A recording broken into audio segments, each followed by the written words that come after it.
we were talking yesterday, we were discussing about uh, an experience of a lady who talked in one of the other Zoom discussions.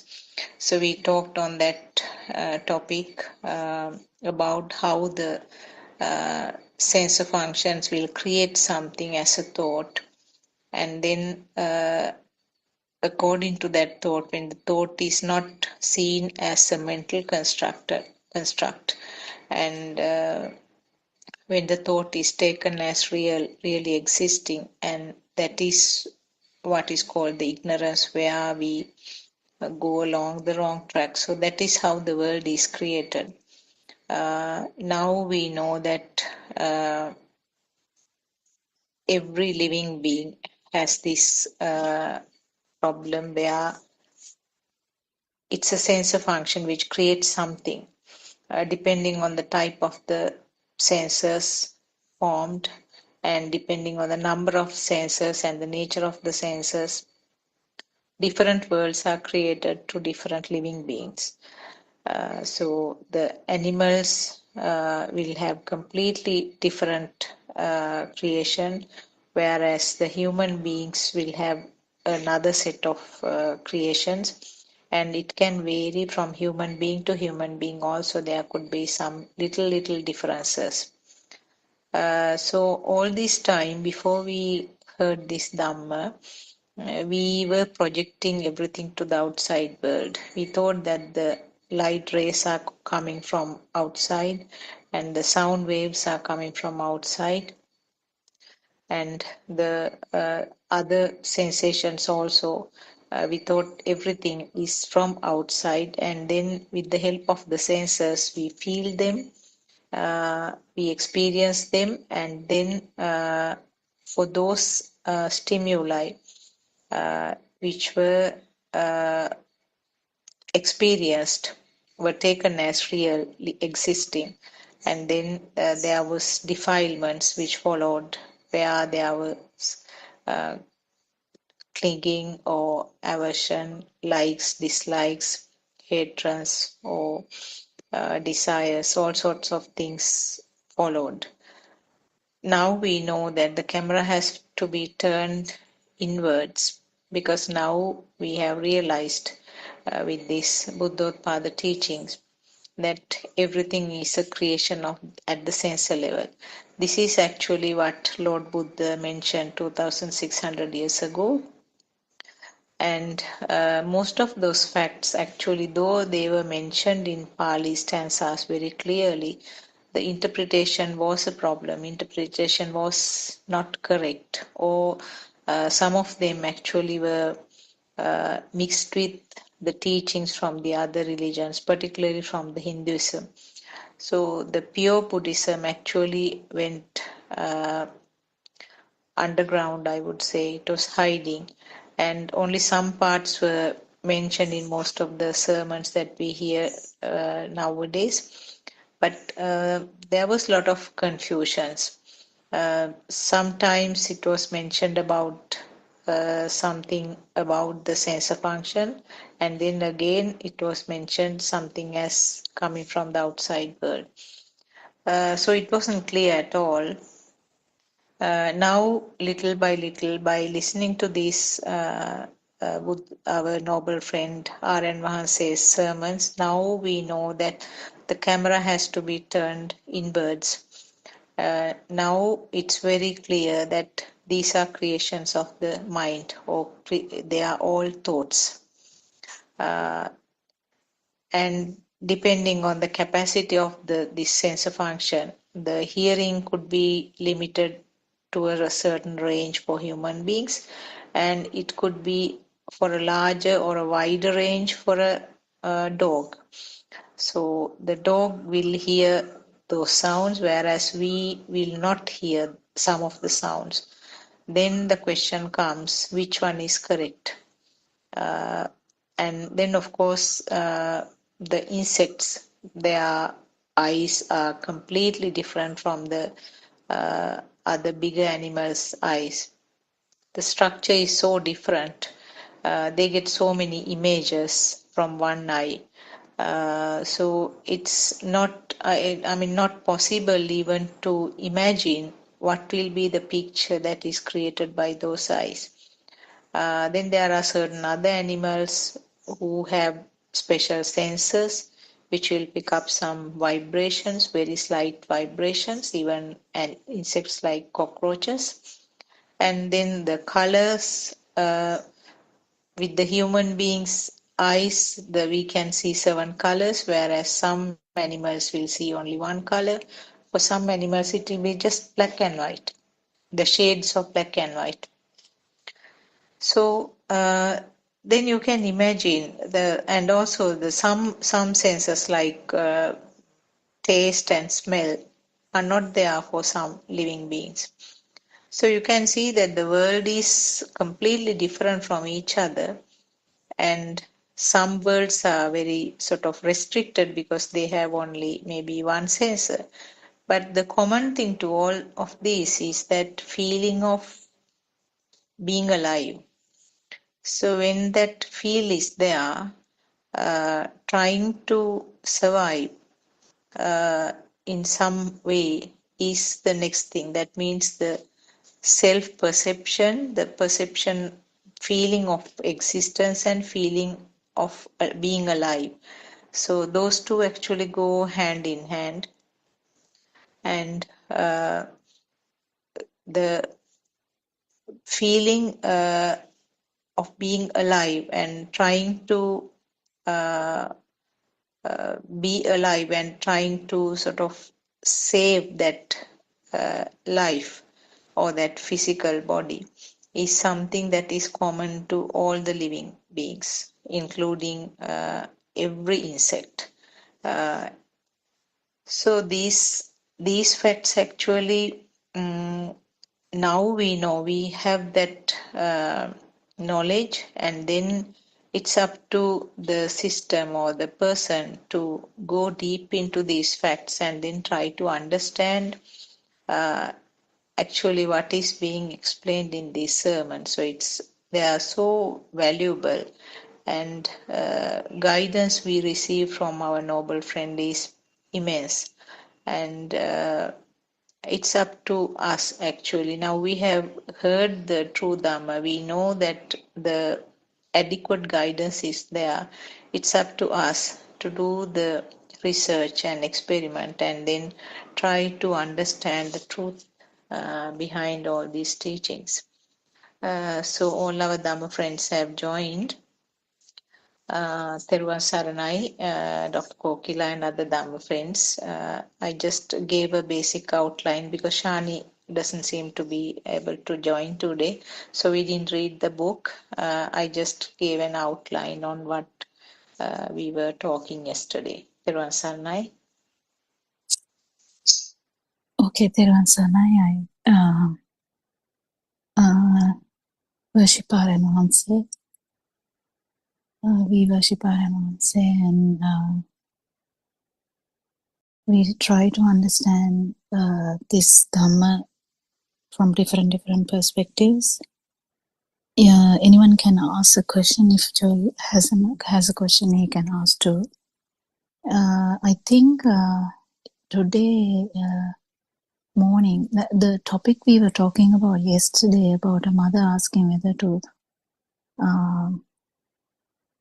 buy think the thought to buy the frock, then it all, I think today morning Aranwanse touched it, not through that topic but in a different way, how it's only decided by whether the person is actually understanding the truth and the feeling the truth. That is the main rationale actually, because thoughts can happen, the taste can happen, the smell can happen, seeing can happen, hearing can happen, and touch can happen.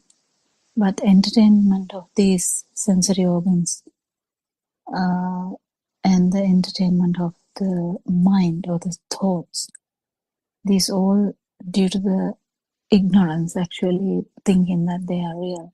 At the same time, it's the other way around also. How we feel alive, actually, how we feel alive is because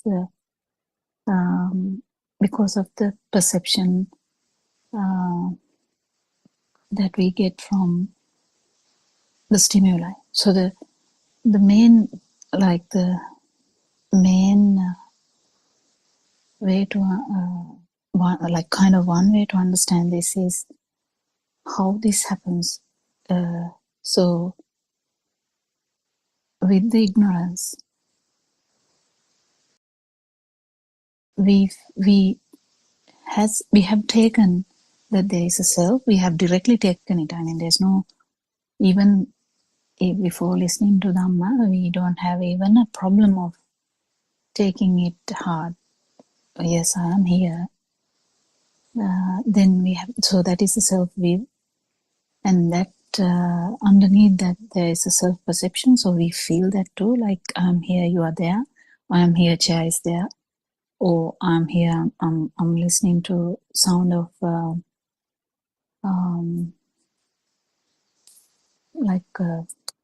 or birds or whatever. So the self perception is also there, and the self vibration where you feel kind of alive. So how does this happen if there is no self? So then we understand it is the stimuli. This is very important not to miss this. If you feel the stimuli as a thing, you have this burning. That's what it is. So if there is no self, how do we feel this? That is because the stimuli is felt as a thing. But by trying to understand this, when the duality is broken, actually you feel the other side much more than before, because we are all judgmental, we are all having very opinionated notions about everything. But once this side is relaxed and no burning, you just become the other thing. So it's very, very easy. But in the long run, this can take a long time, but mainly understanding the truth is the most important thing, and actually let the feel to happen. So now, usually before we listen to Dhamma, the whole dream is centered. So the I am in the center, and the whole dream is around you. So you hear things, you are the one who would be having the perception, and but as we listen to Dhamma, the center is the center is the one which dissipates. Center is the one which dissolves. Center, without the center, the whole world is beautiful. I don't know whether you can feel this. The actual the dream is still there. The feeling that it is happening here is not there. That is how I think how we can put it into words. So I'll hand over the song to someone so you all can start discussing.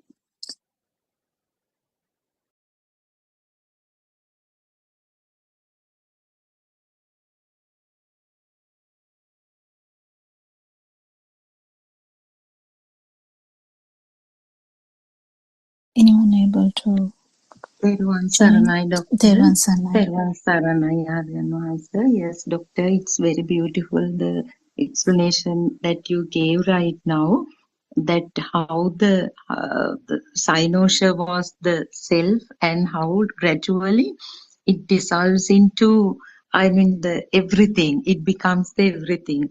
And your advice, let the feel arise, because it has been emphasized what one can do is only to listen to Dhamma and to contemplate, actively contemplate at the very beginning, and then naturally there will be certain instances where we see Dhamma through our day-to-day incidents, and then again there was advice, even Naryan Hanse mentions it, you can't do anything about it. Now I remember, I mean, couple of months ago, even when Dr. Kokila was constantly telling us about the field, there was a time that I was like looking for the field. Why it isn't there? What is this field? So actually, we couldn't. Uh, Although you were explaining that it would arise, you have to undertake. At times we were little impatient also. So even in the sermons, in this Lord Buddha has given a clear path. The first, the wisdom of truth, then the wisdom of practice, natural arising of wisdom. That krutak, I think it's automatically one would the self perception will diminish. So that stage after listening to Dhamma, rest of it will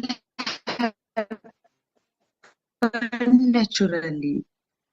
So that advice you gave right now, let the feel come, because it is always mentioned the mind covers up the field, and mind covers up the yesterday also. In one of the chapters that I read, it was clearly mentioned that nothingness of the stimulus is masked by the mind. So this has been said in numerous ways. So Dr. Kokila today give the simplest, I mean, in a nutshell, you gave it beautifully. What would happen over the years? Something Dr. Sakun practices of Buddhism, how we practiced, we knew certain Dhamma points. I mean, they introduce certain things as insight meditation, but which is not truly insight meditation. So certain words were there, certain meditation techniques were there, but until we listened to Buddothpado sermons, nothing, actually we couldn't see the big picture. We didn't have proper path to follow. Honestly, everybody will agree, we did not have a proper path to follow. We always had doubts wherever we go. We had the real need to find true Dhamma. We always knew, actually, whoever wanted to realize Dhamma had the real had felt that this life, whatever the wealth, I mean, all the achievements they have made, the suffering is there. And they mostly, in my case personally, I was so scared of death from the childhood. Because my grandmother used to tell me about the death and the things that would happen after death, the hell and all. So I mean, at the age of 5, I was really scared of, life after death. So I wanted to, and then she told there is something called nirvana. So if you attain that, you would end the suffering. So that message was there, and somehow, all of us at some point, fortunately, got this kind of vision or the goal that we should end the suffering in this life. So it itself is so rare. So, and Dr. Kokila, I need to ask this from you. When we talk about a life field, existence wheel, and the self-perception, are all of them more or less the same?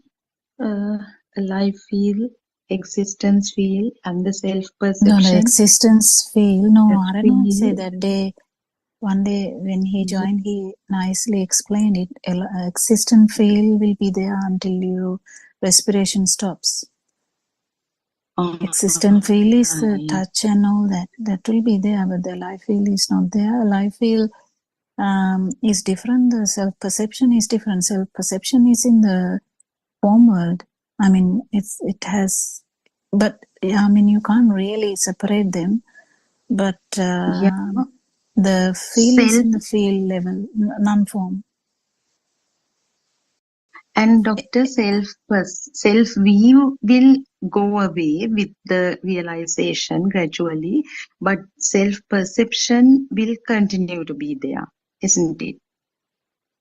There's no hard and fast Past, rule about yeah, that. Self-perception will dissolve anyway. And it will end only in an arahant. Self-perception. But it all tallies, so the self-vibration is also zero, self-perception is zero. That's right, like an equation on this one.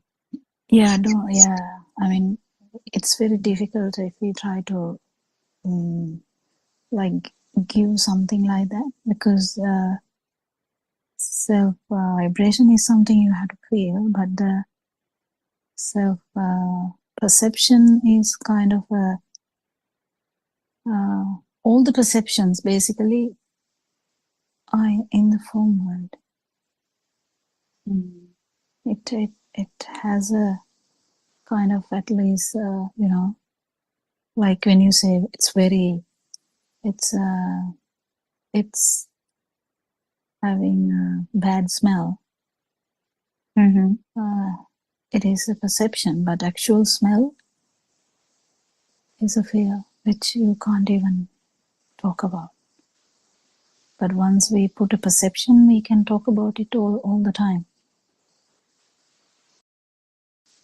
So, Doctor, original sensor level experience, we cannot call it a perception. No. Okay, now you're making it more complex now for me also. So there are two perceptions in that. One is the basic five perception is used in the that also, because the light, you can have a perception, but light, you can have a mind perception too. So you have to be careful. So the mind sensor has a mind perception, that is a mental formation. Without the mind perception or the mind part, just the sensory organ per se can have a light perception or touch perception. Touch perception specifically, kaya vinyana, you don't really need the mental perception.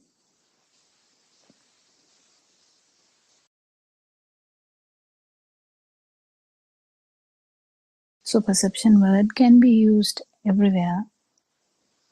So again, it is, Doctor, I don't know how you got even that question.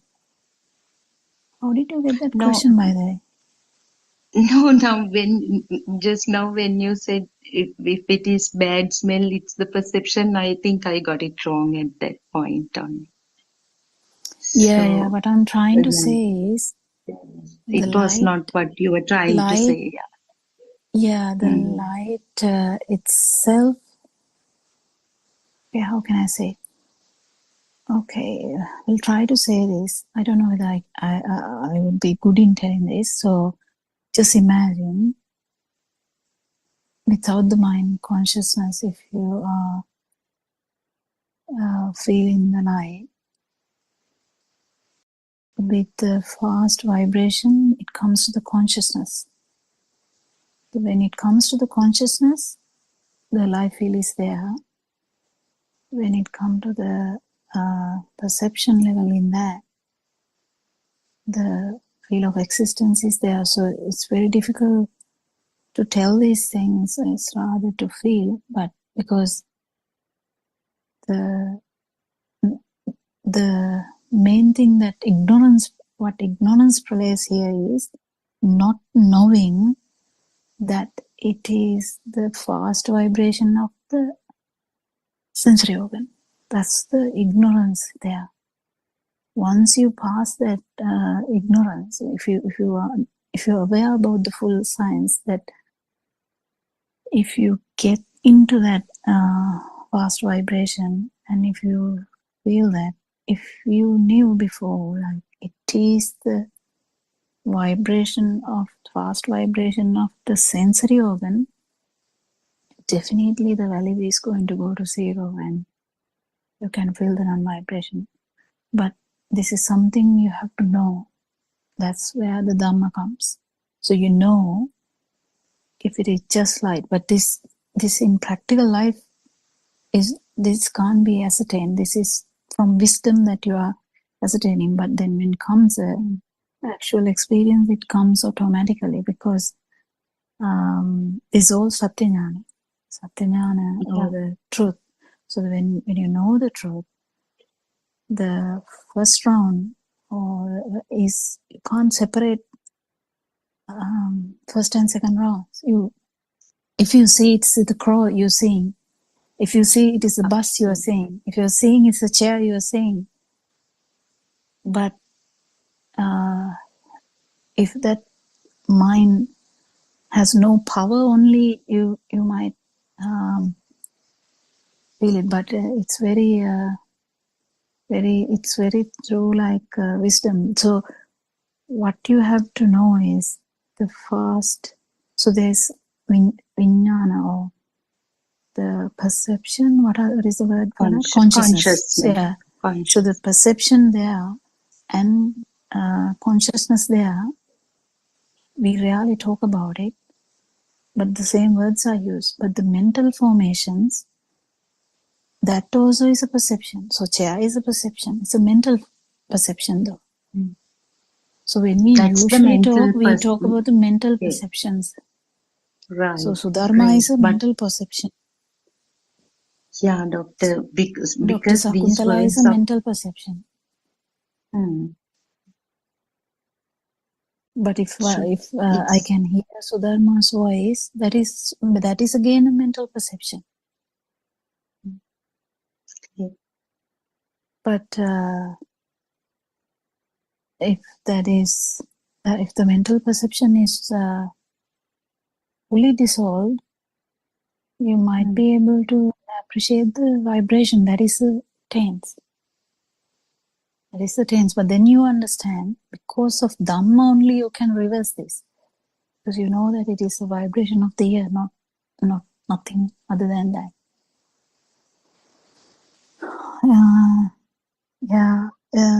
Doctor, we use all these words interchangeably, no? Perception, thought, stimulus, because when usually we talk about perceptions, it's usually mental perceptions.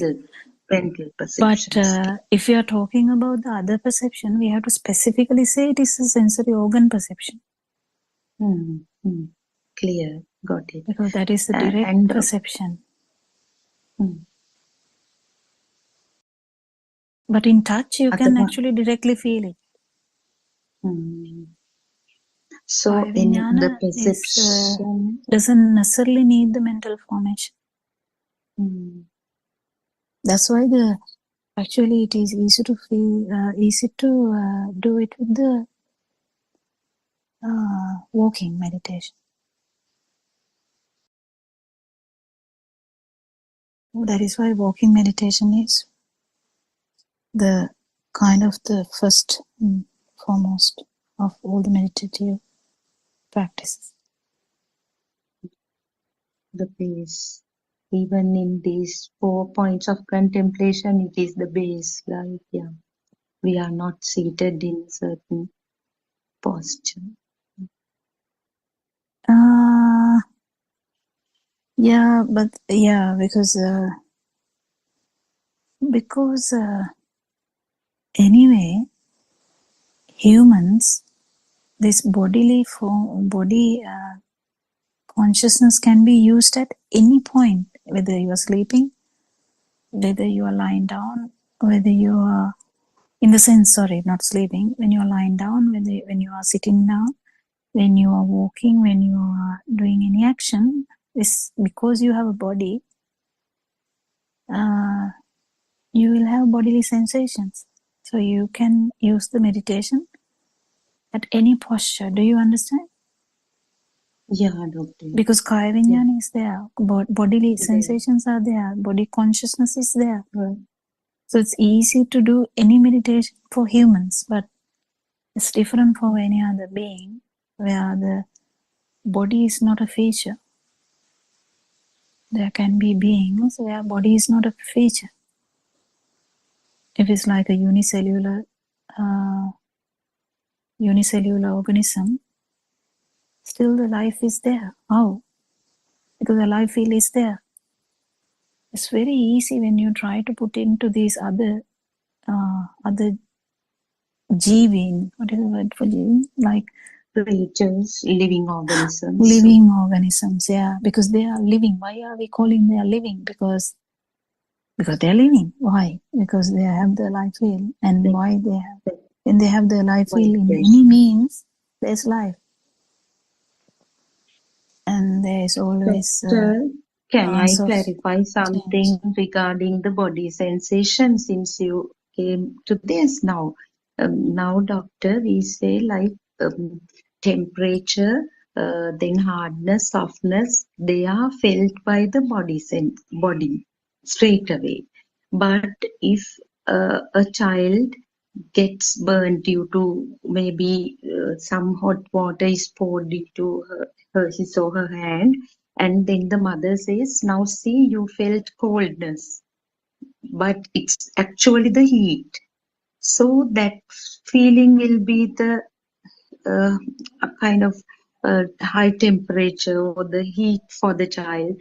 And when the child is touching some cold thing, ice maybe, mother says it's the heat. Now see you, it's the heat you felt. So that label will be assigned to that sensation. So in that way, can we say the child directly felt coldness, hotness? Aren't they the labels in some way? Oh, Sudharma. So the perception. Now again, going back to perception. Sorry if I am Okay. confusing. No, I'm not confused. I'm trying to understand how to say this because now I have to say something. So, perception. Now going back to perception. Now try and see whether you can understand the perception again because this is hovering around that perception question again.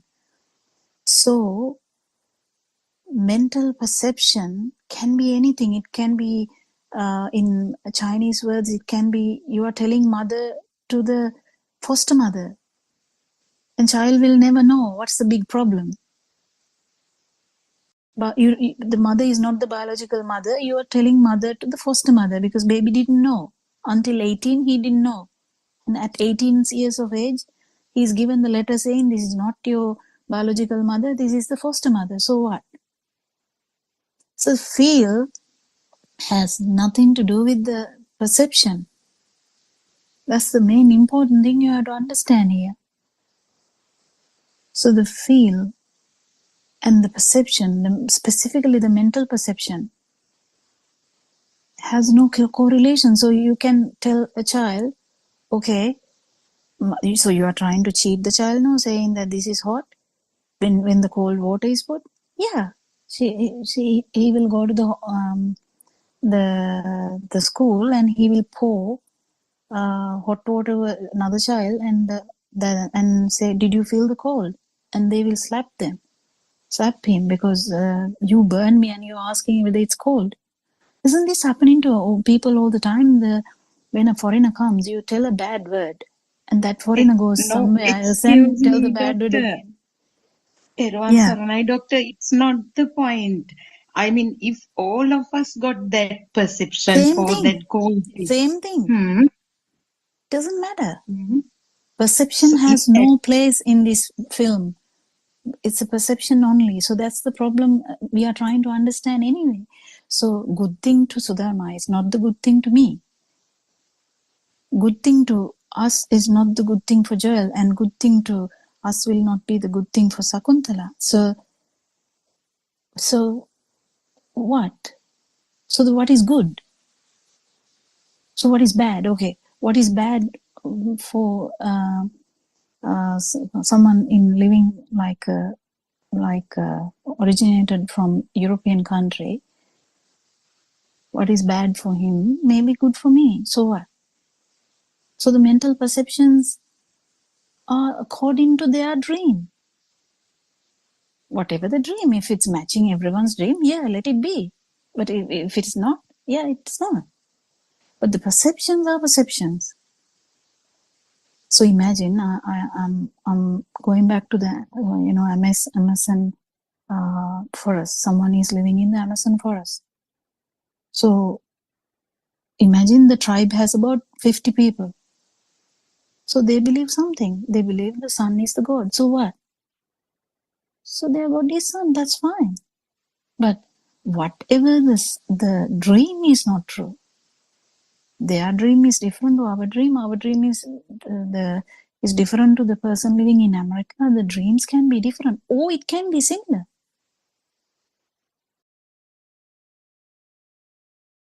But the dream is not true. Basic message is that.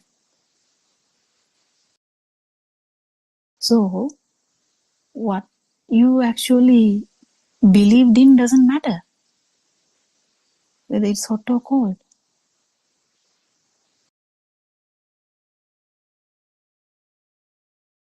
Doesn't matter. Feel is what it matters. Even if you call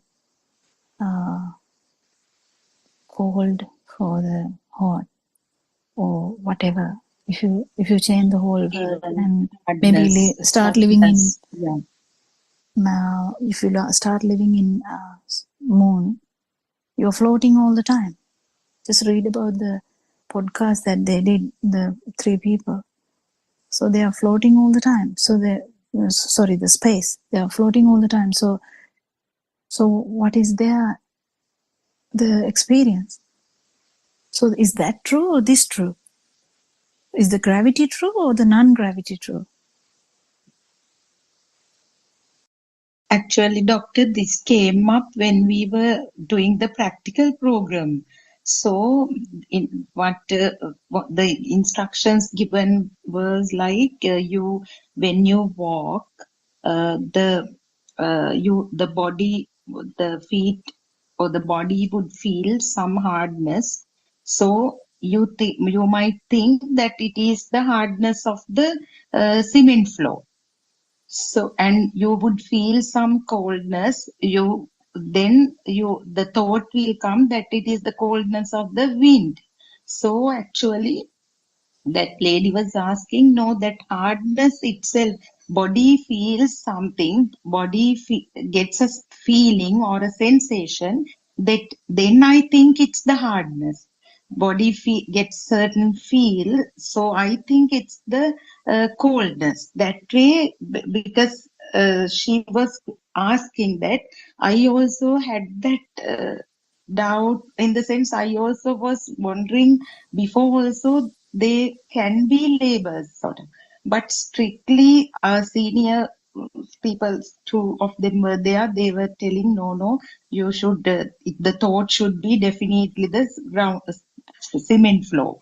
The coldness is directly We'll stop there. We'll stop there. So we'll try and see what we can do about that. So even the hardness is a perception, or that is what you are asking from the beginning. It's not a mental one. It is a sensory organ perception. But when you feel it as a thing, that is the consciousness, as a feel side. But the idea, whatever the ideas, are in the mental side. so this is very maybe difficult, but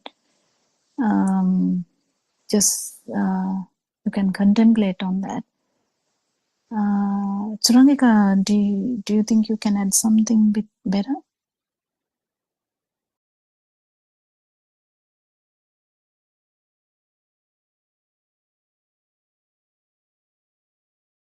Dr. Kokida.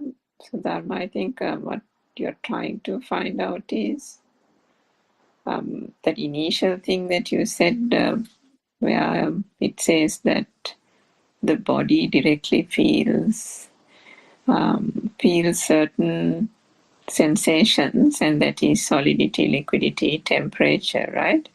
Because Dr. Kokila, I think when Aryan Vahanse explained those, what do you call those things? Rupa Four great elements. Yeah, those four great elements, and broke it down into, I don't know, 54 elements. 8. Yes. 8. No, the Rupa Kalapa. I don't know what the English term is for that. And in that, the body sensor had less than the other sensors. For the reason, and the reason explanation was that it directly feels, or the sensations are directly ascertained or directly experienced, which is the heat, the solidity, and that kind of thing. So but we can actually combine it with the mental formations. Yes, that's definitely. If you actually go to think about it. If but you if go you're to not think thinking about it, yeah, people are trying to think about it, then, but if the thinking part is not there, so this is the liberation of the mind we are talking about. So if the thinking part is not there, this is the complexity of this Dhamma, because the liberation of mind part is we can't really just explain it, because the liberation of the mind is something you feel, and the form world is not there, or the whole dream, you awaken from the whole dream, then it is the vibration you feel. It's not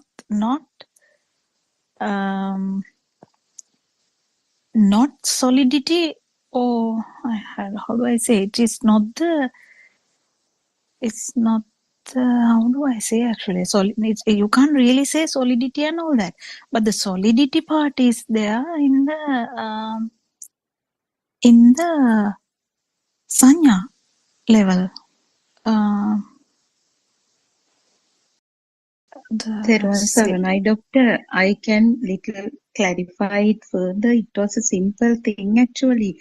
She was asking, now I perceive certain image, so the mind sense identifies it as a tree. Ear perceives a certain sound, mind sense identifies it as the cross sound, blah blah, and body sensor gets a certain feel. Mind sensor identifies it as hardness.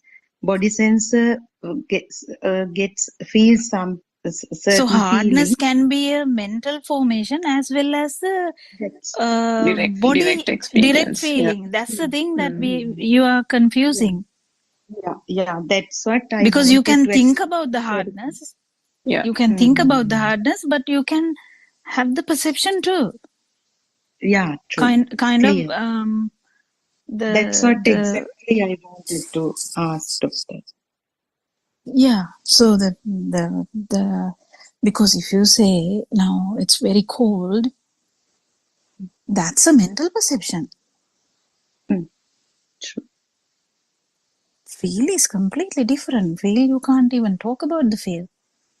It's like this, Sudama, and I understand that it can be quite confusing. I think I spent quite a bit of time trying to reflect on it as well. So when Aryan Vahanse says that these are directly experienced, for example, it's very, very tricky now. For example, if the child puts the hand onto the gas which is on a fire, the burning of the skin will happen, right? I think that goes to the same thing like when that person asked in the Australia Zoom, if I take poison, won't I die? And Dr. Popula, you said yes.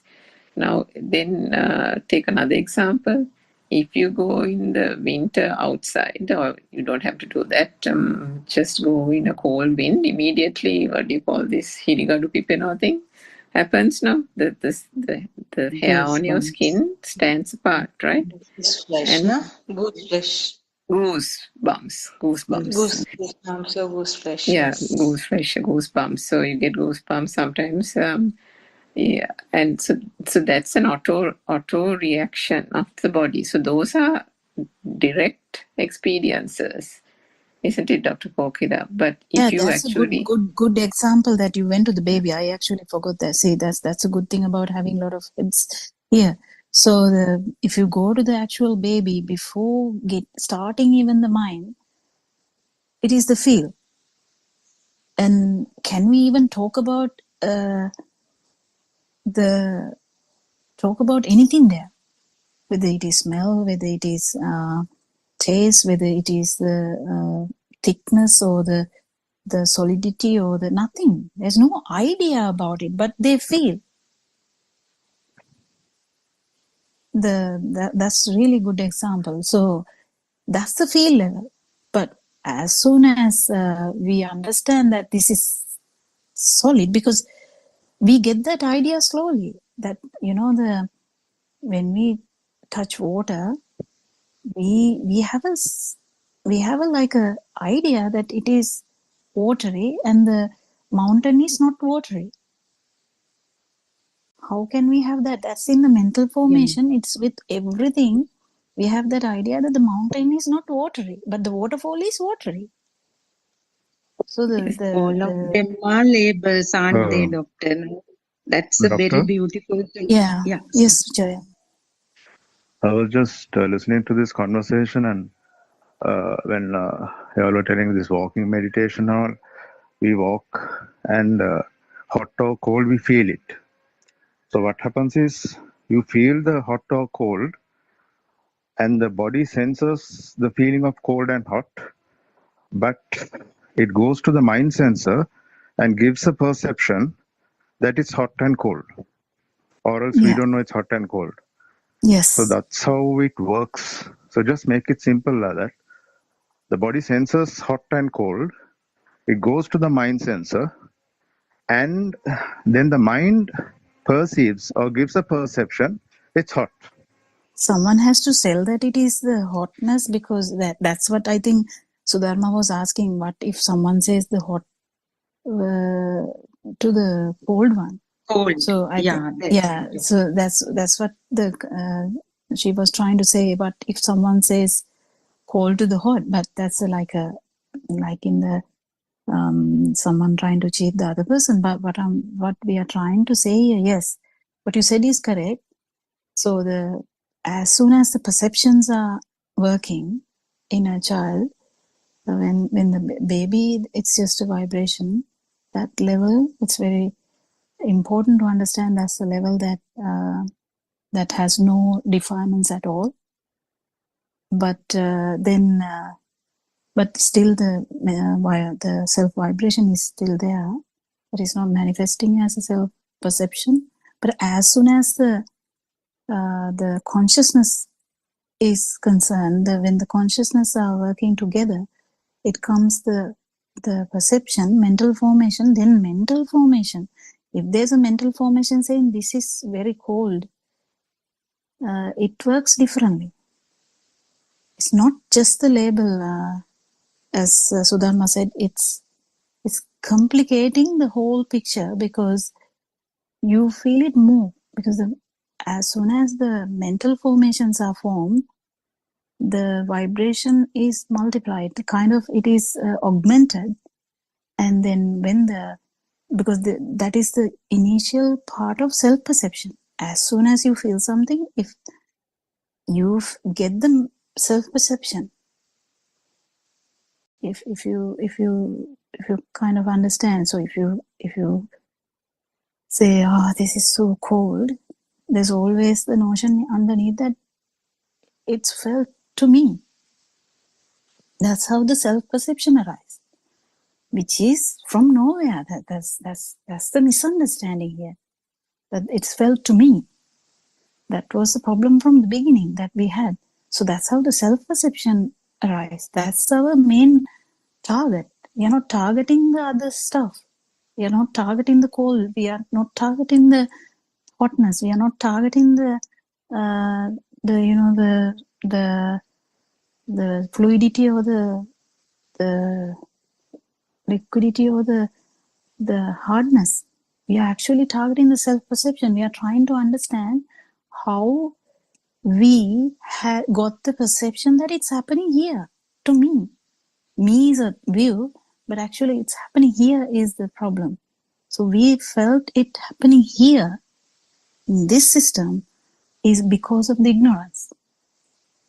But if we understand that the heavy, like a very fast vibration of the sensory organ only, then only this whole change happens. That is the third and fourth. It's all in the field side. Yes. And even the example of a baby in the cot, they pee and they are happily swishing away the whole nappy is wet with pee, and they have no idea of liquidity, isn't it? No, they it's just a vibration. They're in a puddle of urine and they're just there.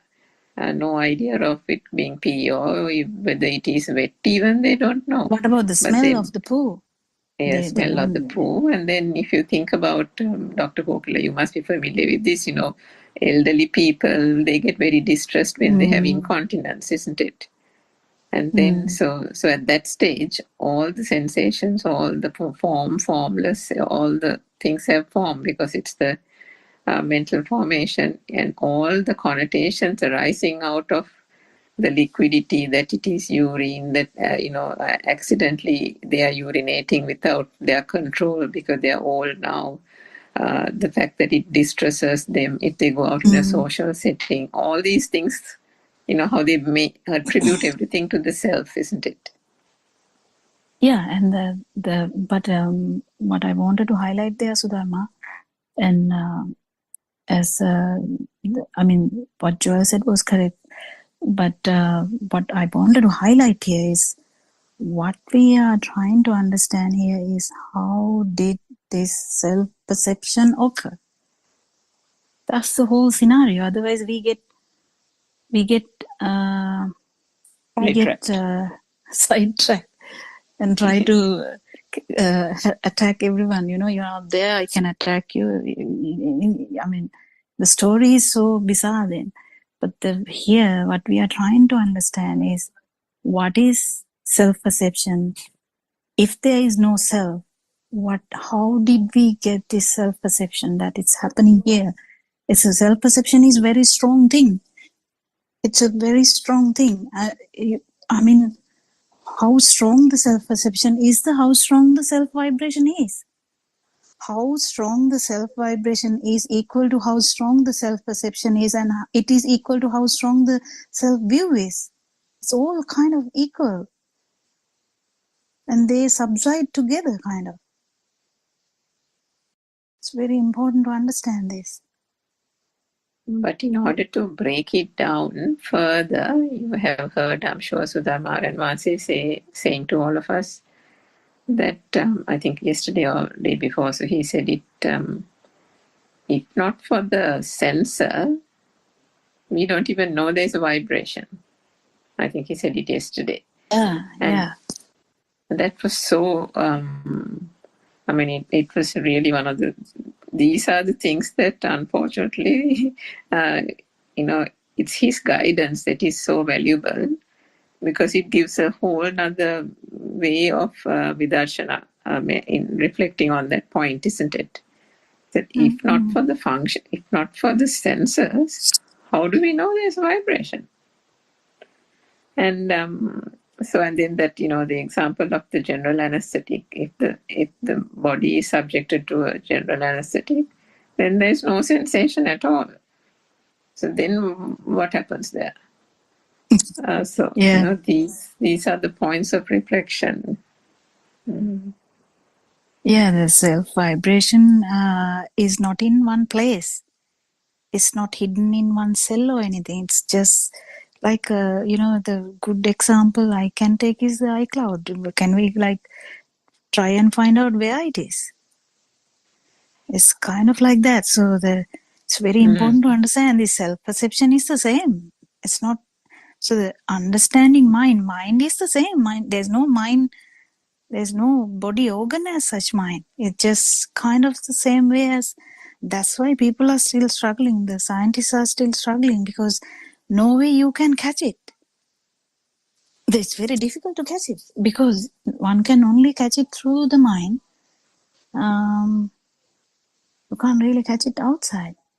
But they can now understand that even the quantum physics are now aligning with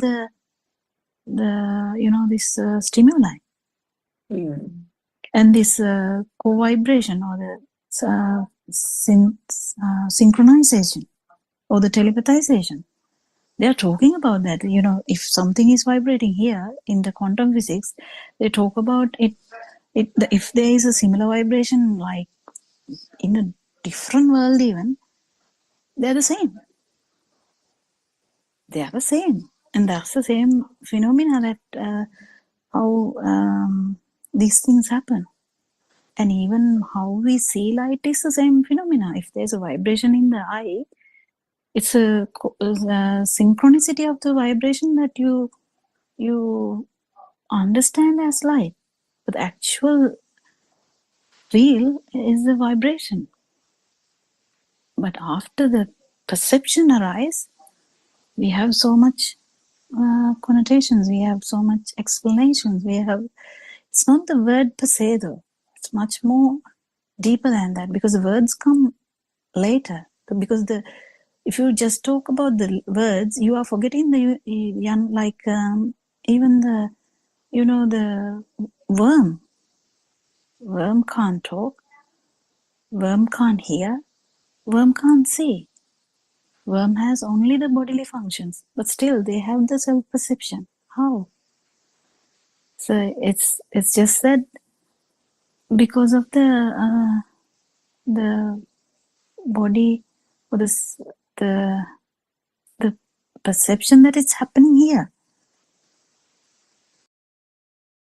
So yeah, it's I think they are just by contemplation. I don't know whether you can.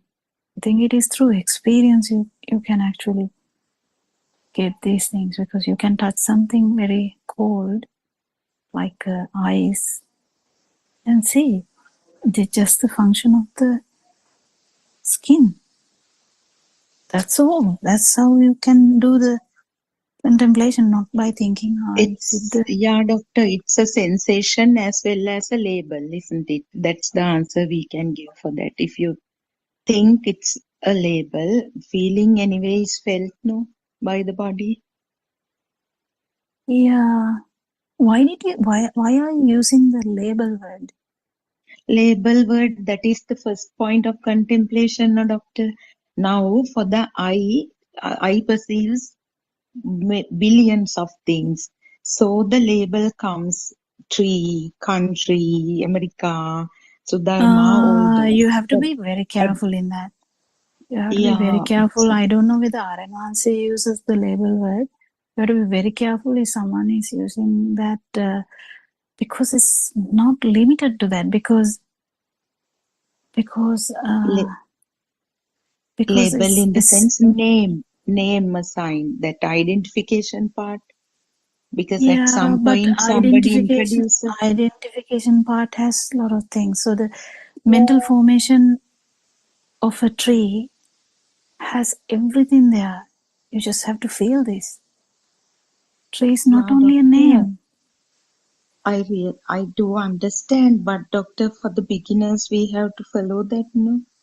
That Shabda Varna. I don't use that. I don't use that. I say that there's a sound, but I don't say it's a label, because I don't know whether it's there's 3 kinds of vibrations coming together. to form the tree. It can be the vision, it can be because teacher might show you the palm card of tree, then she might tell you that it is tree. Not only that, because the most difficult part people ask is, if I touch my mother, I feel that mother is alive. That's the most difficult aspect of this Dhamma. That was the question that Suranka asked a long time ago about the waterfall, how alive we feel when we stand near the waterfall. And that's the main question that was asked about the mother too. So if we just talk about the label, that can go towards kind of this the life feel, and the mind is complicated. Mind, just imagine when I say love. Oh, is that just a name? Doctor, in the first point of contemplation, please correct me. Actually, today, if there's no time, tomorrow you will be able to explain it for me. Now, the thing is, in the first point of contemplation, that we believe that if they practice it properly, they will liberate from the external world. And everything is the thought. No, actually, no. I know. Yeah. You can say that, but you hear a sound and you say mental formation says it's the crow sound. Simple as that. It's simple as that, no? So here also same thing they apply. Now Yeah, body but gets the feeling, but the mental formation says it's the hardness. That she was actually continuously telling that's if I that person understood it. is that is if that person is thinking. But the perception can be there even without the mental formation of thinking this is hardness, this is hardness, this is hardness, this is hardness. We don't think like that now. But still, perception is there within the dream. It's in the dream. So this is becoming so there's form world and the form world. It's a dream. It's the whole dream. And when you talk about the whole dream, the perceptions are there. If you liberate from the dream, perceptions are not there. It's only the feel. Dr. Kokila? Yeah. I was just thinking to ask this question. Now, we were talking about the self-perception and coming out of the dream, right? So we discussed about this no self kind of thing. Yeah. No self, right? This I component is not there. We have no self. And once we were discussing that the outer world is also not there, it's nothing there, but we perceive it as something is there. So if we have this no self-perception or no self-feeling, can we get that a clarity something of is also this? not there? Yeah, something is also not there. Yeah, 100%. So That's the feel part. That's the feel part. That's where the difficulty is, because it's very difficult to explain. That's the feel part, because something is in the feel part. Something is definitely in the feel part. You feel something, kind of, it's happening here. The vibration is here. That's what the baby felt as well, because baby didn't know anything about that this is bad smell, or even this is a smell that baby didn't know. Because even to say it is a smell, you have to have some kind of perception. But then that's the feel level. In that feel level, yes, you feel as something. And even that's some, because that's why the baby can't understand nirvana at all, at any point. Because the baby has to become an adult and understand that this vibration happened only because there is sensory organs. The baby has sensory organs. That's why there is a feel. Definitely, that's the point. Baby can't understand that, but baby becomes an adult. Then the adult hears this Dhamma and understands, okay, you feel something, and then that something is the vibratory nature of this sensory organ. That's all. And it's so simple.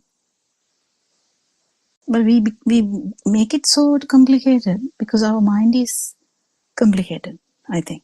I think that basically our mind is so complicated, we complicate the thing. But if you really understand this whole story, what we are trying to say is, yes, the baby feels something. So the self-vibration is there. Baby can't do anything about it. Baby can't get rid of it. No. Worm can't get rid of it. Animals can't get rid of it because they don't have a beautiful, this mind for you to have this ability to contemplate. But the humans, only humans have this ability to contemplate. So when they become adults, there's mental formations, they have the ability to contemplate, and then through that, they pierce the stimuli and understand, okay, there's a feel. And that feel is only because there is a sensory function, speed, vibration of the sensory function. Am I clear? Or I think Joel asked in the last question was about that something. That is very correct. That is very correct. Because the baby feels something. So it's like basically you go into this awareness of your sensory functions before it goes to the mind sensor, and then when you're aware of No, it, mind sense. No, it's the other way around. So the mind becomes unimportant, or you know that the mind sensor is just there, you don't give any value to that. Then you pierce the mind sensor and then go to the feel, and then you pierce the feel because you know that the feel is only sensory function. That's, you go from outside to inside, not from inside to outside. Is that okay?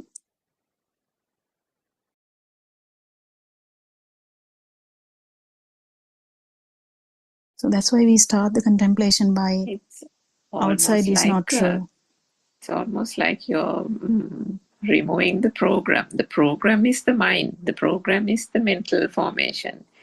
So you see the truth in that. The program falls away, and then how does the program work with raw data? So just think about raw data like the basic sensory perceptions. I don't know if that's a good example, but just trying to relate it a little bit more practically. Did you get it, Joel? The one I was trying to say, because we never start from the core. You can't, because you haven't come to the core. You have to start from the where you are now, because we are now here in the as normal people feeling that chair is there. So we start from there. We understand that the chair is actually a perception. We are not doing anything to the chair, but we just understand. It's a wisdom. We understand that the chair is a perception, and then the next level is we understand the perceptions are actually vibrations. And then when we get into the vibratory level, we understand that the vibration is just the rapid vibration of sensory organ only. That's the 4 steps basically. Is it okay, Joel?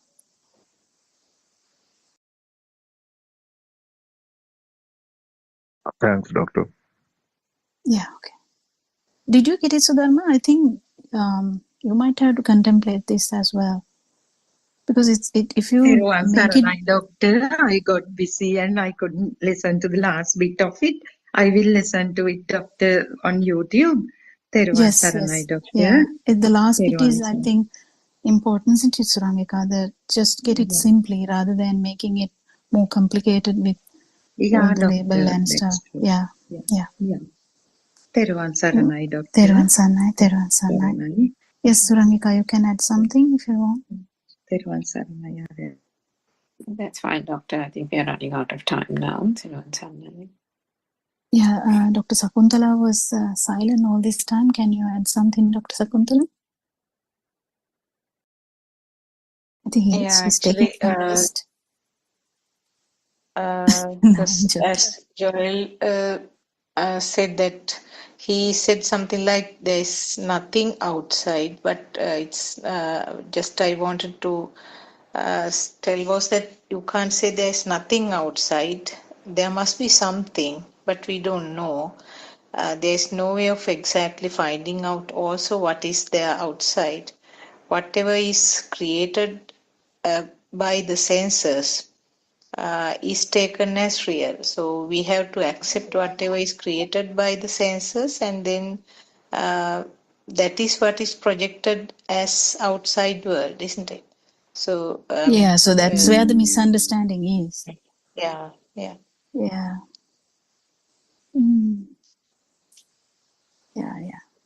So I think we are running into the 4 o'clock Zoom. So we will hand over the Zoom to 4 o'clock Sinhala Zoom discussion. So we worship Aryan Wahanse with so much gratitude for his noble friendship and guidance to understand about the non-vibration. And thank you all Dhamma friends for joining today. It's having beautiful discussions about how and thank you for participation. May Triple Gem bless you all. Thank you, Dr.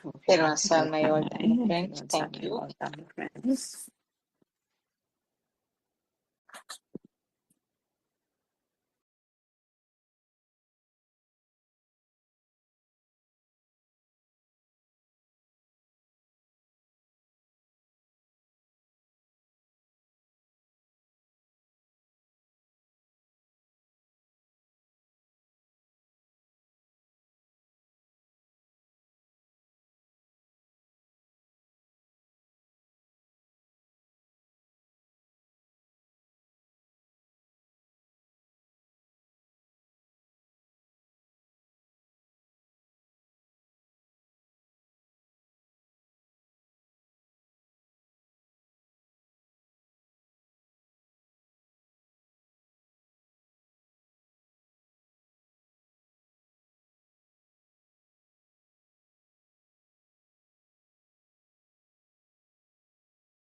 Spring of wisdom rising bright, spring of love, radiant light, spring of joy that fills the earth, timeless heart of sacred birth, wisdom of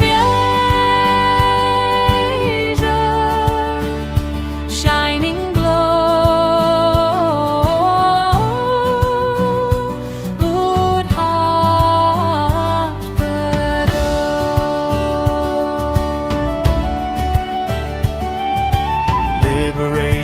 from all birth, liberative from mind's deep thirst, liberation from fear and death, freedom carried on each breath, wisdom of Asia,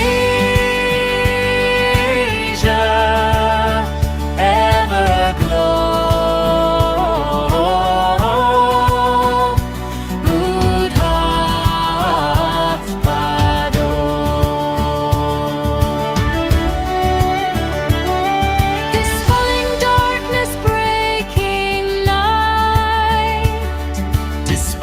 Ignorance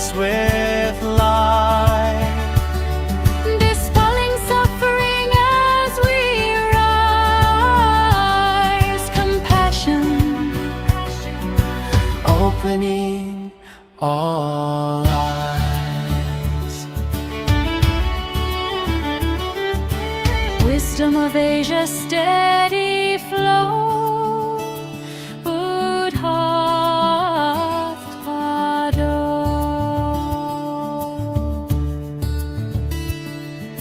Truth of life and truth of mind. Truth no time can leave behind. Truth of birth and death made clear. The path of peace is always near. Wisdom of Asia, ever we go.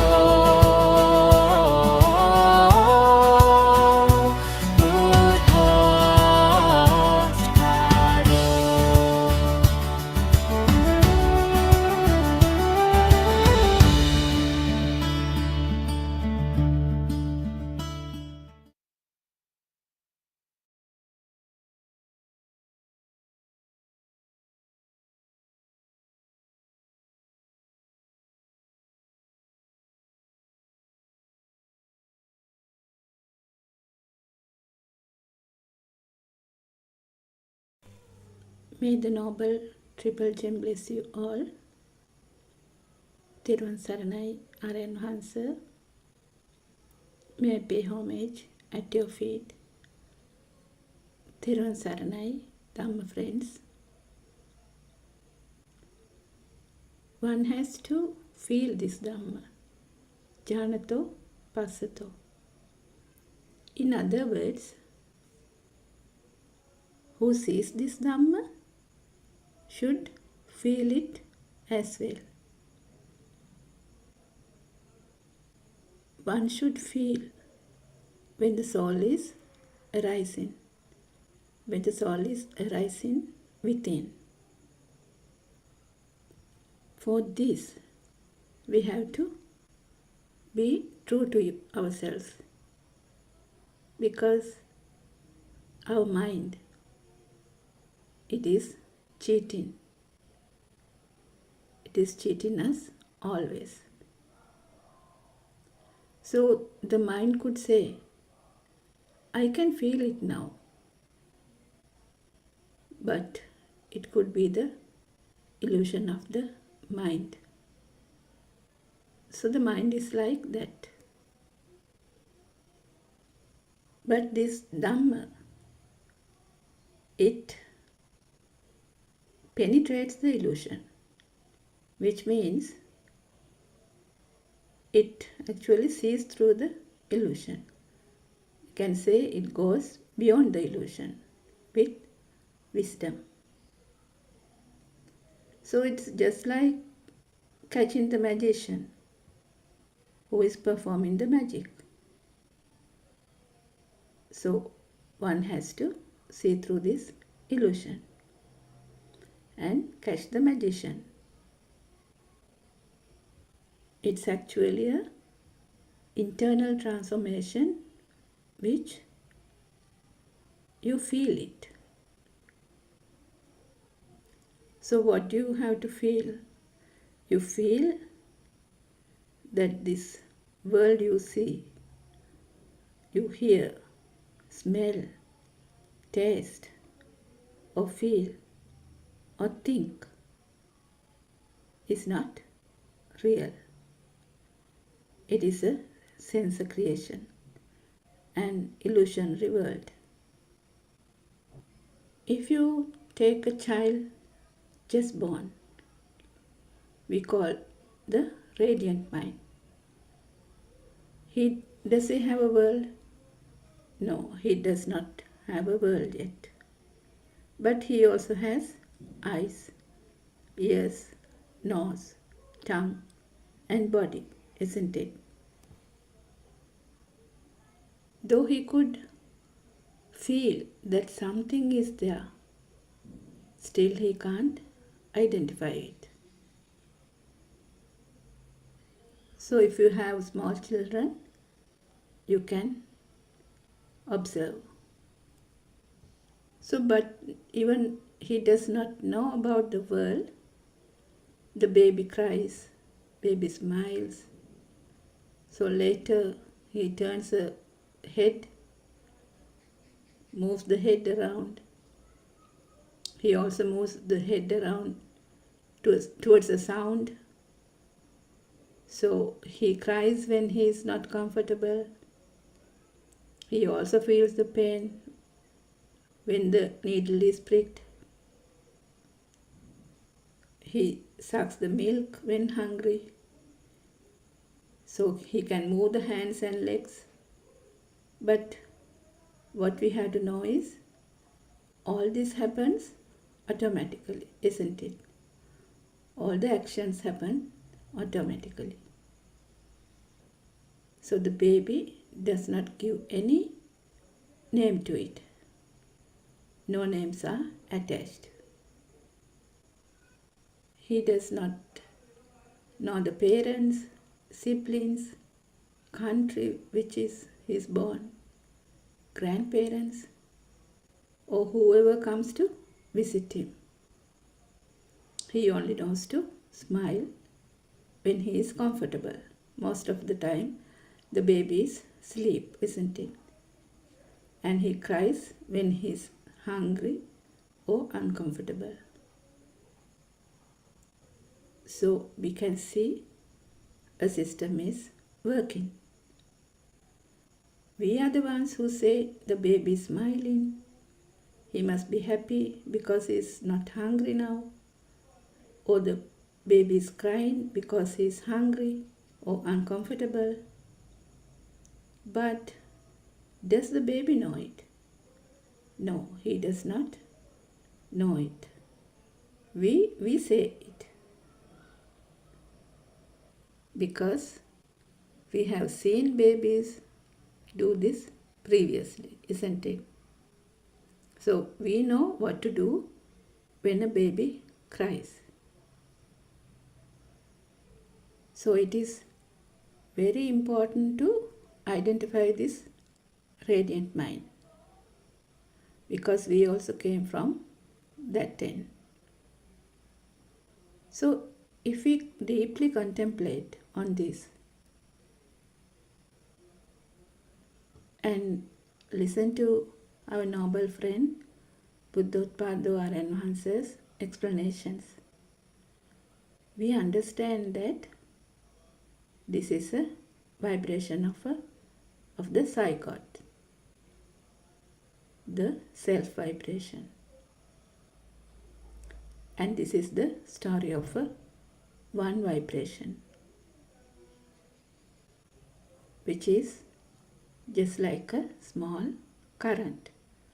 So without this current, the system does not work. So this system, it actually starts when the first breath, with the first breath, the baby takes. So this first breath is very important, because only with that the system starts to work. So if we talk about this first breath, a bit more about this first breath, it is often triggered by the sudden change of the temperature, light and the environment, because it is a new environment for the baby.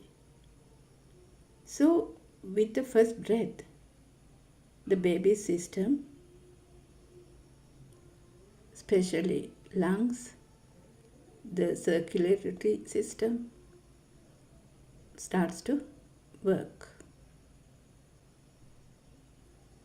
What I wanted to highlight here is that all these are happening naturally. It's a natural process. So what happens if the baby does not take the first breath? Then the doctors taps on the back, isn't it? So then the baby starts to cry. So then only the machine starts to work. But later, what happens? The baby starts to crawl, sits, stands, walk, and falls sometimes. And again he stands up and walks. So all this happens automatically, isn't it? The baby does not say, "Look, I am walking. I can sit now." So likewise, he does not say anything. He simply does the actions only. But we say, "Baby is walking now. Baby can sit now." Likewise. So what happens when the child starts to communicate? Obviously the parents will call him Baba. So he will call himself Baba as well. So automatically he also calls himself Baba. There is no self. There is no me or no soul. So he says, "Baba wants the toy," or else, "Baba wants the cup. Baba wants to drink," and pointing towards the toys and the cup. The things are slowly creating. He has the existent feeling. So when the parents say, "Baba, bring the cup," now he can identify the cup, isn't it? So likewise, slowly the objects are creating. So also, usually the mother, she shows herself and say, "Amma, Amma," say Amma. So the baby says the word Amma. So the mother is so happy because the baby has said Amma. But that also a natural process. Say you take the baby to the garden. Say the baby is about 7-8 months old, and show a crow and say "Kaka" or "Kaka" and repeats it. So the next time baby imitates that, the same sound, and say "Kaka," isn't it? So likewise, the sounds are introduced. All these are perceptions. So then the child goes to the Montessori. More and more colors and sounds are introduced. Red, yellow, blue, green. So day by day, more and more objects are added. More and more colors and sounds are added. Now the baby can identify color pencil, pencil box, lunch box, desk, chair, teacher, friend, pictures, and so on, isn't it? And when the child goes to the garden and looks around, the teacher points out to a Araliya tree and say, "This is an Araliya tree. The flower is called Araliya, and the color of the flower is white." And she might pluck the flower and give it to the child's hand and say, "Feel the petals. It is soft. Smell it. It has a nice smell. Likewise, the image of the Aralia tree is created in the child's world. So say the child has gone home, and when he closed the eyes, he get the image of the Aralia flower, isn't it? The softness of the petals, the smell, the nice fragrance, a solid image of the Aralia flower is there creating, isn't it? Ditta, Sutta, Mutta. So all the senses merge into make this image of the Aralia flower. But we know the teacher only gave the sound of the Aralia flower. If we analyze this further, say the teacher says the children to write about the mother. Say there are about 30 children in the class. So the children will think and write about their prospective mothers, isn't it? Each and every one of the children, they have their individual words created by the senses. Say the teacher says, write a poem about your pet. So again, the 30 children in the class, they will write accordingly to their mental image of the pet, isn't it? So some would write about a cat, a dog, a rabbit, a parrot. Likewise, they have different individual worlds. So likewise, imagine a classroom in China, Russia, Germany, Poland, or any other country in the world. Even though the senses are the same, they will have a different set of names. So if we take the cat, so in Sri Lanka we call the pusa or balala. But in Chinese, the cat is called meow. In Russian language, cat is called koshka. Likewise, they have given different sounds to the same animal. So what happens if a Sri Lankan child is taken to China, for example?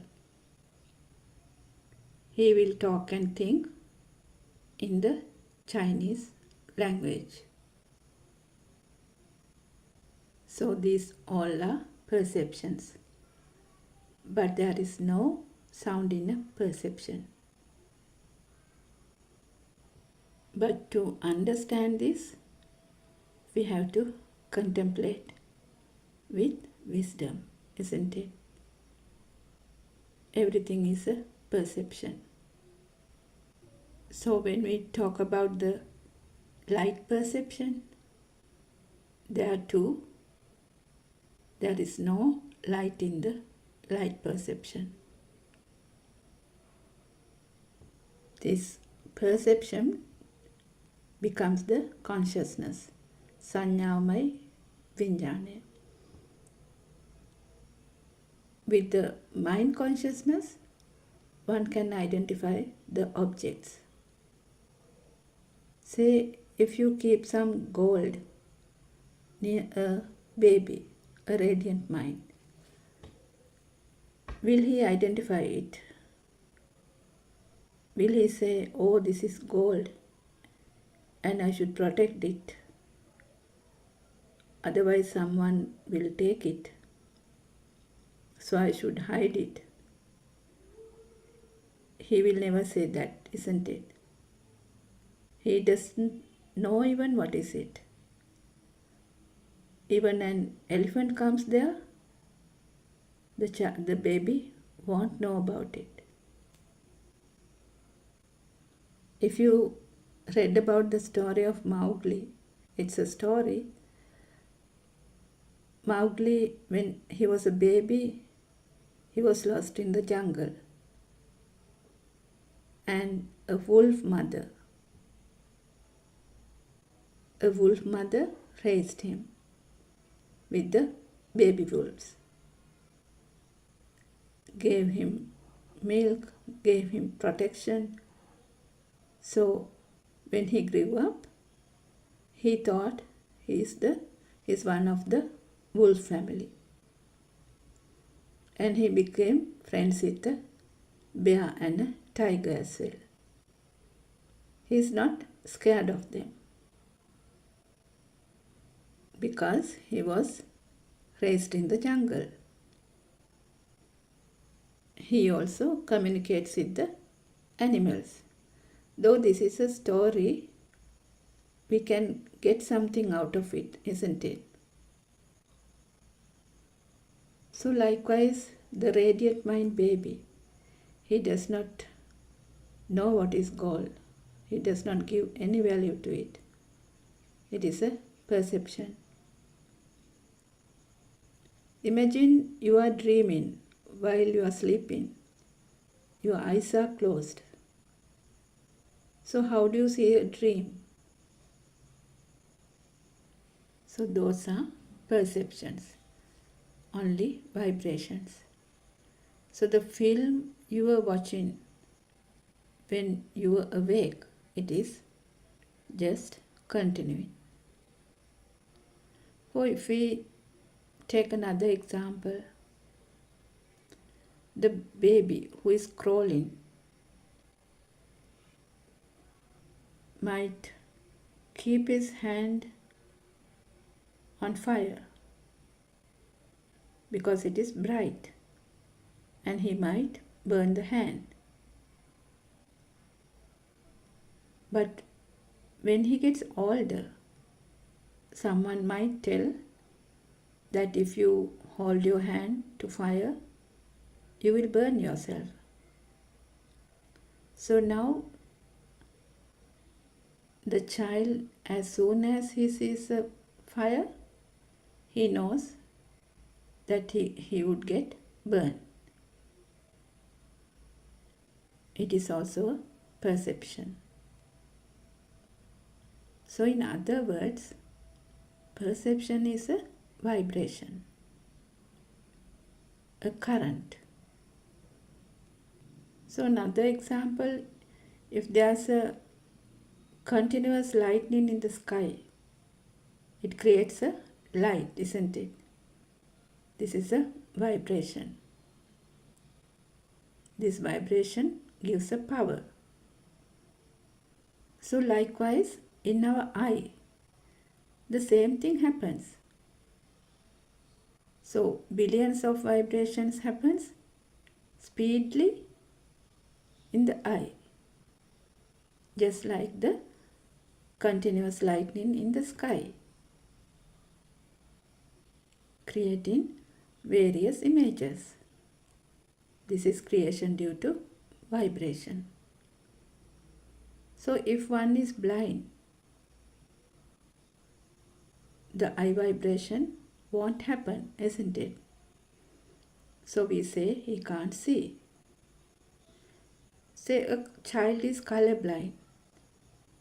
How does that happen? It means that the child's eye does not vibrate to certain types of colors. So this we have to contemplate. Lord Buddha said, eye is your world, and the birth of your eye is your birth. But actually, we take the birth of the baby, it's from the mother. We take it as the birth of the baby, isn't it? But Lord Buddha says, birth of the I is your birth. So which means, once you identify your thing, it is your birth. Yatha bhutang pajanati. It means, when one sees with wisdom how this creation happens, isn't it? So how does animals see the world? Animals have different sense faculties. For example, cats and dogs, they see blue and yellow shades. But red and green, they are colorblind. Whales and dolphins, they see shades in grey. So nocturnal animals,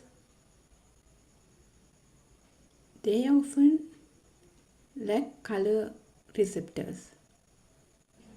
They detect the light. If we take a rabbit, they see shadows of blue and green. So if we take a snake, they don't have a color vision. They have a special sensor to detect the heat. So likewise, it is very interesting, isn't it? The animal world is different, and they experience the world differently from the humans. But they also survive in the environment, isn't it? So all are vibrations. In other words, a telepathy system works. For example, when light waves resonate with the eye sensor, the eye begins to vibrate. So likewise, each sensory organ function by resonating with the corresponding form of the vibration. So likewise, the eye vibrates to light, ear vibrates to sound, tongue vibrates to taste, nose vibrates to smell. The body feels touch and pain is through vibrations.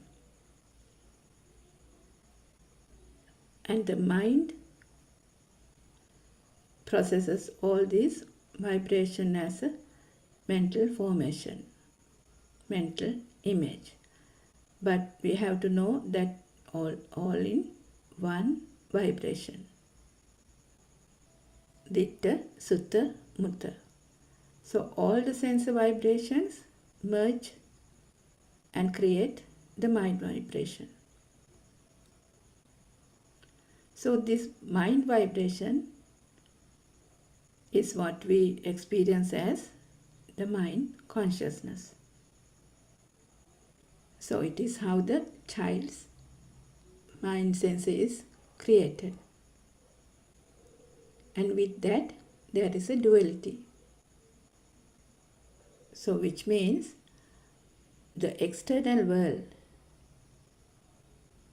seems to exist, and the self who sees it also is created. So this existent field and the alive field, it's like two sides of a coin, which gives rise to attachments or disattachments. So example, the child could say, this pencil is mine. That's my mother. My father is at work. This money is mine. I hate you. Oh, I love you. Because we take this external world as real, isn't it? So the friends, houses, parents, siblings, teachers, computers, phones, anything, even a feeling, jealousy, hatred, everything is a creation. It is happening in the system. In other words, it is an illusion. It is the illusion. So this illusion gives rise to the defilements, desires, ill will, jealousy, and all that. What happens with that? It will ultimately leads to the suffering. So in other words, as long as the external world is real to you, you will have the suffering. It is inevitable. So this suffering could be due to a broken cup, to a loved one who died. For example, Patachara, Kisagotami, they took the outside world as real. So in that world, there is a husband, children, parents, houses, and everything. Also, there is a strong self, or me, who is suffering. What actually we wanted to highlight is that how much the outside world is real to you, the suffering is more. And the self is more powerful. But once you know how the world is created with senses, and once you know this is a stimulation world, you will also understand that there is actually no one called me either. No self, no soul. It is a system. So where is this me actually? Is it in the body or is it in the mind? So imagine this me is in the body. So can you prevent any sicknesses? Even a small headache, stomach ache, body ache, a knee pain, or heart attack, cancer? No, you can't. So imagine you are walking barefoot. So you prick a stone. You feel the pain. Can you stop it? No, you can't. Likewise, during the COVID time, we could see how the people died, isn't it? No one could stop it. There was no cure either. It didn't matter, or rich or poor, adults, children, which religion, from which culture, which country. Nothing mattered, isn't it? So where was this self? So it is a natural process. So definitely we can't find this me in the body. So if you have met with an accident, you might have to amputate your leg or the arm. So there is also no self there, isn't it? So what about the mind? Imagine we are trying to do some concentration meditation, focusing on breathing. So say you have gone for a retreat in another place, far from your home. Can you stop the thoughts coming? You might be sitting there, but the mind might be back at home, isn't it? So different questions will come to your mind. How are the children doing? Have they gone to school today? Did they eat? Did I lock the cupboard? What about the gas? Did I switch off the iron? And so on and so on. So, what about the meditation? So you might have these experiences. So here also you can see how much you try to avoid or skip the thoughts. It will come back again and again. Just like a rubber ball which comes out of the water once you take the hand out. Say somehow you are sitting there, but after some time you might feel a back pain or a knee pain, a leg pain, headache, or numbness of your feet. So again your thoughts go on wandering.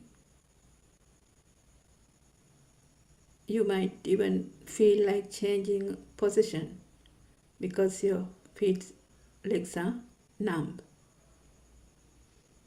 So is there a me anywhere? No, it is a system. But when you see something or hear, smell, feel, taste or think, you feel like you are there. So how can we find this invisible me? So this is the most difficult part in this path, isn't it? Is there actually a soul, or is it also a creation? So we'll find out how this soul pops up. Say you observe Sil every poor day and you sit in the same place. Imagine. So every month you sit in the same place. So one day when you go there, you see that another, say someone else is sitting there in your place. So what would you feel? You will feel irritated, isn't it?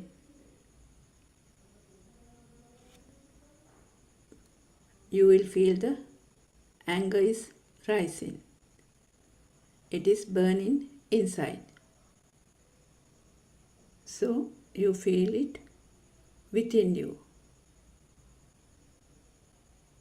So that's the power. Like an electric current, you will feel it. It is the soul.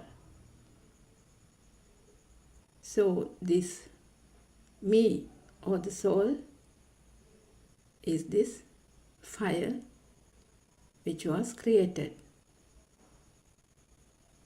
So this fire was created towards that particular stimuli, isn't it? So if we further contemplate on this creates due to a speed. Just like the way light and sound also a creation. So likewise, the senses creates the system. A system is functioning. So to eradicate the defilements, we have to go to the root of it, isn't it? So our noble friend Buddothpado explains the root or the foundation lies on the power of the zygote, that is the samsaric circle. So you can listen to more about this, how this zygote power is created in Buddothpado sermons.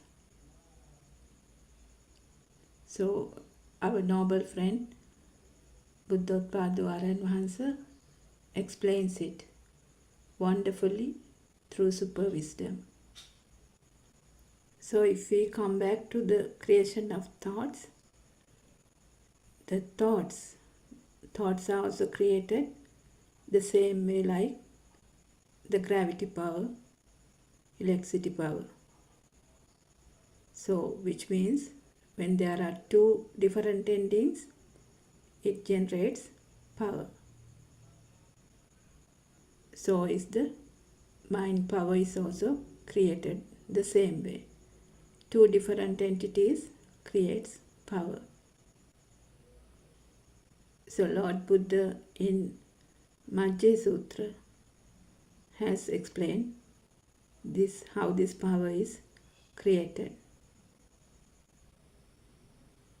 So the I is created due to this speedy vibration. Vibration is a power. Soul also a vibration power, a current. So as in the example, the senses work as usual, but if the stimulus becomes a thing, that is the soul. So for example, say we go on a trip and later once we come back, if we tend to think again and again about it, so the repeated vibrations gains power, and that power is the soul. It is something you feel. So when we say we are living, the liveliness, it is this current we are talking about. So we have to contemplate on this. So our noble friend Buddothpado highlights that there is no past memory. But then how do we remember things? So say if somebody calls and say, I'll bring you some apples. So now we know how this apple was created. In the Montessori level, the teacher shows a picture of an apple and gives the sound. This is the apple, A for apple. And the mental image was created. And when somebody says now that I will bring some apples, the sound vibration, the color vibration merge to create the new vibration, which is the apple. So it telepathizes. So the illusion of the apple was created during childhood, isn't it? With colors and sounds. So now when we say apple, it is a sound to the ear, color to the eye, smell to the nose, taste to the tongue. If we touch it, it is hard. So apple is created by all these senses. All these sensor vibrations merge into one to create the mind sensor. So even today, that particular vibration telepathizes. So if we take the example of the tuning fork, when one vibrates, the other tuning fork also vibrates. Just like the thundering occurs in the sky, the windows start to vibrate. So likewise, now when we say apple, the same theory applies. So likewise, when the sound apple comes, the image of the apple also appears. Or the image of the apple comes, the sound of the apple appears.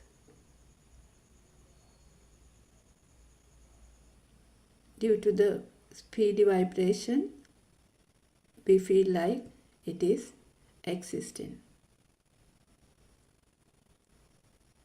Just like the example of fireball.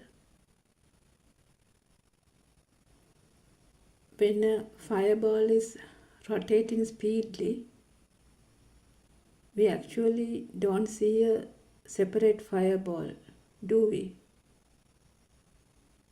But we see a circle. So likewise, the mind illusion is such, it creates different types of images. So due to this speed, we feel like it is one.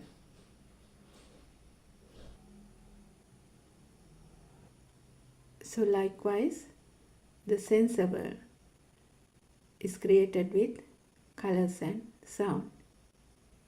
So it is a sensor created world, or a stimulation world we call it. All are vibrations. So more the vibrations, we feel sad sometimes, we feel happy, we feel tired, because each and every thought feels like a burden. So what do we do when we want some freedom? Sometimes we try to isolate, to be alone. But if you don't understand the thoughts, it will be always there. Because the thoughts is a current, the mind power. So this current gives you tiredness, the boredom, the irritation, the stress, depression. That is where your soul is. So our noble friend explains, sound perception has no sound. Color perceptions has no colors because it is a vibration. So then why do we feel that the apple is actually there? It's because the power, the vibration power. So because we feel like the apple is existing, we want more and more apples, a better apple, or maybe a red apple, or apple juice, and so on.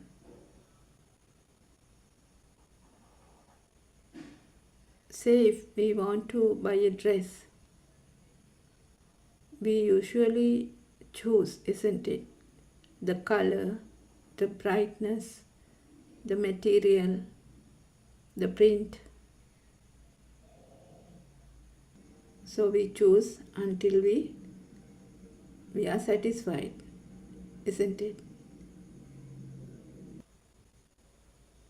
So likewise, all the six senses are the same. So say if we eat something, we want a better thing next time. Say we saw a film, so next time again we want to see it. Or we listen to another song, a new song, so we repeatedly want to listen to it. So likewise, the power is repeating. So what we have to understand here is, this is a system which happens automatically. So likewise, the soul is also created in this system. So once you know this is a system, and also know how it is created, we won't get caught to it, isn't it? We won't get caught to this illusion because we know how the magic is created. So once you know the system, how the world is created by the six senses due to the speedy vibration, and when you see that there is nothing in a vibration, you will no longer get caught to this illusion, isn't it? So the one who sees through this illusion with wisdom, he is the one who is free from the mind. He no longer gets caught in this illusion. He finds the tranquility. Antojata Bahijata, which means there is a knot outside and there is a knot inside as well. So who is going to untie these knots? The one who has gone through this path and seen through this illusion with wisdom will untie all these knots.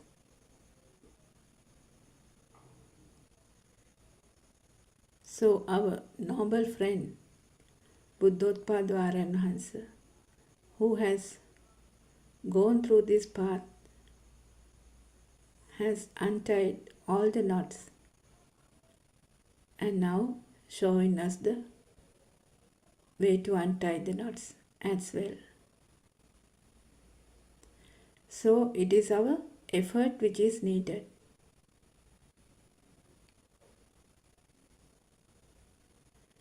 A noble friend can only show us the way. So we have to contemplate and try to understand this one vibration, one thought, which means how the thoughts are created, how the soul is created. Is there actually a soul there? So this is the story of a one vibration.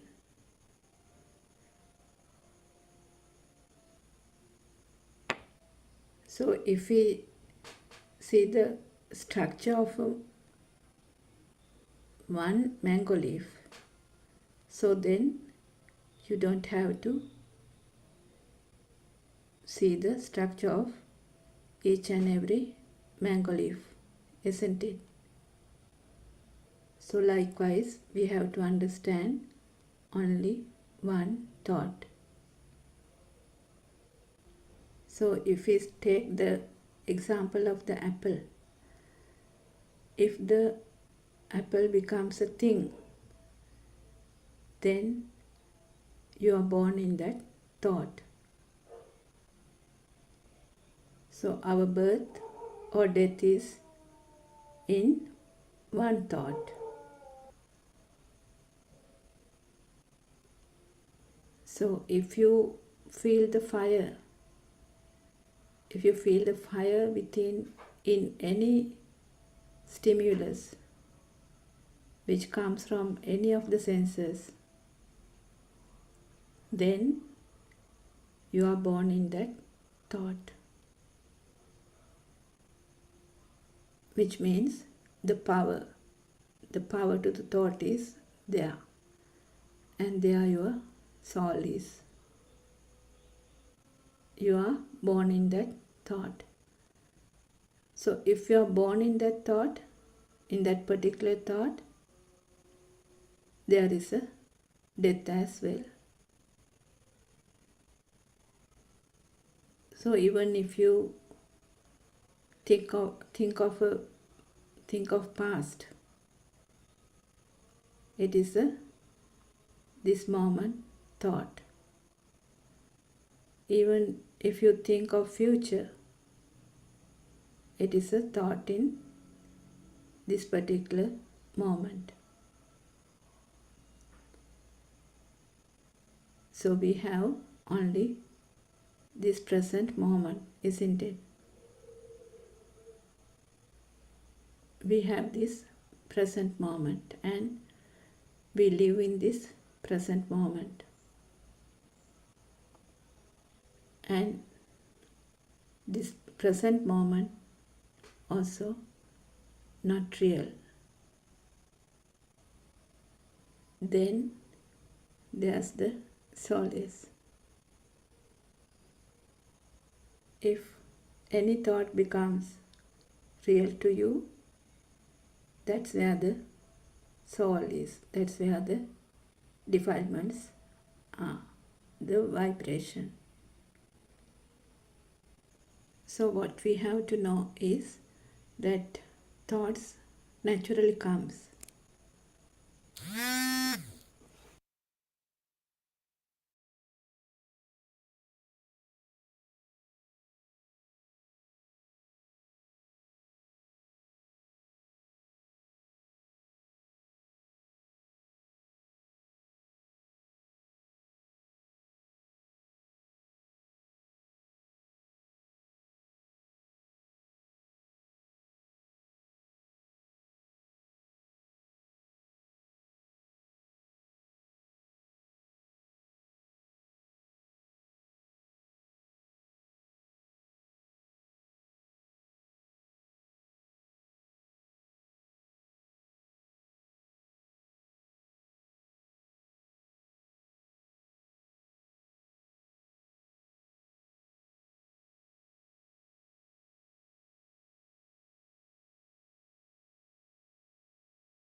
In the dark of the dreaming mind, a bell of truth is calling near. Through the smoke of fear and time, a single word makes the path appear.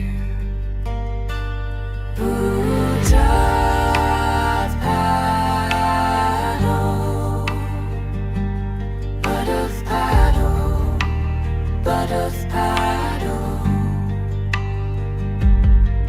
It's time to rise. Open your eyes, break through the night of lies. It's time for Nibbana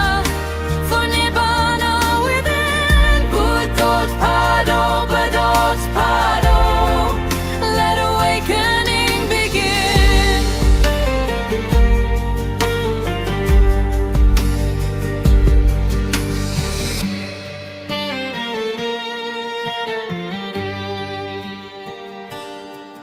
When the last breath falls in peace, the storm of the self grows still. With Buddothpado on the lips, the heart returns to silence and will.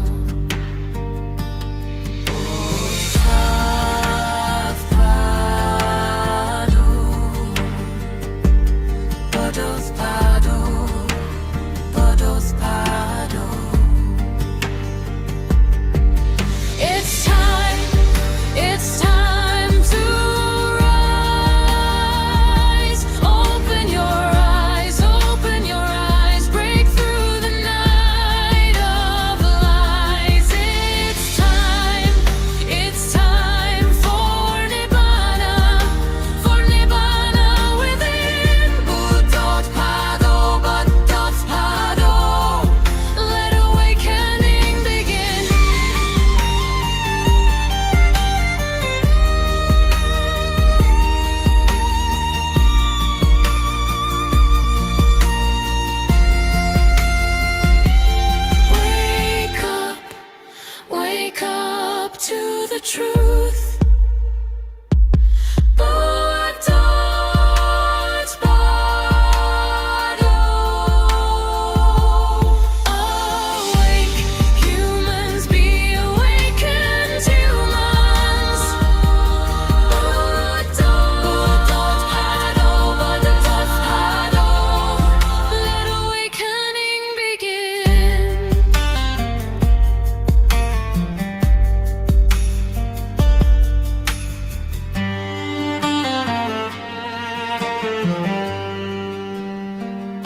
Mitrapajan, bless you all.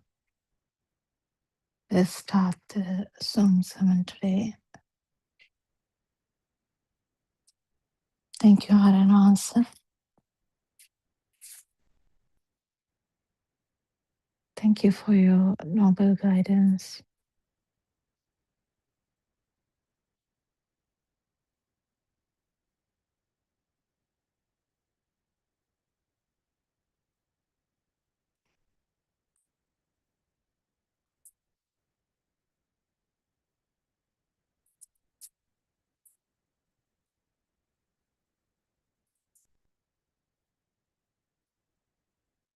Yesterday, we had a discussion that Hansi also participated. It was so good. He was actually describing Nam so beautifully, very simple way. And he was saying how this outside is not actually true, or it is mind only. And actually, when we think about it,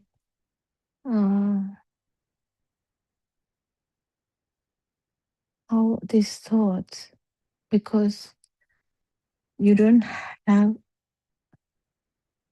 when you, if you think about it now, we are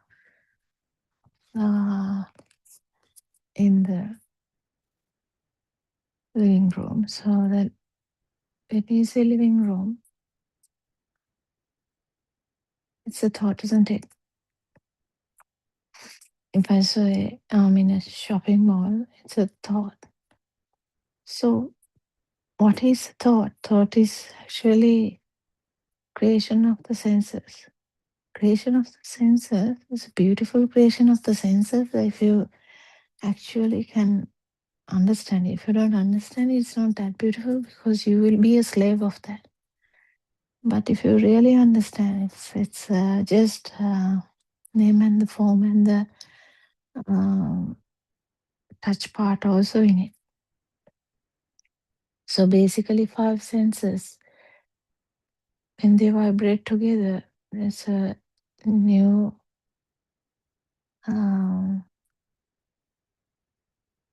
new vibration as such, and that is the living room. So the living room itself, if you look at, just try and say, what is living room, what is shopping mall, what is a monastery? It's all in your thought.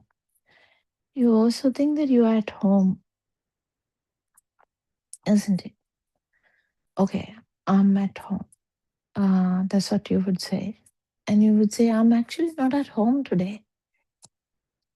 Or you might say, I'm at work, isn't it? So where are you?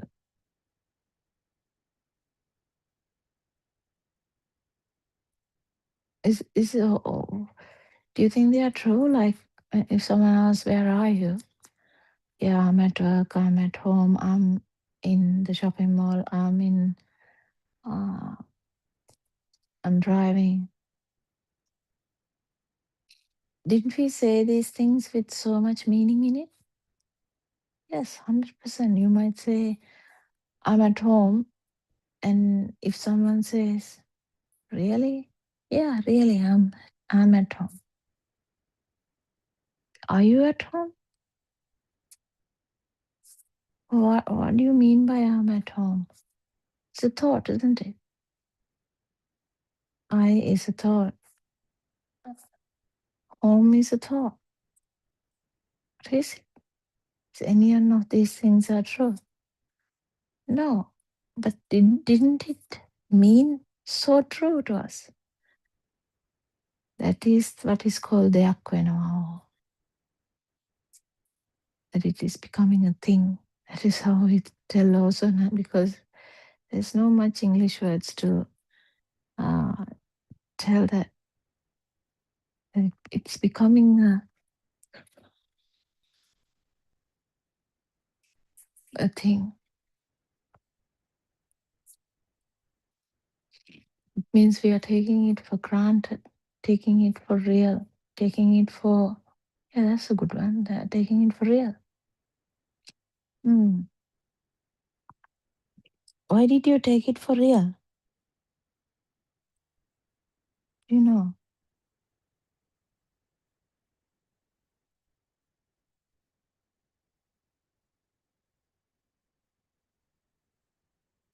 why did it, why did we take it so genuine, so sincere, so actually happening in reality? Yeah, we thought it's actually happening in reality.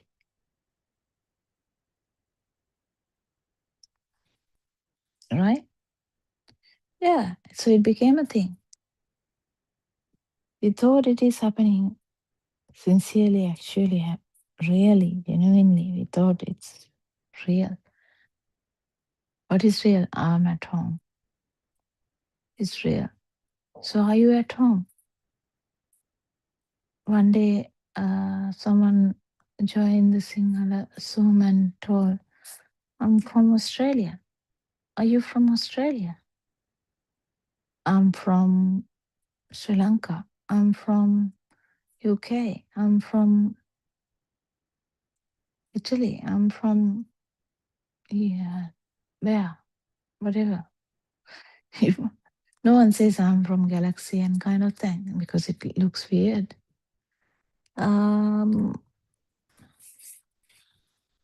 Or you might say I'm from Colombo. I'm from Rajagiri or something like that.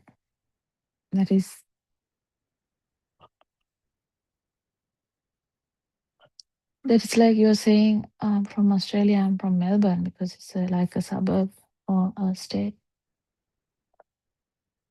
isn't it? Mm.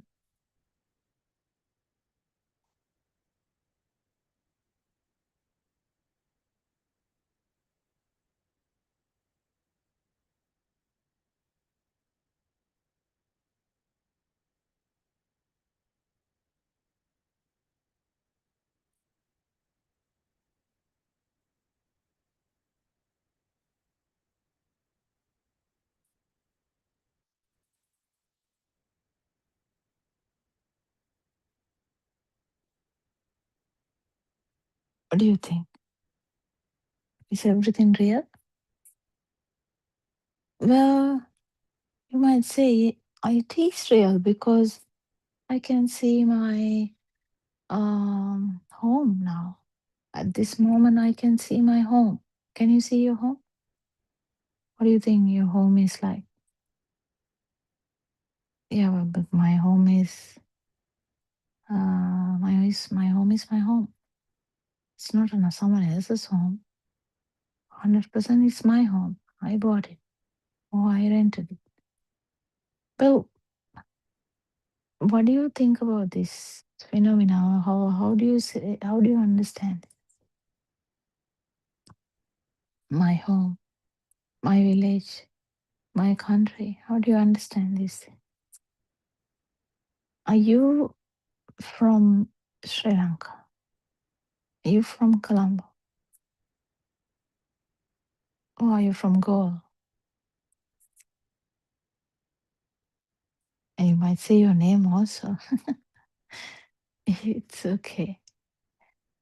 Actually. Yeah, actually you might say the name, isn't it? It's actually weird now. We after listening to we keep saying that, don't you? Yeah.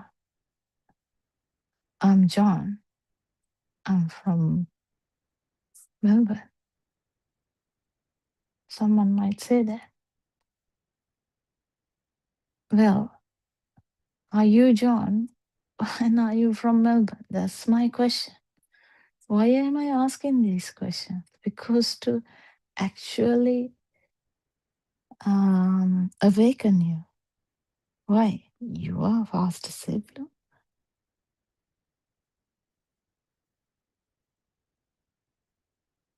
Hmm?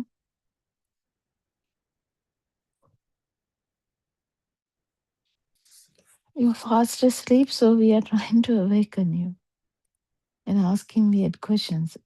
Are you John? Are you from Melbourne? Mhm.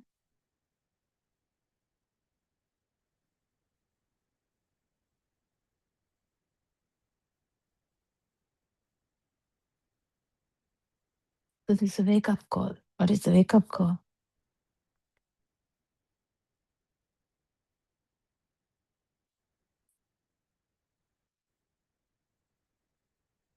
To understand that none of the thoughts are true. So what is a thought? What is Melbourne? Melbourne is a sound. What is Melbourne? Melbourne is a sound, yeah. But don't you have like a picture of Melbourne? Well, you have. Even you have never gone to Melbourne. Also, you might have a picture. You might have a picture saying, "Oh yeah, it's a main town of the town of one state of in Australia." You might have that kind of picture. If you have gone there, you might remember that part. So what is it? So Melbourne is actually creation of 5 sensory organs. So when you take Melbourne, actually 5 great elements are also there, and the sound and the sound,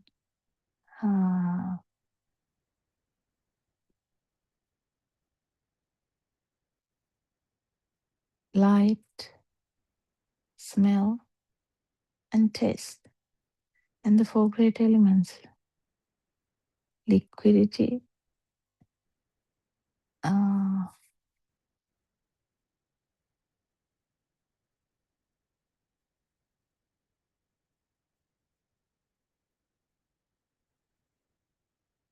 solidity,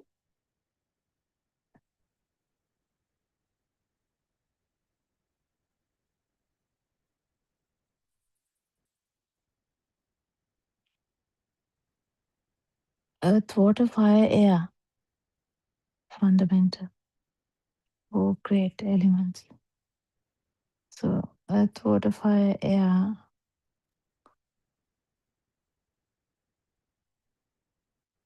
In Sanskrit, it says Mahabhuta.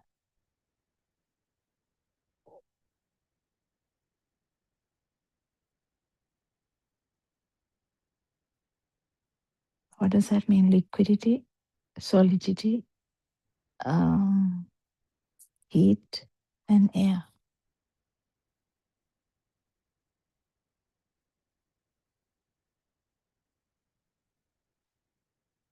Are they true?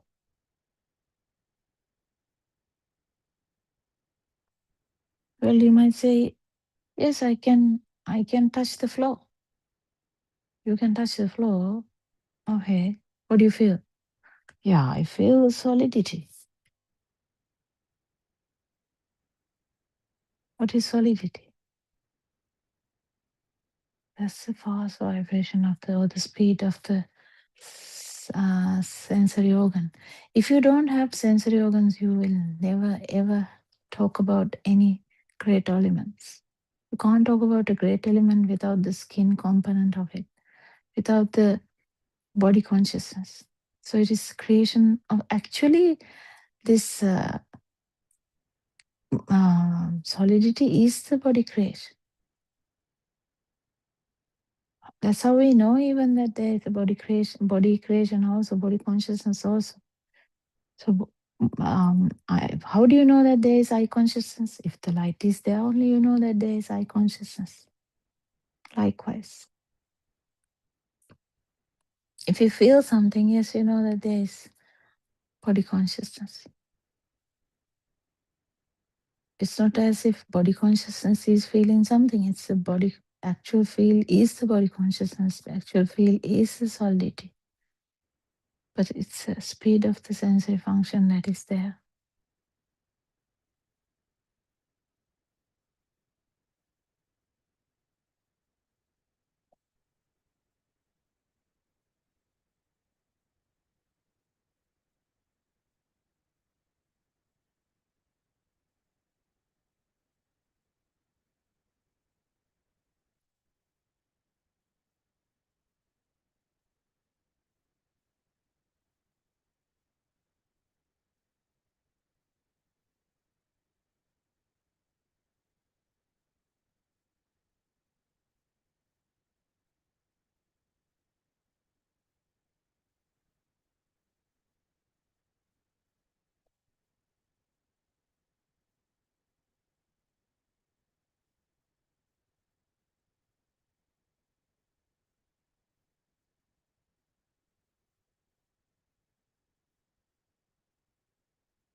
What do you think?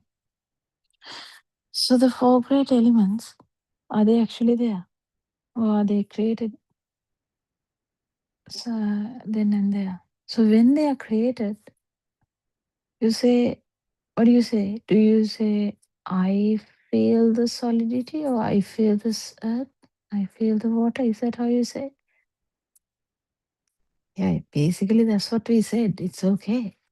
But what is happening there? It's the speed of the sensory organ. If you don't have a speed, actually, even if you have a body consciousness, if the speed is not there, that's not going to work.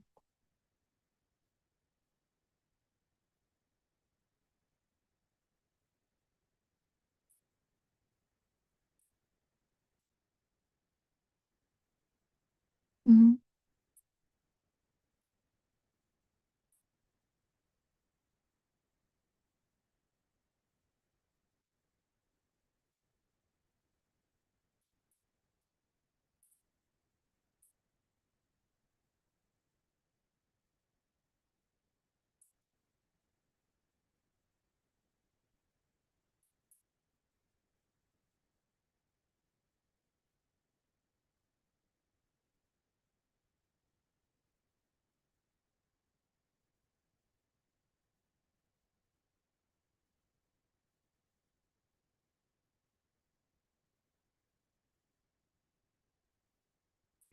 So you said I'm at home. So we'll go back to that. Are you at home now? Yeah. I mean, are we going to contest that? No. But is that real? Well, I'm not at shopping mall. I'm not at work. I'm at home. Hmm. So what has happened here? It's okay to say that I'm at home because, well, it's true. You're not elsewhere. So you're at home. So what's the big deal? What are you trying to understand here? There's a perception that you're at home. If you really believe that there's a home, if you really believe that I am, well, these perceptions will be true. So be careful. Are these perceptions true? That I am at home? Are these perceptions true? No. Perception is never true. It's a feel. What is the feel you get? Some kind of speed of the sensory organ only you will feel. You don't feel anything else. So if you see, that's the light you're seeing. That is the fast vibration of the eye. So when you look around, you say, I'm at home. You're just saying light. That's what you felt, but you gave an interpretation to that, which is okay. As far as you know, it is okay. You just have to know when you say, I'm at home. Yeah, we use words to imply 100%. You can't live without that. You have to say. Buddha actually asked these questions from a very young lady who was doing some textile business. So there were so many people waiting for Lord Buddha to start talking. He didn't start talking. He was waiting for this girl to come. The girl came. Lord Buddha asked I don't remember the whole story, but he said something like, where are you from? Where are you coming from? Or something like that. And she said, I don't know. Just imagine how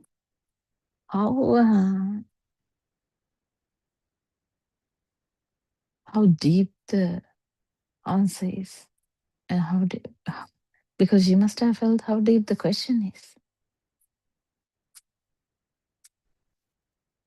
And Lord Buddha asked, where are you going to? She said, I don't know.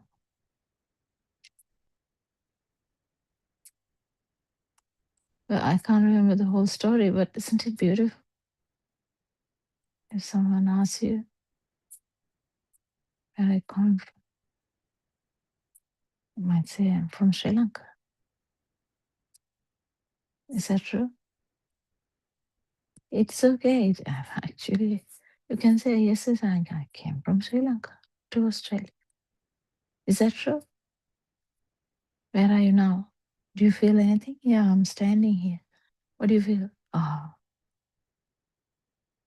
because the body sensation is there, there's a sense of solidity, isn't it? Is that true? No, that's the fast vibration of the sensory organ. So finally, is there someone or something or whatever it is? No. So what do you get from this? Well, there's nothing really serious for you to take so seriously as real, isn't it? Any of these things real? The life wheel, is it real? Oh, life wheel is also not real. Isn't that amazing? Why are we craving for a life wheel then? Because we don't know.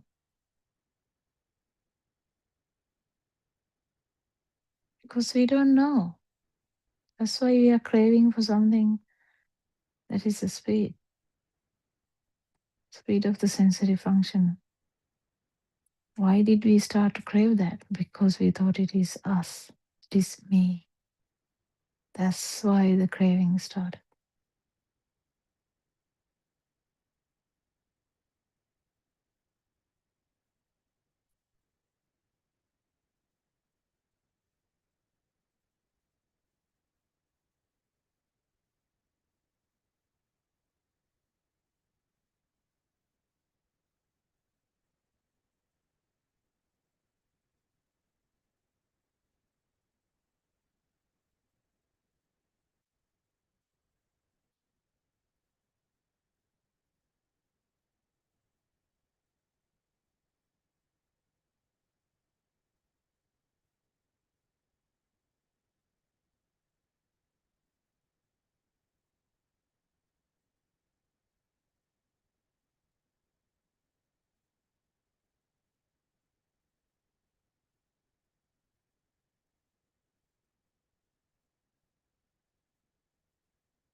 Mm?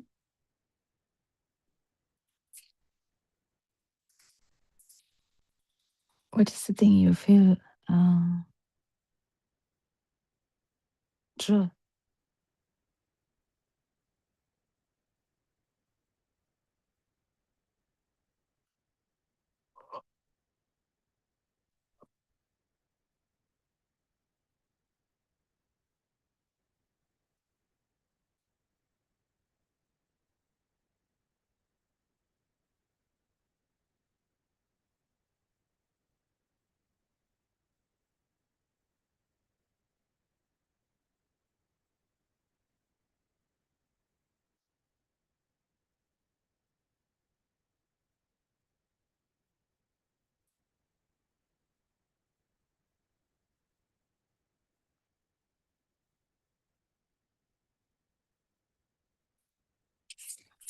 You can talk.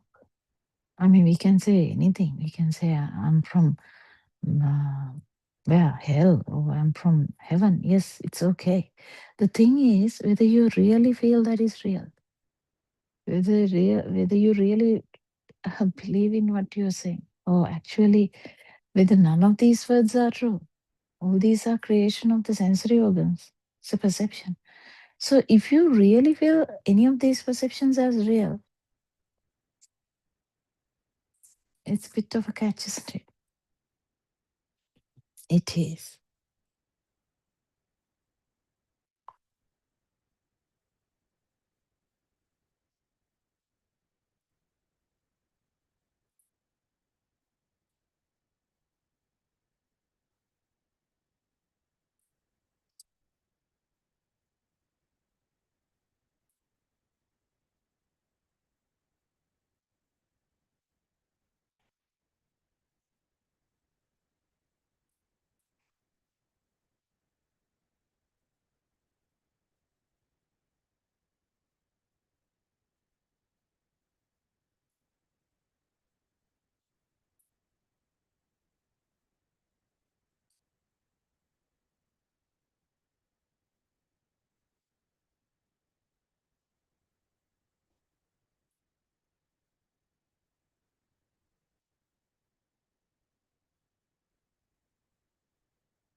Now there is a war, there's no petrol, there's so much trouble, isn't it?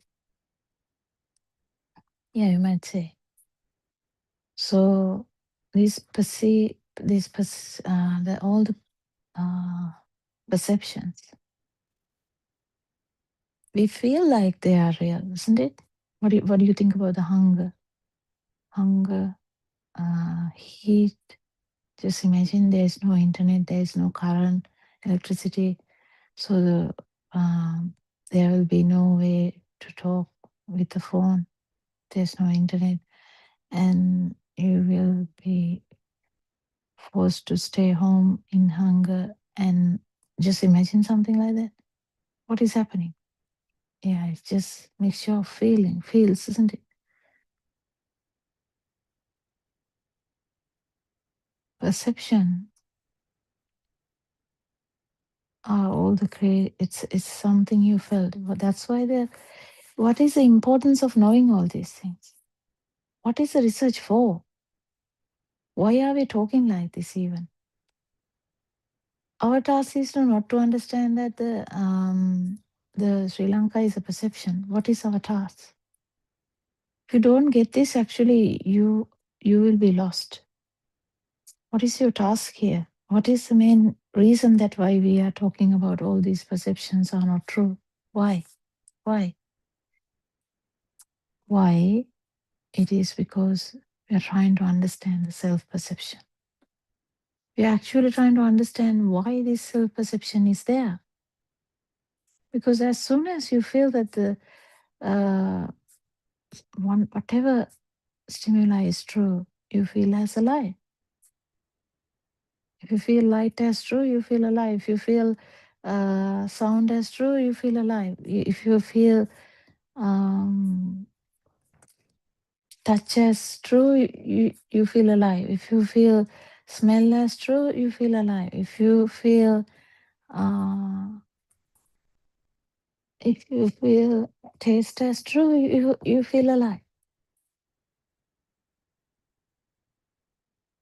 If you feel the mind perception, that is the chair or the Sri Lanka or whatever, that's the mind perception. If you feel that is as true, you're alive.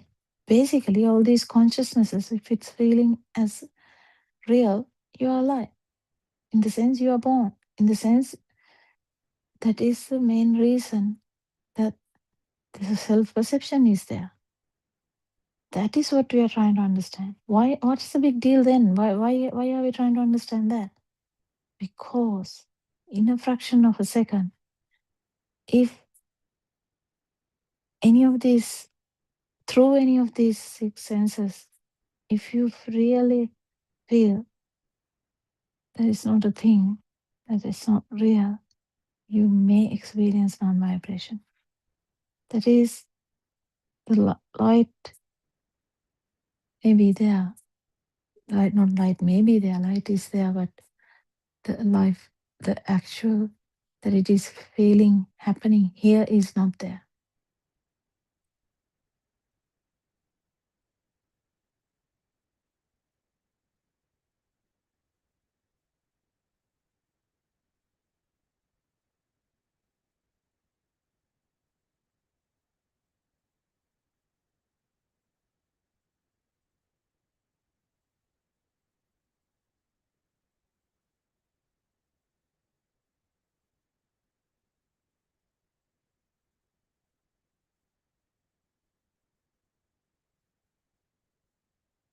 Mm.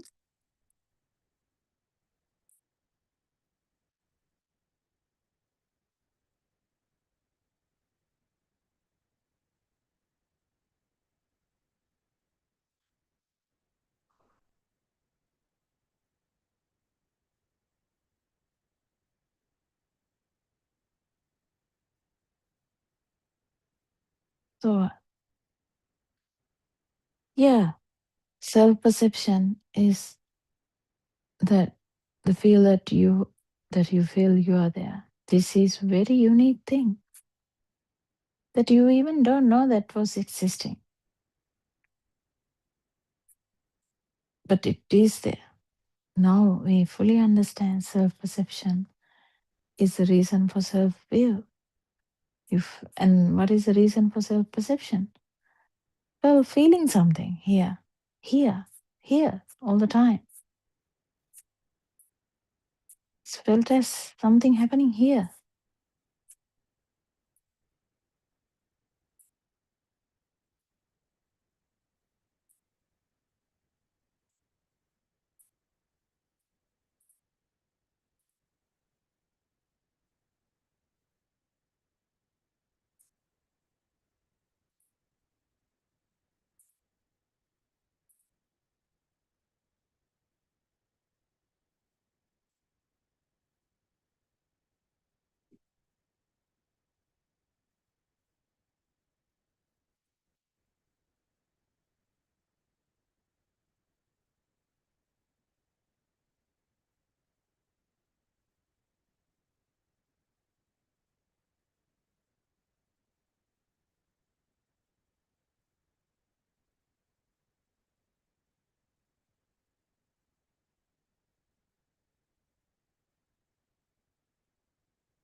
Which one is true now? Is it the perception is true, or the self view is true, or self perception is true, or self vibration is true? Which one is true? Well, they are all misunderstanding.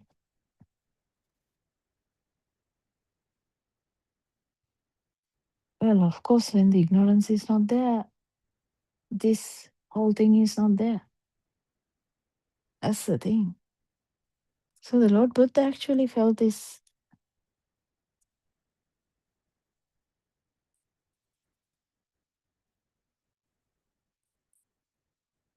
Where we say under the portrait, in a poet day, early morning, what happened? He had an experience of non-vibration. But there's so much insight into that. So much.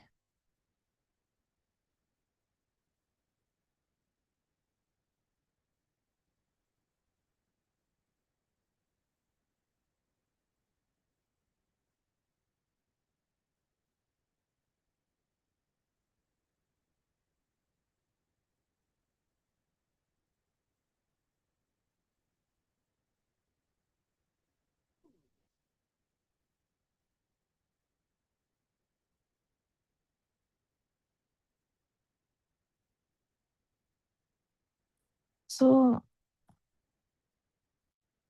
this experience, actually, yesterday also Alan Hansen said, a lot of us may have that experience, but you're not aware because of your ignorance, because Dhamma should come there. One day in the discussion also someone asked about experience. In that, she didn't have any insight, nothing.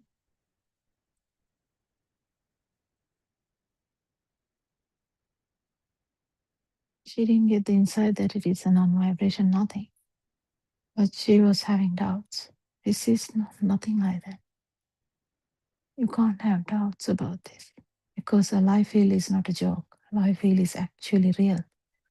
Right? Right? Yes. You feel alive. That's why you are scared to die. Even the worm feels alive. That's why worm is scared to die. Even the cockroach feels alive. That's why cockroach is scared to die. Even the elephant, even the ant, scared to die.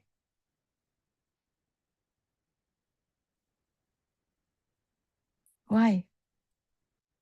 Because there's a life field. What is the life field? Well, it's a perception.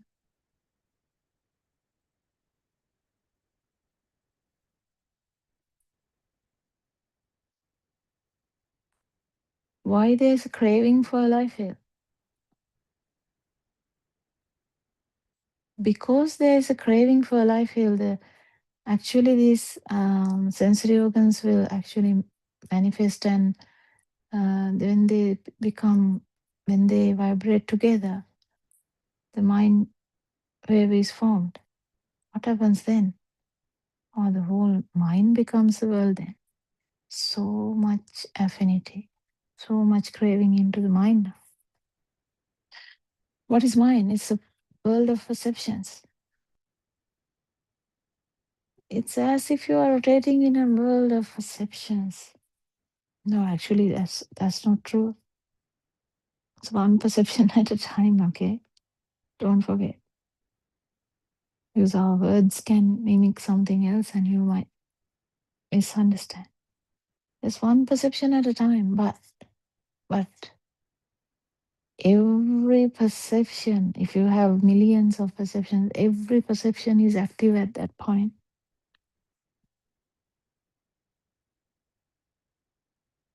That's why there's so much power.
So remember, I now at this moment I put my hand on the settee because I'm sitting on the settee. Okay, now you get the mental picture. Yeah. So when I keep my hand on the settee, what is that? That's a perception, isn't it? Yeah, close your eyes. See that perception? Still there. We only associate perceptions. That's the level that you find it difficult to pierce, to actually come to the feel. Actual feel is slightly different to feel with the perception, because feeling is a perception too. So when you are in the mind bubble, that feel is the feel that you had forever.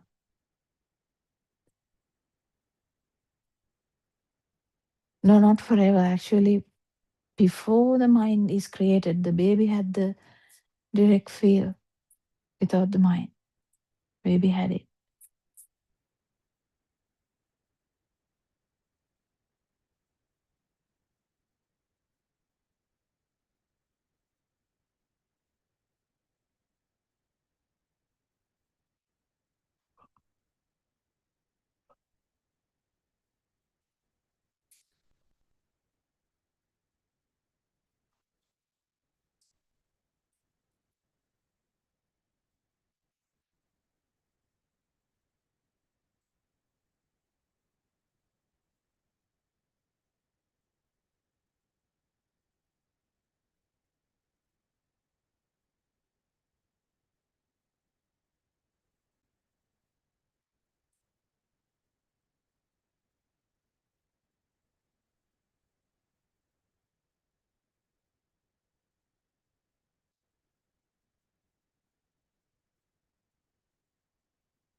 What do you think?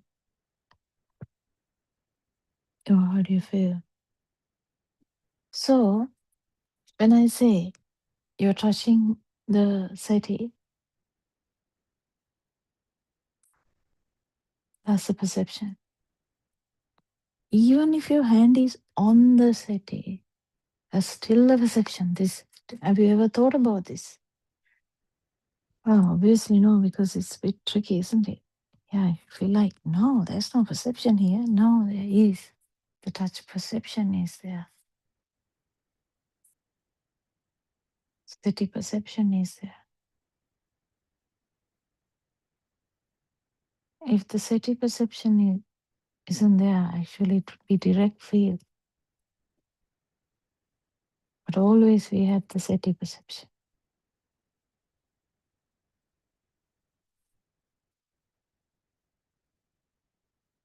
If you actually exit that perception level, you will directly feel it. What do you feel? Fast vibration of the sensory organ. It's the speed you feel. That's all. It's the speed you feel. Speed of the sensory function. There's no self there. Not at all. But you have to come to that feel level to talk about that. So if you actually talk about it, if you actually come to the feel level, what do you feel? You will feel immense power in that field. What's that power? That is the self vibration. That is your power. Will an arahant feel that? No. But in the initial bit, you can feel this so much power.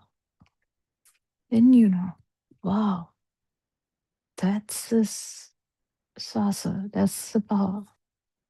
That was giving me this misunderstanding forever. That has to come to zero. Yes. How do you know? Because you felt the zero also at that same time, if this Dhamma worked properly.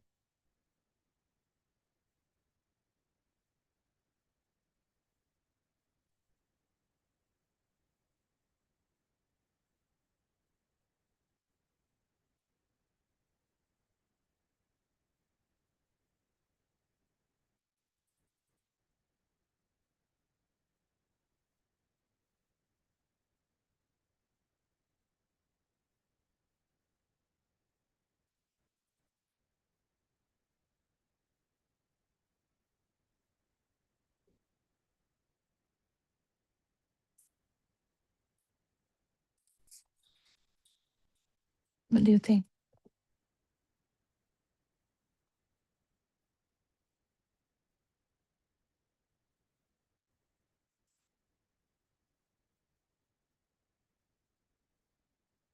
So have you ever touched a city? No. That's the perception we have. City is a perception, I is a perception. It's so beautiful, Dhamma, if you can feel it. You actually exit the perception level, then it would be a direct feel, which is the speed of the sensory function. And if you get that, non-vibration may be felt. It's a feel that would say the absence of you, but the actual experience would be there in a very subtle level. It's not crude, actually. It's not crude, but it's a subtle level of experience. What is the insight you're getting from this? I told you if there's no insight, it's useless. Whatever the experience is useless.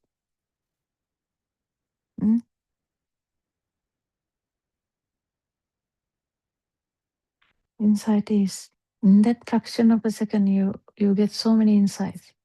One is one stimuli at a time. Other one is, if the self-perception, self-vibration is not there, well, I feel, or the existence feel, none of these things are true. It can be felt, but it's not true. If the existence feel, whatever the stimuli, if it felt as existent, yes, life is then there. But if it is not felt as existent, if you're fully aware that it is the speed of the sensory function, then life is not there. So what's the big deal? Why are we craving for life? Because of a habit. Now everything is about habit. The craving for this bogus or a creation. That's why we are creating that. I feel it's a habit. It's a long-standing habit. That's why we crave for the self vibration. We crave for the self vibration. Do you know how long? Not for this 60 years, 50 years, not for this 70 years, not for 35 years. No, it's actually unbelievable. Can't even word how long. Because Lord Buddha said, you can't find it. If you go back, you can't find it. Because it's that long. It's that long that you have been mistakenly taking as is well, I feel, as real and craving for it. This tanha, the craving for it is there. It's a very deep level. It's not like craving for the ice cream. It's not. It's nothing like that. It's a craving for actual feel, the self vibration. It's a craving to feel.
That's why actually people are so helpless when they're dying.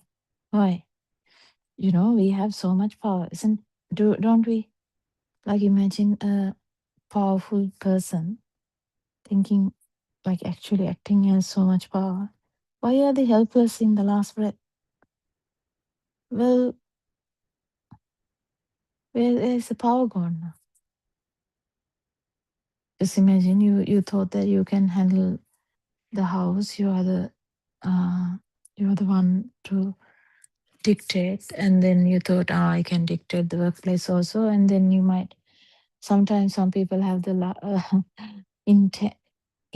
like not intention, have the ability to govern a country, sometimes whole world. Yeah, you might have that ability. What happens when the death comes, the moment of death? Well, so helpless, isn't it? Where's that power controlling the whole world? Where's that power, or controlling a whole area? Where's that power controlling the home, controlling the work, controlling everything? Where's that power? Aren't you helpless when the death last breathing moment comes? You're very helpless, isn't it? Then what happens to this craving? Well, it will be 1,000 times more now, because you feel defeated. You thought you felt defeated all the time. No, actual defeat comes with the last breath. If you don't know this truth, folks, it's very dangerous.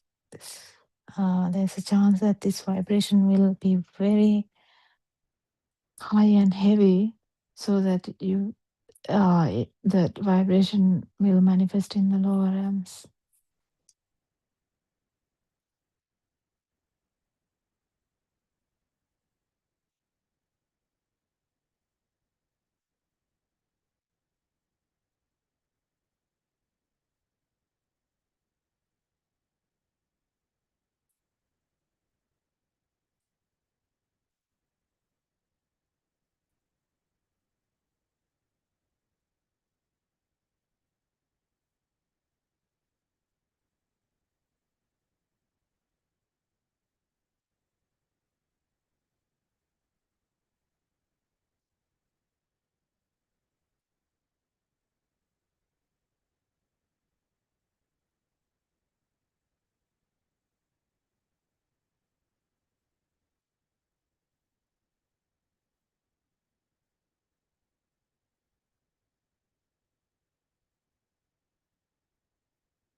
What's that?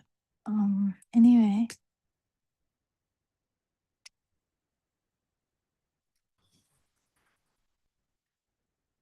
just try and understand.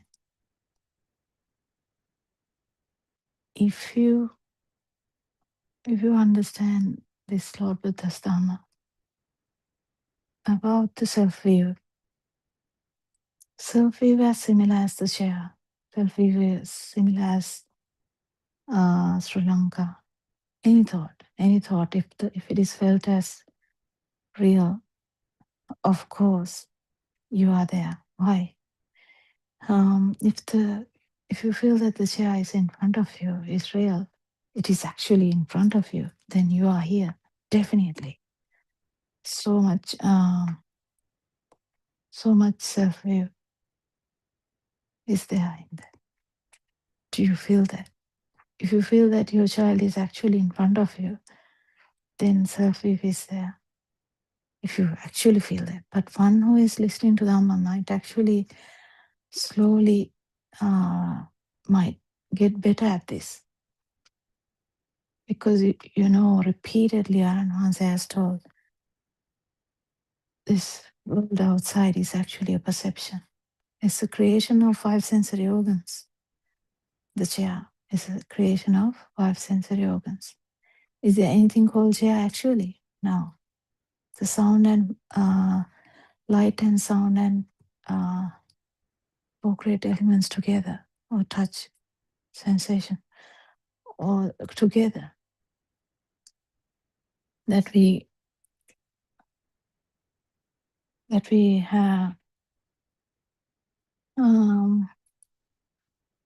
the chair. So if you actually feel that the chair is in front of you, you are there, because that's how it is.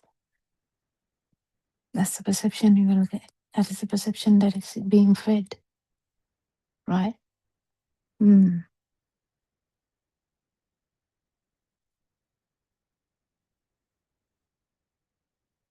So if you actually understand that level, it is so great, because then you really know perceptions are not true, but the mind is not true. Because you know now outside is not true, but then you felt that these perceptions are still true, kind of. That's why you are still in the mind. The touch is touch and light and sound coming together. It is perceived as chair. So the chair is a perception. So this is a problem. Even though the view is not there, if the perception is still strong, the self-perception is also there. It's not as obvious as before now. This is why this path becomes so difficult at the end, I think. In the sense, it becomes so fine. That's why so many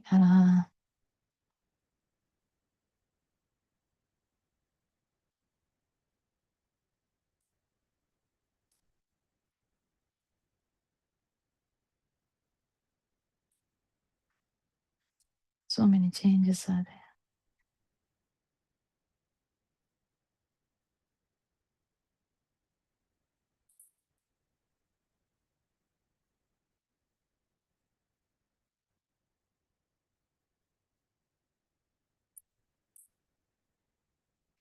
So if the perception is true, it can be any perception.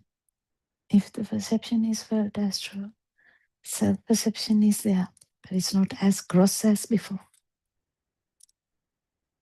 Because it's all in the mind side now.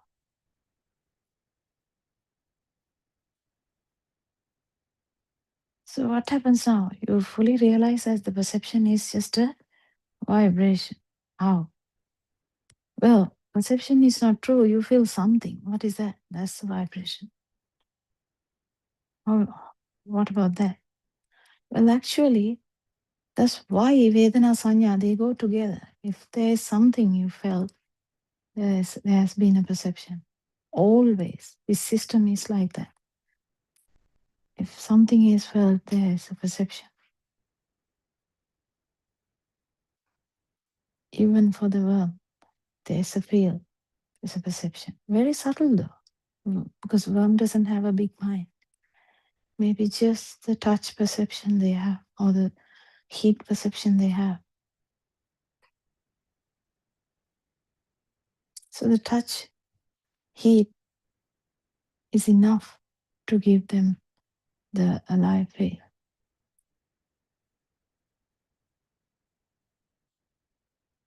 So this consciousness, this is the basic aspect you have to pierce. The consciousness, is that true? This mind consciousness is a bit difficult. That is why the difficulty of piercing the mind consciousness, because if the mind consciousness is not felt as a thing, you will directly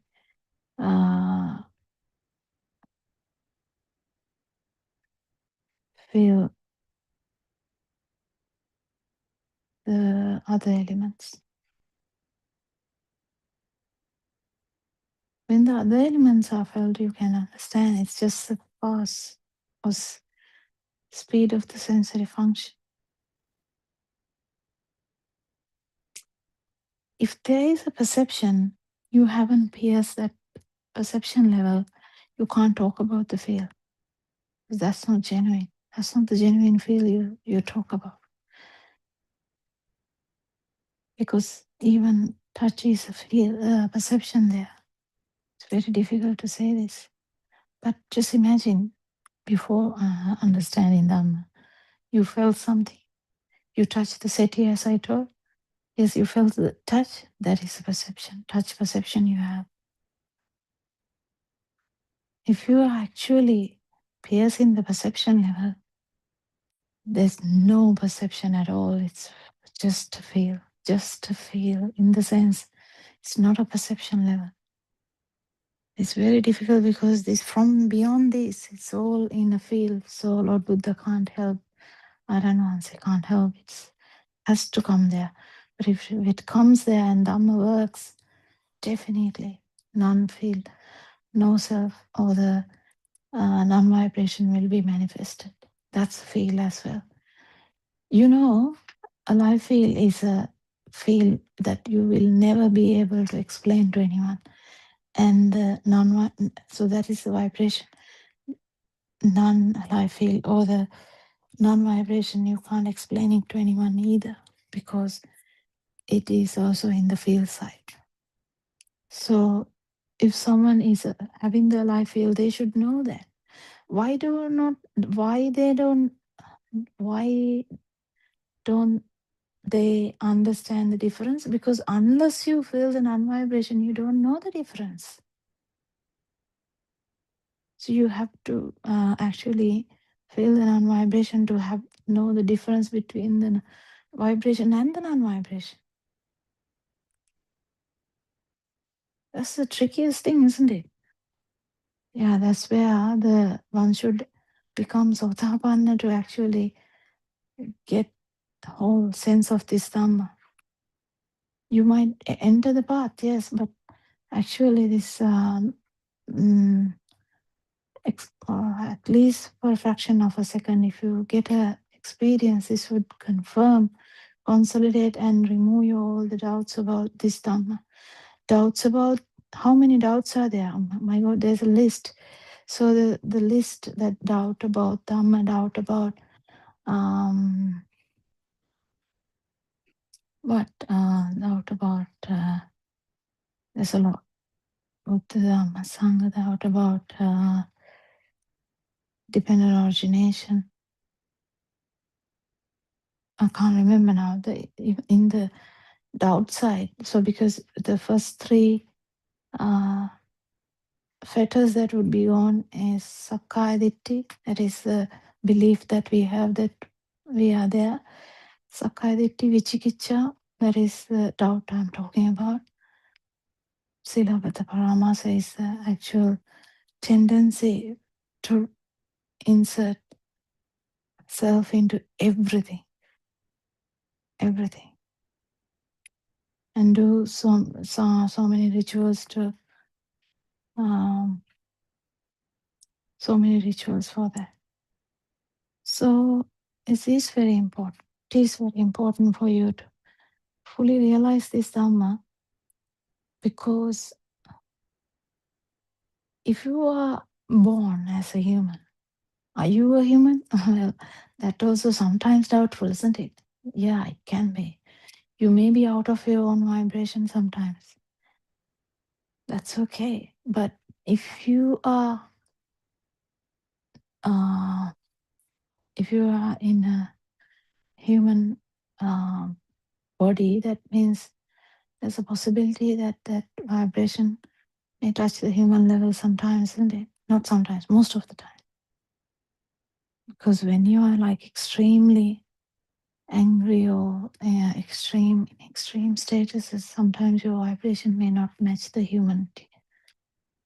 But let alone that, if you are a human, it is really a must that you should try and listen to this Dhamma and understand what human vibration is. Who am I? What is this world? Because only humans have this ability to think, ability to reason out, ability to do the research, ability to understand the whole world, actually understand even the self vibration. That is how fortunate the human vibration is. And if you have lucky, you might get the awaken to the moment that you might fully realize that there was never a you. So everyone, we wish you all the best for understanding this Dhamma. May you understand this Dhamma. May you feel the non-vibration. Actually, that's the wrong thing. May the non-vibration arise. May non-vibration arise, because you can't do anything. You can't do anything anyway. There's no you. So what can you do? So if vibration is here anyway, but non-vibration will arise when the vibration power goes down. So thank you, Aryan Mahansa, for your noble guidance. May Triple Gem bless you all. Thank you.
Good afternoon, everybody.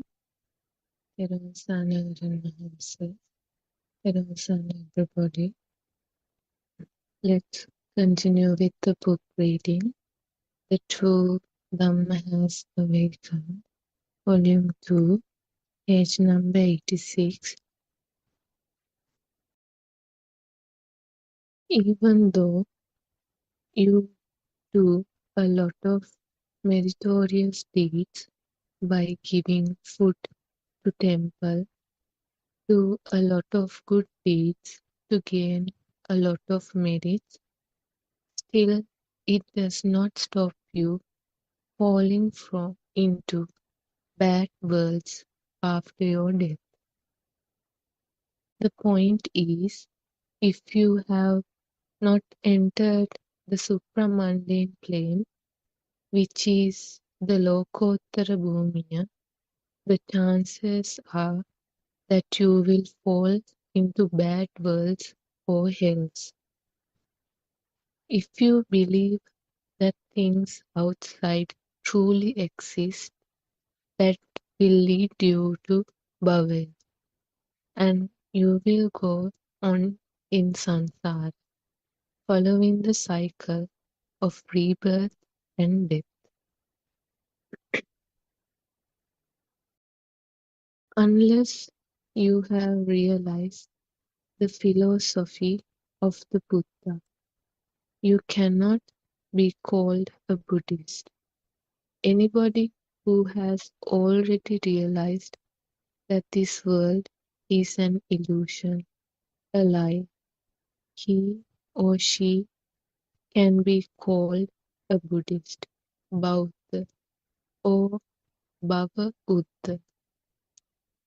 You need to practice going on the path every day. At the beginning, try to bring your mindfulness to any of the 4 postures you would be at that moment. At the beginning, you need to apply effort to go on the path. The journey on the path to Nirvana begins with the effort you put into it.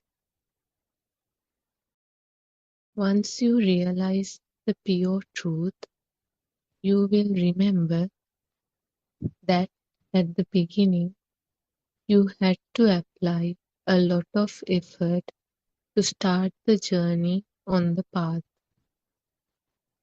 But later, as you go on the path, you realize that once you reach a point in your mindfulness and in your spiritual development, the rest of the spiritual development takes place automatically.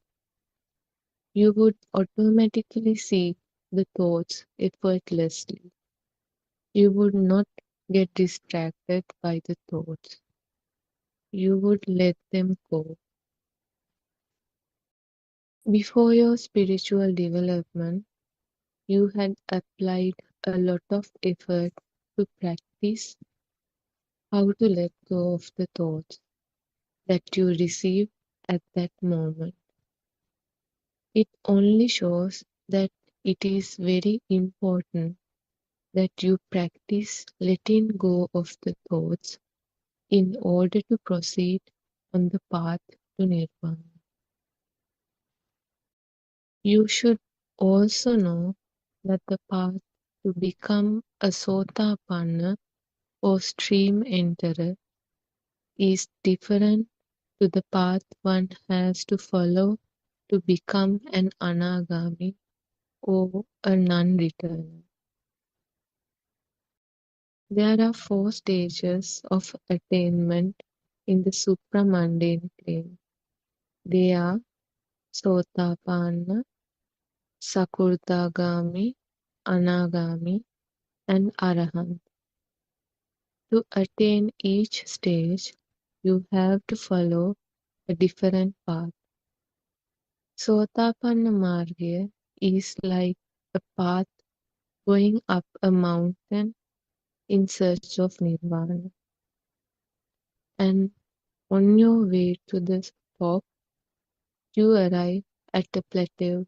This plateau is similar to attain in the first stage of Sotapanna. This means that I have realized the truth. Therun San, everybody.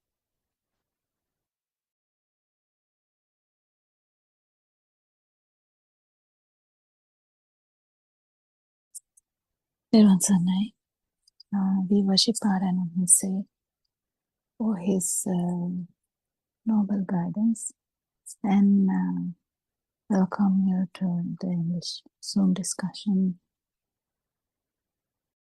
Welcome everyone who has joined already. I think Dr. Sakuntala is busy today with the programs, live programs, which is happening in Metmal monasteries. So we'll continue the discussion. It's I think Ranmanse also mentioned in the morning Zoom morning Zoom as well that we should talk about the Satyanana as well, which we do. Actually, we do that. We can talk about it as it comes. Anyone is free to ask a question as well. So I'll just give some facts here while someone asks a question. So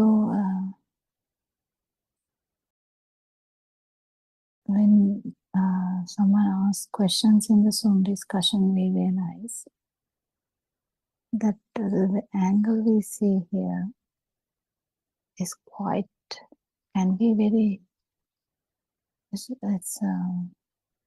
different from each other. Like the way they look at Dhamma can be different. It's okay, but it's very important to understand the no-self Dhamma is actually, we are not going to understand just that the outside is not existent and the thoughts are not true. Actually, that's not the only part. It's mainly understanding that the self is not existent. The thought of self actually happened because we got a perception of self. We feel that we are here.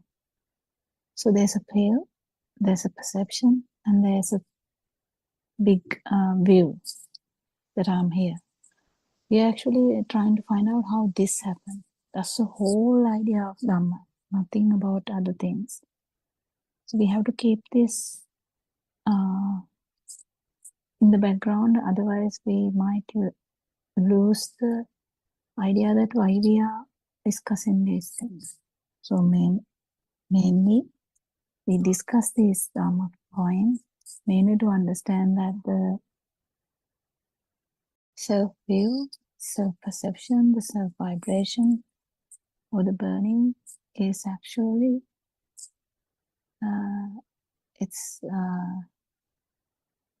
it's there because of a reason.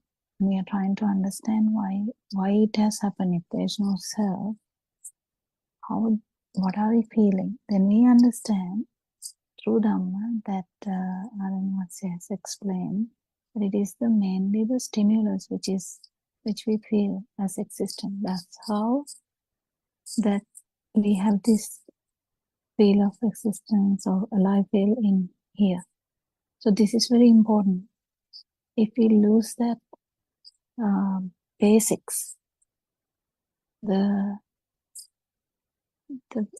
base, it's if you keep understanding without that base, there can be actually problem because you will get more powerful, and someone who doesn't really care about others, or someone who doesn't feel the others or the world or the nature will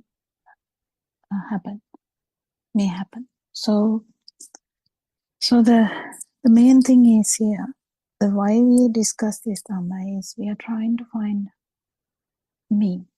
Who am I? So when we try to understand that, we understand there is a thought that I'm here. Yes, that's true. Definitely. We have a thought that I'm here. Then how did that thought happen? Is because there's a self-perception that we have like an idea or a perception or a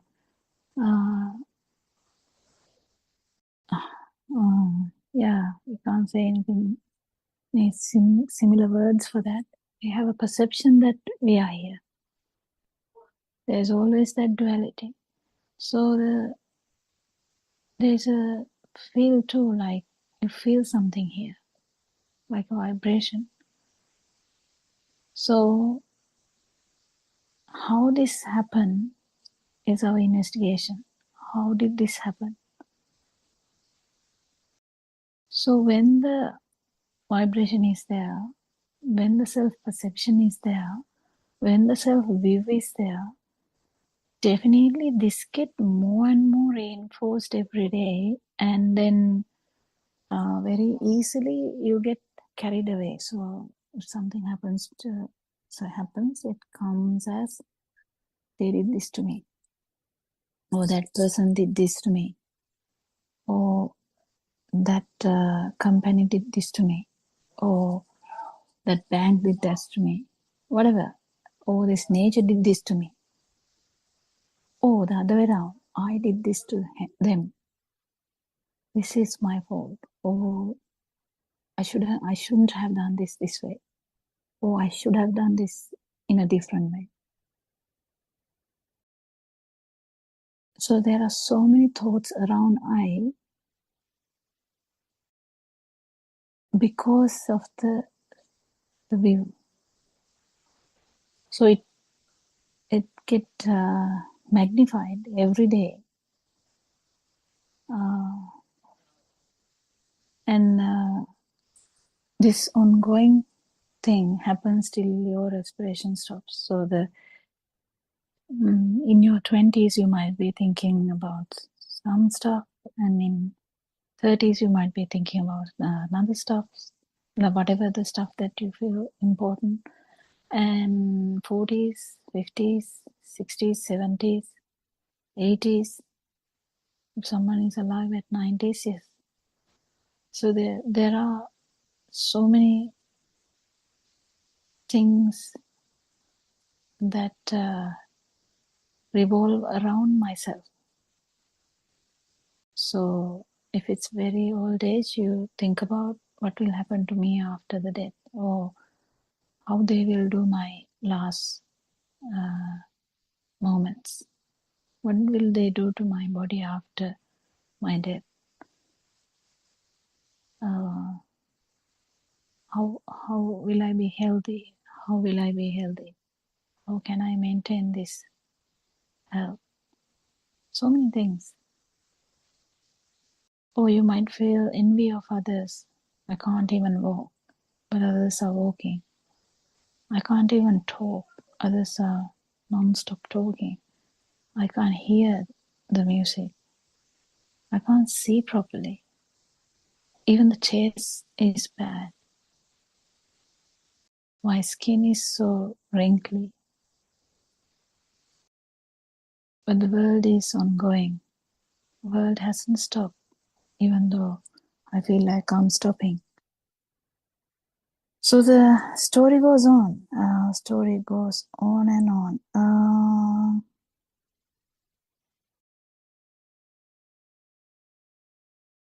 Is there anyone to ask a question? Doctor, I'm Joel here. Oh yeah, okay. Hi.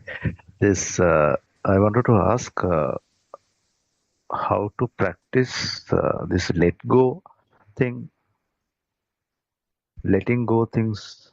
How to practice it, doctor? Yeah, okay. Yeah, we'll talk about that. So letting go, there are two ways that people do that. Letting go in right, so the wrong vision is that the belief that we are here, I'm here, others are there, the chair is there, I'm here, my friends, they are there, I'm here. You know, that complete wrong vision is, with the wrong vision also we can let go. So how can we do that? We just let go, you know, like I wanted to buy a car, but I let go of that. I just bought a bike. It's cheaper, it's very easy to ride. Yeah, you just let go of that car idea. You can do some other stuff too, like I got an idea about a girl. I felt the girl is not the right, and I let it go because I didn't feel it's right. So you got a plate of like some food, and you felt it is going to make you sick or make you actually fall sick in future. You just let go of that. Or there is a recurrent idea that is coming. You know that gambling is not good. But it keeps coming, and then you rationalize it in your brain. Gambling is not good. Okay, I'm not going to do that. Terwassarai. Tiruvasan had an answer. Kokila, my brother's daughters here, my sister's daughters, Australia. Okay, I had an answer. Yeah, here. Is my yeah, so what's Hiroshi is the name. Is the three sisters here. My sisters' daughters.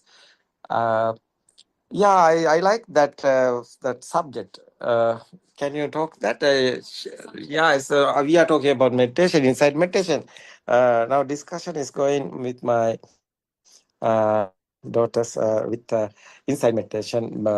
She's, I know this girls like this inside meditation and the inside silence. They don't like the rush. It's nice. That's the Dhamma otherwise.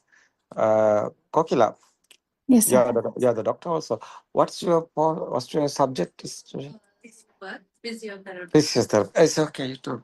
It's your ideas. Hello, I'm Hiroshi, physiotherapist. Hi.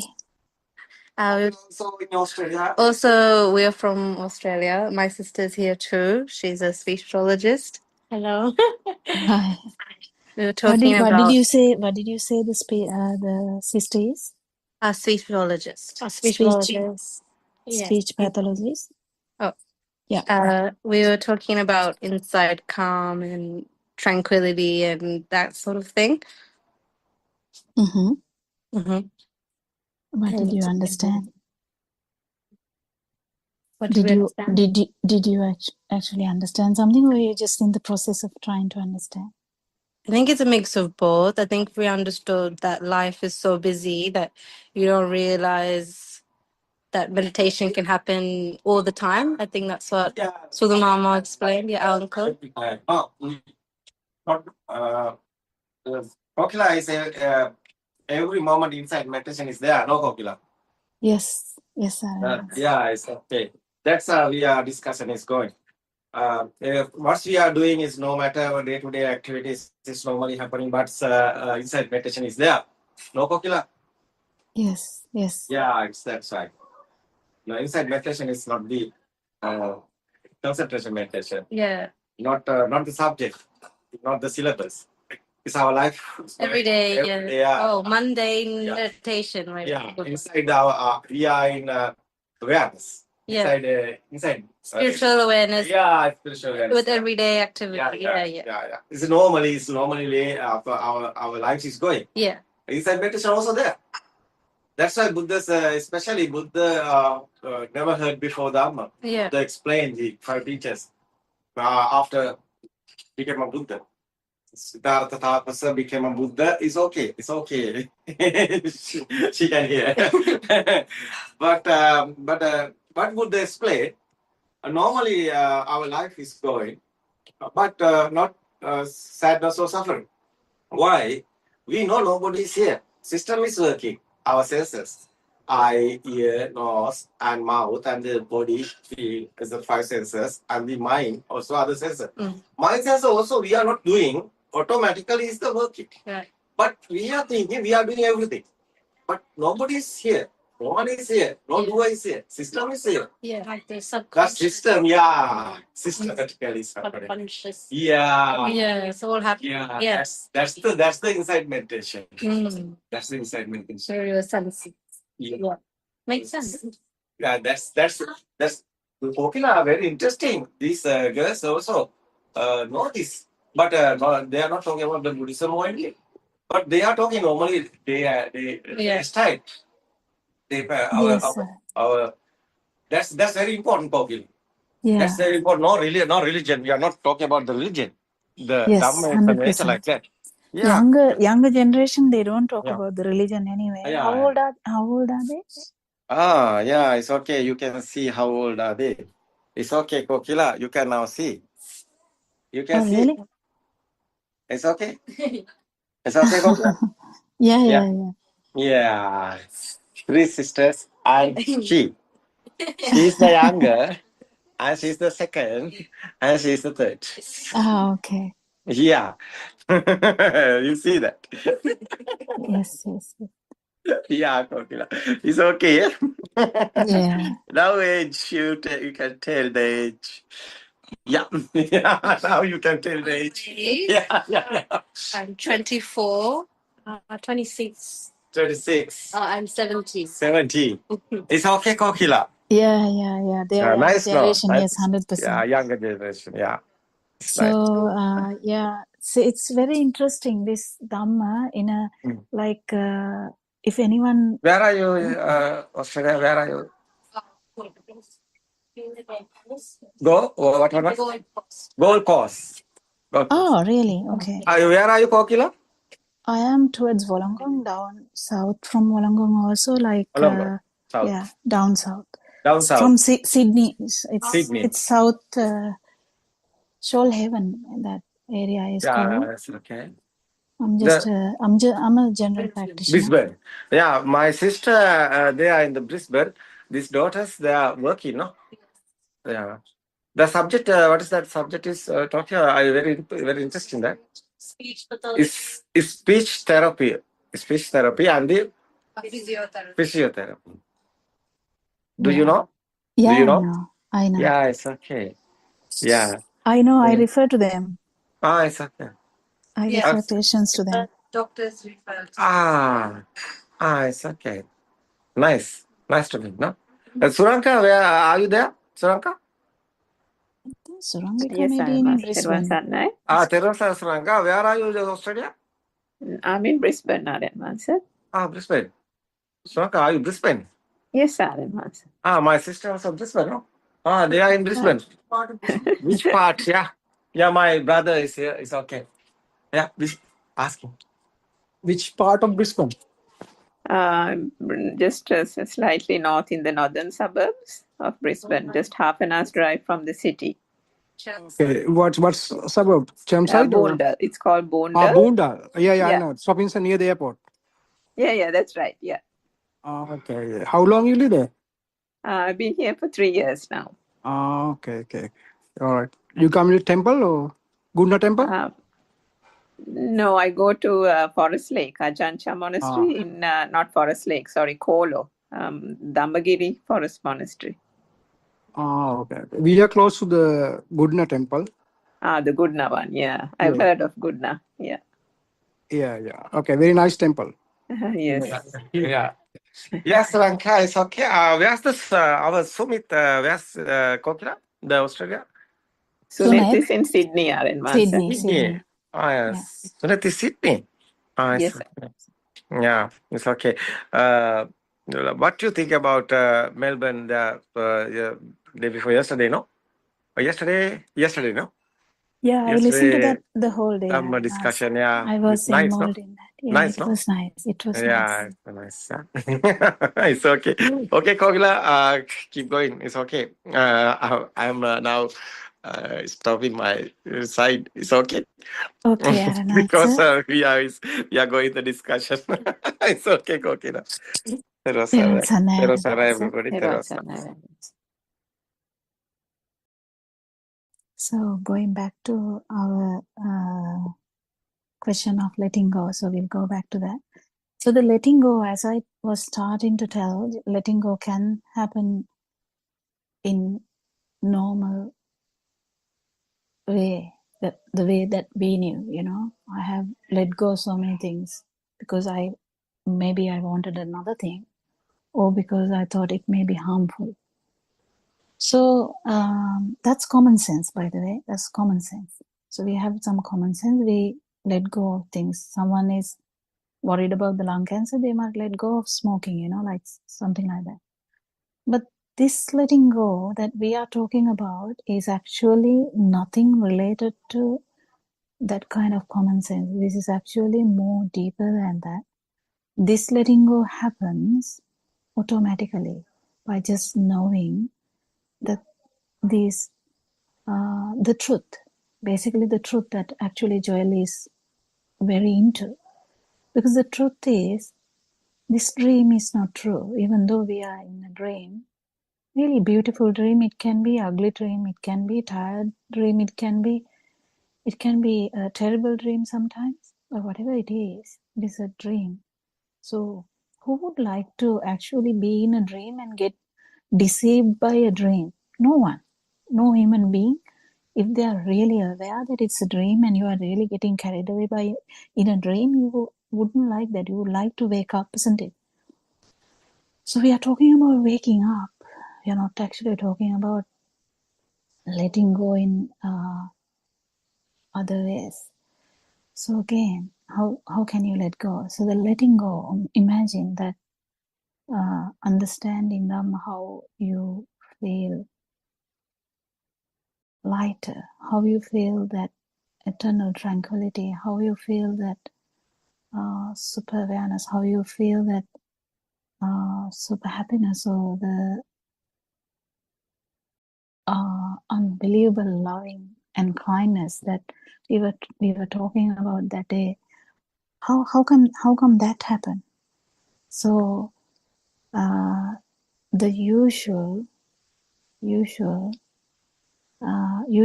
we are not aware about anything like that, but after hearing this Dhamma, you understand this dream. You understand that the outside is actually a perception in our mind. And when we try to understand the mind, we understand it's just like a spark. It's a vibration. It's a vibration. So you keep understanding how these things work. And are you trying to let go now? Not really. Are you trying? If you really understand that this dream is a dream, are you going to like really hold on to things in the dream? You might use them. I mean, you're eating because you have a body, so you keep eating. You have you have to keep it clean. You have to be in the society as a having like a good appearance, and you have a pattern that you had before, so you might be doing something that you used to be doing. You get up in the morning and you have a routine, so you might be doing the same. But are you actually deceived in that dream? Not really. So if you actually awake, you feel, now we are trapped in the dream, you feel that. But if you feel awakened, you're not actually in the dream, but you kind of become the master of the dream. Before, we were in the dream, we were acting in the dream with so much agony, so much sometimes happiness, so much anger, so much sometimes empathy, but sometimes hatred, sometimes jealousy, sometimes you're happy for the other person. Yeah, it's a roller coaster. But the problem was you were acting in that roller coaster. You were inside that dream. You were inside the film. But once you awaken from the dream, are you actually trying to let go? No, this happened because of truth. You're not actually trying to let go, because if you try to let go, this becomes a problem, because you try to let go, the person who is trying to let go becomes very prominent. That's like the before, because you wanted to let go, so you want to stop smoking, you try to stop smoking, you are trying to do something, of course, because it's beneficial for you. You feel sad and you're trying to make things correct again because you want to feel happy. That's because you want to feel happy. But the eternal happiness or the tranquility doesn't come like that. It's actually coming in, even if you are sad, you will have that happiness. You will have that tranquility. Even if your body is damaged due to some accident, you will be still happy. You will still be having that tranquility. How come is that? That's because you're actually not in the dream. So the letting go happens automatically. How? Because you have realized that these perceptions are not true. Perceptions are perceptions. Perceptions are like vibrations. The dream, I told you, the dream can be 30 years, 40 years, 50 years, 100 years. Whatever the dream, it's just another dream. But if you think like this, it is not going to help that much, because just thinking like that will not help. But if you really think about how these perceptions are made, how this a life feel has come, because you feel the light, you feel the touch, you feel the sound, you feel the taste, you feel the smell. But you understand that's only feelings of the sensory organs. That's all that happened. Yes, of course, there was a vibration to initiate this system, 100%. But now, because you're understanding Dhamma, the vibration goes down. There's no power, but the system is going. Tranquility is there. The happiness is there. You can do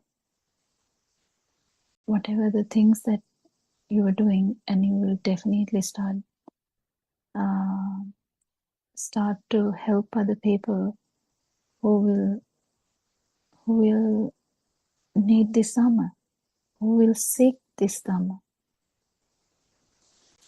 So, did you really feel it, Joel? I don't know. What do you think?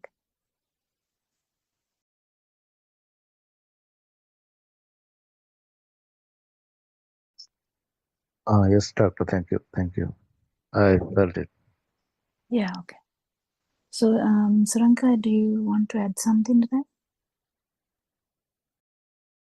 Or Joel, do you have any other way? Yeah, Saranka, yeah, you can talk. Yeah, Dr. Hukla, nothing really to add. I think the point I want to make, but then you also mentioned it, that when one says letting go, it can actually, you can mistakenly think that there is an active letting go that needs to be done. But that is not the case, isn't it? In this true Dhamma and the understanding and the practical aspect of it, we keep saying letting go, and to a certain extent, I think Dr. Kokila explained about the wrong way of letting go, and in the mundane world also we let go of various things. Even when we understand the Dhamma also, people mistakenly try to do that same type of letting go. For example, now when we have heard our advanced explaining for so many years, we have this is an experience in other Zoom meetings as well, Joel. Lots of our mothers who are listening to the talks, now they know the truth. They know the philosophy that has been explained. So what they try to do is, sometimes we know when some thought has become very heavy for them, say for example their son is not calling or something often, and now the mother is getting agitated, then he comes onto the Zoom and says, no, answer. Although my son didn't call, I don't know this. This is just a thought. My son is just a thought. There is no sun outside. So I'm fine, answer. Like that she says. So, and no, as if she's overtly trying to let go. So now, does that actually work? It doesn't. I mean, to a certain extent, she might have a temporary bit of relief, but it's almost as if she's trying to tell herself without actually innately understanding the reality of that process. So what the true Dharma philosophy is trying to get across to the followers is the fundamental tenets of this pure truth, which is about how this whole mind and mechanism works, how the self-perceptions arise, what is self-view, was there such a thing, wasn't that only a misconception, so on and so forth. But if you say that, I know it's bad, I know it's a thought, then it's almost only applying it like a knowledge. So because initially you have to take it in as knowledge, because we have already discussed that we use the mind as a tool first, because we have to first acquire the knowledge, almost like theory. We have to know what this philosophy is, what was it that the Buddha taught. And then once you do that, there is that practical aspect. Every posture, everywhere you go in your daily routine, the thing that is never absent is what? The thoughts, isn't it? And through the truth philosophy, we understand this. It is the thoughts that bring about the stimuli. The thought itself is the stimuli, and it is the stimuli, understanding that to be real, is the thing that actually causes the suffering. The moment the stimuli becomes real, there is a duality. The person experiencing the stimuli also manifests at the same time in that thought itself. So when one understands that, the practical aspect of it brings about that inner transformation, the jnana or the wisdom that Aran Mahanse has also explained in this Zoom. So that is what he's trying to encourage people following to do. Because ultimately, as Dr. Kokila says, ultimately the truth is that there is no self here. There has always been a harboring of a wrong self-view, which is why the suffering has arisen. The suffering of depression, the suffering when we lose a loved one, the suffering when we lose a job, the suffering when a relative comes and becomes a pain in the neck and doesn't go away. All those things are suffering. Why is it a suffering? The stimuli has become real. For you, it can be different stimuli. For another person, it can be another stimuli, relative, mother, father, whoever it is. But ultimately, they all have one common thread. It is all perceptions, stimuli. And if that stimuli or the perception is considered to be real, that you think there is a person outside, you think there is an object that has been lost to the fire, you think there is a dog who has died, whatever it is, as long as one considers that these things, that there is such an external world, then this whole world and the reality and the self and everything becomes true.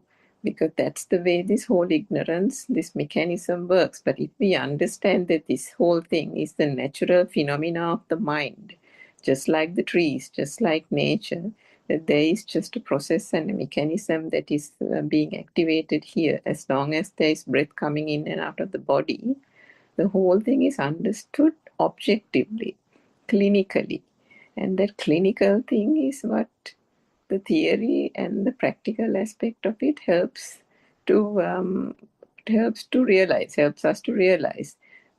So the knowledge then gets transformed. The knowledge of the truth and the philosophy and the mechanics gets transformed to an innate understanding.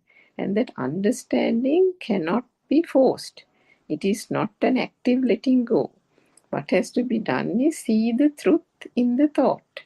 When one sees the truth in the thought, the power, the underlying current, the power behind the thought, the weight, the value that is attached to the thought, whether it's the mother, whether it is the job, whether it is the trade union striking and the patient suffering, all that one then sees behind the scene.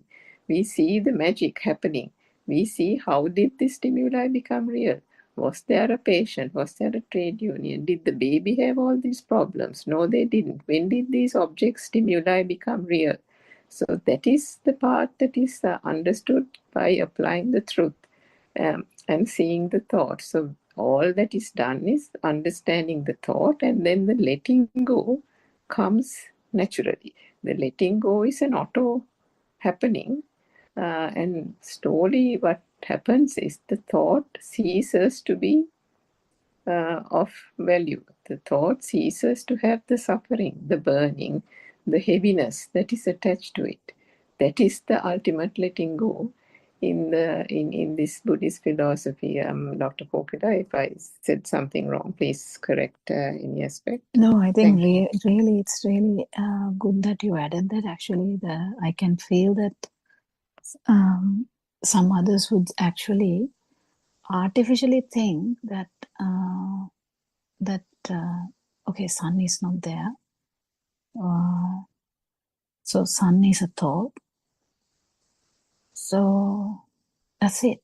But this Dhamma is completely actually different, because if you actually feel this Dhamma, what you finally get is there's no self. That's the main thing I was actually trying to say. That was that because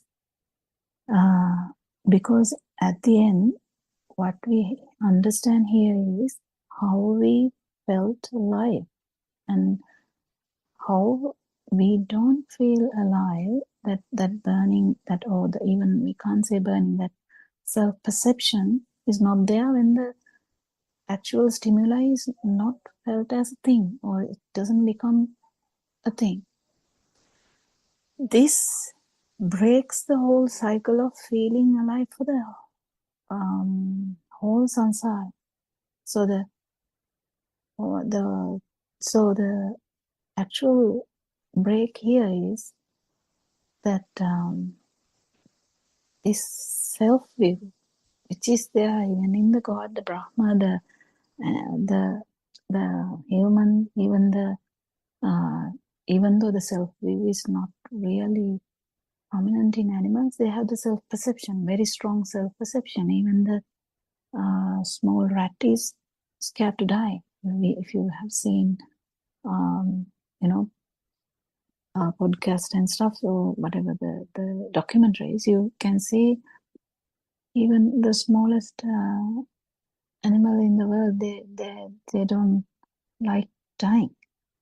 So that is because their self-perception. So that's the final outcome. And if you actually felt that at least once, the important aspect that we get here is, well, the self-perception is not true. But to come to that understanding, we have to understand all the other things too, like all the other perceptions are not true as well. So when we realize that, our burning is going to go down drastically. Why?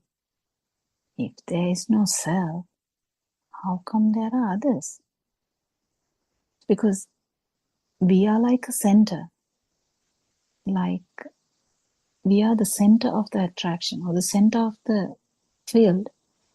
Everyone is around you, like my father, my mother, my siblings, my kids, my husband, my wife, my friends, my school, my job place. What else? My worship place. So it's all revolving around here. If you really understand this, you can feel this center is getting weaker and weaker. And when center becomes weaker, you actually become the son. You actually become the mother. You actually become the person who is in front of you. So you feel so much, you feel that vibration. If the vibration that side is high, you feel that too. If the vibration is low, you feel that too. If the vibration is low and you feel that you might be able to help that person to go to non-vibration, you might help it. So vibration is so high, you might even not try. So that's the difference. I mean, more we talk about this, more we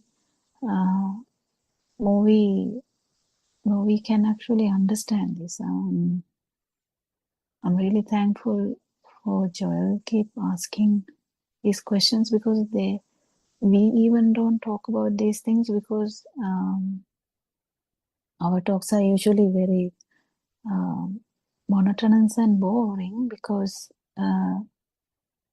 we kind of get diverted to one angle of the story. But if someone actually asks a question like this,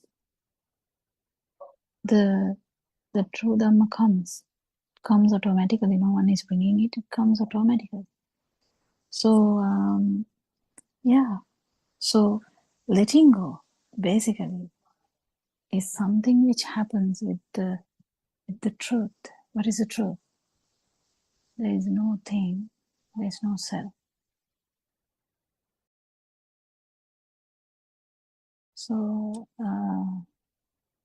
yes, Joel, do you have anything to add or ask?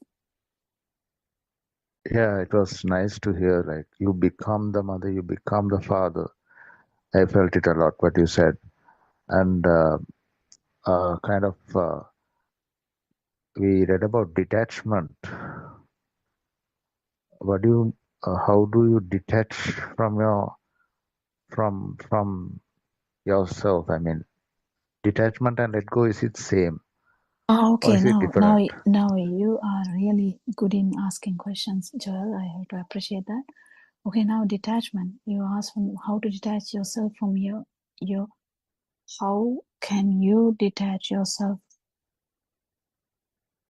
No, the question is how can you detach from yourself? Yes. So yes, now here there's a bit of a trick here. What? There's a part of ignorance what happened here.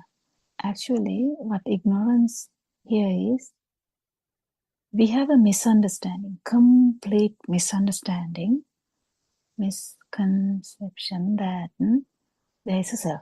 Okay, there was never a self. There was a system which manifested nicely, went into a story. Yes, it went on and on. Yes, but there's a misunderstanding from the beginning, from the very beginning, that there is a self. As soon as first stimuli happens, first thought happens, you get this self-perception. You can't avoid that. You just get it. Because that's how it is. Until someone tells you, that's how it is. Because you have to hear this. So, actually, Joel, here, what happens is, you're not detaching from yourself. What happens is, you keep realizing that there wasn't a self. That's so beautiful to understand. That's the most beautiful thing I would say in the world, that if people can understand, because that brings the suffering to zero, suffering to 100% zero. Because here, as we talked about before, the letting go concept also same. We try to let go things. We change it around. The same thing. We are not trying to detach from, I am not trying to detach from myself. I'm actually, first I'm understanding that there is no self. From the noble friend, we understand it. And then you actually feel it. You just feel that there is no self. You started walking and you feel that it's not you who is walking, it's just a system. It just works. You start driving, and you know it's not you driving, it's a system. If the driving is like a mind picture which is there, if someone is taught how to drive, they will keep driving. What's the big deal? No, it's not a big deal. But the problem was the misunderstanding was there. I am driving. So that when the misunderstanding is going to the understanding, or if the ignorance is getting, the ignorance is disappearing, or science is actually coming up. So what we actually feel here is, if the stimuli is not felt as a thing, the feeling of self is not there. So we understand completely without any doubt. If this happens, this is like just a moment, like a fraction of a second moment. Do you understand in that moment, this self-feeling we had, it's a feel. We feel alive. That self-feeling we have is actually not there when the stimuli is not taken for granted. So at that particular moment, you are not there. That particular moment though. But that confirms what this Dhamma says. It becomes ages for you to actually become that, because it takes time for all the defilements to go away. But this fraction of second, when you feel that the self is not there, this confirms your truth. So the misunderstanding that we had forever, that there is self, everything is happening to me, everything is, I am feeling these things, I am touching, I am seeing, I am eating, I am sensing the smell, I am hearing these things, I am thinking, and these things are happening to me. This whole thing collapses, and you're not going to entertain that anymore. That's the beauty of Dhamma, Jaya. That's the beauty of Dhamma. So in that fraction of second, you don't feel you, then you will actually start to become Dhamma from there onwards, because there's no doubts about Dhamma. Because now you're listening, you're actually trying to understand, but you felt so many things, I know, because you felt lighter, but then it keeps changing. But these things, it will never change, because these are like very demarcations that Shani was talking about. Shani's topic was how to become a stream enterer. How do you become this into this stream? That is how you enter the stream. A moment without you. It's not you trying to get rid of you. It's a moment without you, just by understanding them. Did you get it, Jaya?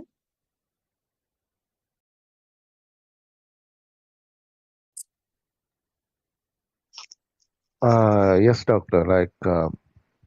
I got it. Can you tell me, have you ever felt that moment where you were not there Kind of. in life? An example that you can tell about your life, in your life, that you have felt that you were not there, and that was a good moment. Can you tell me that moment? An It's kind experience, of kind of thing. it's one example would be, I was in the garden. I was just there, sitting there in the morning, and there were a lot of sounds of birds, and just a fraction of a second I felt that, and I felt the strong vibration as well as the non-vibration. I can't say more than that, because it's just a feeling.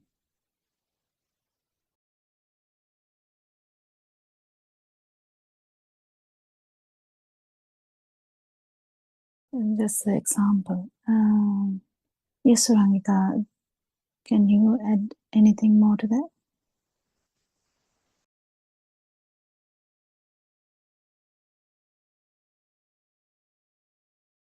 I think what you said was adequate, Dr. Pokila. It's difficult to, I suppose, it's a moment that has to be realized, isn't it?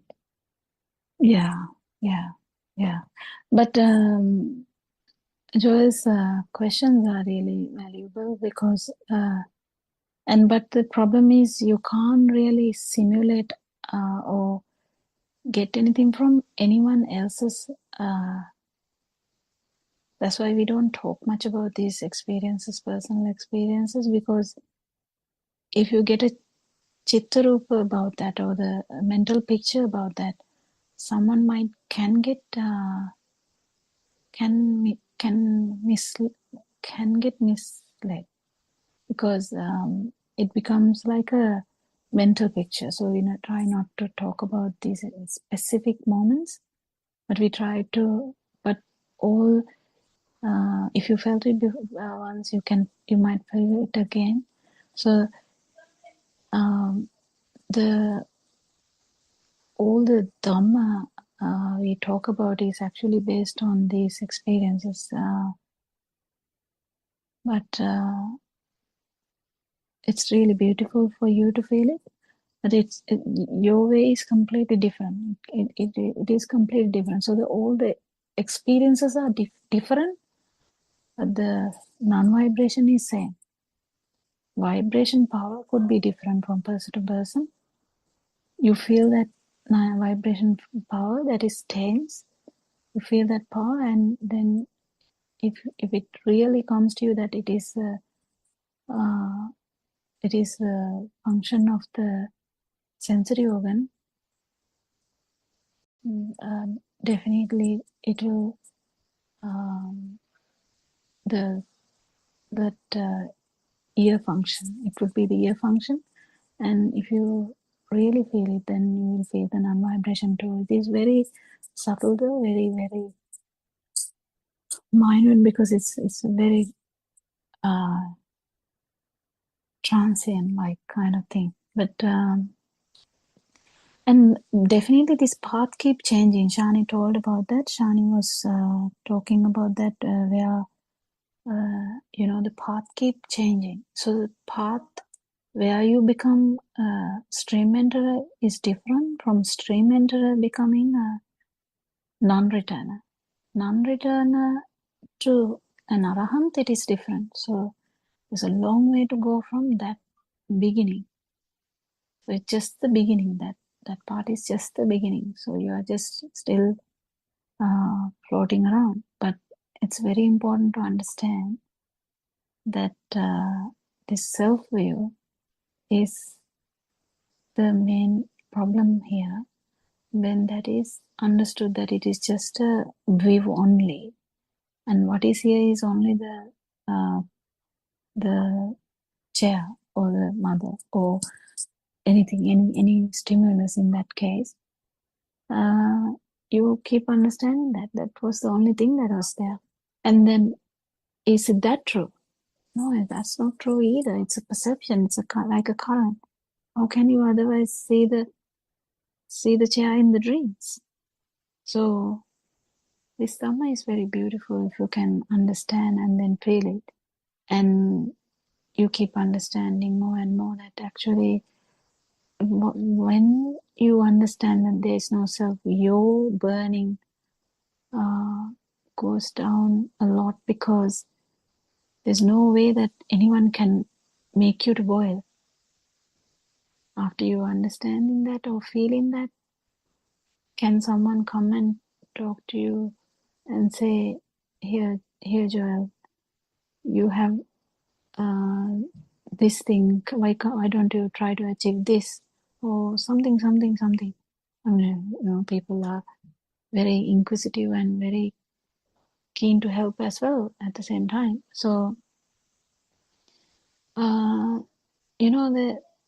if you can do them, you can do. But what I'm trying to say is, you will not be burning. Your burning is going to go down, never going to multiply. So from a stream enterer, the main good thing being the Lord Buddha says is after becoming a stream enterer, your vibration is never going to get worse than what your vibration is now.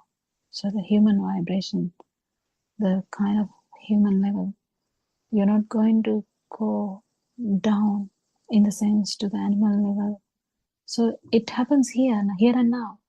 So your vibration is never going to get so bad that you can kill someone, you can steal things, you can lie, you can harm someone, you can't really, there are so many things that automatically happens because you understand that if you are actually killing someone, it's just a perception.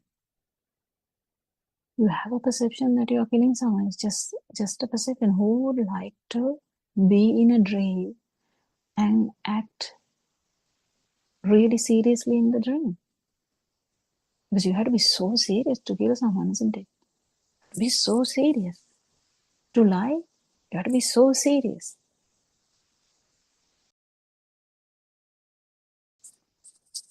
To steal, you have to be so serious about this life. To steal. Think about these things. So your vibration is never going to go down, but it is going to get better and better. So towards zero. But it is zero in every stimuli, only in an arahant. Until such time, there's a long time. It can be, the timing can't be judged. It's according to every person's vibration. How low the vibration is, they might feel it a bit more quickly. And but that's the beginning of the path. That's not the end of the path. That's the beginning of the path.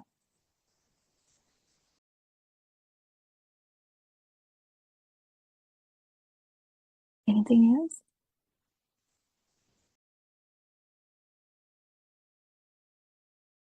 Yes, Suranika, can you add something?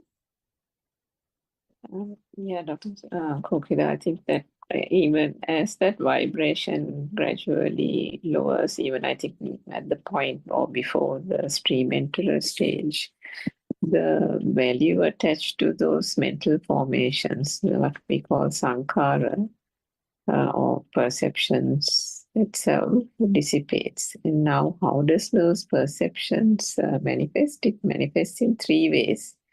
One is mental formations in the form of thought that we have spoken of. But the overt aspect of it is what is vitakka in English? When the mental formations are magnified, they turn to verbal stuff like words, verbose. And then the more one agitates about the thoughts, it turns into action. So those are the three ways that these mental formations manifest themselves: through action, overt action, through words, and through thoughts. So initially the thought has to arise, and then that gives rise to the impulse to speak and explain and talk. And then that also gives rise to action. So what Dr. Kopla was trying to say is the more one realizes that there's no truth in this thought and this whole thing is a mental construct and fallacy based out of ignorance alone, the gradual wanting to act on various things, wanting to steal, wanting to kill, even those, the temptation or the tendency, shall we say, to act on the thoughts dissipates over time. And then whilst at a certain point the action really dwindles down, then even the words. Now, when you think about a conversation earlier, if you think, we are always wanting to talk, isn't it? We are always wanting to engage in a conversation. Before the other person finishes talking, we are not even listening to that person. We want we are building up the thing that we want to say to that person, isn't it? Even in discussions, if you just think about how this behavior happens, and then even in those conversations, whether it is with a colleague or whether it is even with friends around a table at a pub or a bar or something, even we are trying to show that, we are great. We are trying to praise ourselves, maybe indirectly, or say that, this thing happened and this is the way I worked it out. And, you won't say directly, I am great and I am brave, but in indirect ways, in covert ways, there is a way that the self is being kind of praised in a indirect roundabout way. So all these things are giving rise from that mental formation, the thought, then gives the urge to say things, gives the urge to pattern the ego, gives the urge to put things in words, or hold attention in a crowd, say things that will bring praise to oneself, so on and so forth. Now, all that gradually, as the stimuli becomes less and less real, the need for action, the need for to put oneself on a stage or to do things like that, the overt action gradually goes away. Then the need for putting words, the need for talking endlessly nonsense, putting oneself in the limelight, all that also goes. Why does it happen? It doesn't happen deliberately. Each time a thought comes, the lack of significance of the thought is the thing that comes up. What is the point? Because it just says every stimuli is, we know the truth behind the stimuli. So each stimuli, it becomes useless. Each stimuli, the power of the stimuli to keep on going from one thought to the other to the thought, because the conversation makes the thought stronger, right? The conversation, in order to fuel the conversation, the thoughts fuel themselves and get more and more powerful. That is the thing that will give the momentum, give the motivation to keep on speaking, to keep on fattening the ego, to keep on, bringing attention to oneself in a crowd, so on and so forth. So all that falls down, as Dr. Kokila says, even with the action. So which is why at the point of stream enterer, there is no way that stimuli is going to be any, like worse or bad to the point of falling down into any one of those lower realms. It is only going to become refined and more refined. The behavior becomes more tranquil, more calm, the posture, the thinking, all that becomes calm and subdued. Now, that doesn't mean that personality stops talking and stops smiling and that kind of thing. That person will still behave in the normal trait of that person. But inside, as Aryan Mahatsa has told us many a time, the calmness is inside. The inner transformation has happened. On the outside, the person will be cheerful, will be talking to the parents, taking the children to school, and behaving as usual. So it is difficult in this stream enterer and beyond, even for a person in the mundane world, to actually recognize such a person, isn't it, Dr. Kokila? It's Yeah, it's very beautiful. The more we get into this understanding of right vision, everything follows. I know. Everything follows. So you start working with right vision, you start talking with right vision. So everything follows in that kind of order, because when there's no self, imagine when someone enters and there's no self, like really low ego, don't you feel it? You feel it. And if someone enters with very high ego, you feel that too. And when someone is with low ego, not like an arahant has no ego at all. Someone with low ego even, we feel so comfortable because there's no kind of pressure. But anyone with high ego, you feel such a pressure, that if you are a feeler, you will feel it, because someone in the mind will not catch it, because when the mind is racing, it will concentrate on a lot of other stuff. But if you are a feeler, you'll definitely feel the vibration. You know, when we are in a room, don't we say that we can feel the vibe? We feel the vibe. We sometimes leave because you can't really take it. That's okay. That's okay. It's just mainly understanding how this dream is ongoing, but still it's a dream.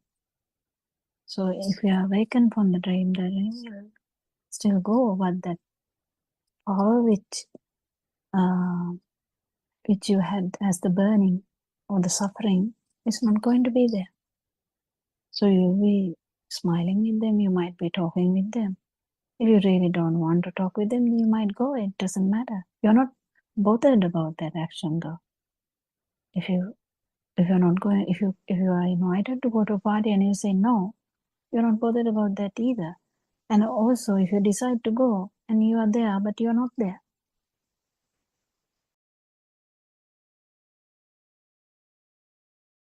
If you're not there, if you actually don't go, you come home, you're not there either.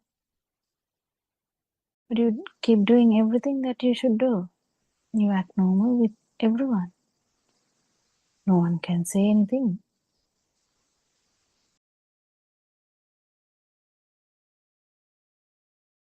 No one can even detect anything. It's just acting normal. They can feel they might feel comfortable with you because you have very low ego, but then yeah, that's it.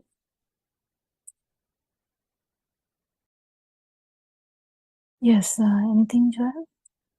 Did you actually get the points that we are trying to say? We are coming closer to the end of the zone discussion today. Yeah. Yes, Doctor. I was like jotting down certain important points that we are discussing, so that after the session that I could reflect on that and understand it more and feel it. So yeah, I was jotting down the points. Thank you, Doc. Thank you, Madam Surangika. All good. And yeah, we worship Hanuman. We are really we have a great gratitude for the noble friendship that he has offered. We just listen to Dhamma through YouTube. We just started randomly. It's just a random thing for me. And I think Surangika got a tip from a friend, I think. But whatever the way that you entered listening to Dhamma, just understanding that there is no self, actually it's only a self-view. There is a vibration which is actually there because the stimuli is taken as a thing. So when the stimuli is fully understood and you don't feel it as a thing, you don't feel you become the stimuli. That's how it actually can be taken. Even these words, don't take it too seriously because this is just a feel. So to give the idea of the feel, we keep saying these things. Otherwise, it's something you feel. Your power, your chains.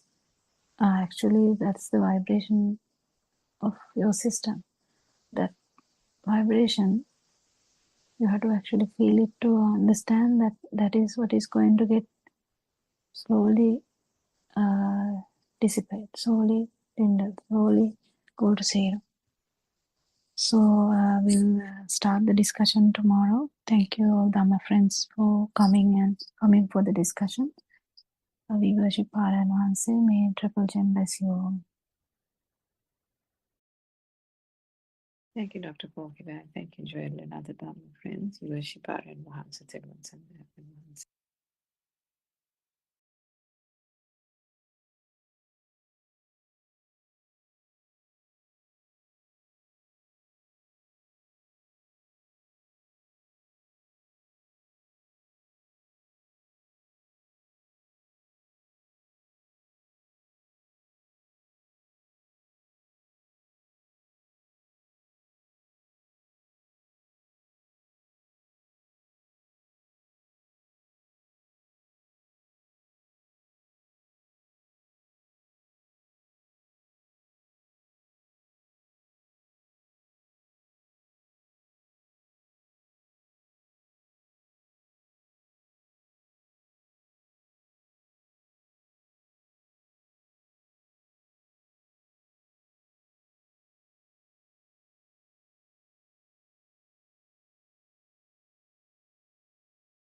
afternoon, everybody. Therun Sannaya Namaste. Therun Sannaya, everybody. Let's continue with the book reading. The True Dhamma Has Awakened, Volume 2, page number 76.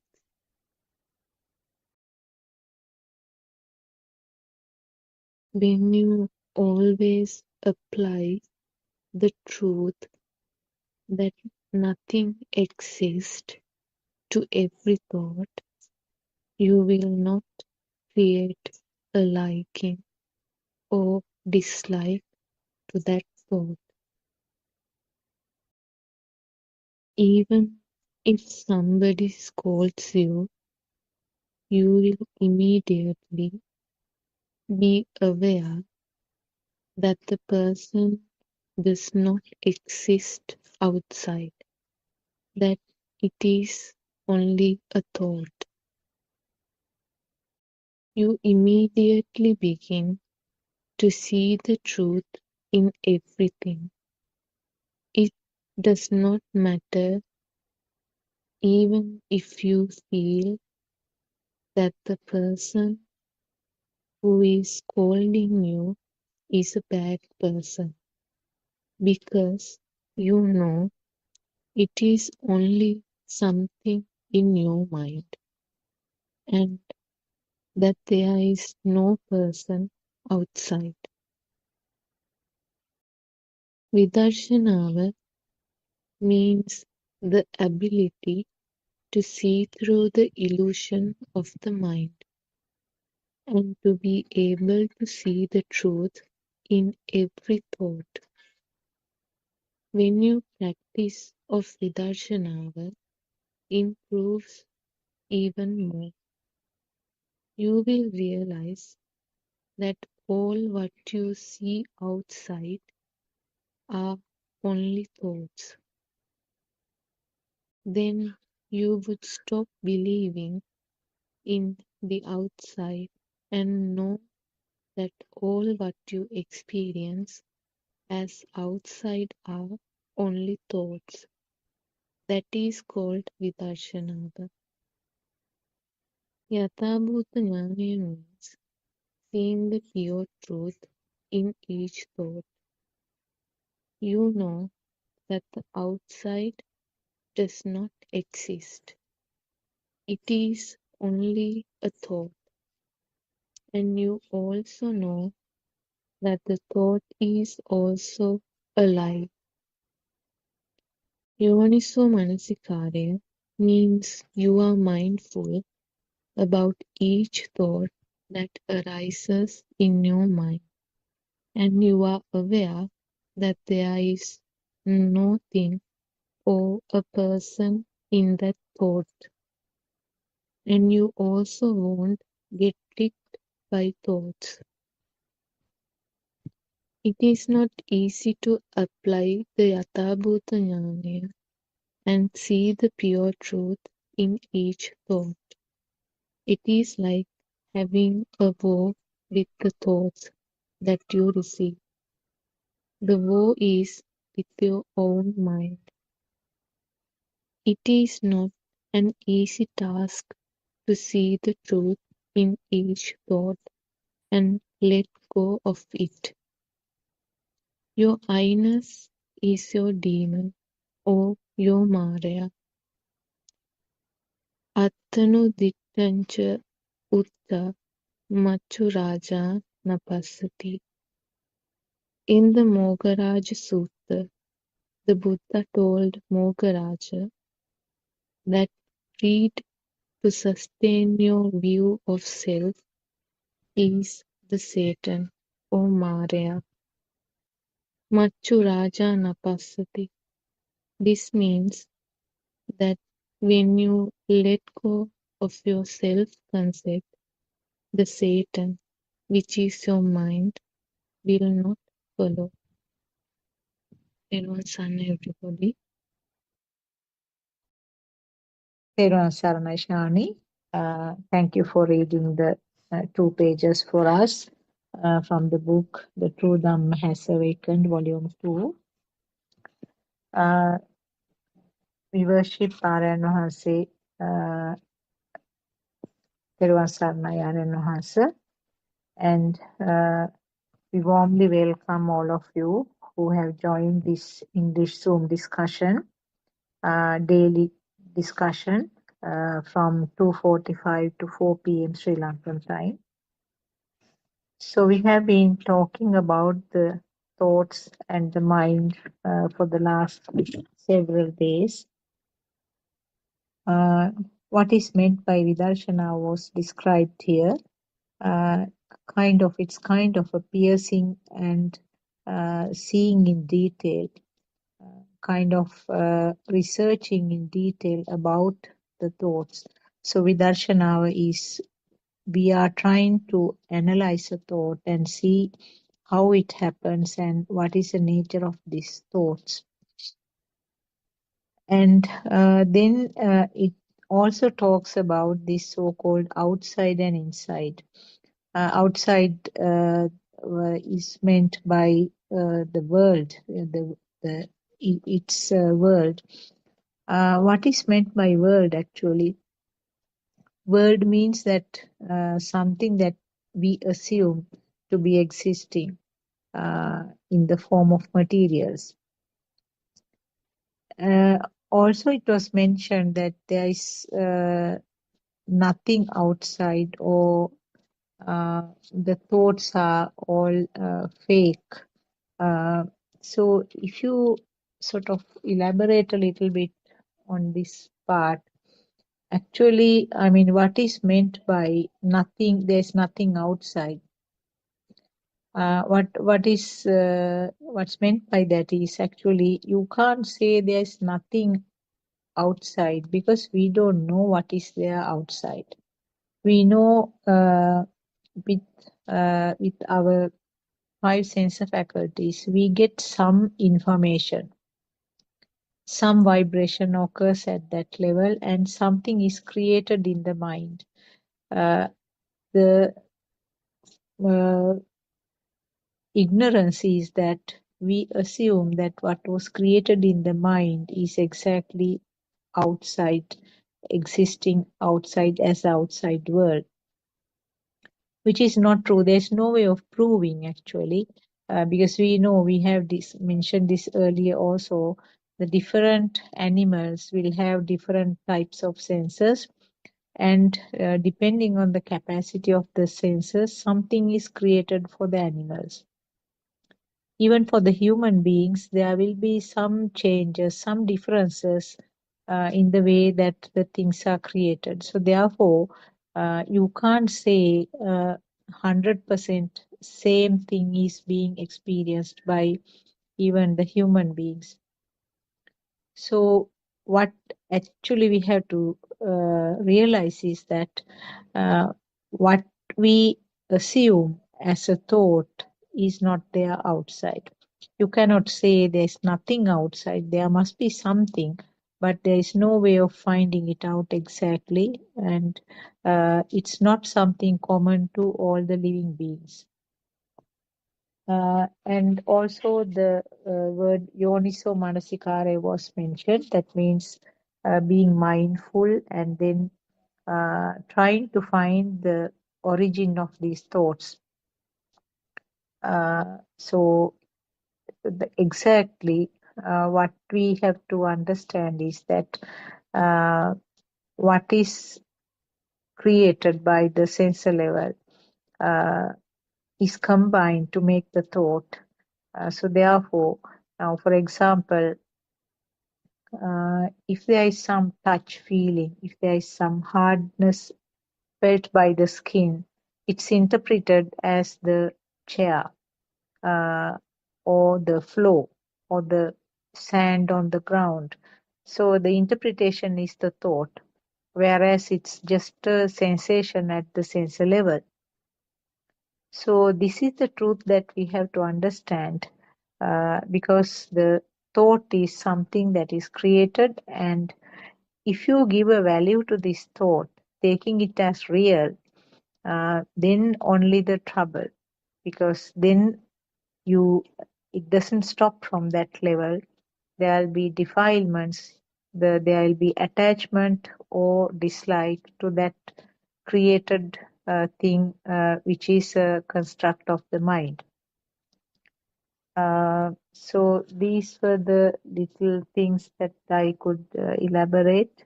So maybe we can start our discussion. If there are any questions, we can discuss along that.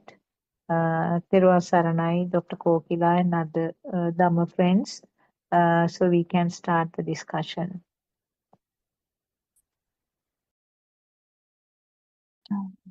Thiruvara Saranai, we worship Paranwanse, and actually we had a beautiful discussion yesterday.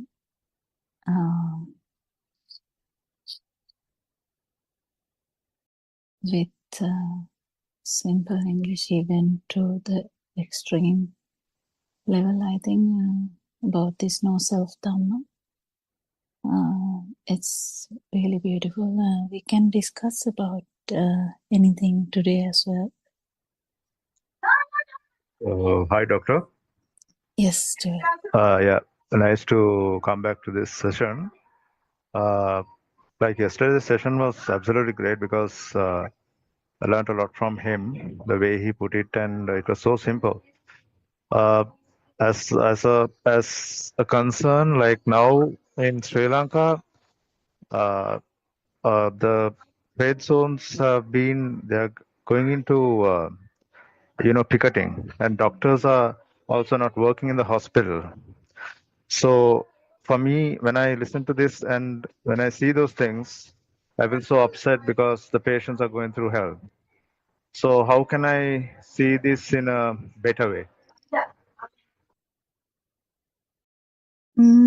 There's no like seeing things in better way. There's nothing like that. The perception is perception. We don't change the perception.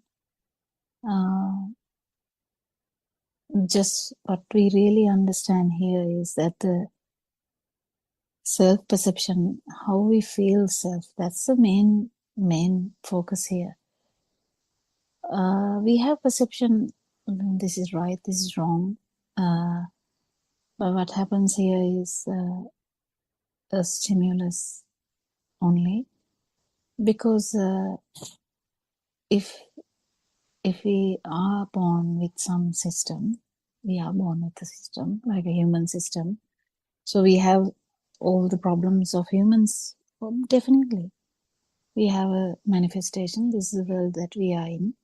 So in that we have the parents, we have the, society, so-called society, and the culture, the things are happening. People are dying, babies are born. The thing is that how we feel this film really real is the thing that we are investigating. We're not actually trying to say that this is wrong or this is right, or it's just try and understand how this system works. So the focus is actually to the burning, or to this, how this self-feeling is happening. In that we understand that the actual world, that whatever the sentence you told, this and that, the people are doing this, people are doing that. Actually, people are suffering, yes. And you can feel if a patient is dying by the right side of the road, because there are no one to take them in, and they have a burst appendix or something, and they are dying. Yeah, that can happen. But the thing is, this is more deeper than this. This is more deeper than this. This is not just trying to validate what people are doing, or trying to not validate what people are doing, or what animals are doing, or what nature is doing. So we are part of the nature. Nature goes on. So we feel that things are happening. We feel that the world is going on. This is the same thing that we talk about. When we near death, when we feel that the respiration is going to stop, this is the problem. We feel that the world is ongoing and we are dying.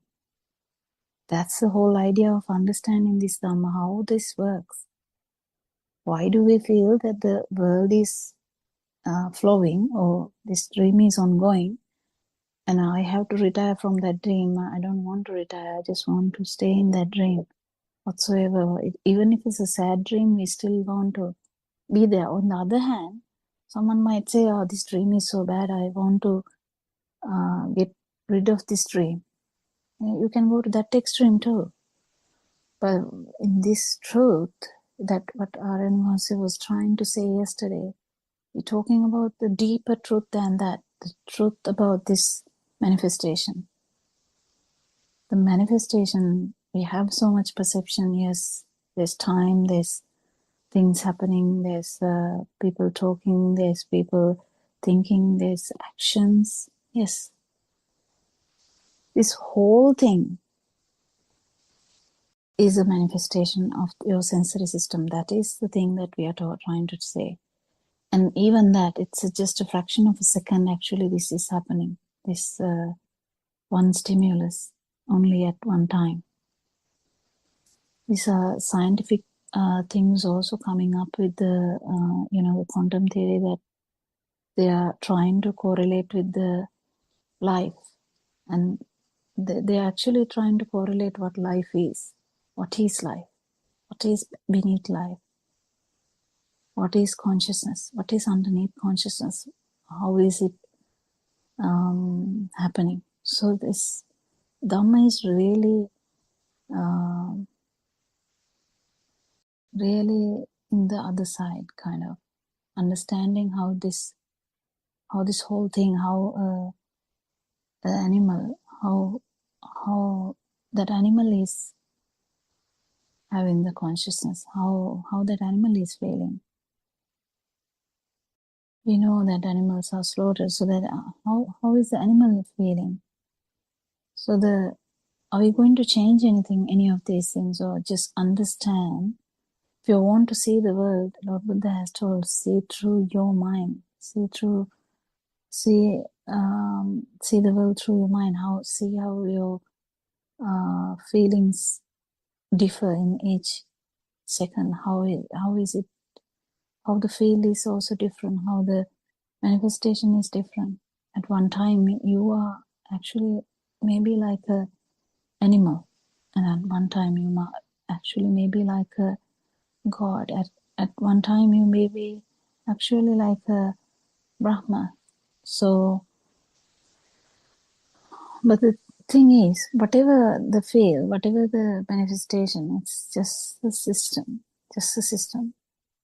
So out there are incidences happening, episodes going on. The film has so many episodes. And at the end, when we die, we feel that is ongoing and I'm dying. So this phenomena, we have so many phenomena. We have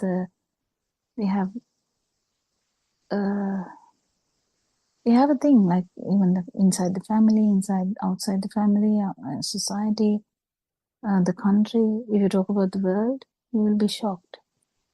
You'll be shocked how many, if you read about the war, how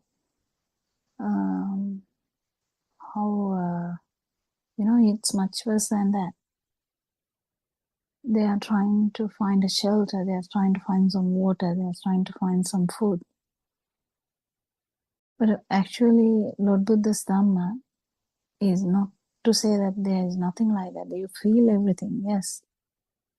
But this is about no self Dhamma, how to understand how you feel alive, how you have this suffering. And when we actually feel that, we try to give this asset to whoever who seeks that. So the suffering is here and now. Non-vibration is also here and now. But the projection Projection is the society, the family, the problems, the deaths, the births, the illnesses. So the human definitely will go through all that. 100%. Any one of us. Next day I may be not there, you know. That's how it is. That's how it is. It's just as simple as that.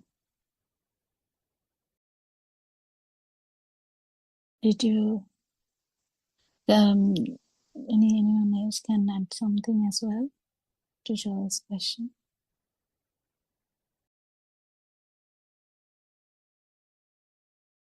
Yes, I just thought of adding a small thing because I myself, being a doctor who is practicing in Sri Lanka, in Sri Lanka at the moment. Yes, Joel, I mean, even myself being a doctor, I still feel unhappy or maybe sad about this trade union action because we know that the people are undergoing difficulties. I mean, if you work out on that sadness, that current or that power that you feel as a heavy feeling within you is a part of that system, part of that mechanism where I do not have any control. Now, you were saying that how can I control? There's no way of controlling. Actually, I feel it very strongly. I can feel it as a current or some form of discomfort or heavy thought because it's a part of this system. Now, when I see the pictures or when I hear the news, the same mechanism like yours will continue, and then finally the thought is some sadness. So what you have to understand is that this is not something controllable, this is not something stoppable, as long as you do not understand this mechanism. So what actually should happen is that when you understand this mechanism, that there is a current formed at the end, this current is actually the self-feeling or the self-existence or self-perception. What happens is, in a person who has this internal transformation, that current is identified more and more, and then the intensity of the current will go down.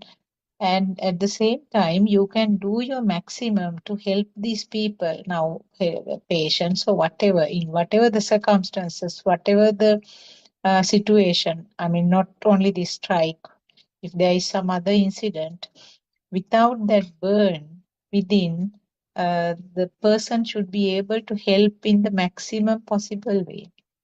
So, as Dr. Kokila explained, there's no way of sort of controlling this system, but if you understand that this is the mechanism, that you didn't invite the sadness, you didn't invite the anger or the irritation when you get this news, it just came up.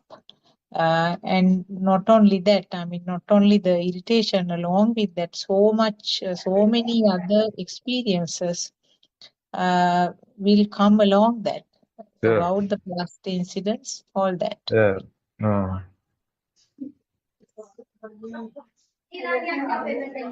Okay. Thanks, doctor, for that explanation. Thank you. I mean, I Okay. was like a bit upset about what's happening because we listen to this and we see Yeah. these things happening, and something in the mind gets disturbed when you see these things. So I was thinking, in what kind of thing are they doing this, and what are they following up? Being a doctor doing this kind of thing is something hurtful, because so many patients are just dying outside there, and these people are like, let anything happen, we need what we want, and that doesn't make any sense. So that's why I asked that question, why it happened like that. So I think as a normal person, I don't know how to help, but as doctors, if someone could help them, it would be great. Thank you, doc. Thanks. Okay. Okay. Thank you.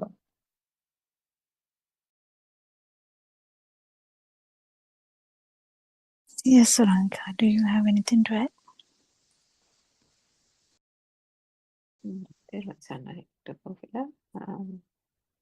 Yeah, I think the main thing is understanding now the agitation of seeing that scenario and the event and how that agitation arises is, I think, when we try to look at it through the true Dhamma or the truth, that is what is trying to be addressed in this. Because, I mean, if we think about it, there can be so many injustices happening, isn't it, all over the world. There are so many instances where children are dying in remote villages or even in African villages, wherever. So many things happening even in the States you see on the news. And you see that only when one turns on the news that we start getting agitated about those things. Right through the day we are getting about our normal affairs, and those things are not within our spectrum of awareness, isn't it? So how did that suddenly, by actually turning on the TV or taking a newspaper to our hands, suddenly there is this heaviness, this anxiety, this worry, those children, those people, poor patients without medicine. Now, what has to be understood there is when we have understood the way the five senses work well, we know that what is being sensed, all these things are just occurrences through perceptions, right? So if you read the paper and you come across that piece of news, all you see is a bunch of black and white or colors.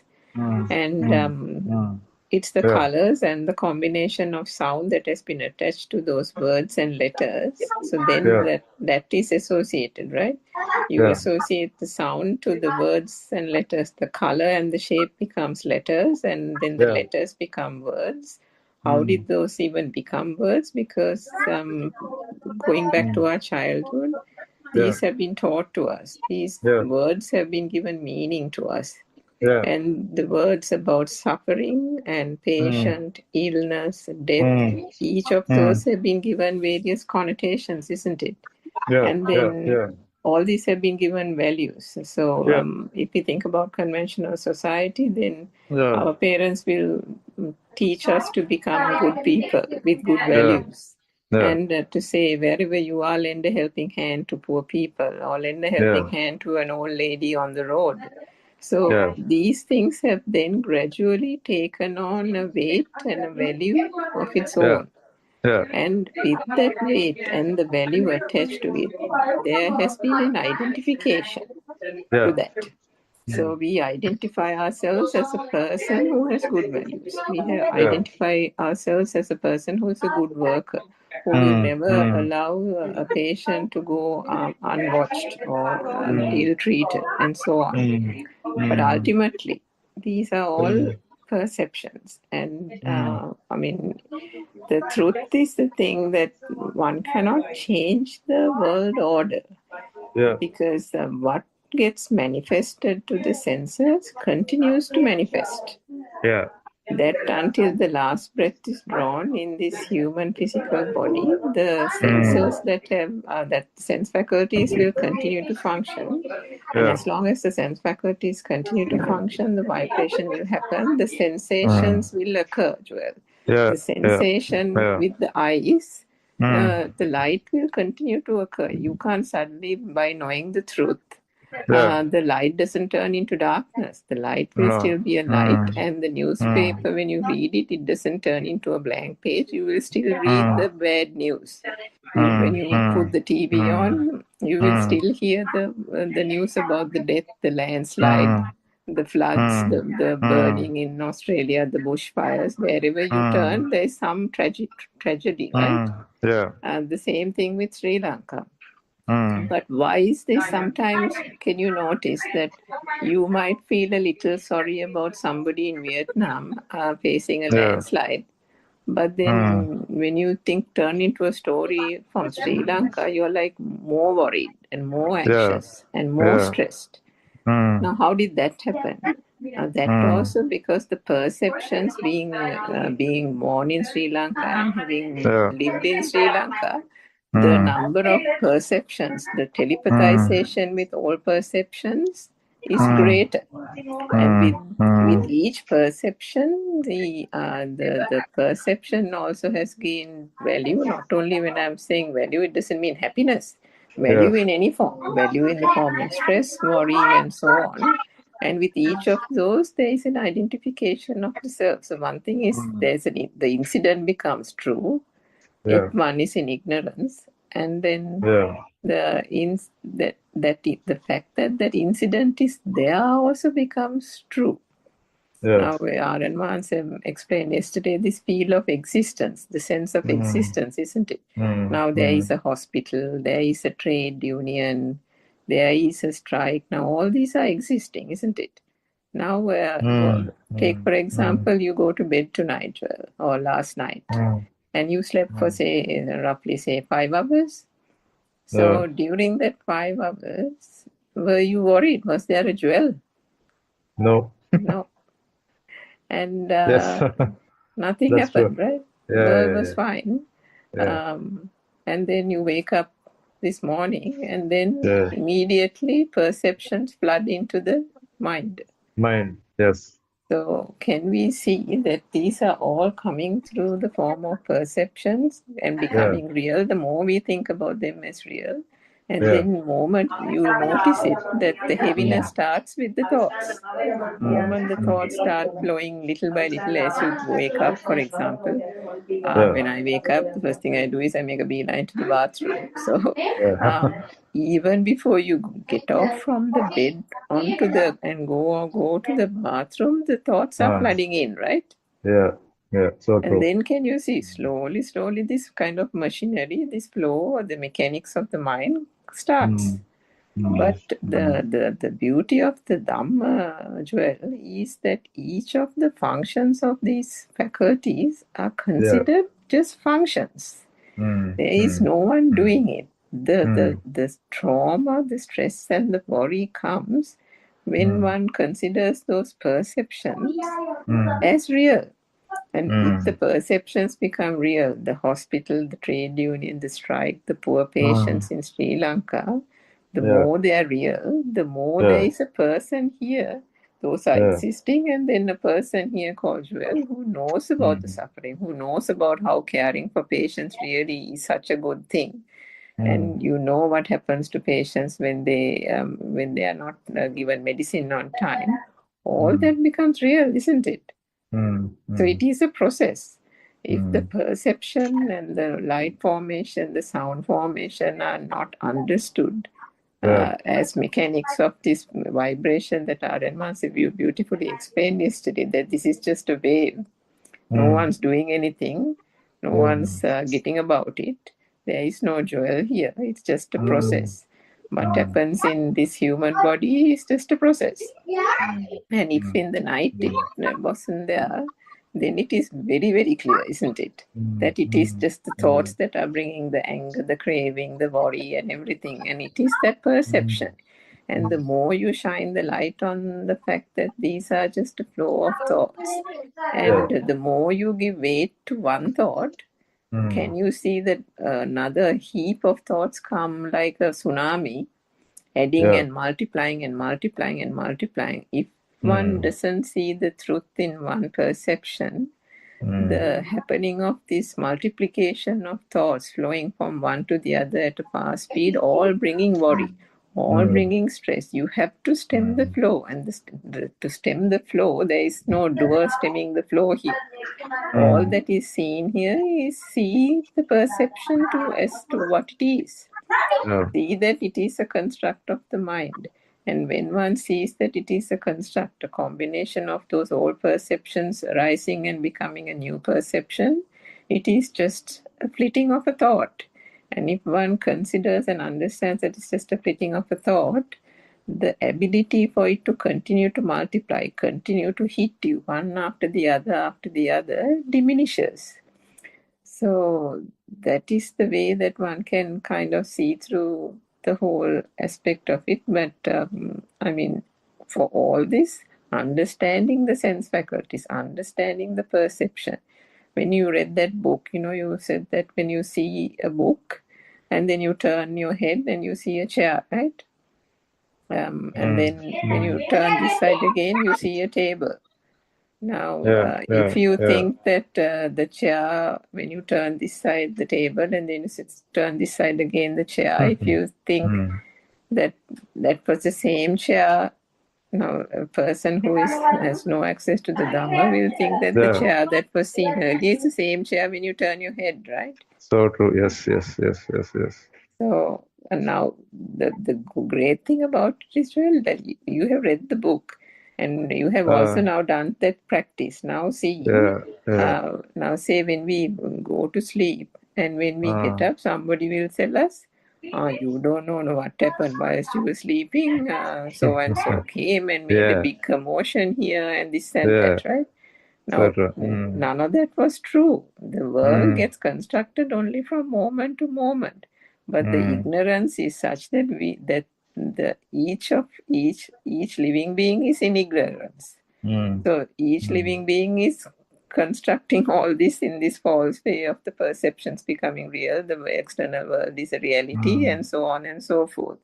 So then what happens is the 8 hours of blankness where no world was constructed is automatically filled the following morning by different people coming and telling you, maybe family members saying, in that 8 hours you slept, this thing happened, that thing happened, and so on. So if one doesn't know the truth, then you believe, as I think Dr. Pokila said, that there is a continuing world outside.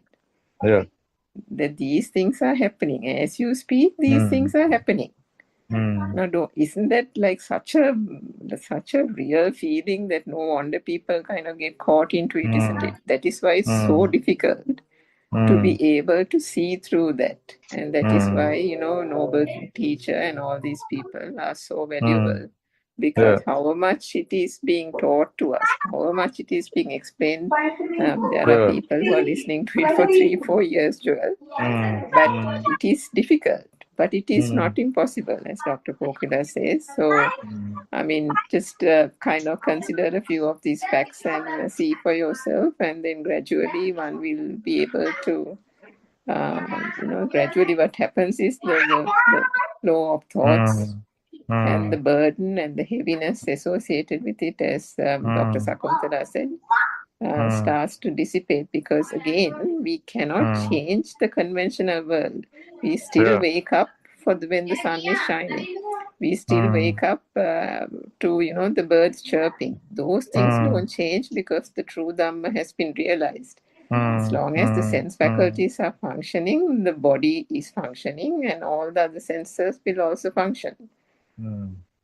So, And also, if all the people understand this Dhamma and actually feel the no self truth, no one would actually depend on what mind says.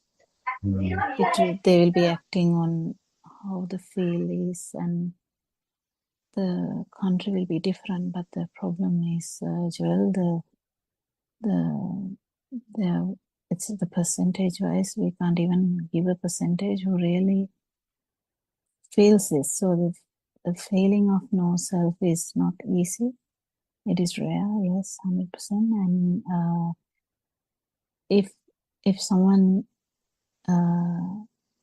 is actually with the feel, their flow of their sensory organs would be handled in such a way that according to the feel. So if they feel like working, they will do the work. If they don't feel like doing something, they might not do it. It doesn't matter. But the mind, when the mind takes over, we have so much things to think about. We have a rat race where we are trying to surpass everyone. We are trying to survive as well. Survival instinct is there in animals too. But other than the survival, humans have a big mind. So in that mind, this story is there, that humans are there, the usually the animals, they don't much store things for the kids, but the humans, the species of humans, they are different. They work different. They are social animals, so they work different. They think, they plan, they can even go to another country and attack and take over that country. They go on sailing and try to find other empty lands so that they can build, and they can expand their monarchy. So the thing is, this thing, if you learn about the past, the human past, if you read about it, the so-called history, you can understand this is a cycle of things happening. The great kings, the great queens, and then after that, the presidents or whatever. It doesn't matter. The story is repeating. Story is ongoing, and things are happening. Things that the beyond humanity. So at one moment, the human body is there, but even though the human body is there, the actual mind vibration is like an animal.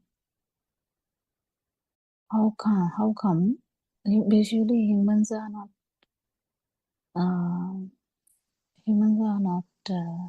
actually trying to kill the other human. It's not how it is. The animal, the cat will have a notion to kill the rat.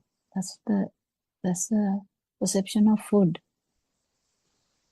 The cow, in the other hand, cow can see so many rats, but the cow doesn't eat the rat. Cow has a different perception, but cow would love some grass. So the beauty is, if you take an ant and is going everywhere searching for food, and when there is a grain, they carry it with such a courage, isn't it?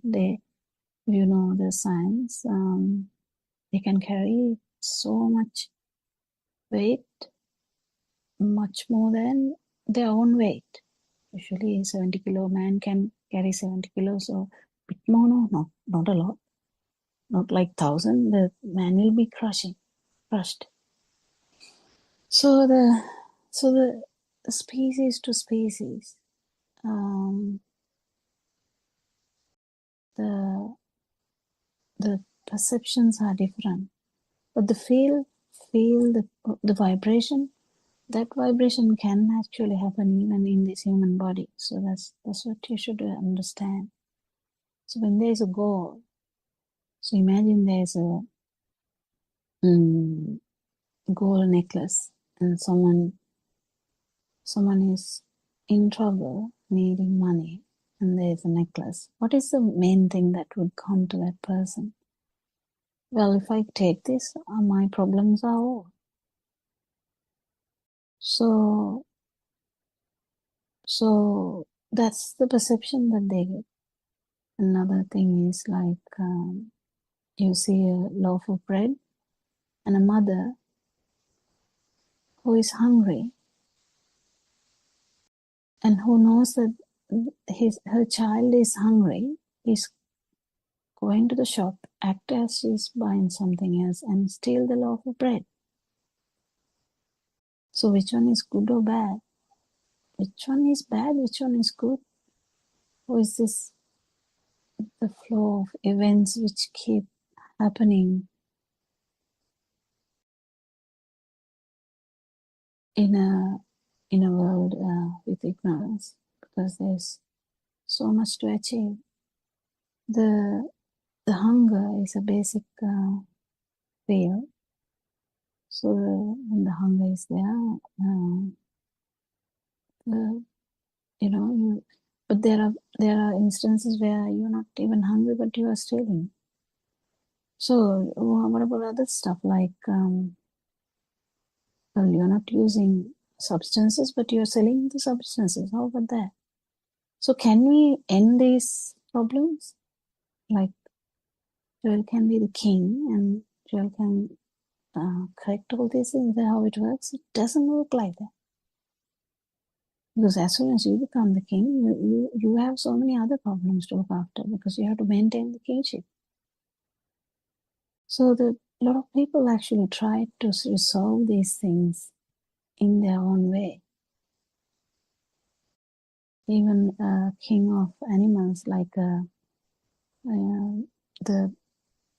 head of the monkeys. Usually, head of the monkey is stronger, and he gives the sign for them to either go or not go or things like that. So he makes a mistake. The whole the herd is in trouble. Well, what can the head of that team can do? The big monkey. There's a tsunami that is happening. Tsunami even doesn't count well. Tsunami doesn't really have the plan, but there are things happening like that, and there are things to happen anyway, like the body is going to decay anyway. Last breath is going to come anyway. You know that. And even whether we like it or not, we are going to get some illness anyway. So can we stop that? Well, if we have power, we would try that. Even, powerful people actually put their bodies in very concentrated things, and put in a pyramid, and thinking that maybe my body will do something one day.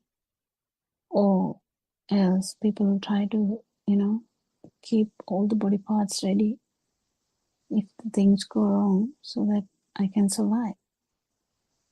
Well, has anyone actually do that? No, they can't. So life goes on. So the liberation, you can't liberate from outside, child. That was I was trying to say by telling all this beating around the bush, was trying to say. Thanks, doctor. Thanks. Yeah, it was a good explanation. Yeah, thanks a lot. It was a good explanation. I was just having a research on this 31 planes that Buddothpada is saying, and how it works. Can you just give me a brief explanation of these 32 planes or 32 things that he says about about the body? What does it mean a lot? It's not the body, it's a vibration. Sorry, it's a vibration. Don't even think about the body. It's not the body. It's the vibration. It's in one actually this one thought, the vibratory level, we can actually see the 31 levels. So imagine, Joel, I don't know whether you can remember, as soon as you heard this Dhamma, you felt so light. Can you remember? And don't you know Yes, that doctor. feel, if you can compare that feel, is kind of a divine feel, isn't it? So at that moment, your vibration is different. So that's how it works. But when you are in a agitated state, the vibration is different. So how this frequency changes, the same vibration though, but the frequency of the vibration is different. That is what the 31 planes are. We never actually focus on outside. That's what I'm saying. So you can't really say, oh, I'm a human. Just because you have a human body, that's not how it works. In that moment that you felt so light and you were like floating, can you say I'm a human? Actually, it's different. It's different. So you already have felt that difference. So these vibration levels are actually in one thought as well. This may be too much for you, but it's hard to tell that because you can't misunderstand this, putting that to outside. So as Aranansi said, when someone asks Lord Buddha, who are you? Are you a God? Are you a Brahma? Are you a man? Who are you? He didn't have any explanation because there's no vibration there. So he said Buddha. So that's how he used that word to say that, because that word was there to use when there is liberation. They used that before. So he used that word. But the meaning is that vibration we talk about is your vibration forever. That vibration, when it is not going to have that power, there is no way that it will vibrate again into any vibration after respiration stops. So that's how it is. But the beauty is, if you want to really see the 31 planes, you see through you. You actually experience that. It's a beauty, but the non-vibration is different. So the non-vibration is not that. It's just that when you feel the outside is not true, you feel some kind of liberation, but actual non-vibration, you don't feel you. It's like you losing you, or you without you, kind of thing. It's actually something you have to feel, and that's what Araman is trying to say, because Buddhist philosophy is not there out there. Actually, it's not out there. It's just, traditional worshipping and stuff there. So the traditional stuff, we actually salute traditional stuff. That's why I told you can go to church, you can go everywhere, you can be with your family, but inside you may be actually surpassing everything that normal humans can even think about. The normal layperson will not even comprehend. So it is different. It is difficult also. But understanding 31 planes is also, again, it is here and now. So whatever the vibration, with what frequency you have is the level. Yeah. It's like kind of, when you sleep also you're dreaming, and when you're getting up also you're just dreaming. Kind of, yes, I just felt 100%. it like that. Both ways 100%. you're just dreaming, and it's not true. It's just these five senses are taking into the mind and 100%. just creating a filter of lot of things. Yeah, and the other thing, Yes, Joel, I doctor. should add, after waking up from this dream, living as normal is the beauty. You wake up from the dream, you know that it's a dream. You don't feel that you are in the dream. You wake up from the dream, but still you are acting completely normal in that dream. You do whatever you can do for your people. You can do whatever you can shout at kids. Doesn't matter. If you feel like you have to shout, you shout. Doesn't matter. What's the big deal? That's not a big deal. You do something for them. If you have to tell a patient something sternly, you tell that sternly. That's not a problem. And if you are like a CEO in a place, you have to tell things to the people to do. But there would be extreme level that sometimes you might not feel like doing these things. Then you can actually, if you don't have any responsibility, you can retreat. You can retreat into whatever the feel you have. It doesn't matter. But the thing is, the beauty is, even after completely awakening from that dream, you are completely normal. You can see, you can hear, you can feel the skin, the taste and all that. You will feel them more, and also you can think.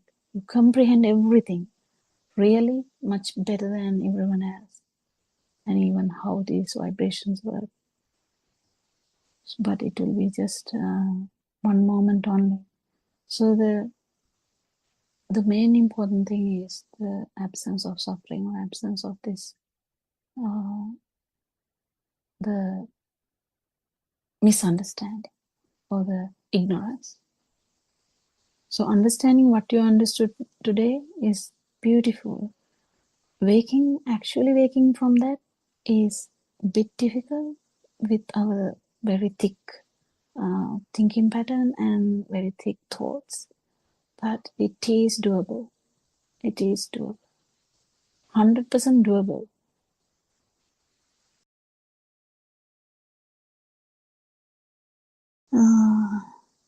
Yeah, what do you think?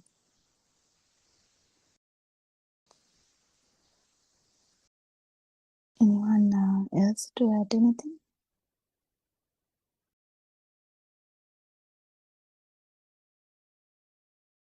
Yes, Suranka.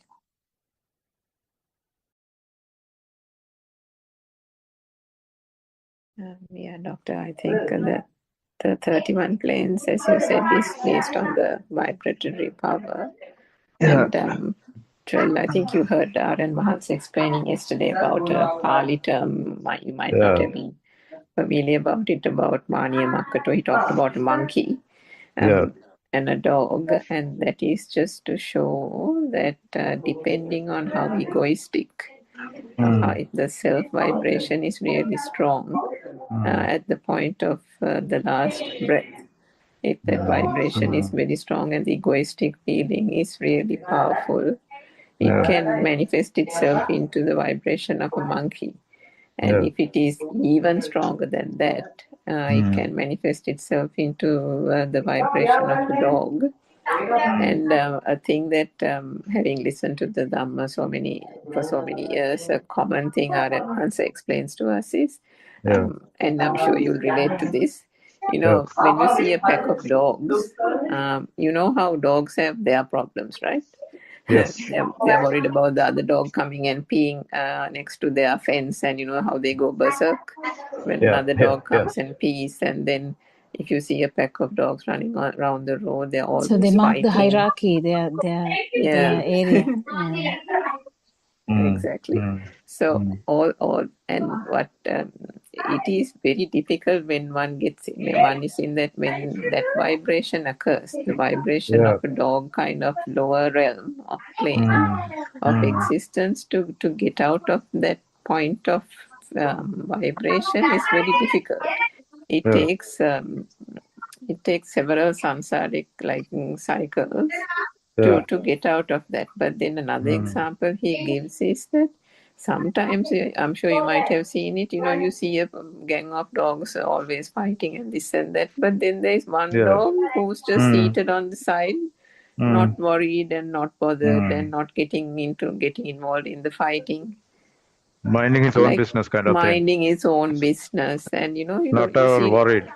Yeah, so that is where R.N. Vance explains that vibration, that lower realm, high vibration of that dog type of vibration is now coming to an end. Yes. So it's a low, so then, then there is an escape from that. But similarly, this is how the vibration occurs. That's why he says humans have human problems. Animals have animal problems. Birds have bird problems, like that. So depending on the vibration, these are just examples he has given to us to beautifully illustrate, because he says the whole piece. He always calls us saying the whole problem with y'all is that y'all don't put it into daily practice and think. There are so many examples around you. Now he says, have you heard of the gay kurulla? That's another Yes, yes, yeah, example yeah, he yeah. says. Now he says, now how did the gay kurulla make the house in the way he makes it? The way it makes it, with those various little compartments. It's a very intricate making of the gay kurulla's house. Now nobody taught the bird to make it like that. That is the feel, isn't it? And Dr. Kokula, maybe you can explain that, how these, and then how the worm, without anything else, no consciousness, still goes in search of the cold mud. And all it has is the body consciousness. That's it. But still, in that body consciousness, there is the feel. And the gay kurulla also makes the house with the feel. That feel, that sense of existence is the thing that is driving that any living being, any species to sustain itself. Whether it is in a real dirt, pile of poo, even there are worms. The worm finds the poo very good. Now we will hold our nose and say yeah and all that and go from there. But the worm finds that wonderful. So how did that happen? Now, doesn't that mean that then the world of the worm is also a world, isn't it? Yes. And now we think what is manifesting to these senses is the world. Yeah. So that is what Aranvasa says. Take examples of animals. The example that Dr. Kokla gave about a cow. Now the cow doesn't want worms. The cow wants grass. Yes. But the bird is praying for a worm. Yeah.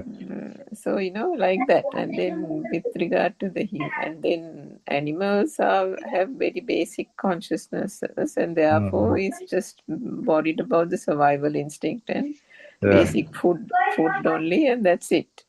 But humans have this big consciousness, big mind, and goes off or at a tangent on unwanted things because the mind is so big. Yeah, so true. And it gets itself into knots and manifests all kinds of things. And in that manifestation, is not capable of going into the lower realms of vibration. Now, you have seen so many times, and we've experienced these ourselves, that, even the kindest of persons sometimes, and he has a beautiful, loving wife, but if that person has come home after a terrible day of work and the wife is continuing to ask questions or nagging or something, that kind-hearted gentleman also will turn around and snap at the wife, right? In that moment of snapping, there is a rage that has built in that person. And can you imagine at that point of the rage and the snapping? What is the realm of what is the plane? It's a high vibratory lower plane, isn't it? So what is the thing? What is the impulse that causes people to take a knife and kill? To take a gun and shoot? To hack people to death? So aren't these also so-called human beings? But then what is the level of vibration? And I think what Dr. Kokula was trying to say was all these arises in this moment, in this thought. In that thought, all 31 planes can exist at any given time. Yeah. Thanks, ma'am. Thank you so much.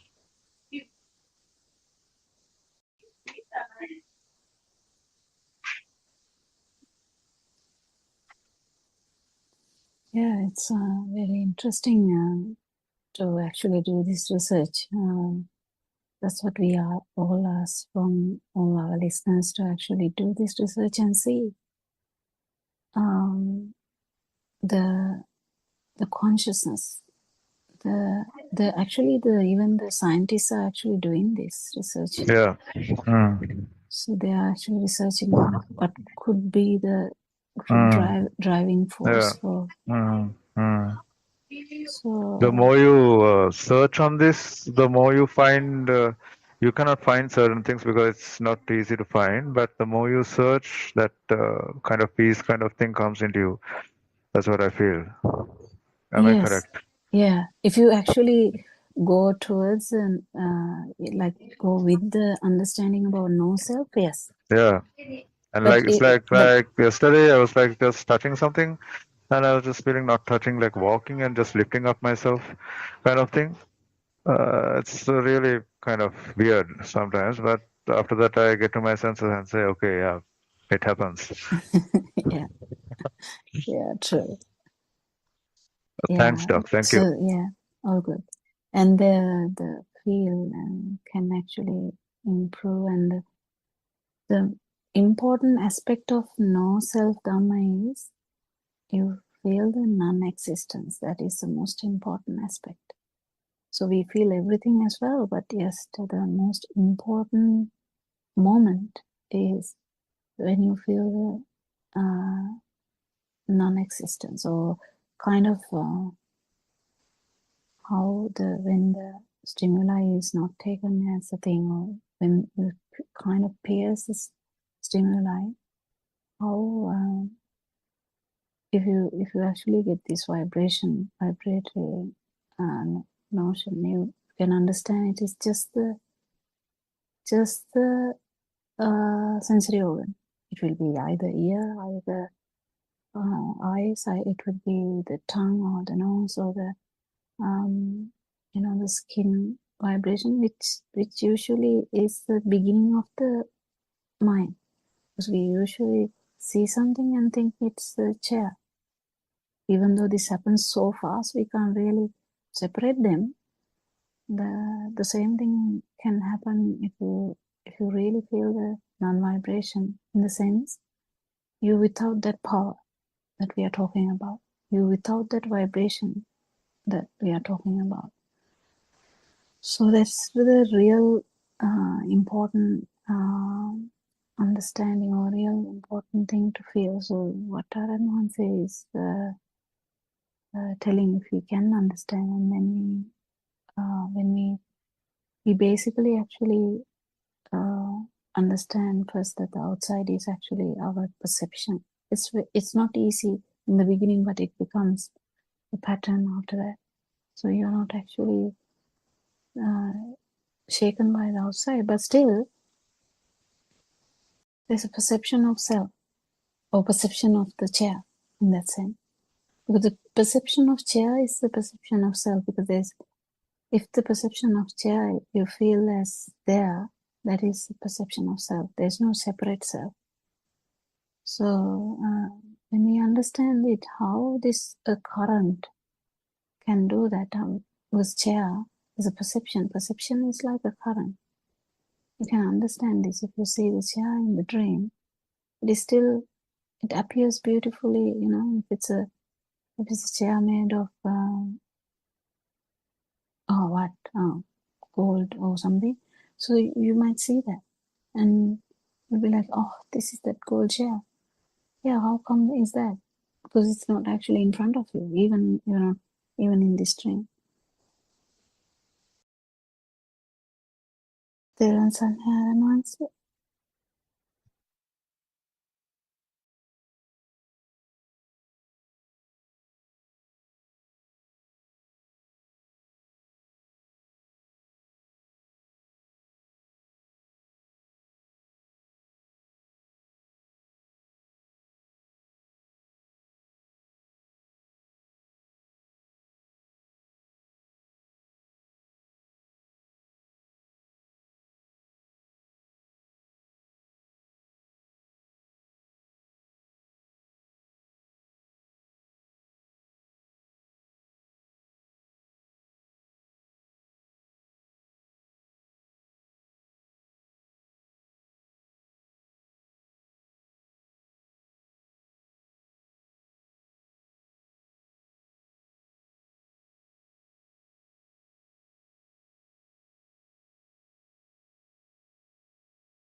when you realize the Dhamma, then you will understand how lucky you were and how rare it was. Then you will understand how it is very difficult to understand the true message. When you listen many Dhamma sermons presented in different ways, a question can naturally arise within you about whether this is the true Dhamma. Such thoughts appear according to your own experience in insight, meditation, or the level of wisdom you have developed, or if you have developed Vidarshana meditation with the practicing by seeing about this system. According to those level, you might understand, you might even feel that this Dhamma is spoken in the time of the Buddha does not seem similar to the sermons you usually hear. And suspicion may arise as through the Dhamma has been distorted, because you can hear so many words through Buddothpado Dhamma sermons. Sometimes our noble friend Aryan Wahanse is explaining using different kind of words like self-vibration, non-vibration condition, like that. When you hear these words, you might feel confused and wonder what they are talking about. So, using those words, try to explain this true message, what Lord Buddha has preached to this world, without any Pali words.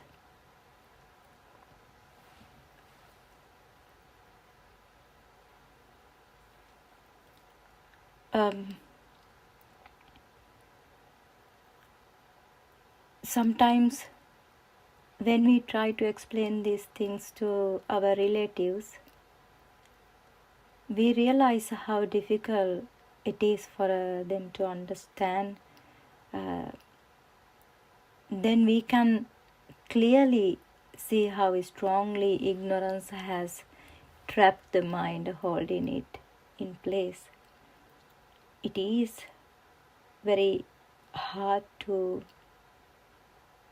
wake them up from this dream. In the same way, you might naturally feel a doubt rising within you about this inner arising of wisdom, what we keep explaining as a state that is free from the mind, or the state of Buddha. Still, we sometimes hear Dhamma venerables say that the Buddha attain enlightenment by seeing his past life through meditation. They think like that way. That is why they are trying to see their past life through concentration, meditation, to realize Nibbana, to become to liberation. We can hear the Dhamma explained in many different ways. Actually, we has experience. We also were trapped in those points, and we will practice those days. Those kind of teaching. Some Dhamma teachers or venerables advise you to stay in the present moment and watch the mind without going into the past or the future, and keep a stable state in your mind. Like that way, this guidance is helpful, but it often does not explain that there is no self vibration in the present moment to accept as a real me.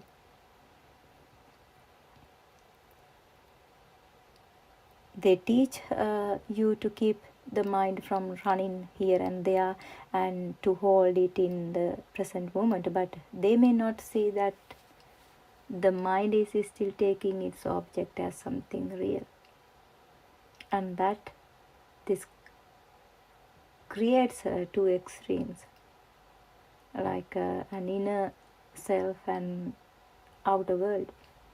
When this happens, we cannot clearly see that we are still caught in ignorance. That's what happened. But you might practice that way. Anyway, if you are seeking for true Dhamma, in some point you will realize that you are trapping in that point. It's arising within you.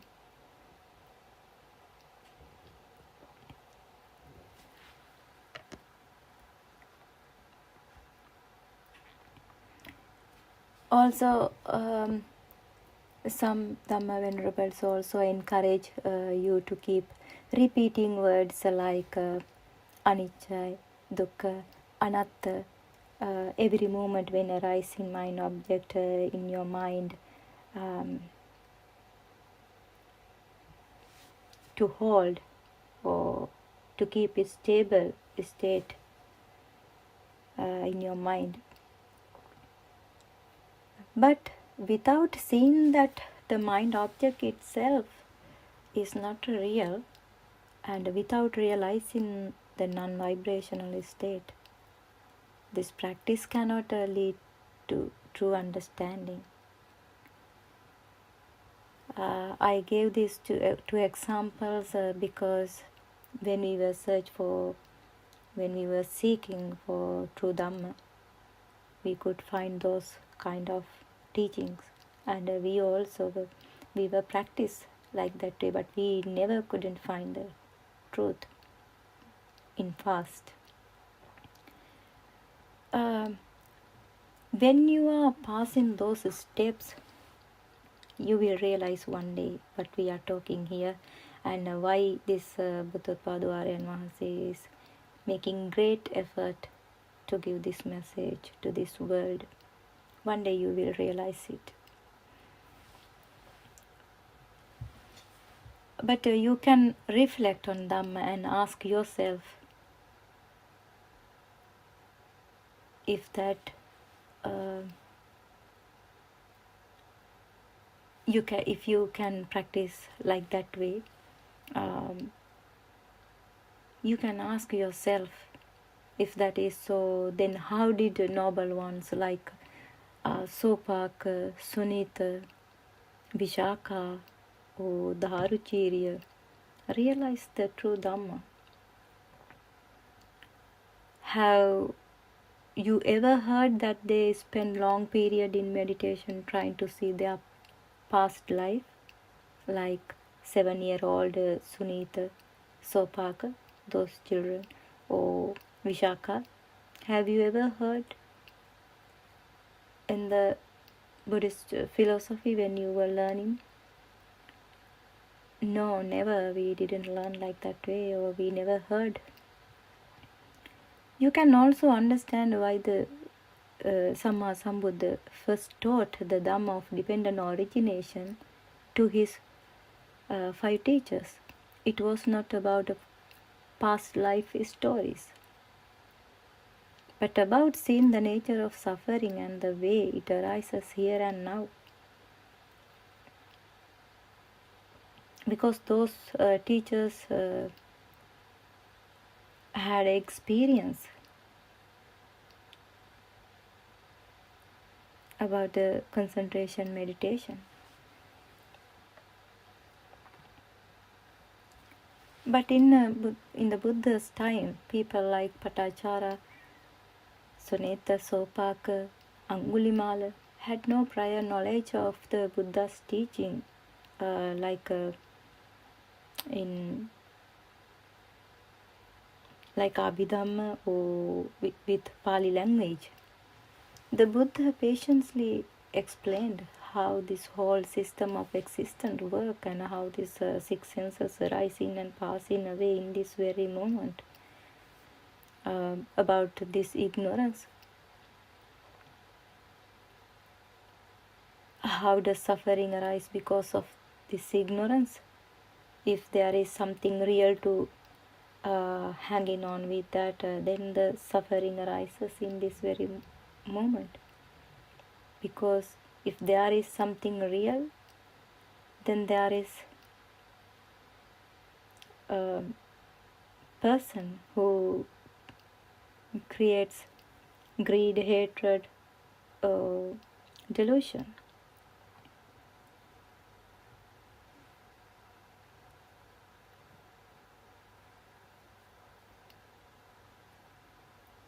Another thing, they were not educated scholars. They had not mastered concentration meditation, and they certainly did not hold anything like a modern PhD. They were simple, innocent people living ordinary lives. They were very simple, innocent people. This shows us that prajna or wisdom arises from within, not only in the educated or intellectually trained. It goes far beyond academic learning. Today we study many subjects and can even become a professor. But that is mainly gathering information, analyzing and developing human skills.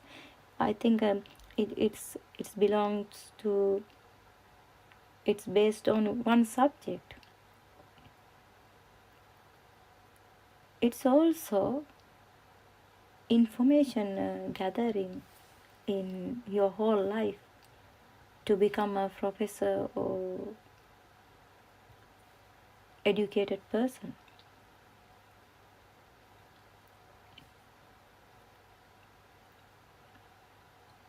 I'm not telling that you don't want any qualifications or you don't want improve your educations, but you need to do those things, but with realizing the Dhamma, then you are not trapping in this ignorance.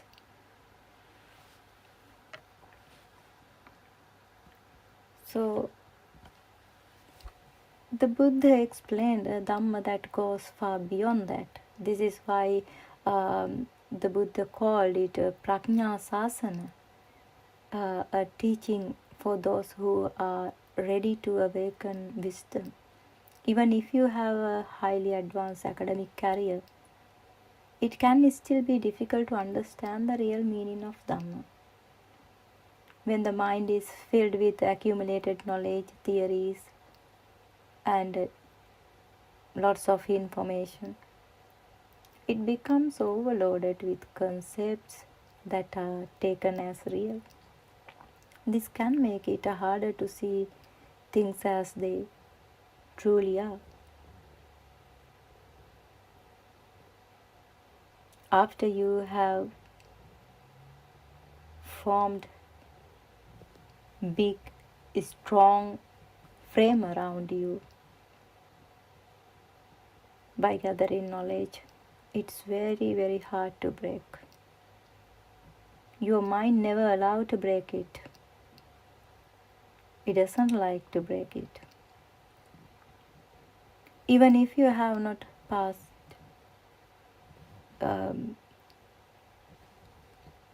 O-level, or even if you have never been to school, you can still understand this Dhamma in great depth. It depends on your prajna or wisdom or your inner wisdom. Academic learning is not a requirement for seeing the truth. What matters is the clarity of the hearts, the openness of the mind, and the ability to look directly at experience without distortion. It is the ability to see your system and how these six senses are working. If you have an ability to see yourself, if you have an ability to find out about yourself, then you will realize, then you will start to understand about yourself. And if not, if you focus in outside, if you focus about the knowledge taken from outside, you never can realize, or you never can understand about yourself, about your system, how this system is working, or why you were born as a human. You never can understand how important and how rare this very rare life.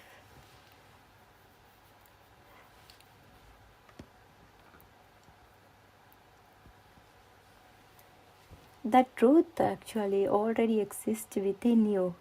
That is the wisdom, the very state the Buddha realized, but it is covered by ignorance. And that veil is what prevents us from seeing it clearly. They cannot understand the self they have created, the self-perception they hold as me. You may think I am a good person, I am a kind, well-educated person.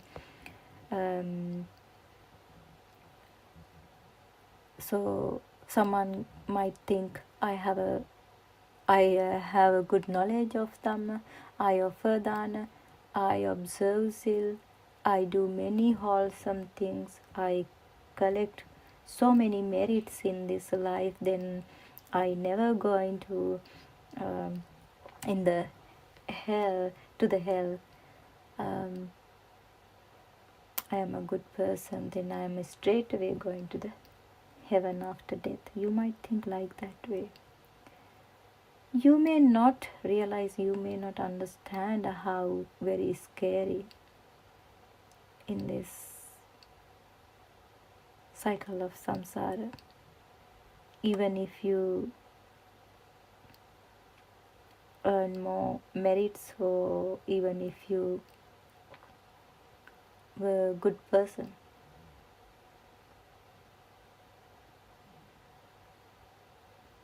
that is the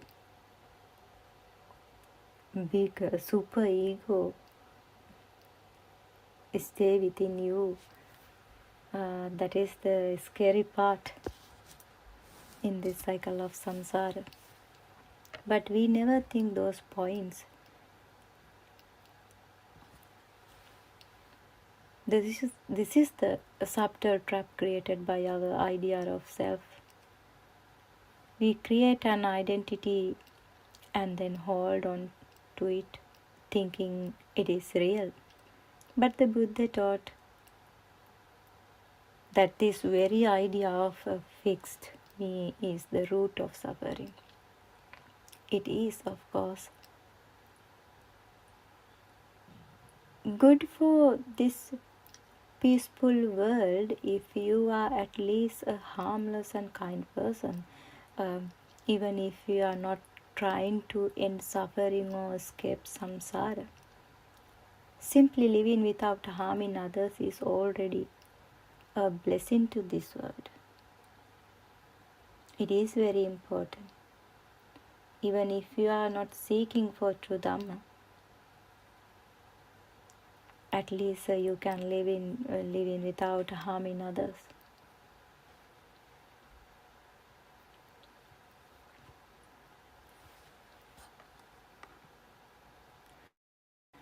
But for those who are truly seeking liberation, those who wish to realize Nibbana,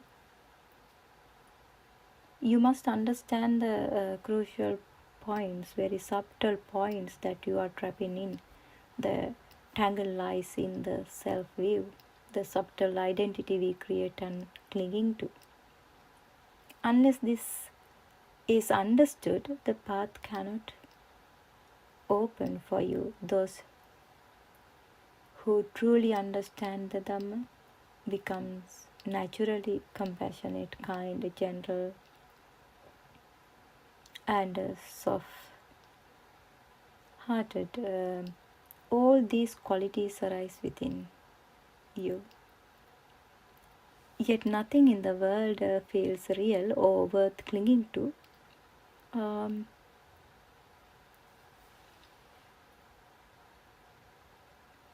Their only priority is to share the Dhamma with others out of great metta.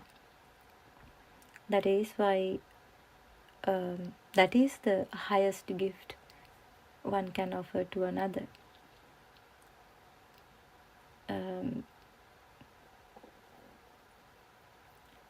That is why this noble friend and the old Dhamma friends are making great effort to give this message to this world, because they can see how this cycle of samsara is very dangerous, and how you are trapping into this dangerous cycle of samsara. That is why these old Dhamma friends are making great effort to spread this message. But when even a single moment of understanding arises in this Dhamma, you will realize what the greatest gift truly was. Nothing in this world can compare to the gift of Dhamma.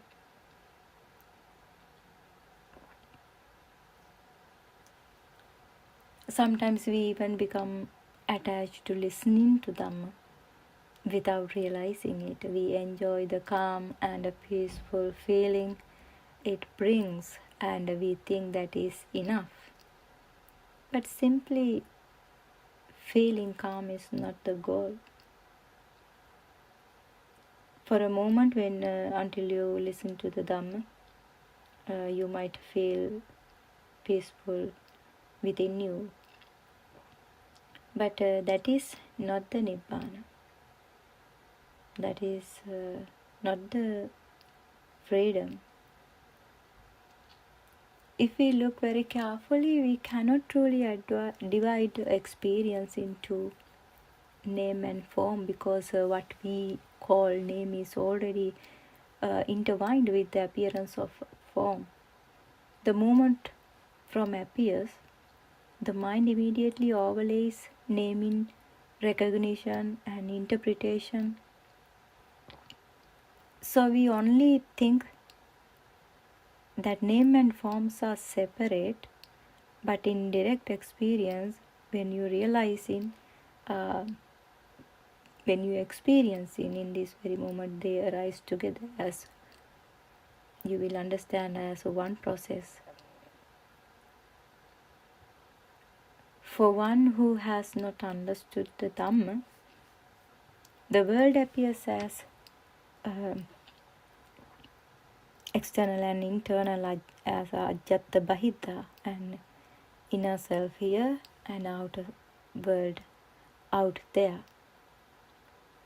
We all trapped inside our own view and concepts. This is why the Lord Buddha pointed to Ajjata Bahita, inner and the outer world. Why it says like that, both sides? Because we are always trapping in this ignorance because of those extremes. What truly matters is seen both clearly and correctly. Everyone thinks that the image they see is solid and real, and that it truly exists out there. That's how we were also taught in past. The moment you take something as it truly exists, that very grasping becomes the cause of suffering and delusion. If there is no object, no experience, if there is no something real, then suffering cannot arise, can't it? Because if there is no person, if there is no something real, even though your mind object, if it is not real, so how suffering can arise within you? That is the root we should understand. That is the root you have to understand to come out of this suffering.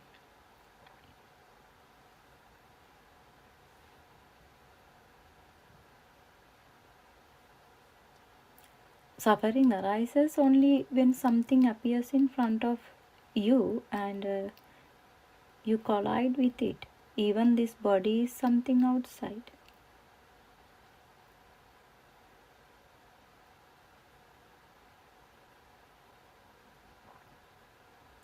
Even the six senses belongs to the outside, but we cannot really say they belongs to the outside either, because then we create two extremes. If we say this body belongs, six senses belongs to outside, in truth, if you see the Dhamma in very depth, the inner and the outer are not two separate things. They arise together as one process. If you have a real six senses, that is the world. That means both extremes arising in this very moment. That is a one process. Yet even that process is not truly real. So what we are trying to explain is something that in the deepest sense does not actually exist as a solid reality. But it is very hard to see.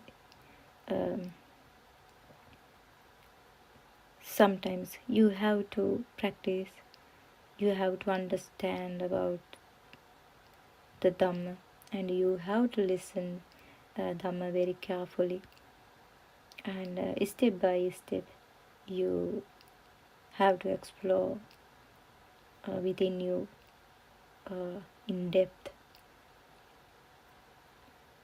very carefully. Then you will understand, even though these six senses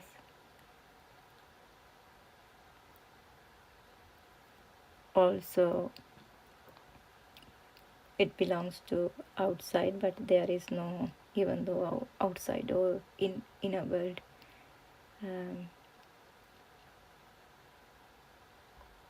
you can take as a real thing.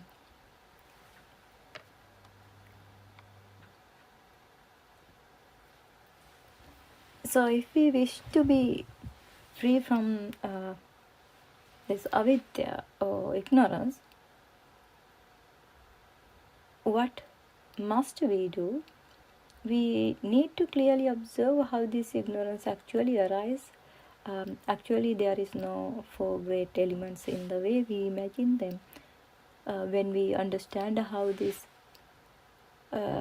form arises, we see that what we call earth, water, fire and air is only a process, not a solid reality. Something appears to be seen through these eyes, but we must investigate how that seen object actually comes to be.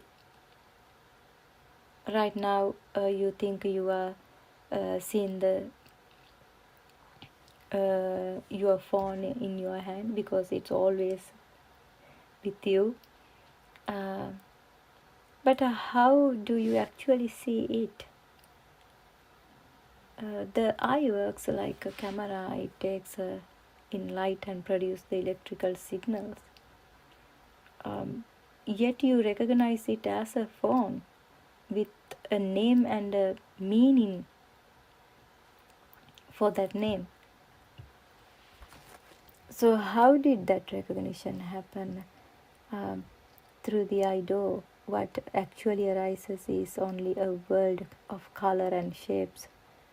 That color and shapes also you experience because of that impulses or the vibration that arising in this very moment. So how does name appear on top of that? Each sense dose brings only its own type of object, only vibrations. This nose doesn't know a name. It only receives a smell. Those smell also. These muscles nose or these cells. It doesn't know the smell. It's arising impulses in this very moment, every moment. The tongue also doesn't know a name. It only receives the taste. That taste also, the tongue never can recognize what kind of taste it is.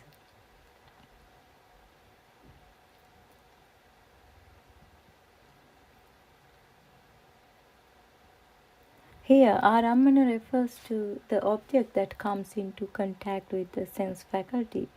At the moment of contact, there is no solid object.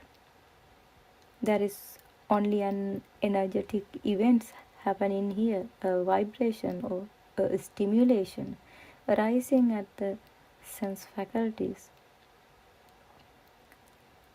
Those sense faculty means just vibration. The mind later interprets it, names it and build a word out of it. Then we create a whole world. Then we have a whole world.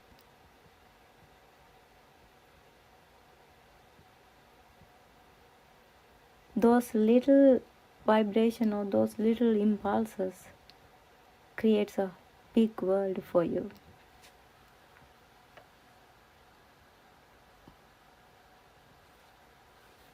We call this eye only because the visible form, the eye faculty and the eye consciousness come together at one point. Otherwise, this physical muscles organ is not the real eye in the ultimate sense. When the Buddha says I, the Lord Buddha is pointing to the entire scene process, not this for muscle size or not merely the biological eye. This I is arising here and now, moment by moment. Nothing exists beforehand and nothing remains afterward. It's just arising and passing away. Then again a new stimulus arising and passing away. Then again new stimulus and arising and passing away. We are recognizing, but we never can see those vibrations or stimulus, but we recognize as a tree or a car or a lamp or computer, like that, those objects.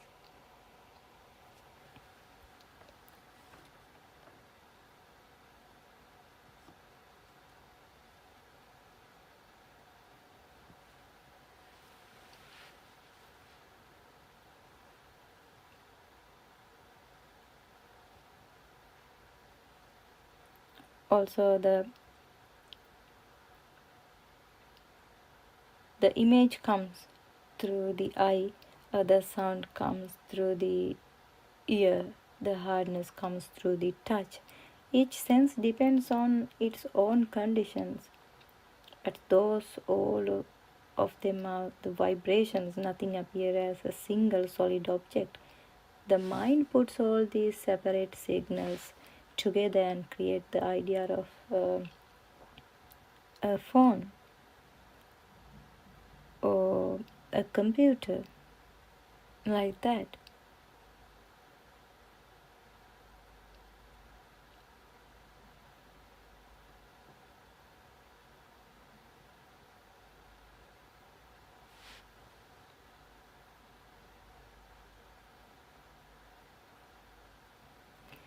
Actually, it is very hard to understand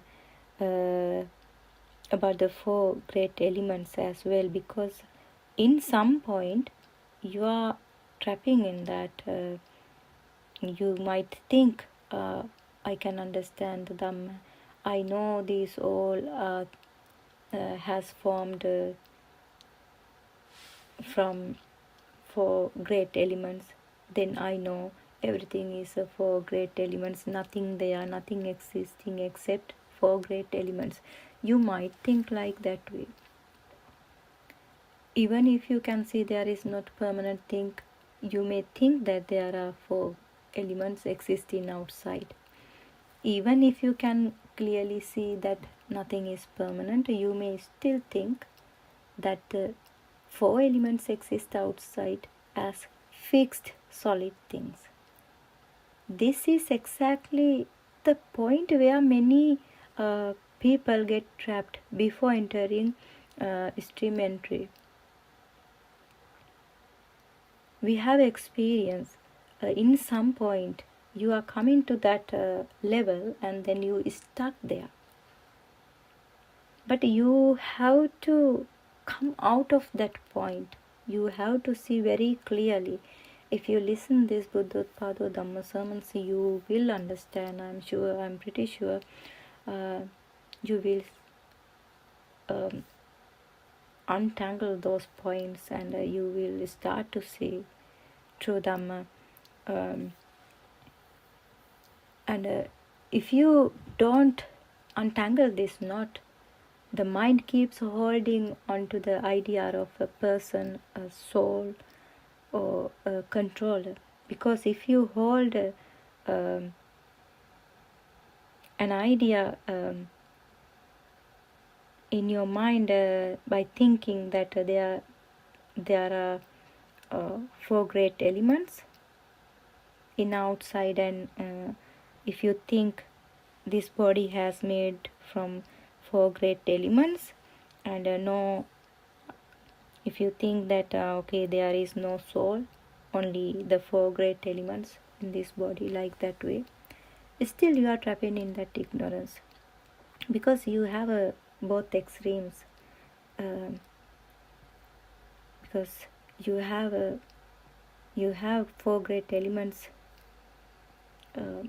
in outside as well, because you haven't understand yet how this mind has formed and how it creates, even though those four great elements as a real object. You will see everything very clearly once you untangle those knots. When you look deeper and deeper, you will realize that the eye muscles can never see a permanent fixed object.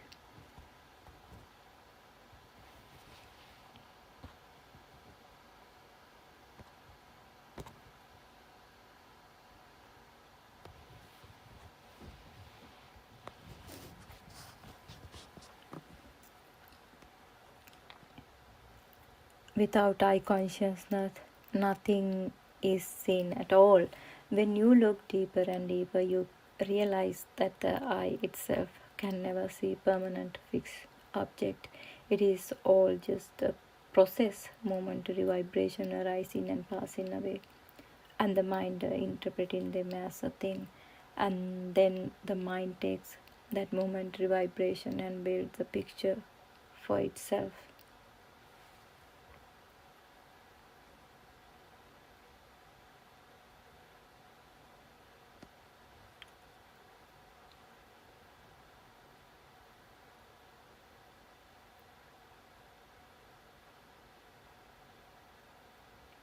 When you see in depth, in a greater depth, you begin to rise into Satya Jnana, the knowledge of truth. The knowledge of truth means you understand that there is no external or internal world, and there is no real mind objects. You will see clearly about your six senses. And when the mind reaches that state, you realize directly that you believed in does not actually exist. The view you carried for so long that there is an external world and internal world is all. You understand that both extremes do not truly exist in the way you once imagined. At that point, the wisdom, vision or darshana jnana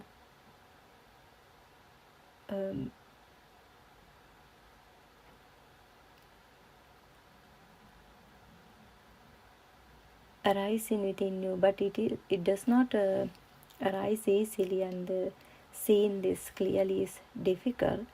That is why our noble friend always say that without this direct vision, things can easily become confusing.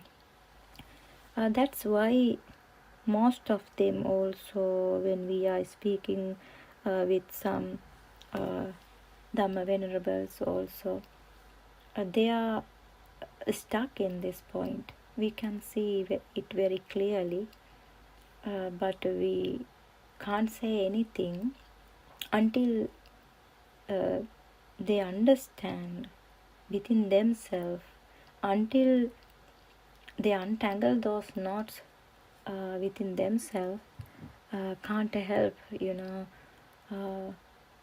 we never can show that state of, we never can show about the darshana jnana. So, and seeing this clearly is very difficult. Then the things can easily become confusion without realizing the Dhamma. If we say that the inner awakening does not refer to a person or soul, or ordinary people who have not yet gained this darshana jnana, it can easily be misunderstood, and that is why this Dhamma is said to be samdetika. That means something that must be seen directly or experienced directly within oneself. Only then does nothing of the vichikicha remain, or nothing, any doubt remain within you. The sense of self will completely disappear. So at that point, whatever appears in front of you is seen just as it is, and there is no inner vibration reacting to it. This is the point nowadays we are talking, because this is the point everyone can't understand, or everyone try to understand, but by thinking you never can understand that point.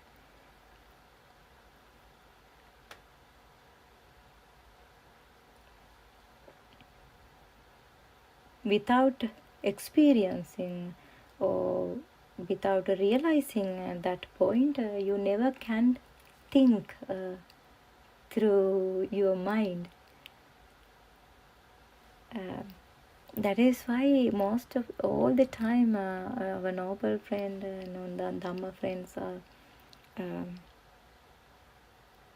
noble friend is saying all the time, that is the knowledge That is the mind, that is not the realization. That is why using those words to explain that. But if a noble friend explain that is the knowledge, that is not the realization, still you might think in your mind, because without realizing that never can understand the differences between those conditions.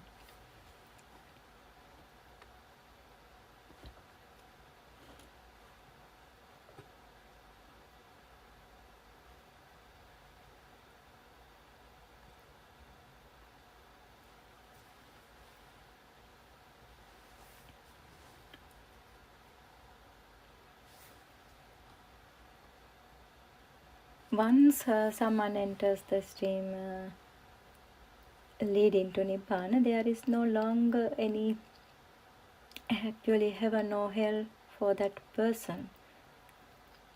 Why? Because there is no someone going anywhere and no place to go. Even this mind is understood clearly. The idea of a self that dies and goes somewhere simply disappears. One who sees this truth is freed from all 31 realms. Such a person sees the Buddha's teaching on non-self directly. But you need to be very careful when someone say that there is no external or internal world, nothing existing, and there is no any heaven or hell to go. There is no person to go to hell or heaven after death in this life, but you might get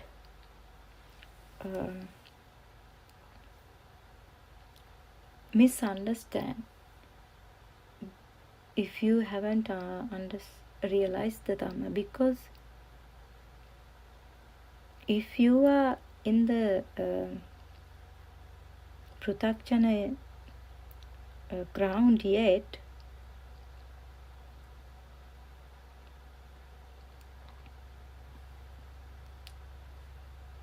you can go on this cycle of samsara again and again.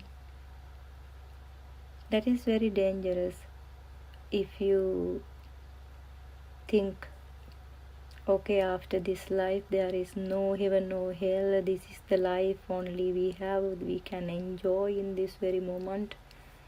If you thought like that way, you are trapping in this ignorance again and again. You go through this cycle of samsara.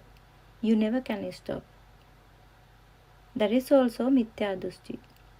That is also the wrong view. That is not the right view. But after you realizing this Dhamma very clearly, once you understand about this mind object, how it has formed and how it's arising and passing away in this very moment, by realizing, then there is no any 31 realms to go anywhere, or no person to go, or giving any rebirth. You will understand everything very clearly.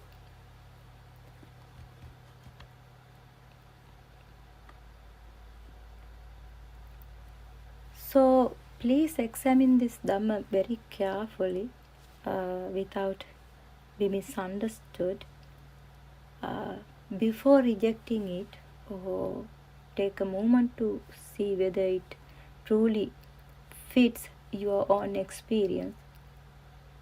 What is mind and what is wisdom or jnana? Explore within you without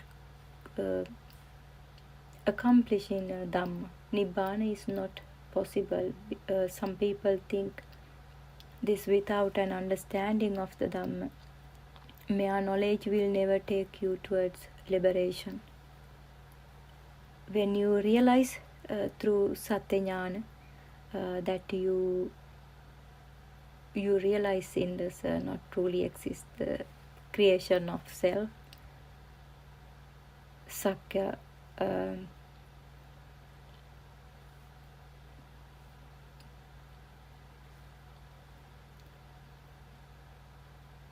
creation of self will dissolve. At that moment, the view of permanent person or controller or an inner being falls apart.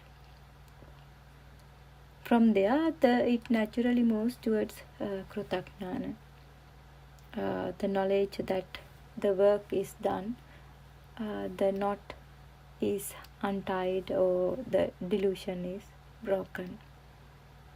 This is the beginning of true liberation. This is not the end of this path actually. Sometimes you might trap in that point as well. Once you realize, once you understand about this mind or name and forms, for that very moment, if you realize that, then you might think, okay, now I understood the Dhamma, now I realized for a moment, now no need to advice from any noble friend, or I don't want to listen for any guidance. You might think like that way. That point also, after entering into this path, you might trapped, because if you think that you know everything, now it's completed like that way. That is not the end. That is not the liberation, fully awakening to this moment. That is the beginning of this path. Once you completely realize that there is no inner person, no self, you automatically move into Krutajnana, and knowledge that the fundamental task is done. When the illusion of I disappears through Satyajnana, the correction of self ends.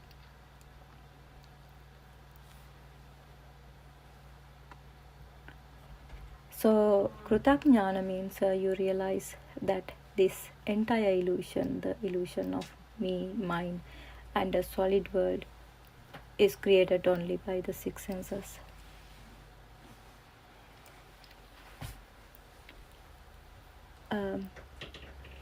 When you have the jnana or wisdom of Krutya jnana, you no longer try to do anything. This scene of the illusion happens automatically. Automatically means you don't have to think. When you go through this path, in some point you will realize it's automatically arising within yourself without thinking. From the very beginning, you have to think, and you have to make great effort to keep awareness. I spoke about the awareness, how it is important yesterday as well. But there is no outer world. You directly feel that there is no outside or nothing to hang on it, taking as a real object, or the sense of external world simply disappear on its own from the beginning. And when we speak like this, don't misunderstand. Nothing in your life disappear around you. Your home is still be there. Your children are still there. Everything in the world continues exactly as it is, as normal. From your internal, nothing become real, and it's automatically appear within you. You will realize when appear every thoughts in your mind. For that very moment, you will realize useless. It is very useless to hang in on those thoughts. Then there is no power you produce. You don't want to generate any energy for those thoughts to create more and more within this system. Then it's automatically and gradually will stop by creating thoughts, and it's gradually decrease your suffering.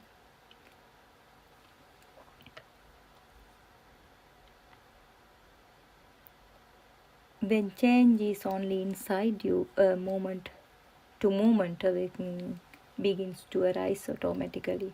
In this stage of Krutajnana, you still see everything, sight, sound, people, objects, but an automatic wisdom arises within you. The wisdom knows instantly that whatever appears is coming through Vijnana, Vijnana Maya, the illusion created by consciousness. Awareness is within you in every single moment without making an effort. You don't want to think, you don't want to pull out by thinking to keep the awareness steadily, but it arises within you automatically. Nothing becomes real in the world when you realize that. And then someone might misunderstand about whether the mind consciousness recognize the mind consciousness. No, Lord Buddha has explained the difference between wisdom and what is mind consciousness means. That is why there are two words, wisdom and the mind consciousness. So you will understand everything very clearly once you enter this path to Nibbana. However, time is already gone, so we will have to stop here. Therwan Saranai everyone. Therwan Saranai Aranasa. Thank you for listening.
First of all, I pay homage to the Lord Buddha, the Dhamma, and Sangha, and I bow down to our Kalyana Mitra Buddothpado Wahanse for his continuous efforts and noble guidance.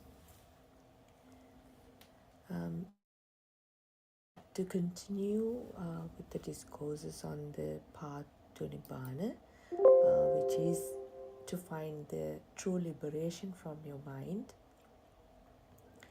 As Lord Buddha explained in Dhammsakpavatham Sutra, Evam Tipirivattam Dvadvasakaram Yathabhutan Jnana Dasanan Subisuddhan Ahosi.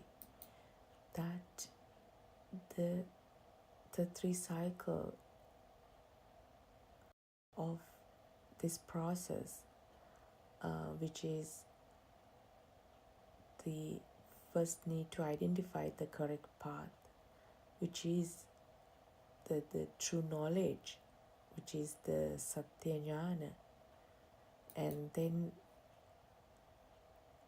one must practically experience that the Dhamma true knowledge within you, which is the Krutya Jnana, and then you need to start realizing that this is just a natural phenomena and there is no doer, which is the Krutajnana. And that's the part that explained in Dhamma. The first part is called the Purvabhaga Patipada, and which is the entry, and the second part is the Apparabhaga Patipada, which is the journey along the path. That includes the Krutya Jnana and the Krutajnana. So that's the process that if one has that desire and the determination to walk in this path, and also for you, if one has decided or desire or determination, that association of a Kalyana Mitra, the person who has walked in this path, is you need that guidance from your Kalyana Mitra. And today I will emphasize the importance of the true knowledge, as per the Buddhist doctrine, and what is the Buddhist philosophy or the Dhamma mean, and what does the true knowledge mean.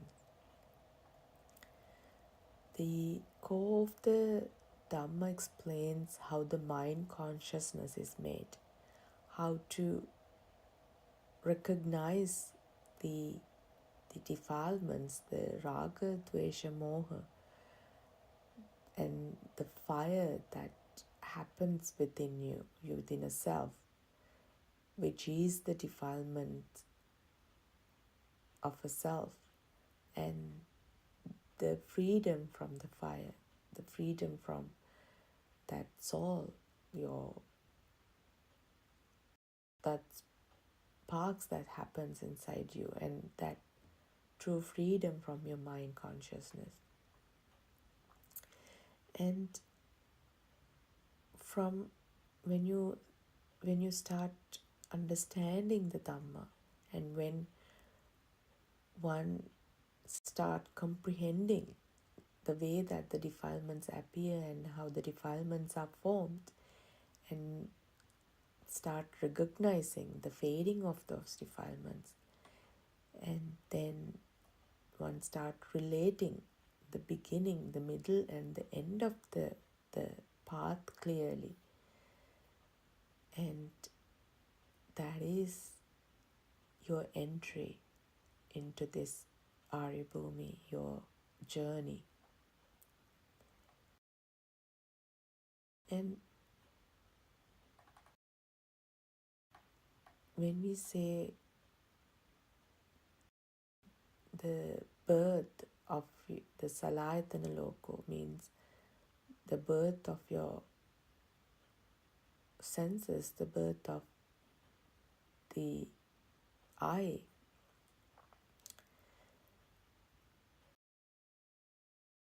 And how the birth of the I happen when the I contacts with, when the contacts arise and and with the contact the sensation arise, and then the craving value or the samsaric cycle start to spin. And this is how the birth of the I begins. And then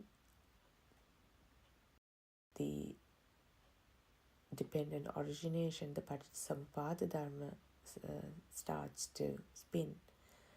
The I is just the seeing, and that it is the light that comes to the I, and the I can't hear.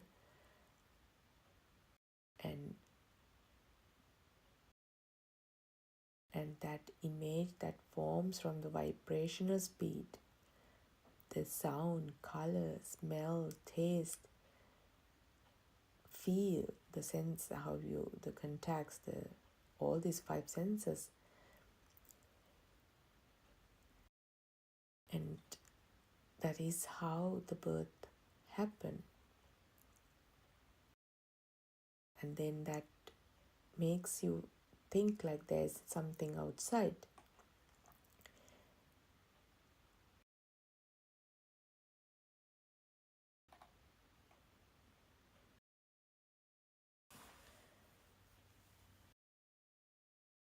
And as Lord Buddha explained in Dhammsakpavatham Sutra, the true knowledge, the path.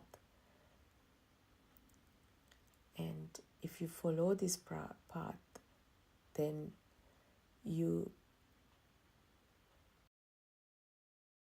find the way how the fading of I, myself, fading of Sakkaya Ditthi, and then the fading of the notion of a self, that the notion of a soul exists, and then you will be in the path for the nothingness, the selflessness.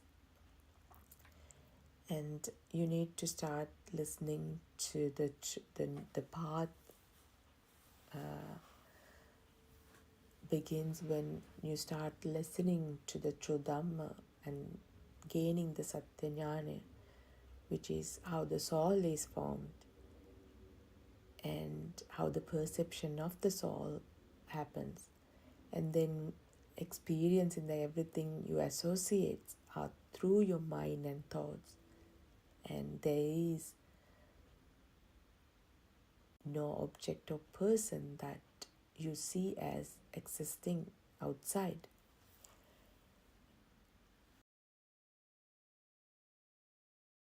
And then you start seeing that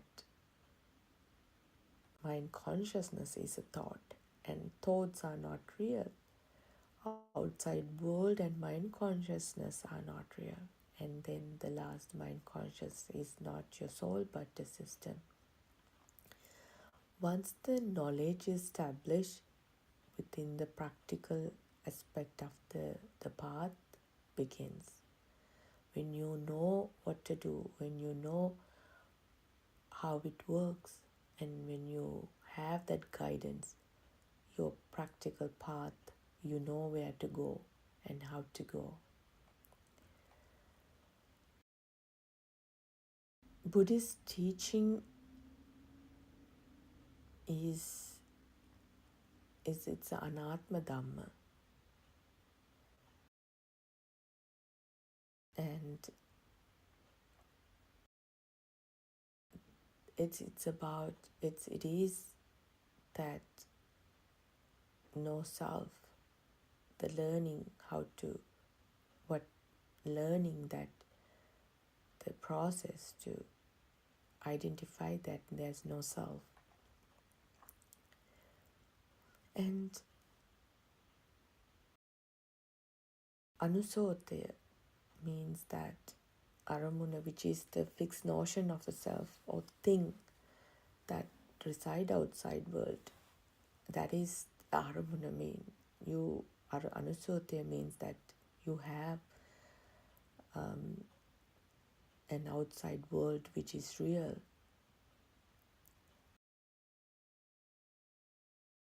The thoughts just flows in your mind and they all become real to you. And then when you start investigating within to see if they are real, and if what you see as a chair, book, etc., that everything what you see like an outside world, whether they are real.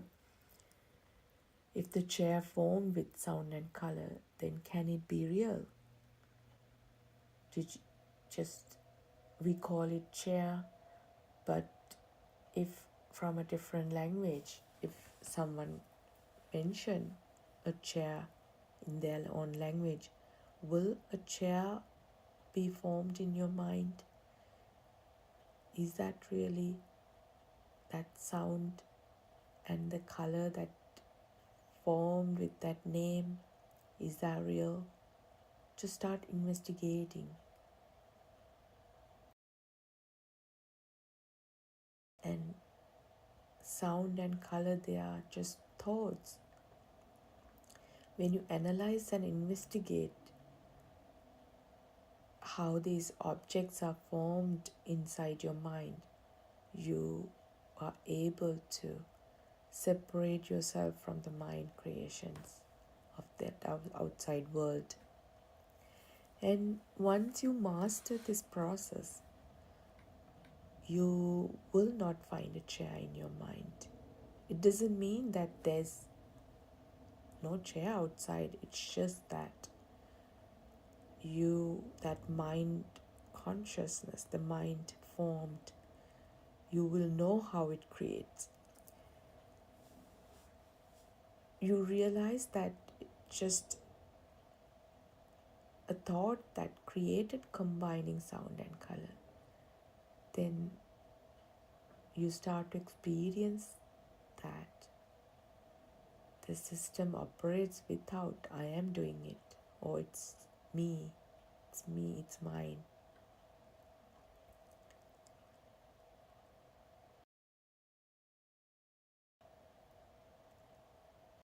In fact, it is only happening as per the mechanism, the process. Just imagine, do you purposefully breathe or just occur as a natural phenomena? The sun rise, sunset, winter comes, the fall comes, the flower blooms.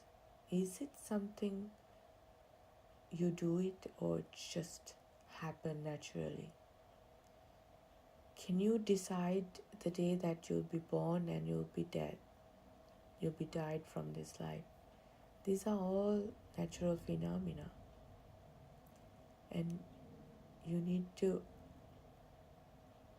understand, when you understand that there's no doer,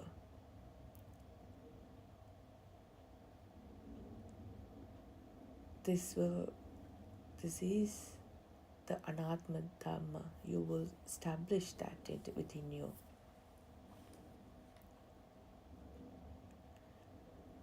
Lord Buddha asked monks, is the I permanent? And the monks replied, no, it is impermanent.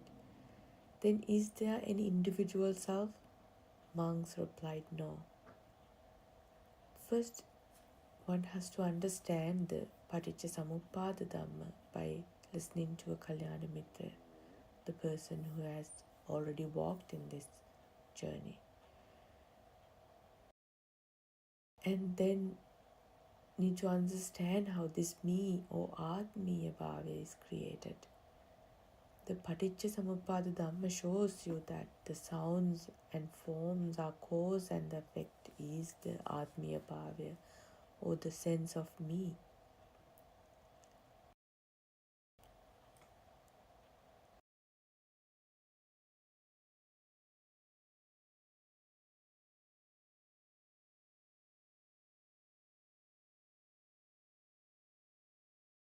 contemplation is very important.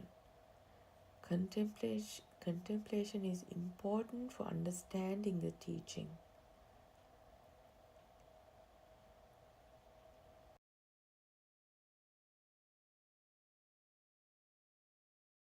To know that there are defilements.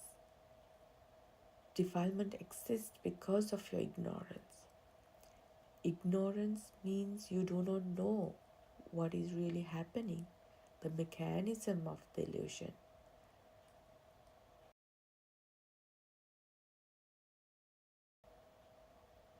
We all have to recognize our own defilements. That is your own soul. How the dissolvement of this defilements gradually happens. These are only known to oneself, your own self.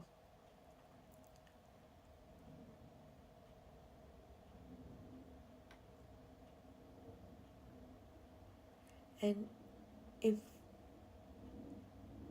one does day-to-day activities in such mindset, being aware, when myself sense arises, and we can imagine that person can make great progress in it. You need that awareness or the sihiya.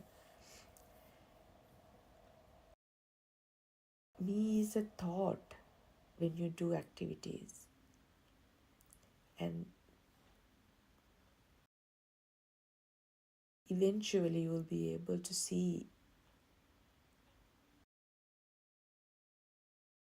start seeing that things without me.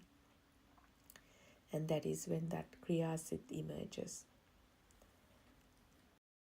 There are no defilements then, klesha. This is a process to help to fade away the defilements. This is a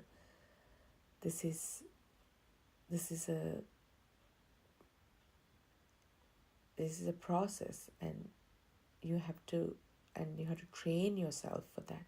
And this isn't an easy practice too.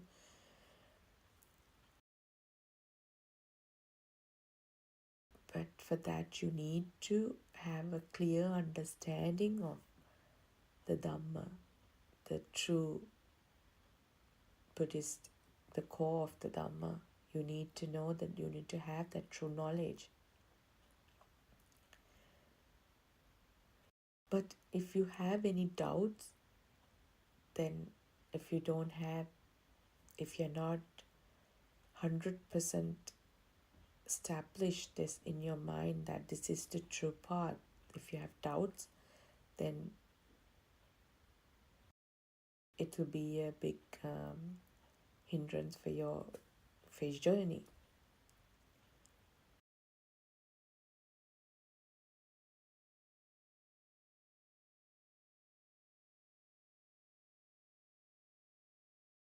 So the freedom, the from the mind, that the openness to this moment, you need the sihiya awareness, and you need that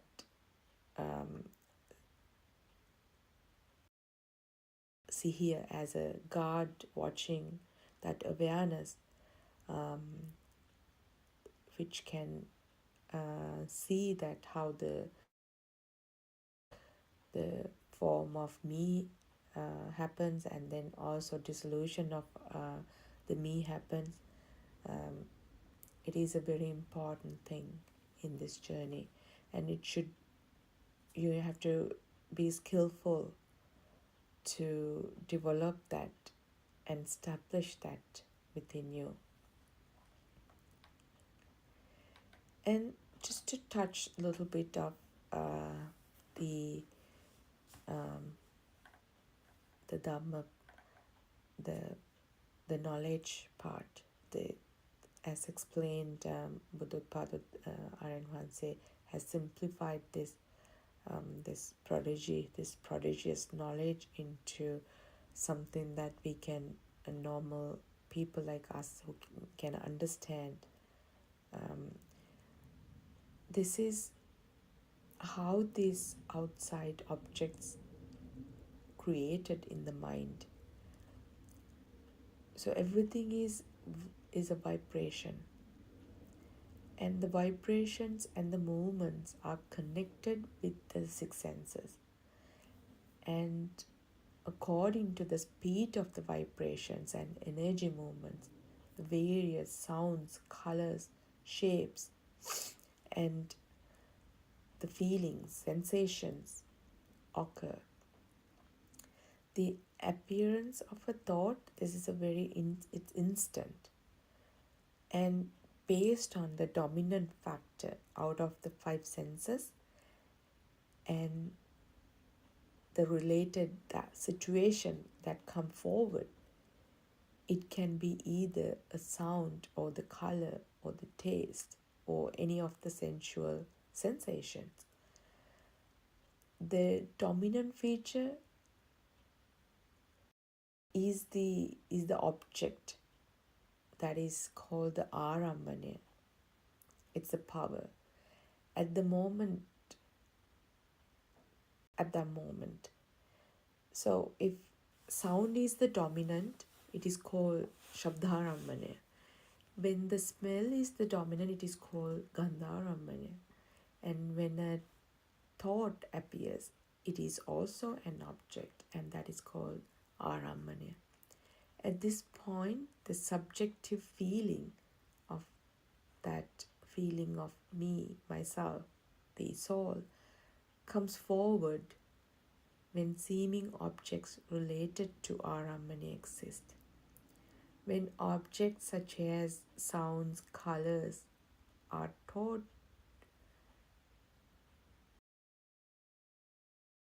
that's when this objects formed.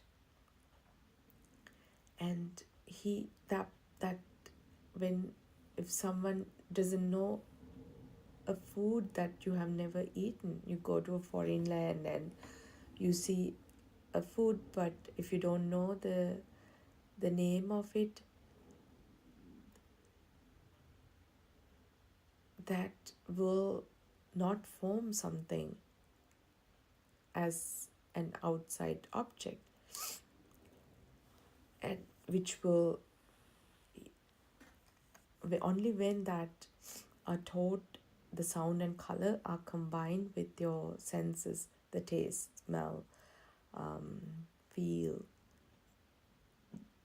That's when that person received the notion of existing materials or the existence of a sensual world.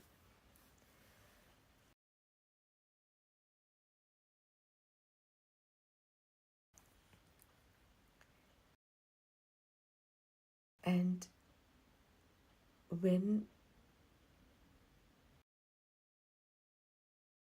when that happens, it is when the vijnana, the mind consciousness, happens as a thought. Now he feels everything from the outside and inside available.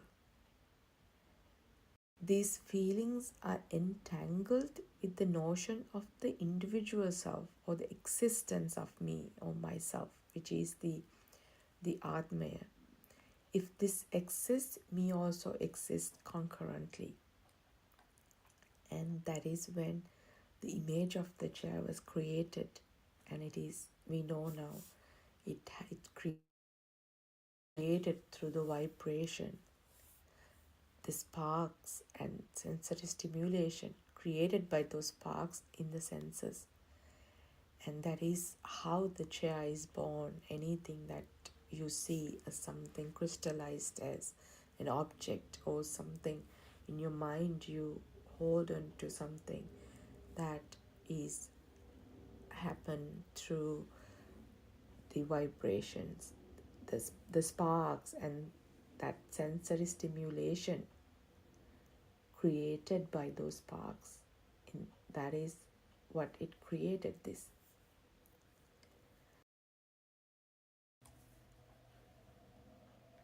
But have you imagined that one might ask, what is the issue? What is the problem if something created like that? Is it a problem? Is it a problem that there's an outside world?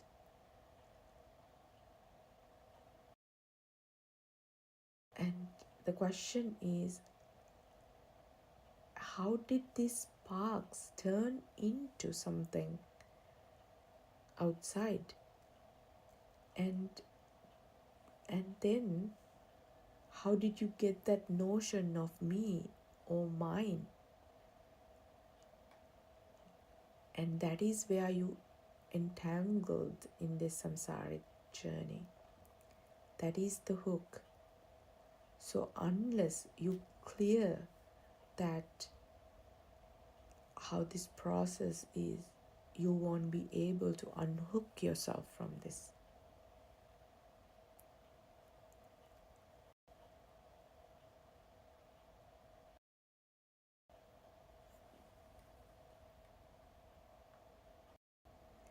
And that is when that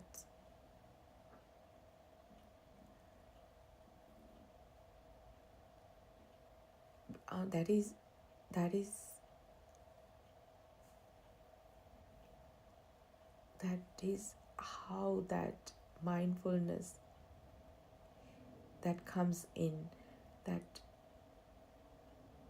special awareness, that super wisdom comes into place when you have the knowledge. That super wisdom will safeguard that moment, this moment, to understand how the illusions are created.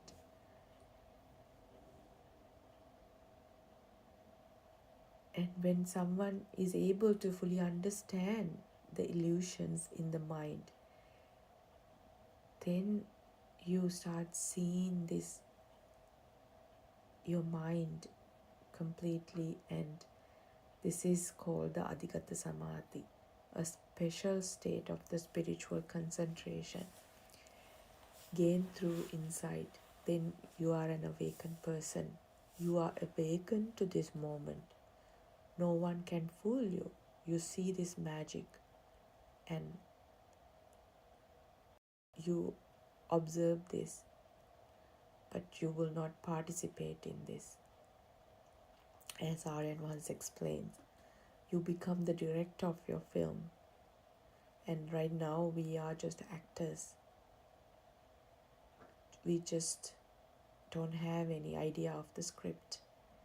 We just go in, just moment to moment, we just act based on what is given to us to do. But here you become the director of your own movie or on your own film. And what mindfulness is all about is that the knowledge that you see this moment, then you will have that knowledge of the dissolvement of the desires can be observed through the super wisdom. So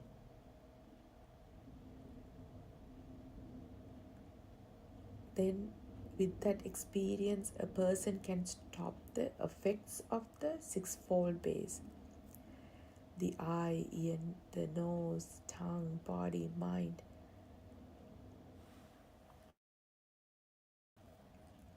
But and then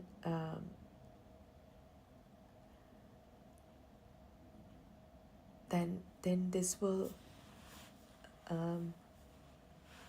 help to stay away from that. To understand and to detach yourself from that self of me, mine.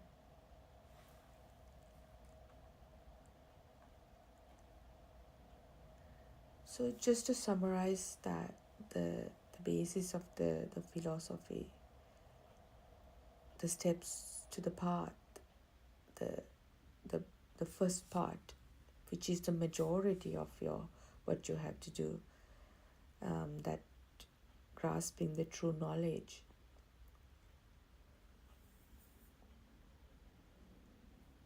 the sound, we know now, the sound and color combined with the smell, taste, feel, the contact along with those five senses, that it creates the outside world. It creates a chair. And this is the this is called the sampaticca. This is the dependent origination, the paticca dharma. If there's a cause, there is an effect. And that is made right here. Out sambhutan, uttana bhavisati means it never was there, and the one form disappeared even without leaving any trace. But if you don't have that here to capture this at this moment, you would not see that it has never been there, and it has even left without any trace. But in your mind you will hold on to it as something existing, something permanent. And when one starts contemplating on the birth of the I, or the process of the soul creation, then one can understand that there is no outside world. Then that practical experience takes place.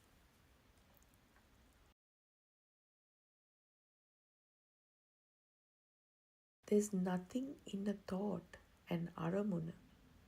Aramuna is just a fixed notion of a self or thing that says outside world is real.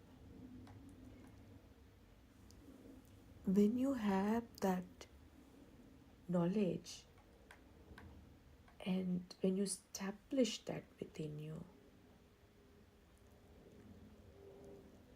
then when you know exactly how the birth of the I, the birth of that sense happened, and then the practical experience will automatically takes place in that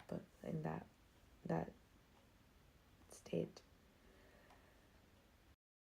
The image, the image of the Kriya Siddha happens from your mind world. Now you come into the functional consciousness, from your mind consciousness to the functional consciousness, where now you have established that how the mind consciousness is created, is working, it happens. And now then you will reach to the next level, where the functional consciousness or the action, which is the Kriya Siddha, happens. It's a type of mental state that perform actions without being driven by the delusions, the greed, anger, or delusion. And then at that moment, you will see that this is just a process and there's no doer.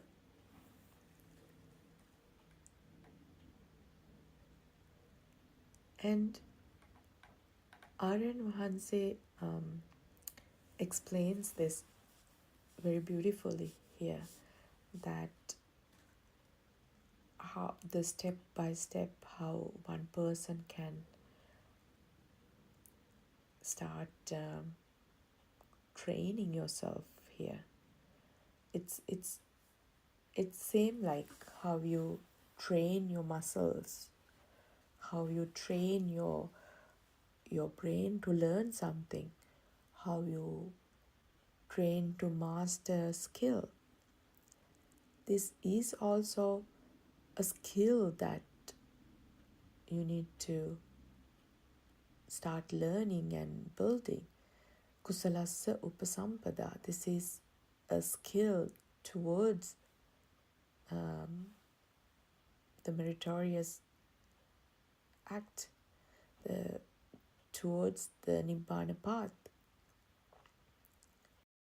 And you need to have the knowledge how to what needs to be done, and you need where to go, what to do, and also you need a teacher, a guidance, and then you know how to do how to start following this path. And Aryan Mahanse, in fact, the in Buddothpado discourses, in daily discussions, he guides us through this journey.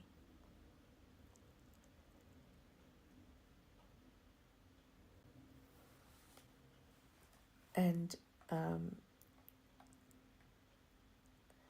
once you establish the knowledge, and once you start training yourself, then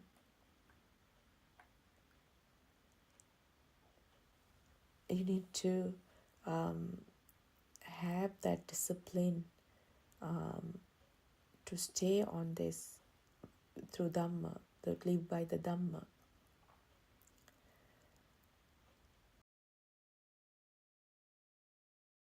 So that is why the true knowledge, the importance of true knowledge comes in place. So it will help you to stay in the Dhamma. And I will conclude my discussion today, and we'll continue in the next part of the discussion, in the training, how Aryan Mahanse has explained in the training path, and I bow down to our Kalyanamitta, Buddothpado Aryan Mahanse, for all his guidance, and may Triple Gem bless you all. Teruvan Saranai.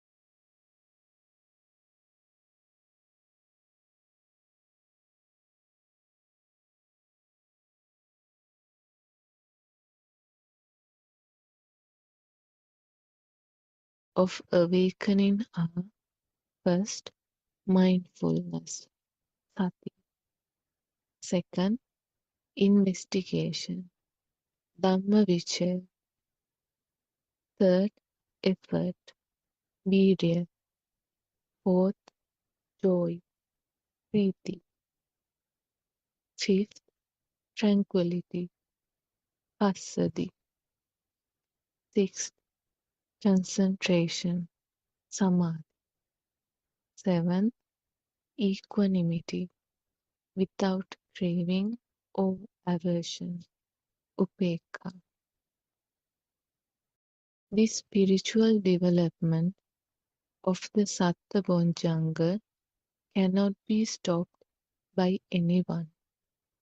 Just like how a chili plant would grow, the awakening process automatically works within you, and you will realize the pure truth. The realization of the pure truth is called Sambodhi Parayana. This means that you will never be born in bad worlds or hells. Once you realize the pure truth, you would attain the first stage of awakening, on the supramundane plane known as Sotapanna, and thereafter nothing can stop your spiritual advancement. You will always move forward within the supramundane plane of the Patisotaya. You will automatically begin to move forward on the path to Nirvana. Once you realize the pure truth, you will never be born in unfortunate worlds as hells or animal worlds. Theron San, everybody. Therwan Sarna Shani, thank you for reading the 2 pages for us and starting the session.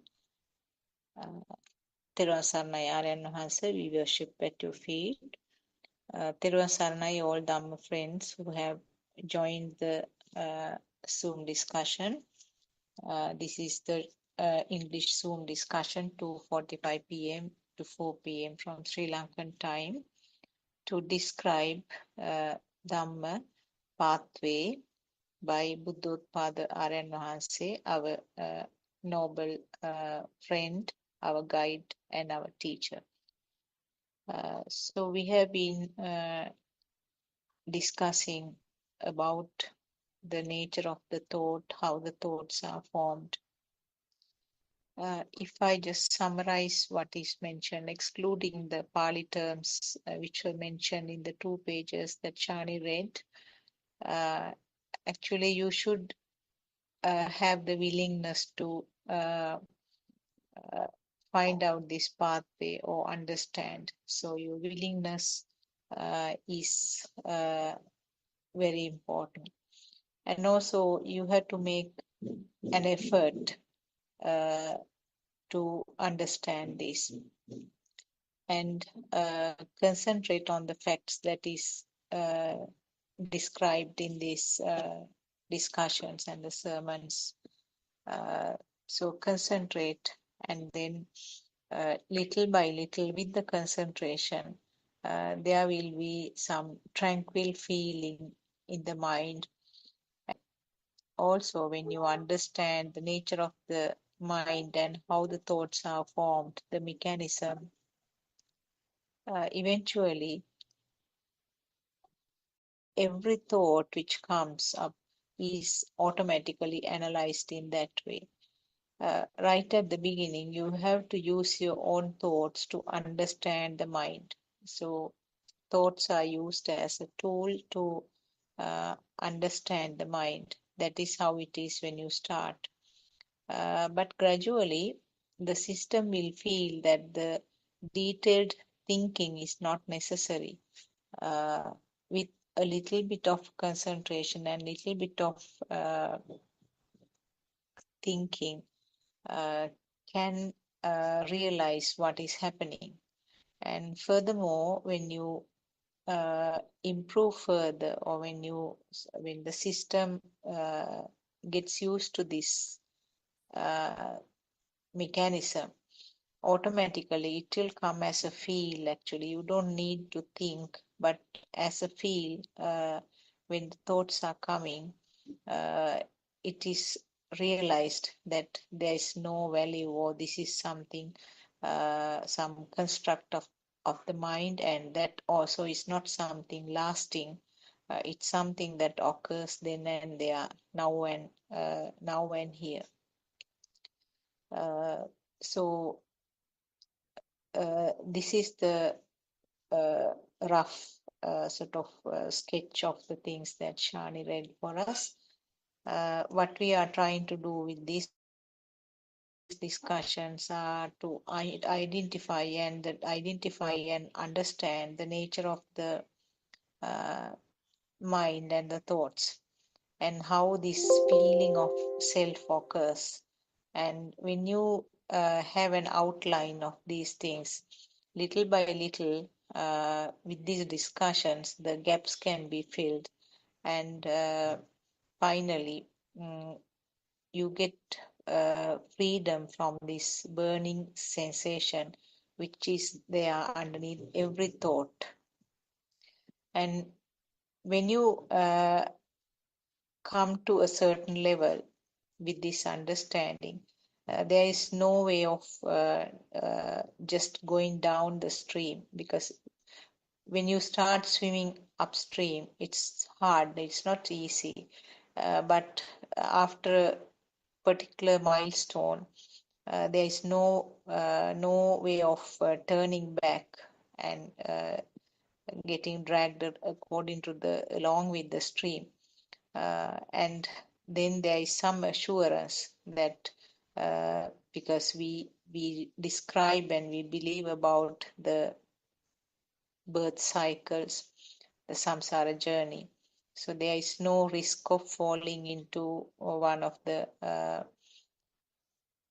bad levels, bad realms. So this is just a summary of what we read. If we have any questions, we can start with a question, or we can start discussing on some topic. Dr. Kokila also has joined, and all our Dhamma friends are there. Therwan Saranai, we can start the discussion.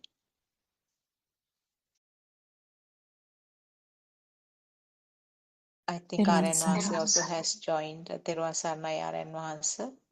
Therwan Saranai. We'll start some discussion, and yeah, if as Shani said, the basically the interest in finding truth is needed. It's actually it can come from various aspects. It can come from someone feeling the sadness, or it can come from when someone has attained everything and has life-wise and try to think what's happening now, or if someone needs anything. It can happen in any way, but then if you incline towards finding truth, or finding, is there a liberation, or is there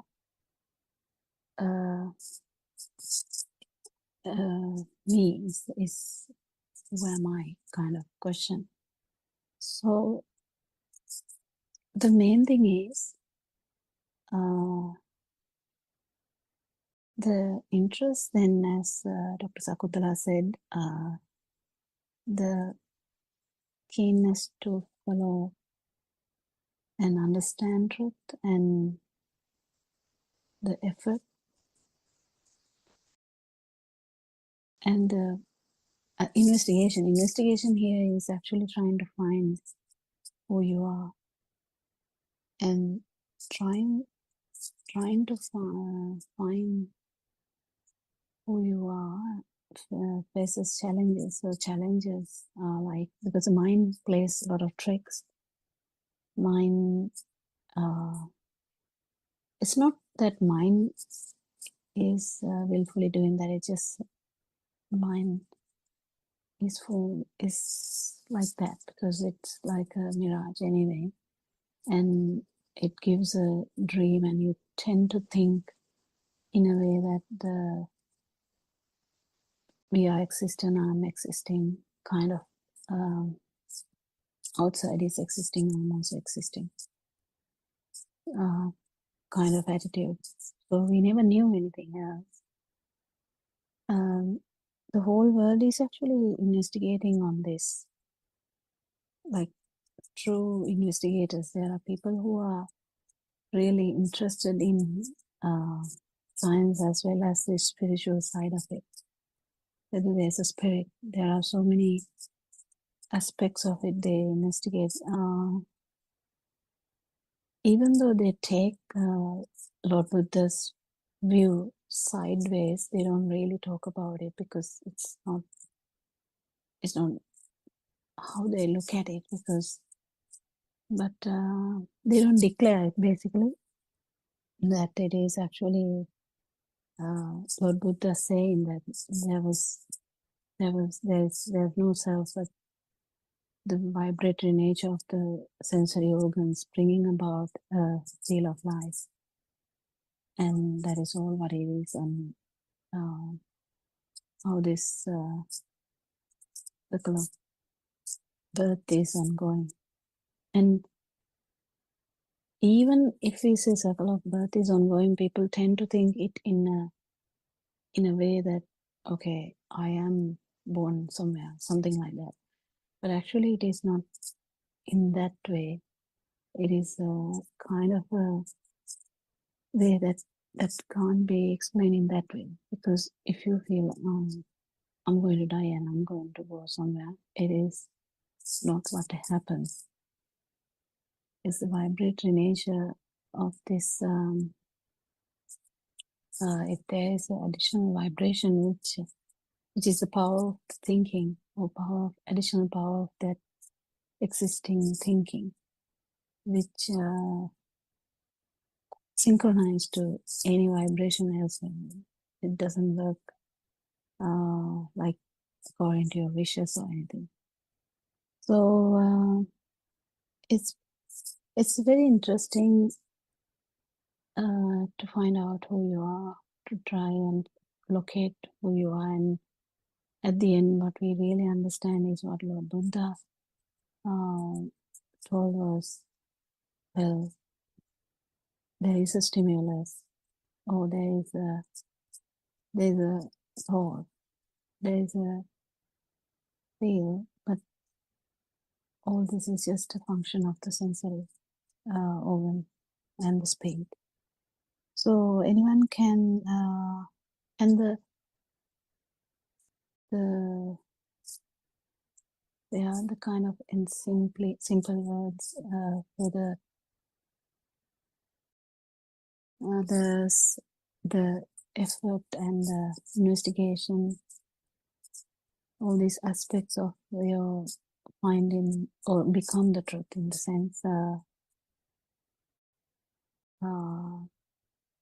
feeling the non-existence, or feeling the non-self perception. So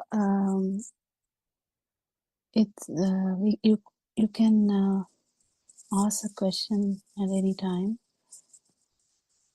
and Alan is also here. I'm not sure whether he's free to join, but he may. Is there any question today? Yeah, and Suramika is also here. Yes.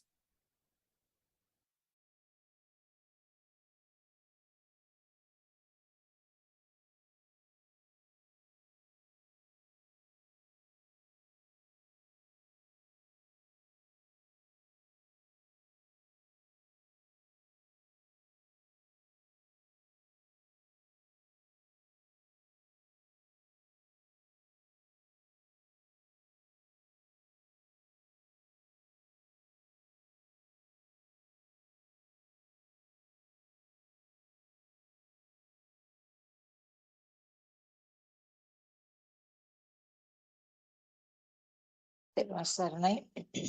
I will add few things as I felt.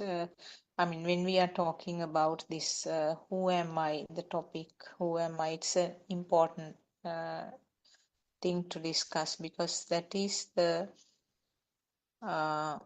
main root of this tree of defilements.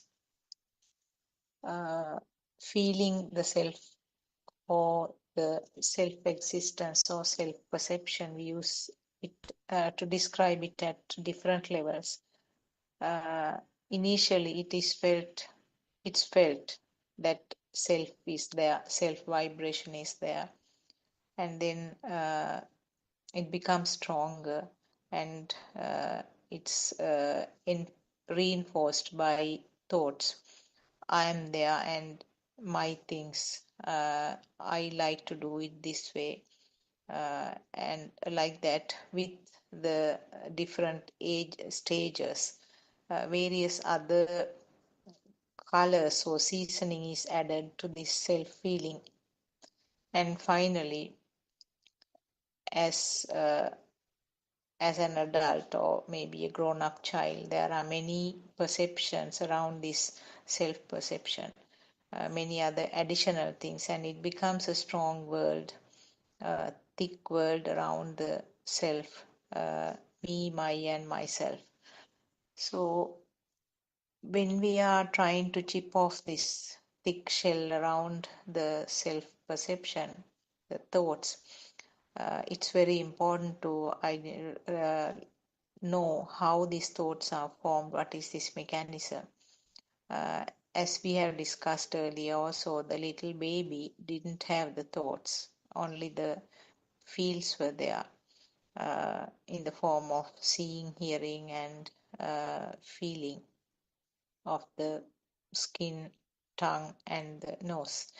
But gradually, with the growth of the physical body, some form of mechanism takes place, and there is some combination of these sensor functions to form thoughts. So this is where the problem starts actually, in a major way. Not that it is not problematic before that, because even the sensor functions is a problem. But when the thoughts are formed, it becomes tougher. So when the thoughts are formed in the manner that a self is identified in a more stronger way, we need a detailed and a deep research on how these thoughts are formed.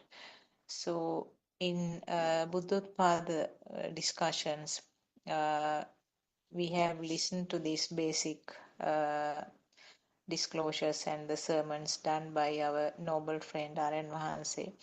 Right at the beginning, in the main website, that is www.buddothpado.com. That is the main website. This has many discussions on how these thoughts are formed. So when you understand this mechanism, you need to listen to this and then discuss and research and experiment yourself, going to the bottom of it to understand that the thoughts, formation of the thoughts is a process. And when we understand this, then the question, who am I, comes up. Is this body myself? Again, it's a thought. We can realize now, we have tied up the image, this physical body, to myself.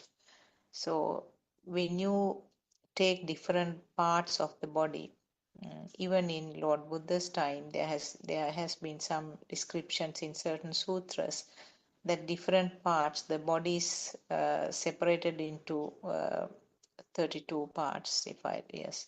And then in each part, Lord Buddha was asking, is there myself? Can you name it as myself?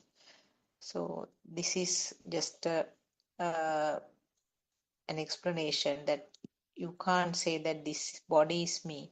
And also the concept that the body is myself has been given to the small baby by showing this is you, and that is where the combination of the sound and the picture occurs, and this image that this physical body is myself comes up.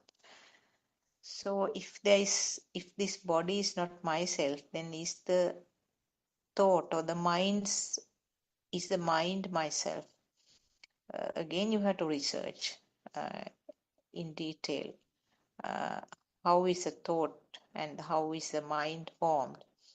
So when you realize that it is something that occurs at each point, then and there, then it's clear that this mind is also not me. So like this, now these are two of the things that our R.N. Mahanse also has explained several times in the sermons. how to research who is this me, and finally, if the body is also not me and if the mind is also not me, then what is it? Where is this myself? And simply it is a form of power or a current that is generated by these sensors. So this is basically something that is explained several times in the discussions. Maybe one of our friends can take it Actually, forward. we will add something to there, Dr. Sakuntala, Yeah. that Yes. it's finally when we understand that it's only the spark which was there, in the sense the stimuli. That Yeah. was the only thing that was there. So the understanding that the chair itself is the thing that we brought up is the main issue. So like understanding this, but this spark, the stimuli, the chair, if it is chair or if it is flower, if it is rose sound, it doesn't matter. If it is taste, whatever the pineapple taste, whatever that spark or the stimuli is, the actual the feel of that spark existence, or feel that is existing, is the thing that you felt as you are existing. This is the most important aspect of truth. If you don't get it properly and if you don't feel it, that is all what we had. And if you really understand that it's a vibration of the sensory organ only, you won't be able to feel the non-vibration, or in the sense where you will feel the function of the sensory organ, but not the life field. So it's very important to understand this. We hear it every day. We talk about it every day. We discuss about it every day. But it's really important thing is you have to feel it. Otherwise, the doubts will be there forever. Because you can tell that something is inside a box. It is fully covered. It's a present that has arrived in the post, and until you open it, you don't know. So you can really say this must be inside. This may be the thing. This may be the thing. Maybe this is a bomb. Maybe this is a good thing. Maybe it's a beautiful ornament or whatever. But actually seeing it is the challenge. That challenge is taken by every one of us, and even that, the humans take challenge usually in a thinking pattern. So we take challenges like, okay, so someone tells you, you have to have money, you have to have money. So store as much as money you can. Just imagine this as a scenario. So we find ways and means to store money or store something that you like. So in that context, we try to do things in that context, but here is trying and understanding that the stimuli is actually is a mirage. That itself is a challenge, because we don't like that. The mind doesn't like it. Mind is there for kind of existence. It's made up in that way. But the more important aspects of understanding the truth itself is understanding that there was no self at all, even before, at any time. But there was a pattern. There was a spark, like stimuli. But this happens so fast. The thoughts happen so fast. We feel like in the mind, we feel the time, we feel the past, we feel the future, we project, we can do anything. And the human mind is a fabulous function. It's a fabulous way of, it's all good. But understanding this is quite different thing, because we know how to handle that. If we are kept in an area where the survival is the mode, then we think about the survival. If we are thinking about that there's no survival issues, then we are thinking about maybe finding light or finding the computer, finding things to improve the world. So our mind can be projected everywhere. Mind can be directed towards something. But when mind is directed towards finding the truth of the mind, it does a lot of tricks. So we just can get caught up with that. But doesn't matter really. Doesn't really matter. So when someone feels sad, it's a function of the mind, like mind sensor, because the sadness, the baby, when it is exposed to severe cold weather, as soon as the babies are born, they are used to the temperature inside the uterus. So when they're exposed to the normal cold air, they cry. They don't cry because there is a self, because they have a plan. Oh my God, I can't exist in this cold. Can you calm me up? They are not like angry. They are just crying because they feel the feel of uncomfortable feel is there. When the mind becomes powerful, we have a thing. We become sad because, well, I'm not rich enough to buy a coat. I should be able to find something to cover myself. Why did this happen to me? Why the winter came? Why can't I be living in a country without a winter or something like that? You can keep thinking and thinking and thinking, and then you can end up thinking like, why the things are not good for me, So there are so many ways you can get sad just by thinking.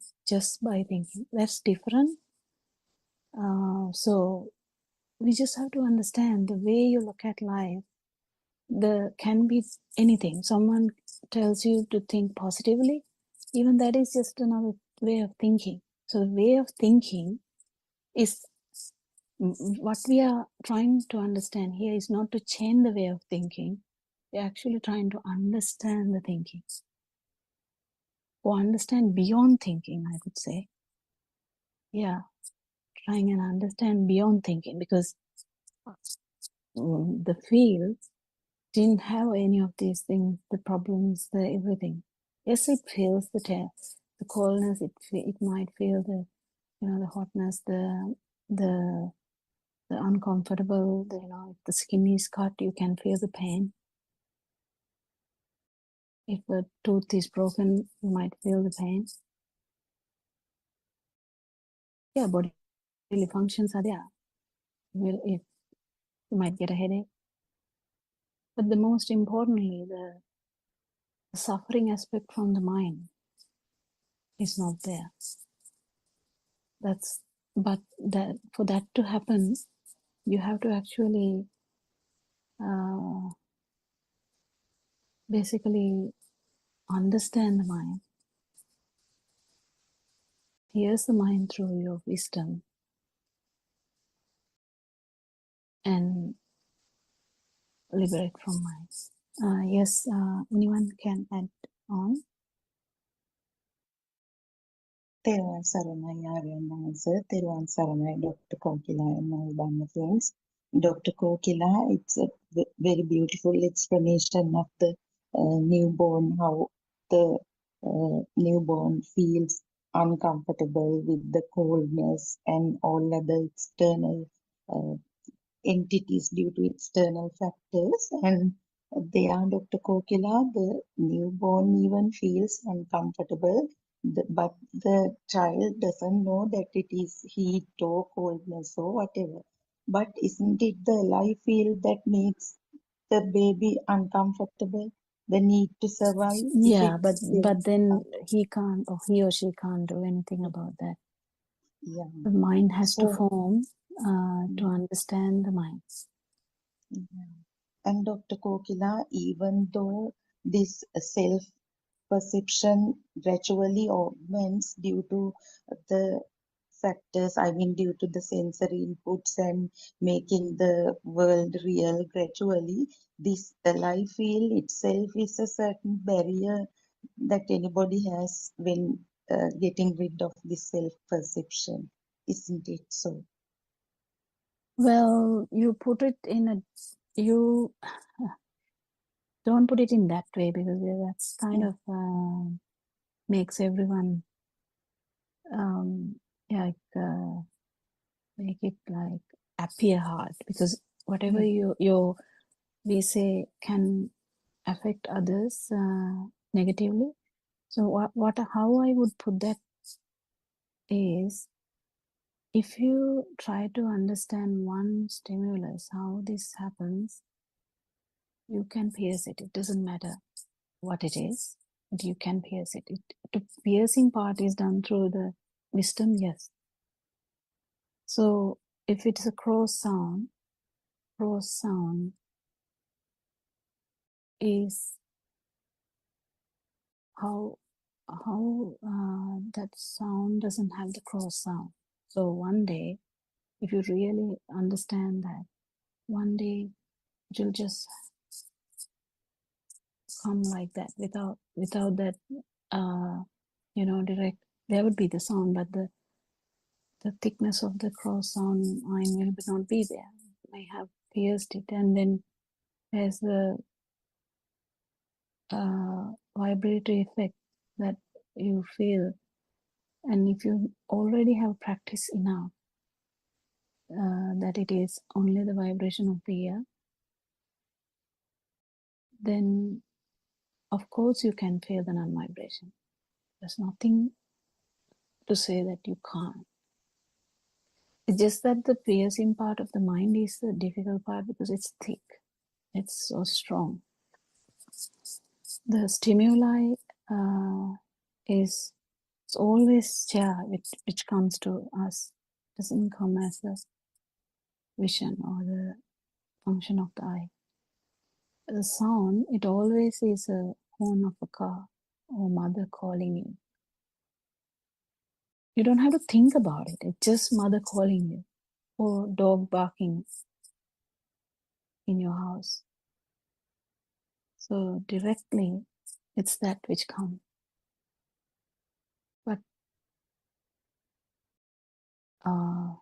one particular stimuli, if you feel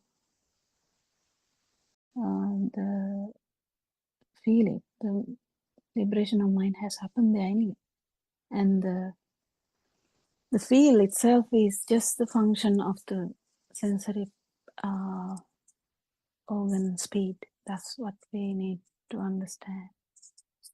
It's all this. It's all in the Satyanama, the truth part. But the experience in this, to experience this, the thickness of the mind should go down. Actually, I have to add there, the understanding of the perceptions are really important here, because you know that the perceptions are not true. Basically, we all kind of have grabbed that thing, because you don't really get shaken like before. All of us, probably all of us, we don't get shaken as before. But as Joel said that day, Joel really beautifully said that there comes a thought.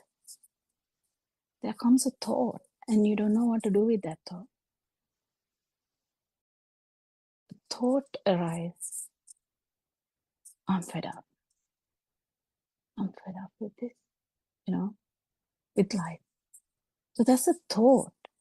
So we actually spoke about everything, but the perception, this mind sensor works different aspects. So the mind sensor works as a sensory organ itself. There comes, suddenly, the thought comes. You know, a person gets an idea, suddenly a scientist gets an idea, this whole world is in darkness.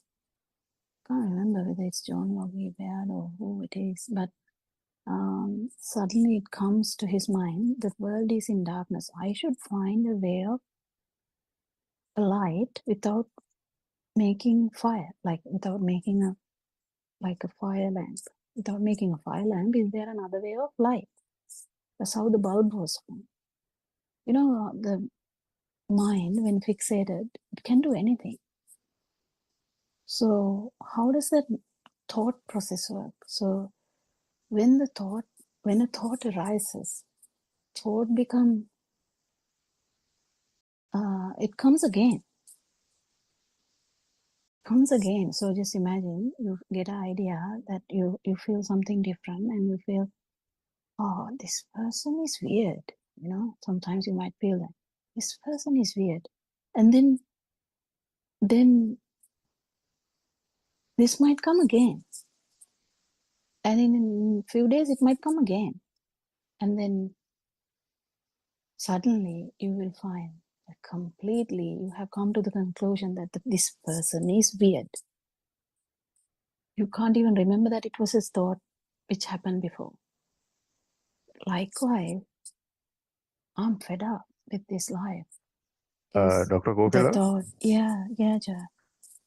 that's what I'm going through. Like a thought comes, like this person is weird daily or at times, and there's a confirmation saying it's weird. The mind itself says it's weird, and I make judgments. So how do a person come out of that kind of thoughts, weird or fed up? It comes again and again. How do I replace it with something good? So I have nailed it, isn't it, Ja? So the thing is,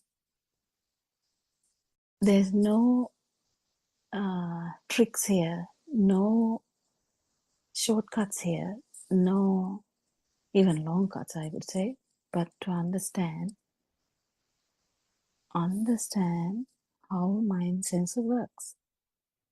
That's how mind works. So how else someone would actually, you know, how many times that person tried to make the bulb? I don't know, I can't remember now. But he tried a lot. Every time he tried, it failed. And he tried again and again and again. Just one thought, how he tried multiple times. People actually admire that. It's okay. I mean, that's just great, because we actually use that now. But what I'm trying to say is, this is called Abhisankarana. What is the word, Surangika, we call in English in that? Abhisankarana word is really not understood in like normal English word, but it's kind of...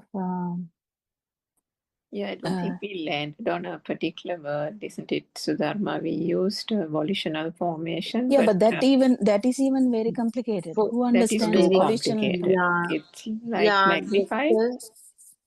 Doctor, for that actually volitional formations we use it Even for my Sankara also, no?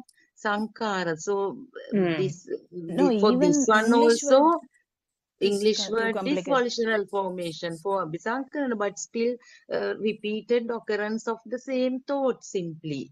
We can't find a single word. Repeatedly it's the same thought occurs, and as Dr. Kokila said, when the same thought occurs repeatedly, the power gets augmented, power goes up each time.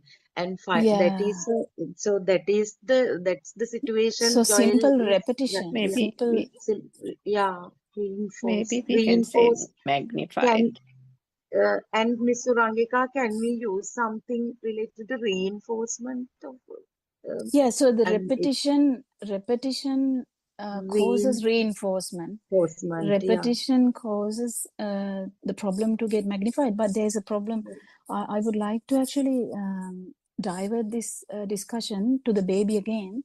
Just imagine your teacher says apple. Who would remember it the first day?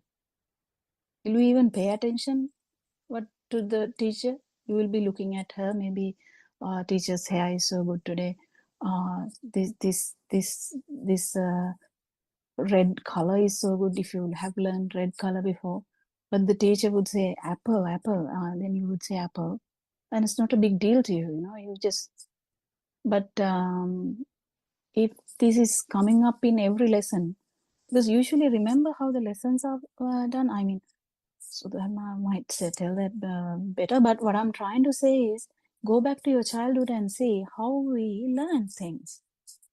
The apple, we get confirmation that it's apple, like we get really fixated that it is apple. We can't even remember now it's not pears. Like it's not apple. Dr. Kokila Teruwan Saranai, I have a beautiful explanation for that, which I have mentioned before also. When you said, when we teach, I mean, especially in the beginner's class, when we introduce a certain vocabulary item, first we go with the picture, the flash card, and then the word card. Then we show it several times and get the kids to repeat in chorus, individually, so on and so forth. Then next time, the teacher gives the jumbled letters of the word and get them to mash them to form the word and then the picture. And the next level, doctor, we get the child to, even the teacher brings the real apple to the class.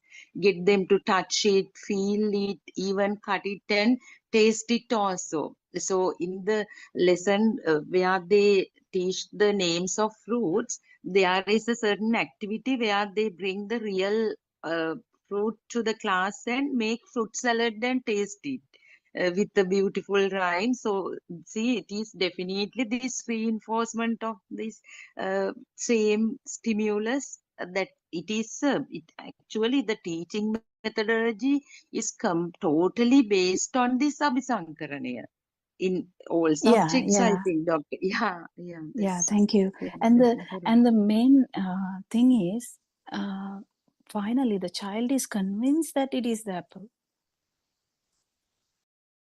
and the child is convinced it's apple. And if actually just imagine a child who can't understand anything might take like 6 years to understand that it's apple. There are children like that. So, and even after 6 years, a child might stumble on the apple thing, can't tell it properly. He might point forward to that, tell him that he needs it, but not say the apple word. There's so many variations in humans. But even with that, even if you don't talk about it, the perception is there. The apple perception is there. As soon as the eye works and in a sense, the vision works and the sound get together, we already have a perception. Whether you talk about it or not, we have a perception.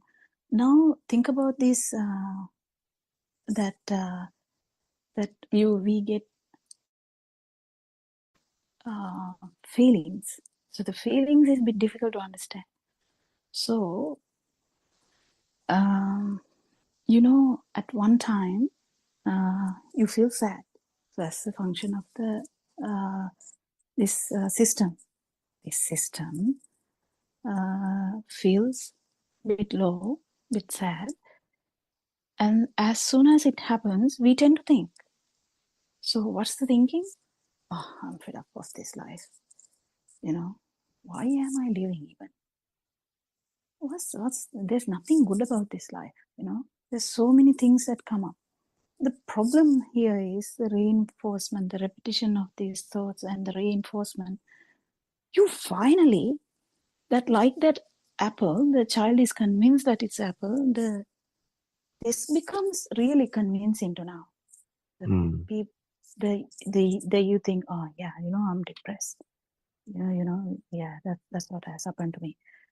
And to Doctor, get rid, yeah, something to add to that once, I think, as I remember, Madam Sudharma once brought up a question saying that she repetitively says something to a person because she thinks that that person doesn't understand what she says. yeah, So, like their that, habits.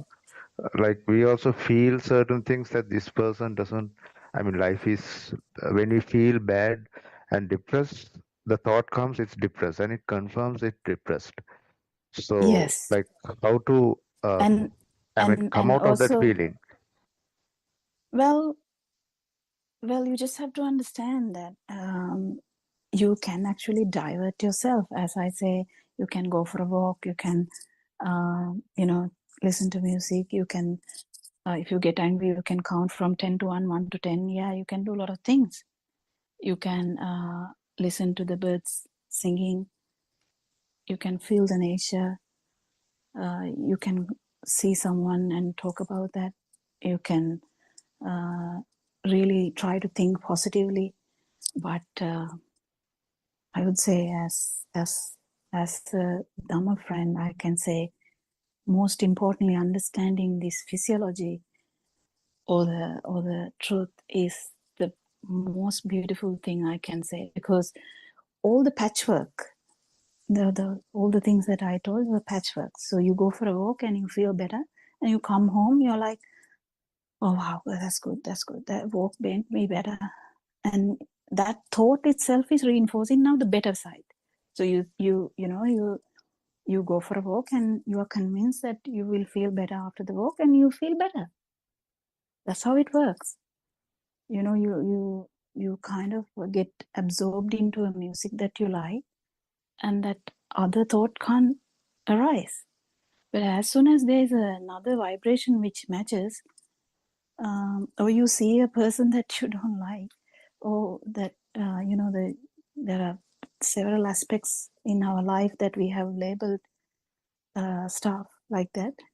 As soon as that vibration synchronize in any way, it doesn't matter. Even seeing a movie, it can happen to you. Seeing someone else talking like that can trigger you. Triggers are all the synchronizations which happen. So the synchronicity makes you to go back to that place again. So we can't do patchwork. We can, for the time being. I actually told yesterday, it's a patchwork. What? Maybe go to some like a place where tranquility is, or place where your thoughts are so calm. But that helps. That helps because the repetition of those thoughts are not there. That makes the path so easier, because your heavy thoughts are not there. You feel lighter, and you might actually feel the truth. How much that it is going to, definitely it is going to help. All these things, feeling the nature and all this is definitely going to help. But that is how you're going to feel it anyway. If your mind is very heavy from unnecessary stuff, like I'm fed up, or I don't like these people, I want to live in a different country, or I want to go back to somewhere, or I might whatever, it doesn't matter, whatever. So it's kind of a anticipation or procrastination. So it's either way. So whatever you feel is always guided by the thoughts. It's always reinforced by thoughts. So the way you think will be your culture, your attitudes, the whatever you had all this time.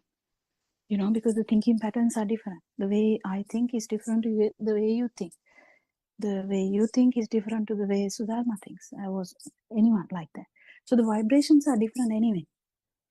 But the thinking patterns are also different. Vibrations are different, but also the thinking. Thinking can be affected by environment, the everything. So you can't really forcefully stop a thought. If you really plan, okay, if this thought come again, I'm going to punish that thought, or don't come thought. You can't really do that because that is going to come again and again, and it is going to actually get powerful.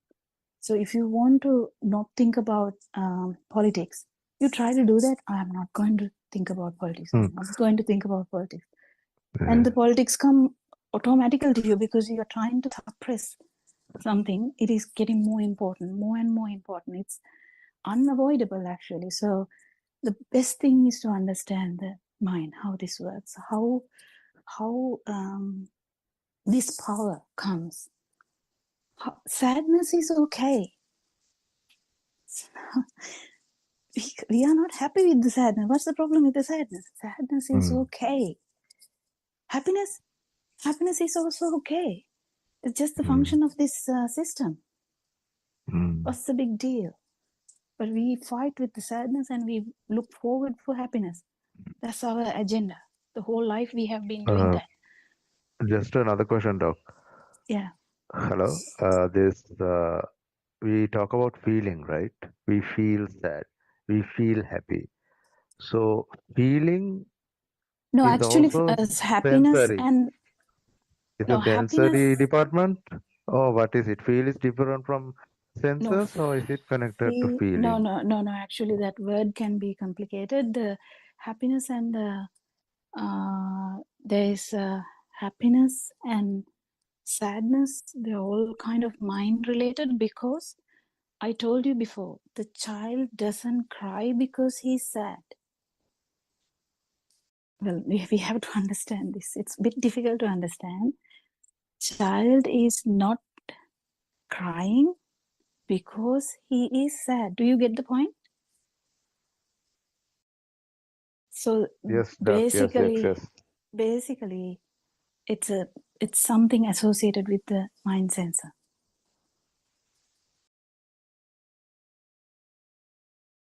If you think I'm sad, it's a mind sensor. But the child in the sense, not the small child. I'm talking about the baby.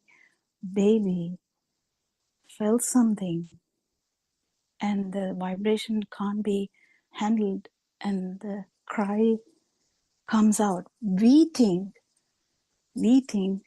oh, baby is hungry, but we don't really think baby is sad or baby is depressed. We never even look at that way, do we?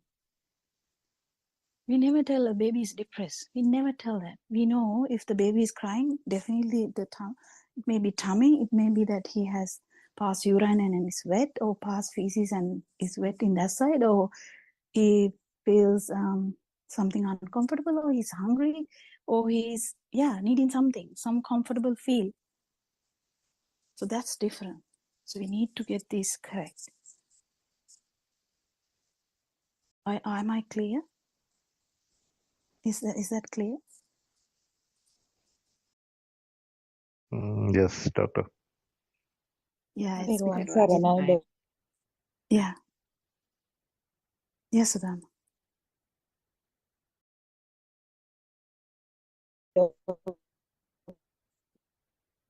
Your line is not clear. I couldn't hear. Did others hear?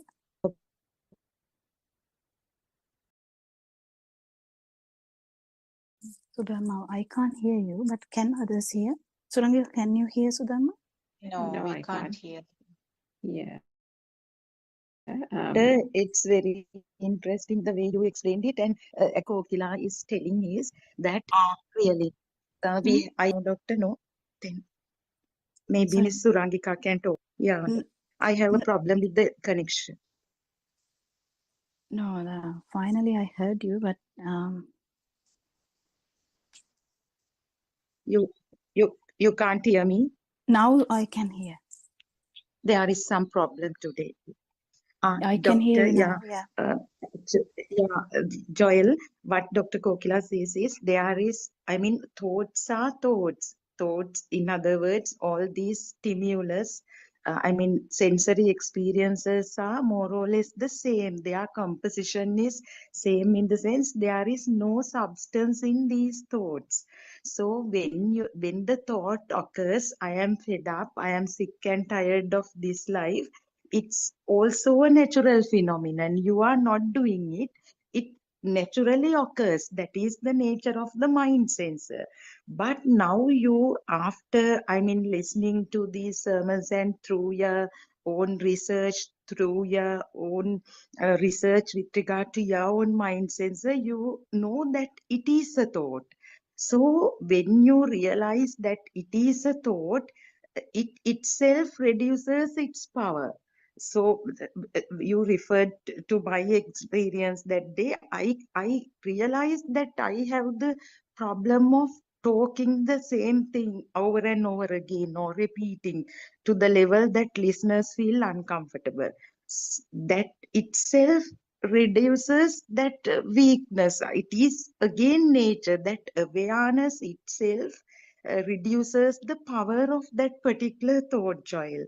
And as Dr. Kokila explained, the thought of I am fed up, or I am happy, I am excited, I am delighted, all are thoughts. There is no big difference in them as thought per se. So when you only remedy that we have to get rid of this suffering is to see it through ourselves, that, and the more we realize that it is a natural system, it's a natural phenomenon. Now you say I have no control over thoughts. No, Joel, not only you, no one has control over thoughts. If so, there are a lot of things that we want not to happen, as Dr. Kokila says. So it's very beautiful. I mean, the way that the discussion goes on here. So, and when you realize that they are mere thoughts, and when you listen to more sermons on the thought formation, how this radiant mind, now you can realize we have actually, in personally, I have listened to sermons more than 3 years, but still uh, I ask some stupid questions, even you have heard them. Still, there are things to be clarified. So, only thing now we know that they are mere thoughts that bother us. It's the nature. It's a natural phenomenon. So, only thing we can do is the solution. We have to uh, listen to more sermons, discuss these problems openly, and as you do, you are so fortunate in that way, and you are so brave also to come to this forum and talk like this. So gradually the thought power will diminish and you will be relieved. I mean, not as a person, then the system will continue to be there. You will not be bothered by anything that happens to your system, Joel. Yes, Dr. Kokila can explain. Don't know whether it was clear what I was trying to say, Dr. Kokila. Peruvan Saranai. Eransana, yes, Surandika, you wanted to add something? Yeah, Thiruvan Sarnai, what I was also trying to kind of say and was trying to ask you to elaborate a bit more was, so this, I think the fundamental thing to understand is each sensor and its function, Joel. So, like we have for the eye consciousness, the eye has that sense of what is the thing that gets manifested? Light. So the eye consciousness and the way it occurs and its function doesn't manifest sound, right? The eye conscious manifests only light. Similarly, the ear consciousness doesn't manifest smell. The ear consciousness manifests only sound. Now, all this is occurring from one vibration. But then what happens with all this? So similarly, the tongue will only generate taste. But it is only generating. It is only manifesting. The creation is here. The creation is within the senses.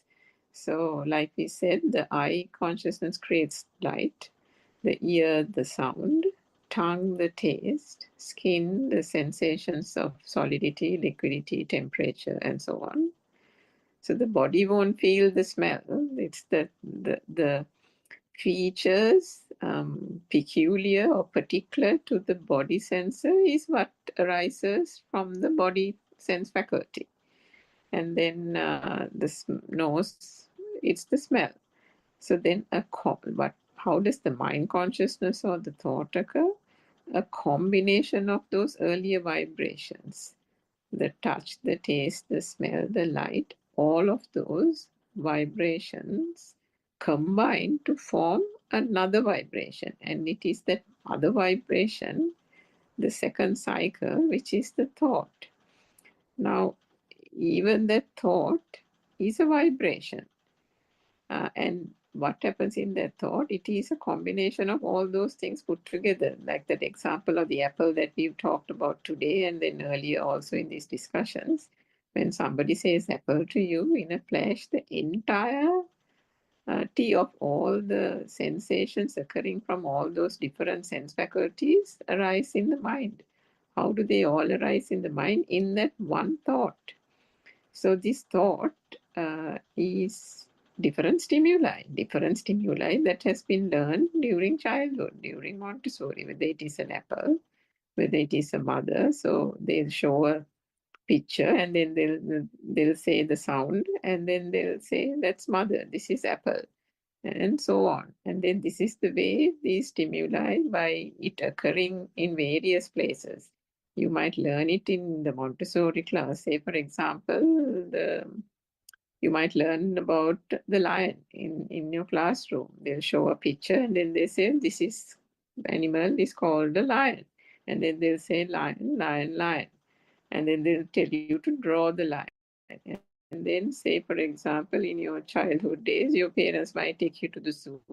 And then they'll say, here, Joel, that's what you call a lion. That's the lion. He's called the king of the jungle, the strongest or the bravest animal in the animal kingdom.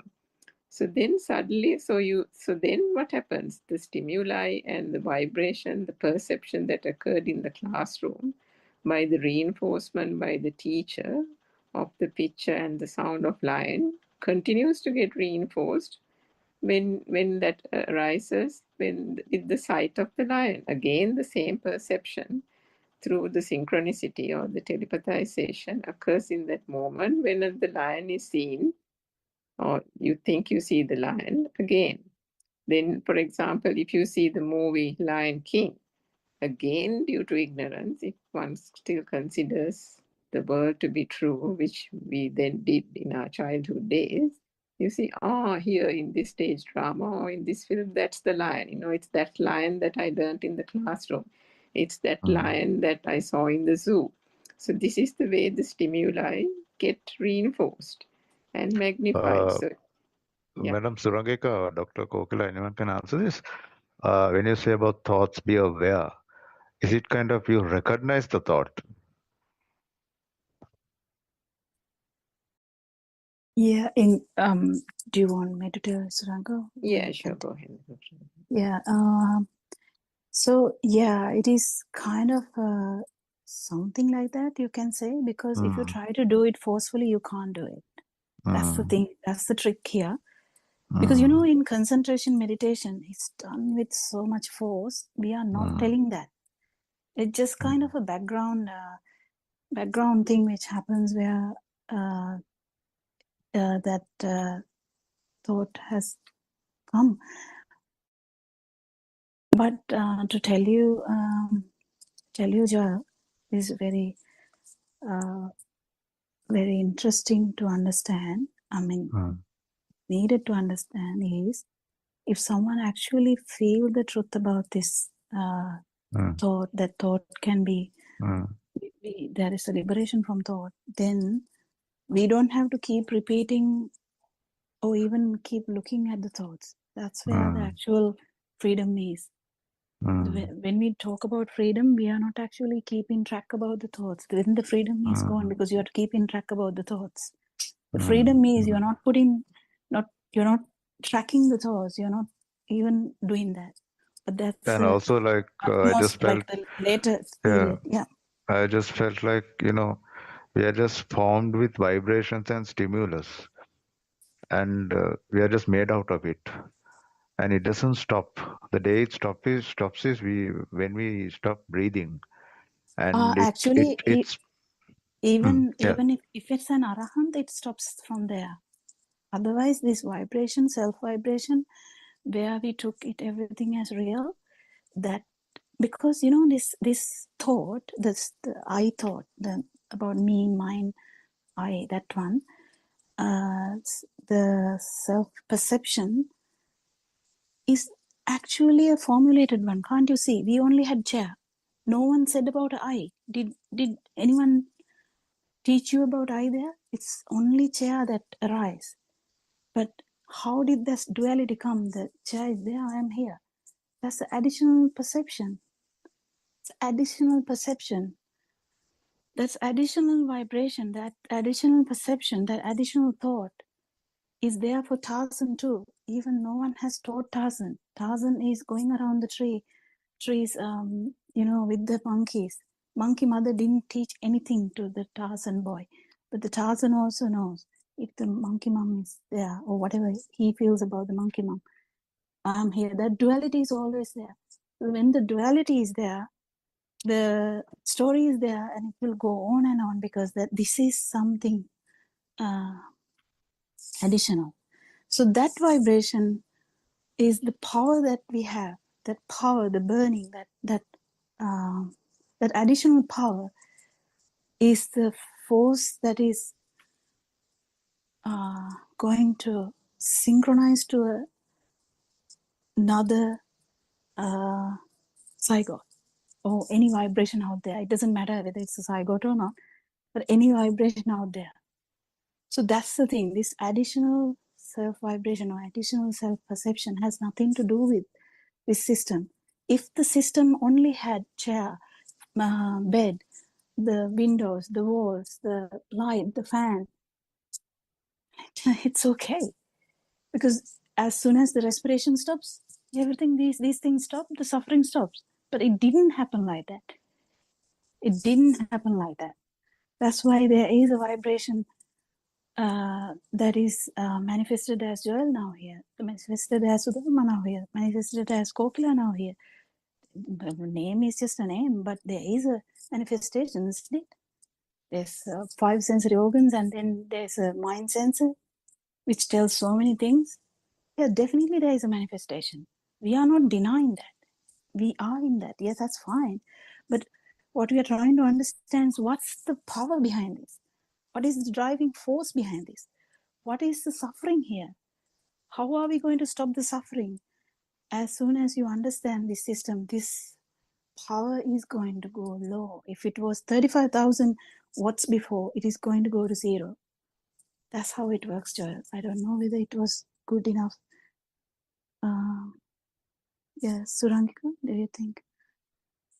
What I was going to say was that, the explanation about the lion was to say exactly what you pointed out a little while later, Joel.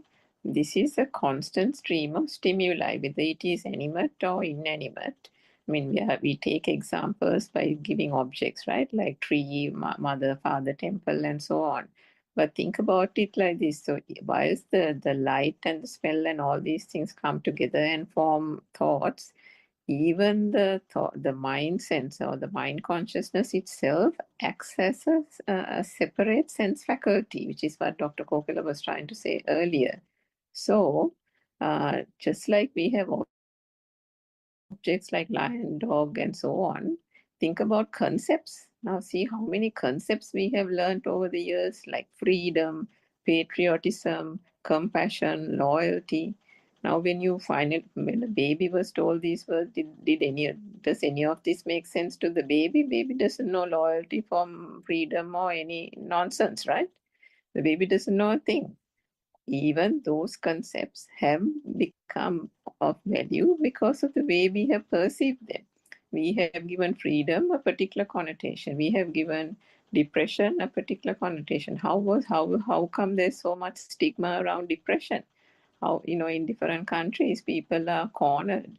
in society because of that. Why? Because people have given in different societies different perceptions, different ways of attitudes, and so on.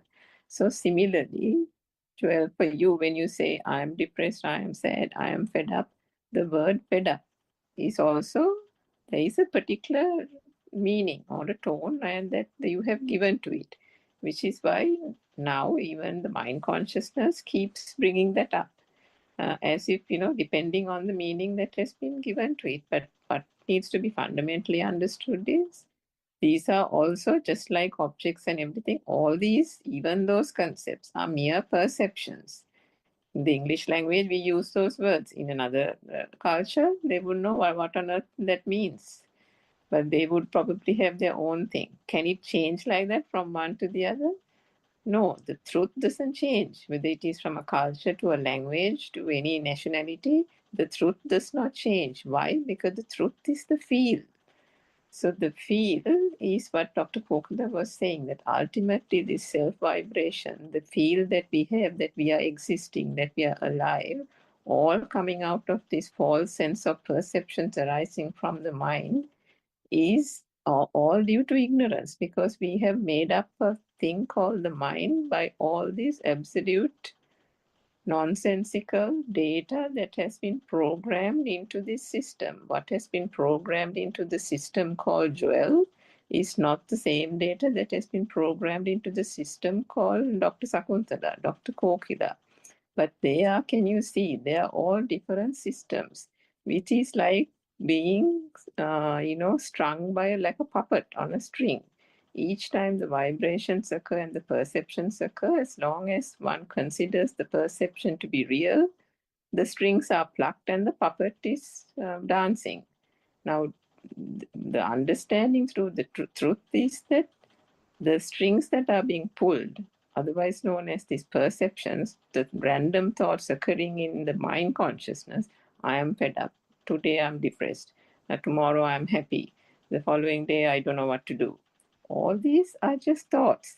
If one understands that they are mere thoughts and all that the mind conscious does is repeat certain thoughts, it randomly occurs. If you keep on giving food to it, if you keep on nurturing it, if you keep on thinking about it, why am I getting this thought, why am I getting this thought, that thought is going to come over and over again. But if one understands that that is merely the mechanism of the mind and give rise to it, just like Sudharma said, seeing the fact that that repetitiveness of the way she describes something itself was enough to stop that arising as another perception telepathizing in the future. So just try to kind of reflect on that a little bit more, and I'm sure you'll understand how these thought patterns work, Joel.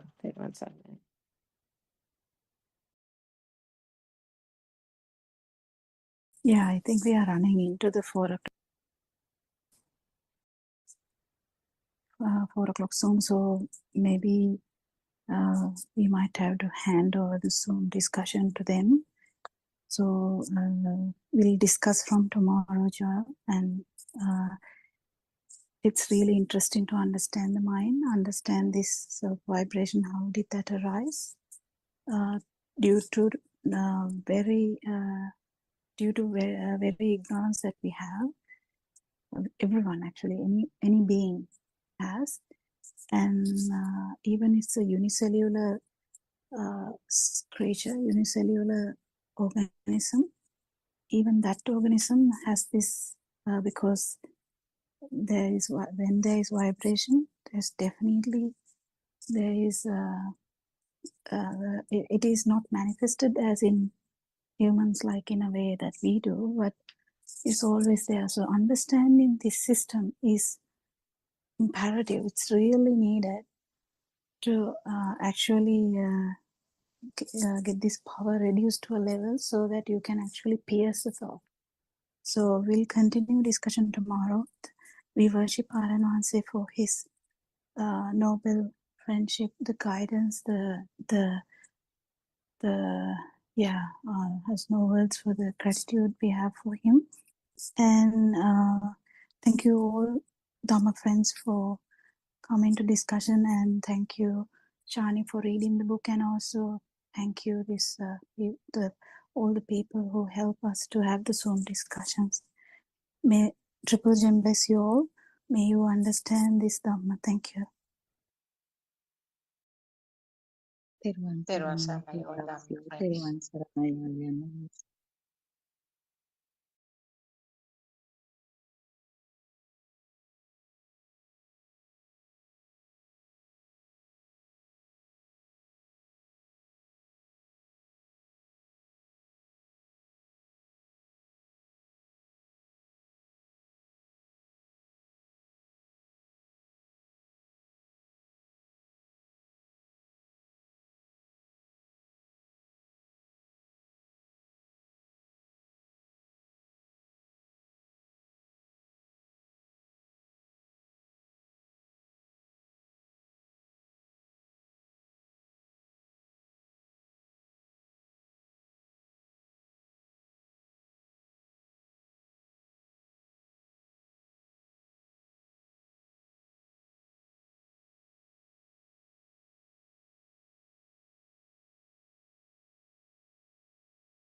Buddothpada,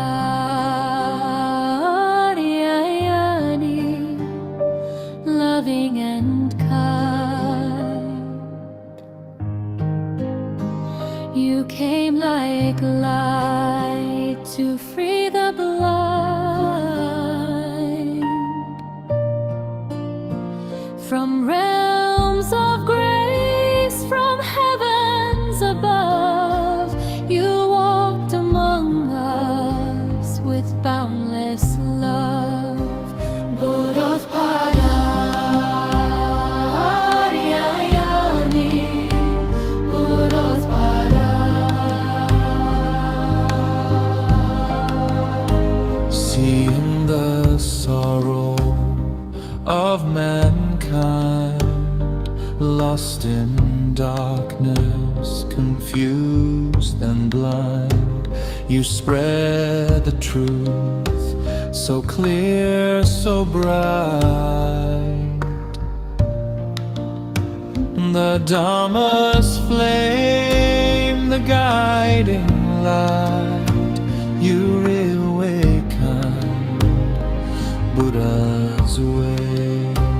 The sasana shining day by day, through your compassion calm and deep, you soothe the wound that makes us weak. Buddothpada, you show the path through gentle words and sermons vast.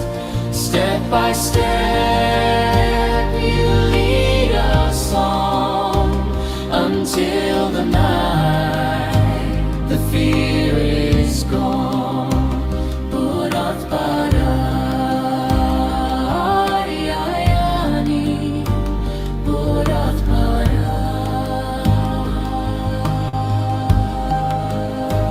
Nibbana now is not a dream, it flows within like a peaceful stream. Oh, Ariayani, may you live long. Our hearts forever sing your song.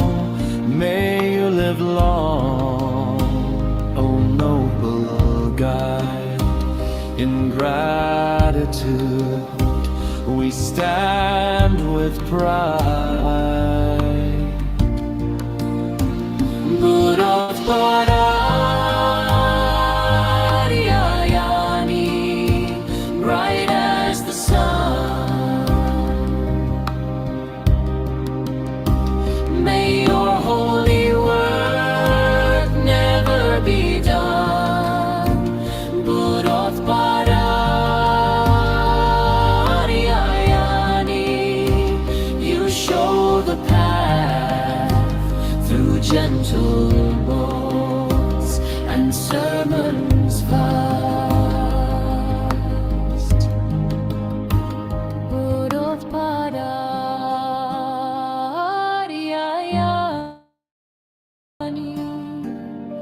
loving and kind.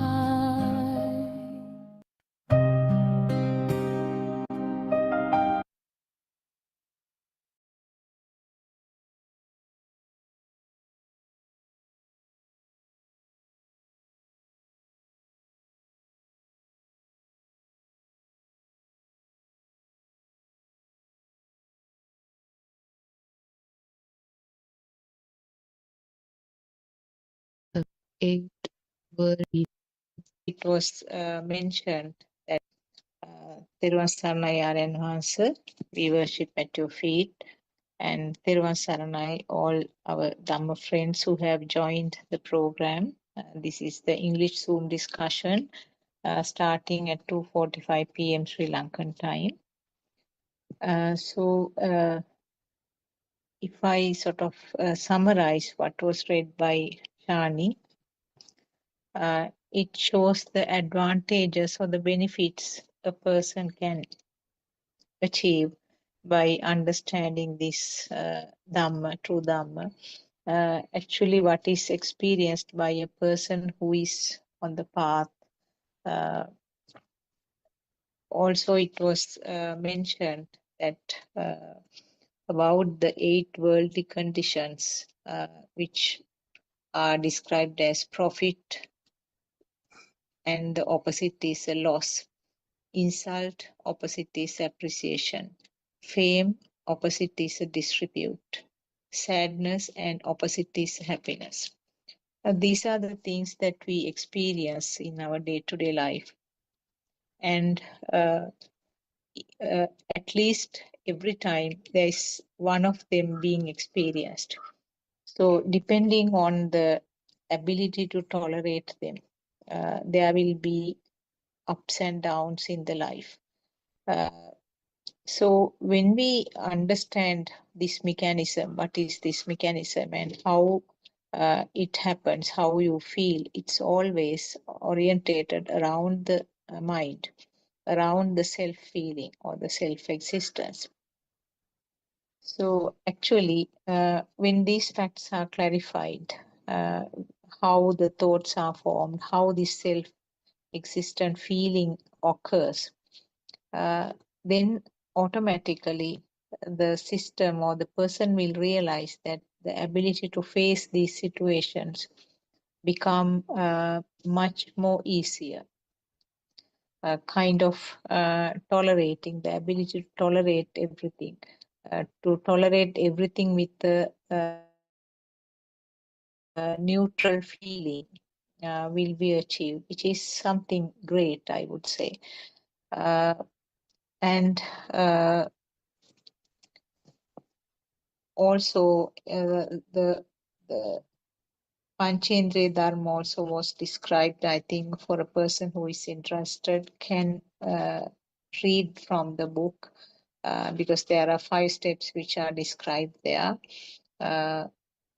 Seeing the truth and then applying some effort, and seeing the truth and letting it go, and then it becomes an automatic process subsequently, which is samadhi, and then the wisdom that develops. So those are the 5 spiritual faculties which are described. And also it was mentioned about the ability to understand that the defilements are dissolving. It's called asavakya. It's a kind of wisdom which is realized by the system. The self or the system is capable of identifying the own defilements and the fact that they are getting less and less. In other words, the attachments or clinging, aversions or rejections or dislikes, and also the delusion of feeling of existence. So these are the 3 main defilements, and it will be felt, actually it's a feel, it will be felt gradually that these defilements become less and less significant in the day-to-day life. So briefly, those are the advantages or the benefits that a person will feel, will experience with the understanding of these Dhamma facts. So either we can discuss along those facts, or maybe if there are any questions, we can start from there. And we welcome all of you. Therwan Saranai, Dr. Kokila, we can start the discussion.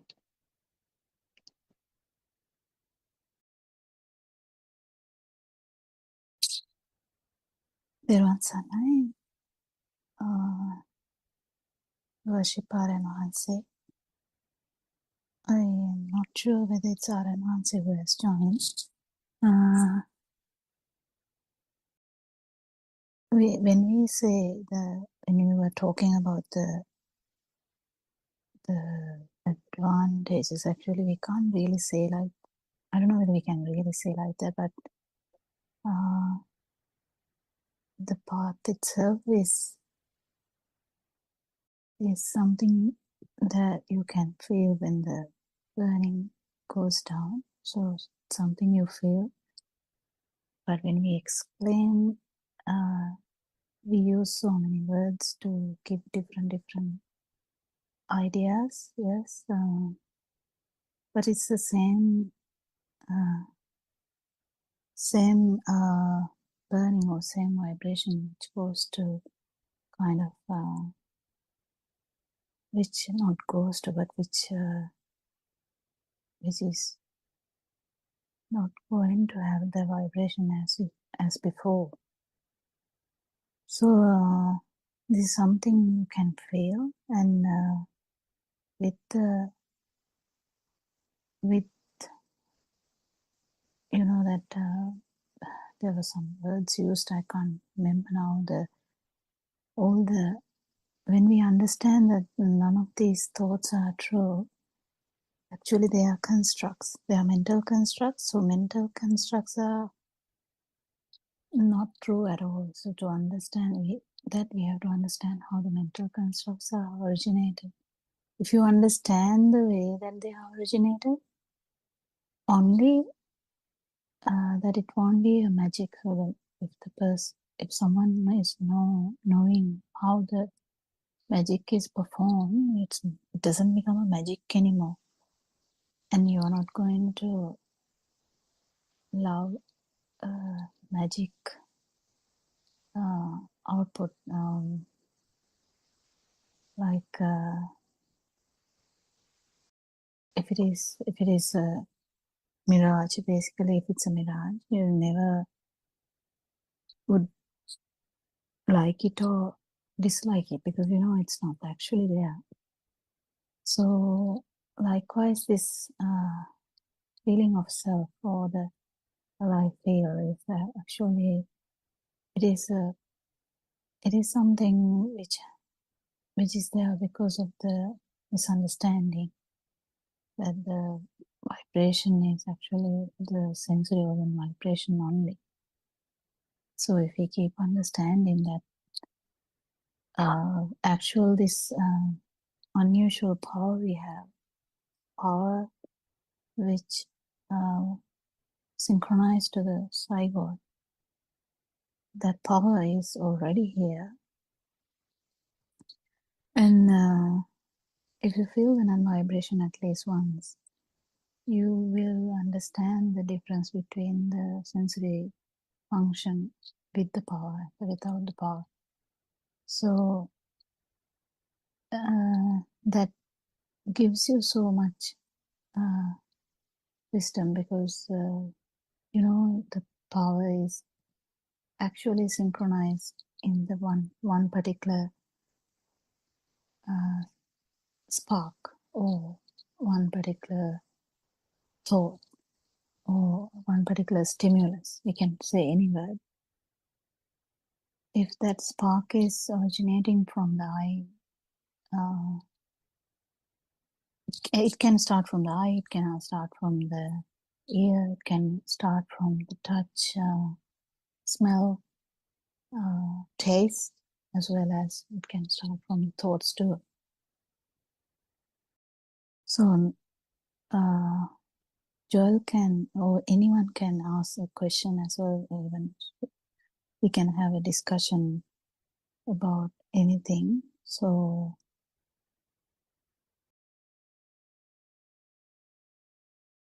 or anyone can bring up a point which you would like to add to the forum as well. But it's important to know that it's something you feel, and the non-vibration is also something you feel. That's the beginning of the no self, non-self perception.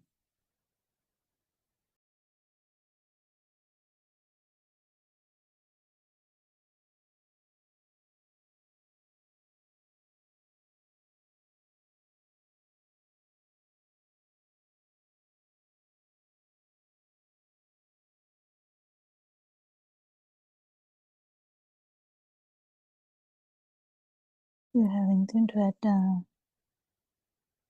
Surangika, or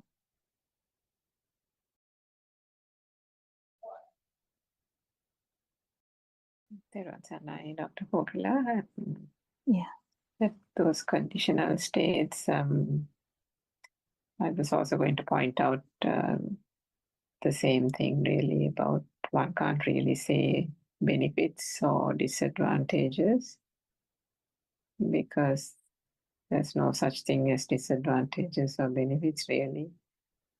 All these are just, even though those conditional states are also, they are only as long as the I or the self view is there, because all those are connotations of the mind.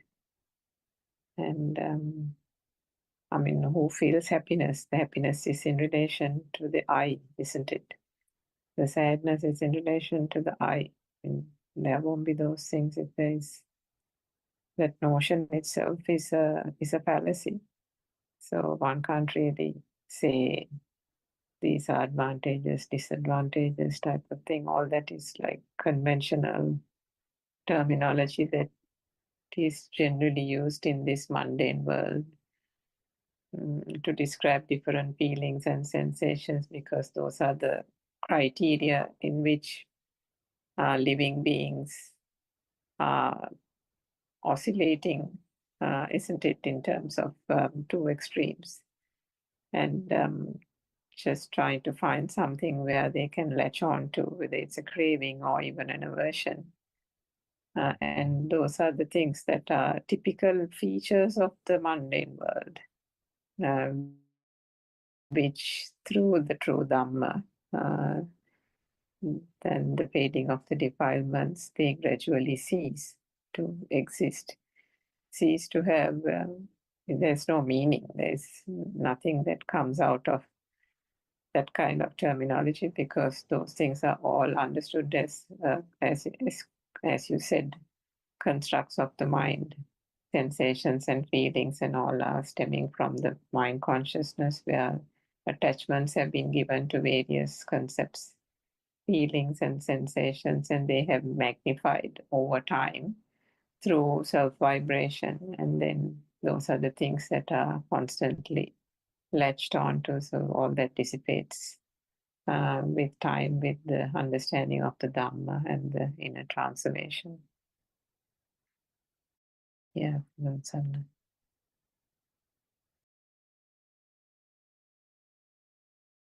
Yeah, actually, when there is no, no thing, we can't talk about the good or bad or the right or wrong what are the 8 things that was told was like all the adjectives that we use, but there should be something if we have to put them. So if there's no thing, the value for all we give. Actually, this is not even talking in the level that the value, the value, how you feel the value. Value is actually something you feel. So that is what is going to actually disappear, the thing. So in any particular stimulus or spark, what you feel is that not the sensual world, even in the feel, it is the, if you take the chair, there's so many levels of value, so that you can say, I like my gold chair, but then that would be a different level. But even if the chair is in your dream and you feel it as existent, it's another one. And also, if you're seeing that the seeing part is also rapid vibration of the eye. So it just constructs everywhere. It can be an organ construct or it can be a mental construct. So whatever it is, this burning or this light feel is actually because of not knowing, because of not understanding that is the speed, vibration, speed actually, speed, mainly this is speed or the rapidity of the vibration or the frequency of the vibration basically, which gives you that feel of system, which actually goes to feel like the feel of alive feel. So when we take like that, it's if we don't have the if you don't feel the chair, basically there's no thing as there's no, there can't be a good chair or a bad chair. But it's very important now. When Joel used to ask us in the beginning when he joined, how he felt very anxious when people ask him questions in relation to the topics that he doesn't like. So he's kind of trapped in that. So it becomes a thing. And when one becomes a thing, it becomes a thing more and more. It's like, because you try to hide it. You try to hide your, the problem. Because you don't want to show your weaknesses. And then it becomes more powerful, that particular spark becomes more powerful. So more the power, the more the suffering is. It's just the way that is. But when you keep understanding, actually there's how this magic has happened, how this mind works. Mind is actually, I think, the most prominent organ that any being can have, because it has the ability to give you the world that is there, that as the manifestation. At the same time, you have the ability to understand this all three levels, the form level, the non-form level, the form level, and the sensual level. In human this spark, it is very easy to understand all these levels, so that you can actually get the go to the or feel the non-vibration level, because it's difficult, the worm really can't do that. Worm is already in the feel level mostly. There can be some kind of like minor perceptions, but they are all the perceptions of one kind of, maybe the touch, the temperature part. But still, there's a feel of existence and the life is. But the thing is that worm can't sort it out. But the humans with this big mind, full of all the defilements, still, that is where you can actually feel this non-vibration too. So you have to have the mind to actually feel this and also feel the non-vibration. So kind of you feel the one vibration when the vibration is there in this, you know the difference. But with the time you will keep understanding more and more, and it's very automatic path, or in the sense involuntary path. So you can't really do anything. If you are trying to do it, is voluntary. So you are trying to do something, we call it voluntary, but then this path is involuntary. That is what people get confused, because they want to do something. All our life we wanted to do something. So we want to, we want to make our parents happy. We want to do something good. All the good side, bad side, right side, wrong side, everything. It took them as literally as they are. So we had almost every day we have a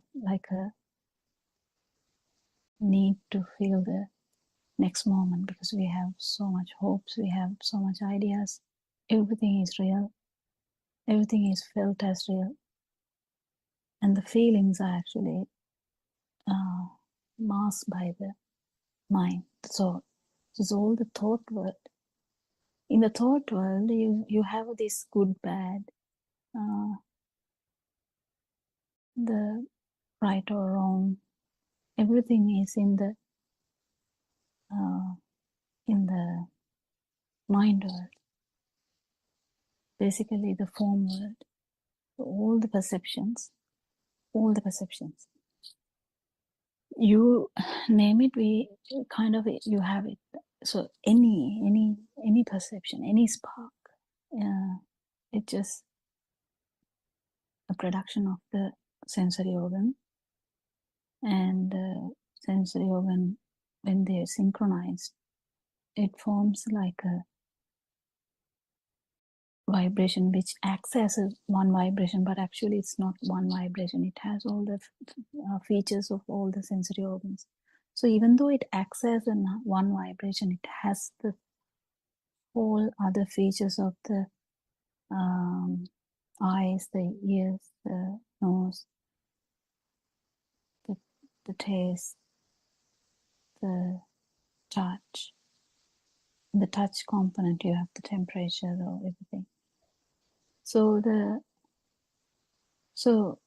it acts. It literally acts as another new vibration, but actually it's just a combination of. That's why we actually discussed this one day when we come to the house and you smell that burning smell. you know that there's some problem happening, or if you know that maybe someone is cooking or something like that. How do you get that? How do you get the whole picture? So if you get the smell of pineapple, easy example. You enter the house, just get the smell of the pineapple. How come the pineapple come? But when it happens, just the smell came. You haven't seen it yet, you haven't touched it yet, you haven't tasted it. You just opened the door. You haven't gone to the kitchen even. So, but only one sensory function was there. But everything is coming.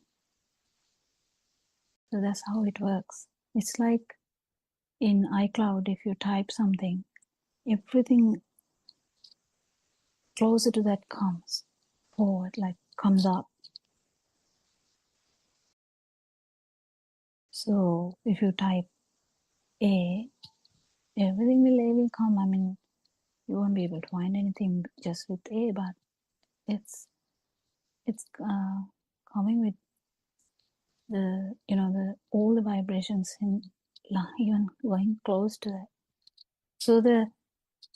So it's really interesting to understand this, how this mind is formed, because more you get this correct, less surprised you are, and it's very difficult then to actually look forward to the spark, because we usually look forward to the spark, the next one, because we feel that there is a next one.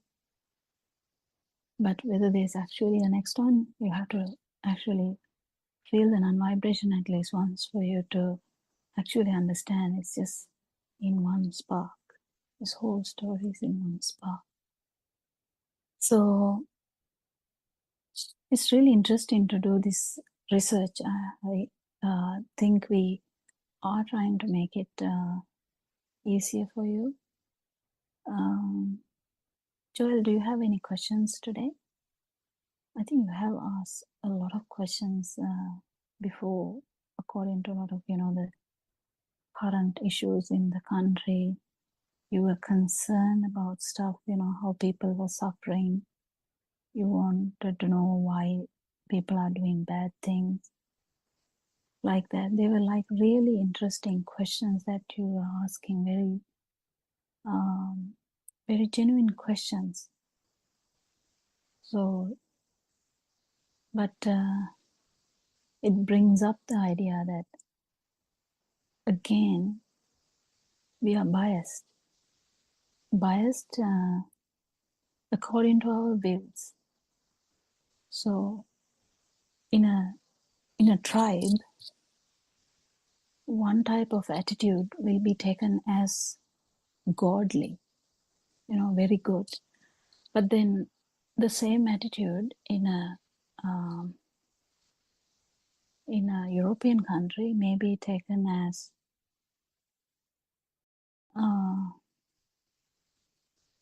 not interesting or not good, or anything. You can compare in any way like this. So we have this good and bad, up and down. So many ideas. But if there is no thing, all these adjectives, all these ideas, all these affirmations, or all surrounding things, the views, they get nullified actually, because you keep understanding to what are we doing this, to which stimuli you are putting this to. There must be, if you think about good, there must be something good. So what is good? So good apple. Well, if you understand that the apple is actually a mental construct, And mental construct means it's a perception. Perception is like a current. How can you otherwise see the apple in the dream?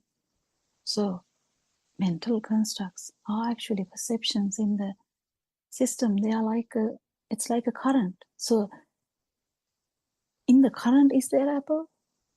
Not really, but there's a manifestation. So finally, when you come to understand that even that current you thought that is there, it's actually the speed. It's actually the speed which brought you all that, the manifestation. So that's the beauty of this Dhamma, understanding how apple is nullified. It's not that you can't see the apple, you can eat the apple, you can smell the apple, you can wash the apple, you can do anything with the apple if you like, you can cook the apple also if you want. But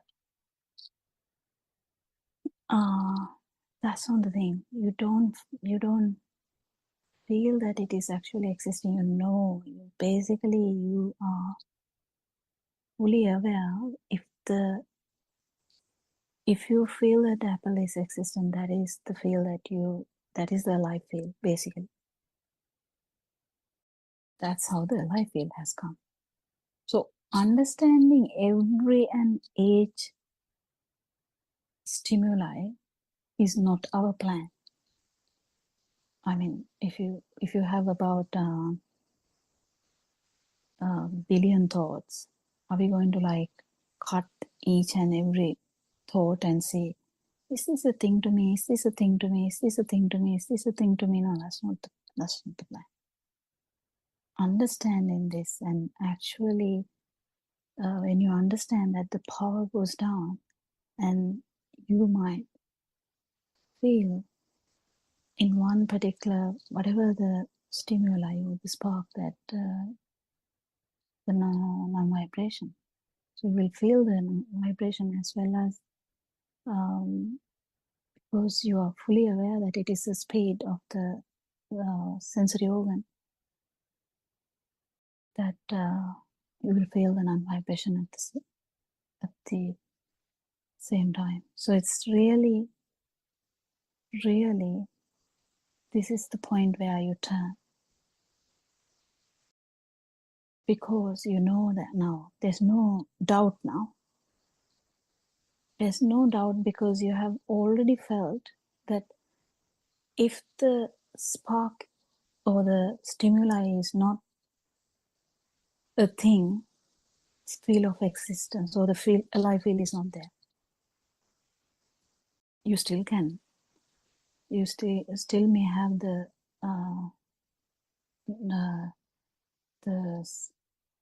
sound part of it, not full part of it, but it will be. It's not strong, but still the power is gone.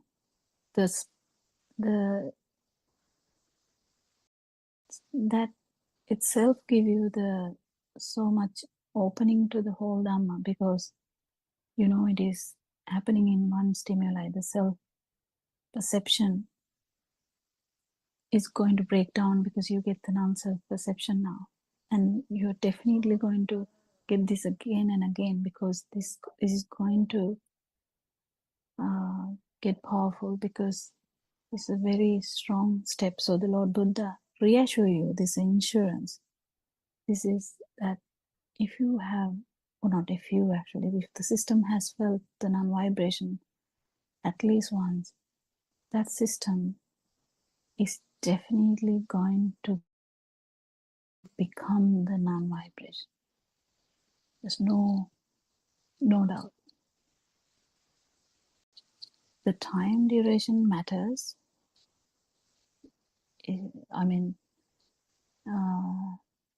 some people, the non-vibration is so close to them, their vibration is so close to the non-vibration, they might immediately become the non-vibration.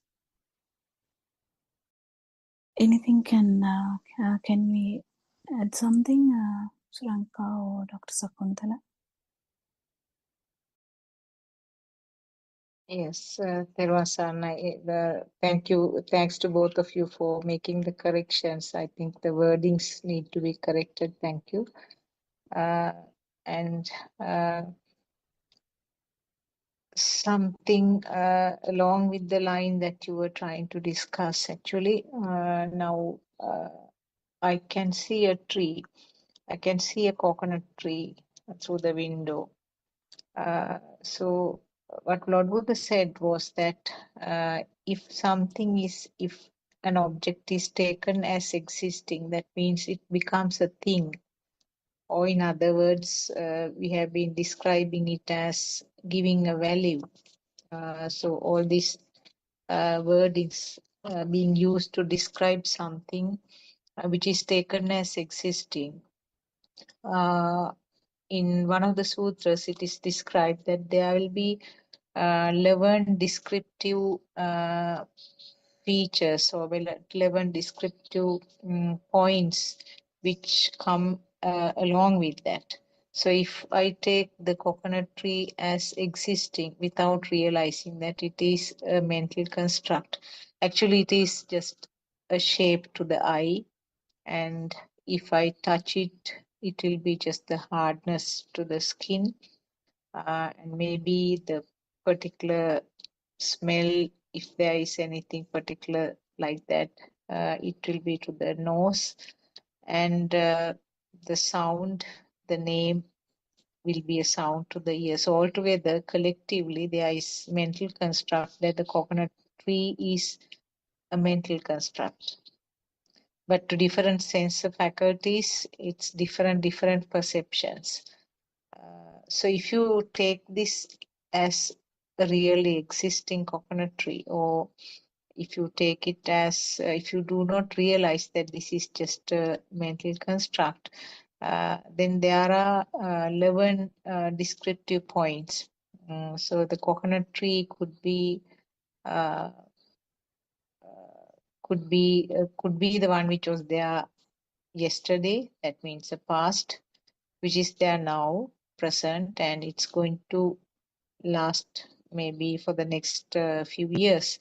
So there are three time wise, past, present, and future. And also you can describe it as something which is near or far. And also you can describe it as something pleasant or unpleasant. I mean, it may not be directly applicable to the coconut tree, but depending on whatever the stimulus which is taken as true. So it could be a pleasant one, something that you like, or something that is not pleasant or disliked. And it may be something fine or something crude. And it may be something like beautiful, ugly. So like that, there are many descriptive patterns which are attached automatically to any stimulus which is taken as real. And that is how the defilements are formed. Now, if the tree or whatever the object which is taken as the example, if it has these descriptive patterns, then automatically there will be defilements attached to that. So even talking about a person, say brother, තෙරුවන් සරණයි ආරයන් වහන්සේ. What you try to say? The 11 descriptive patterns are answer when we take a stimulus or a particular object as real, as existing, the 11 patterns which are described, like the far away and the close and the timing. This is skanda. What's this skanda? 5 aggregates? No. 5 aggregates. Yeah, 5 aggregates is a skanda. Skanda meaning is something there, no? So yes, something there is 5 aggregates, or also that's talking about the feeling is something there. The existent feel. Yes. That's eye, ear, nose, mouth, skin, and the thoughts.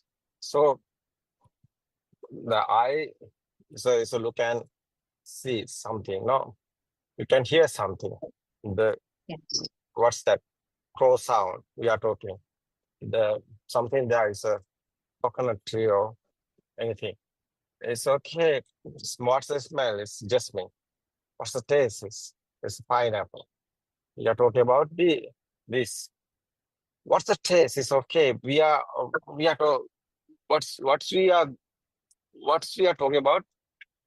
Taste, pineapple taste. What's the pineapple? Pineapple is a thought. Everything is thoughts. Otherwise, but this six senses is your world. But otherwise, this world is not real. This sensor creation is not real. You are also not here. The important thing is who have this? Nobody here. No one nobody here, because normally everything is there. But what's the feel? It's okay. Normally you don't know the truth. You don't know. You're not changing your life inside. What's your type? What's your life is type? What's your idea? Somebody's here. The world is here. No, that's the Dhamma, guys. That's the spiritual guys. Somebody know the truth. That's the truth. He know the truth. He know nothing here, anything. But normally everything is happening. But we are talking about this 11 you talked about, no?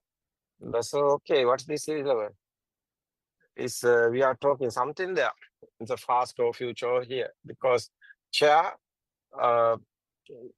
the future you can, future you future you have chair. It's okay. This present moment, what is this chair? Normally chair is here, but feel is what is the feel? Not inside pain or not inside any vibration. Meaning is chair is only the picture, chair is only the sound. No chair is here, but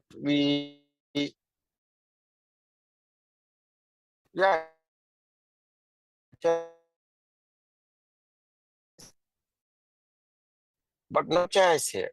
That's the meaning is meaning is it's also here, but like where's the chair? Just your mind. Outside is chair. No, we are talking about we are talking about outside chair, but we are thinking there is chair, but no chair anywhere. Chair is for mind, sound and form. There you can touch, is feel is also there. Solidity is there, but where's the chair? Chair is your thinking. Not chair is not anywhere. You can't find the chair anywhere. You can't find the chair because where's the chair? Chair is a thought. But it's okay. You can see the picture. You can hear the sound chair. You can touch. Yeah, feel is there. But what is this chair? Sound and form. It's a thought. Somewhere. And that is why. Chair is here? No, chair is not here. I ask, we are not talking about not here any chair. Chair is here. It's okay. Chair is here. But not chair is not here. What is this? Chair is not real. That's why. Soranka, can you explain this? Dr. Kokila? Yeah. Hello? Dr. Kokila? Yes. Sorry to say this, doctor. Today I feel fed up and frustrated. And I don't feel like living. This is helpful, but I just feel fed up. What's the problem? What's the problem? I'm not sure. Is this just regarding this Zoom meeting, or generally you're feeling fed up? Yeah, I'm just feeling fed up with my life. Nothing is working on. Everything going out of my control. Just sucks me, man. I just feel frustrated. That's all about life. Mm. Because the mind is the case. This Dhamma, someone getting first, he's thinking.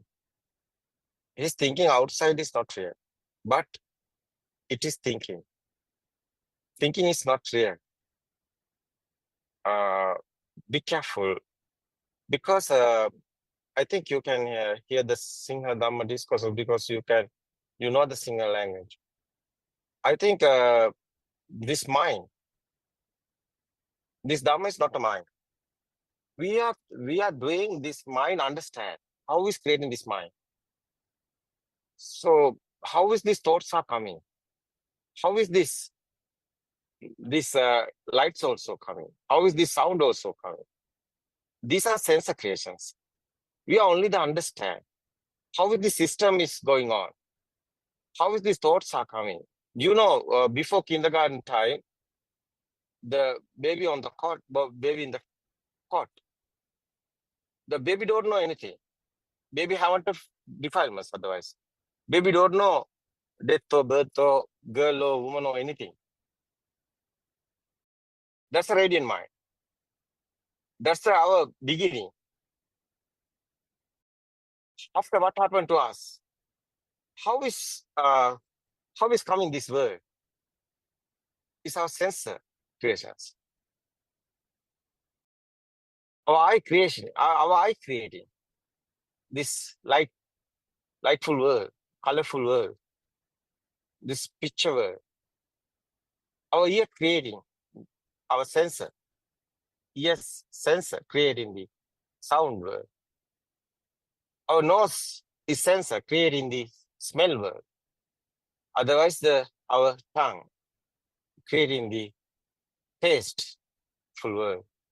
Otherwise, our body sensor creating this smooth and rough and solidity, liquidity. These are our body feeling, our skin sensor creating.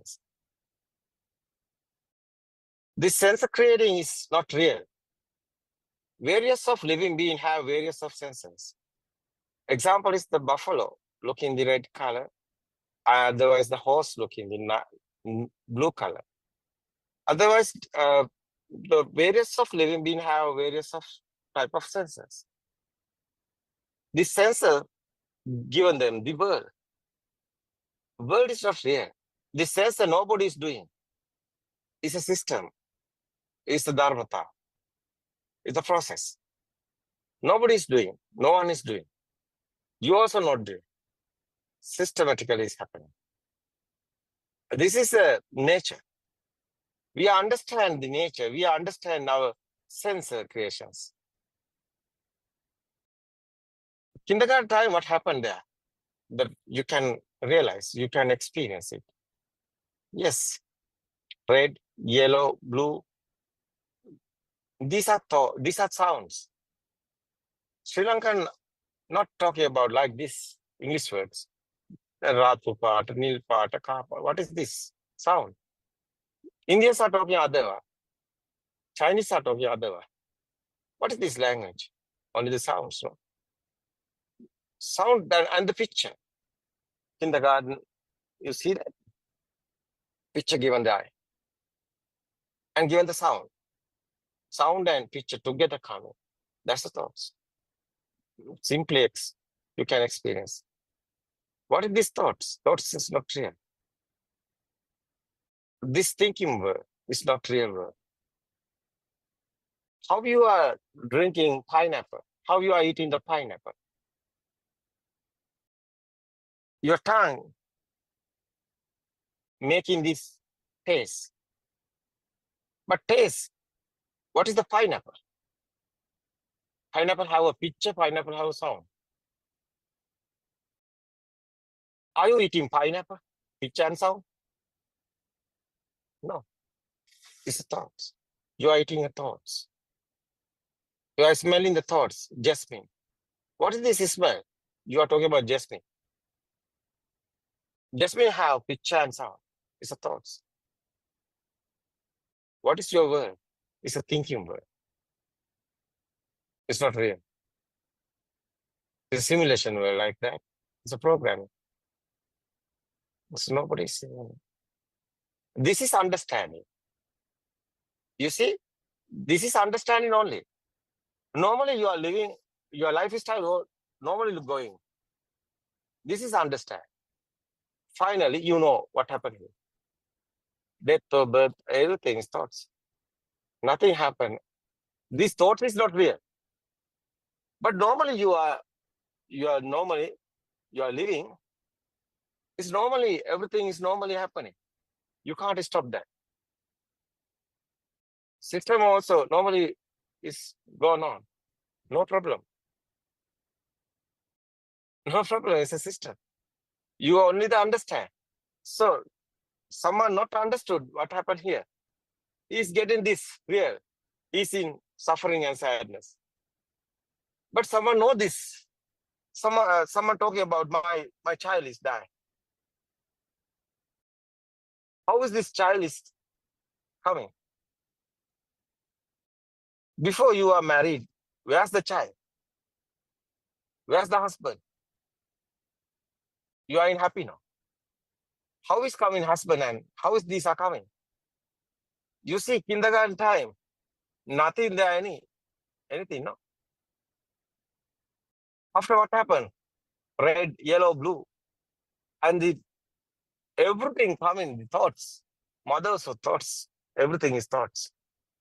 Your children also, you're thinking. This is the real. But normally, life is normally going. Life is normally going. This only the understand. Your inside is suffering and sadness. What is your inside is vibration, pain. That pain is disappeared. That's the power is disappearing. That's the ego is disappearing. That's a fade in your defilements. That's a path of tranquility, peaceful mind. Because liberation of mind, freedom of mind is the way. Someone know the truth. He know this mind is not real. That is the way.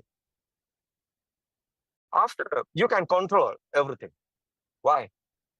So you know everything, nothing here. Someone is telling you to some words, it's not good. But you are not any problem. Why? This is only the sound. You know, he's talking something, buffalo, something to you. But normally, you don't know this Dhamma. You don't know the truth. You are getting this power. You are getting this existent power. You know this truth. You know everything is normally is happening. No problem. Because you know the truth. You know how is coming existent. Feel this vibrations. One vibration, one is power. It's your eye creation. Speedily happening this spark. There's a rapid speed. There's a quantum theory like that. Come in the light. It's not real. The spark. One is spark. Again and again and again and happening. What is this light? It's the speed given you to mirage. No, it's not real. It's a miracle, no? It's not real. What do you think about the coconut? This Dhamma is understand what, no? Yes, sir. Understand, and then actually you will feel it. You can't really. Yeah, after no by problem. force feel it. Yeah, It will feel. You will feel it. yeah. I Yeah, think. yeah, coconut. Yeah. Yes, Aranaz. I was trying to. After, no I, problem, no. Why yeah, are you no, suffering? Why are you in sadness? You are not at thinking, all. Yeah. this world is otherwise. You, who are you? You are not in the. You are not body. You are not the mind. Who are you? This is stimulus. Every time, one stimulus here, one thought. This thought, how much have the power? That's you. Power is you. That's ego. That's the crane. That's the power. You see this. Mm. Finally, why we are talking about endless happiness here? Why not sad here? No death or birth. It's only the thoughts. This sadness and suffering coming, you are thinking.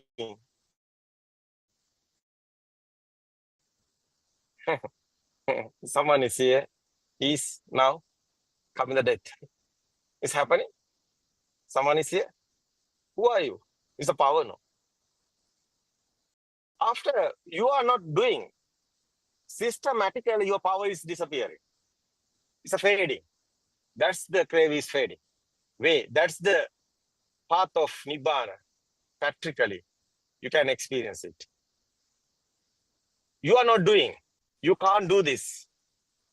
You are doing only the understand. You can't do Nibbana because mind can't do this.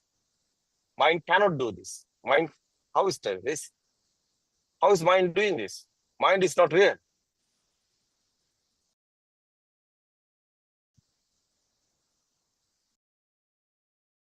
What do you think about Suranka?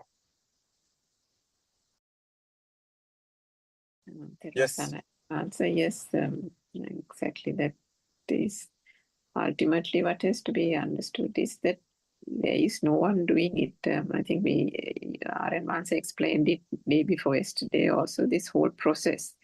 When one understands that it is just a process, just a mechanism, then there is no ownership to that. The stimulus is just a stimulus. It's one after the other. The thoughts are just freely flowing in the mind. And that is also a combination of the picture, the sound, as R.N. Mahansa explained. And that is also no one's doing due to the speed of vibration, because we have these sense faculties. These are being constructed. But if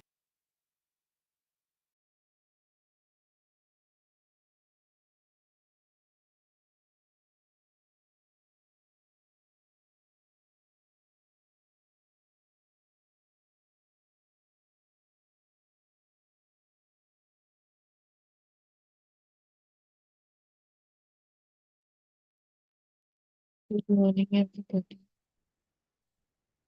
There was sunlight. Come friends. So let's start our morning Dhamma discourse. Let us begin with something very simple. Right now, as you sit here, experience is happening. You can notice them. There are plenty of sounds, sensations, visions, smells, taste, even looking the feelings, pressures, temperature, whether it's hot or cold, hard or soft. Not only that, maybe thoughts also moving.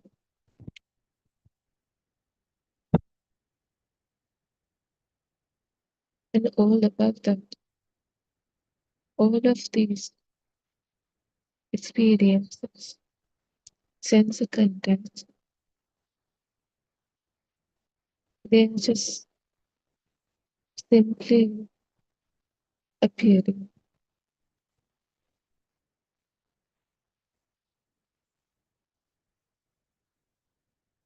But then, almost instantly, something else started to happen. Our mind,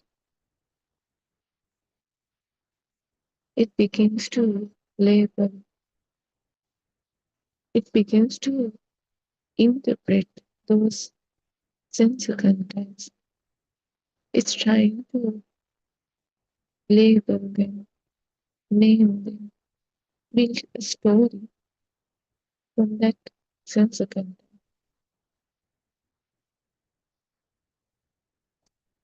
So when a sound comes, it try to label it as this is a song, this is a squirrel, this is a baby, this is a toy, likewise. And not only that, let's say when something happens to your skin, like skin gives a sensation, a vibration. It's a hot or cold or hard or soft, something. And then suddenly, mind interprets it as this is my body. I feel this. Not only that, but the thoughts that occurring, they are also labeled as this is my thoughts. I am thinking.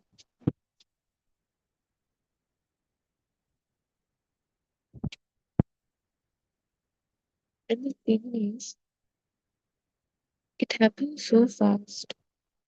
So we can't notice them.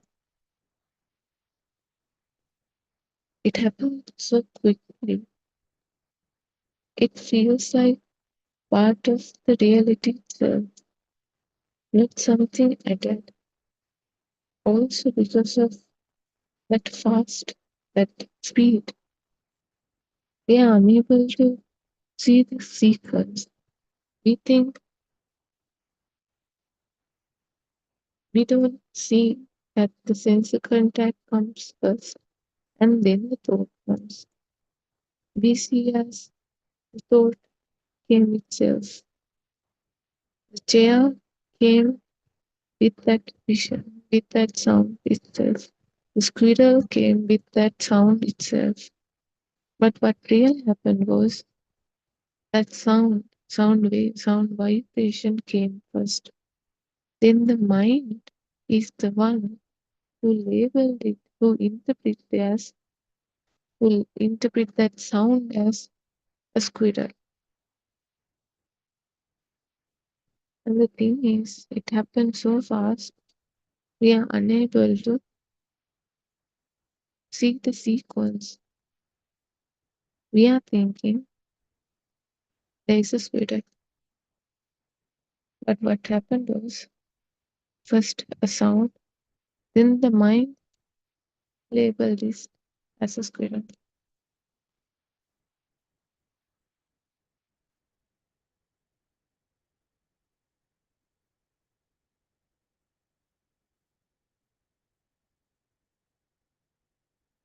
So, but today we'll slow this down. We'll look carefully. We'll observe very carefully.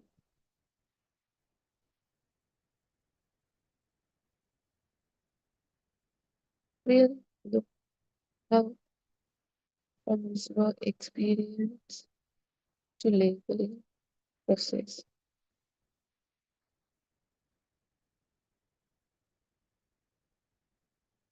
So let us take a simple example, a sound appears. So before labeling this sound, what is it? Just a vibration. A vibration, just a vibration occurred in our ear sensor.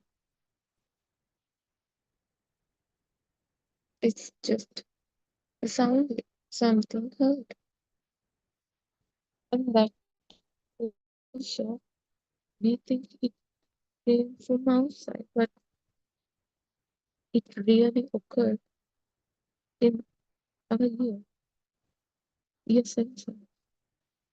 But we misinterpret it as it came from outside, don't we? So now the mind starts to say and interpret that sound as a bird, a car, or a voice of someone. Instantly, now instantly, it becomes a thing, something. Now it feels like recognized, defined, 3D, known, like there is something, an object, a live creature there. That's their voice. But did that story came within that sound, came with that sound? No. This mind is the one who got triggered by that sound vibration and interpreting all of those things. So now it is a stop there.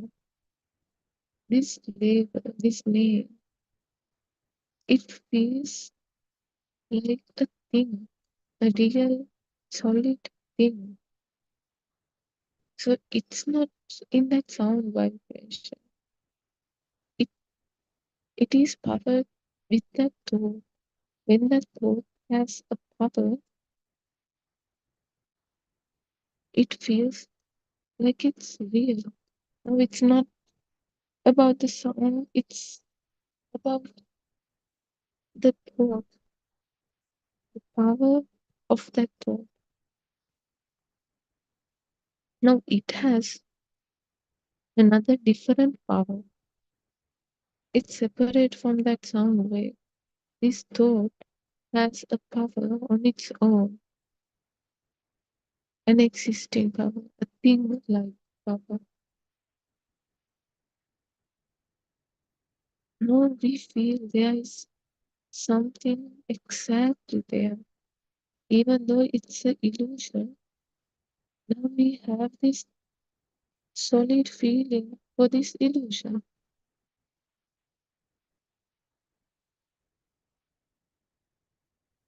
We feel as if there is something real. When the sound heard, the thought comes as a squirrel. But that squirrel also, we have this strong feeling that there is definitely a thing, a squirrel, a 3D squirrel there. It's a strong feeling because that comes because that thought has a power itself, and that power of thought is high. So that's why we have a strong feeling of a squirrel there, even though it's created by mind, even though it's an illusion, a construction by the mind. It has a power, that thought has a power. So it feels as a real thing out there. But this label, this thought, is not the sound. It is just a word, something that has been constructed. Thought, illusion.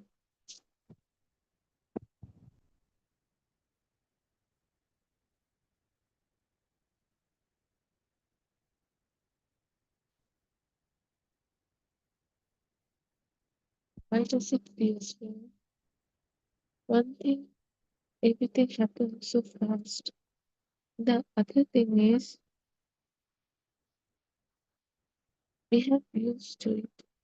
We keep using everything as tools. So the chair is real for us, the cupboard is real for us, the bed is real for us, the dog is real. Likewise, that also come as real automatically. Like we don't force to make it feel as if real. It happens automatically because that's how we used to. So every thought comes as real from then onwards. Also, it happens so fast. It's really hard to know this illusion.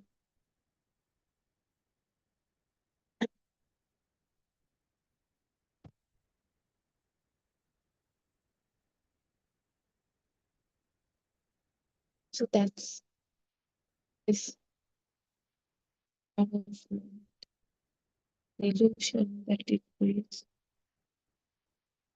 And the more we believe those thoughts are real things, objects out there, the more self, the power of that self we have.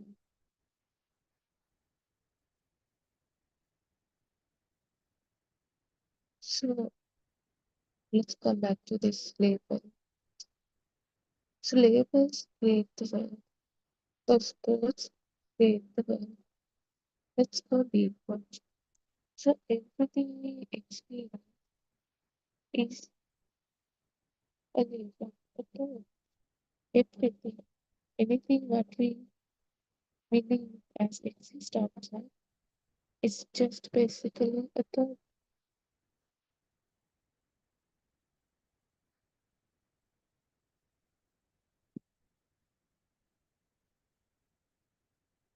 We see objects like sun, tree, phone, book, and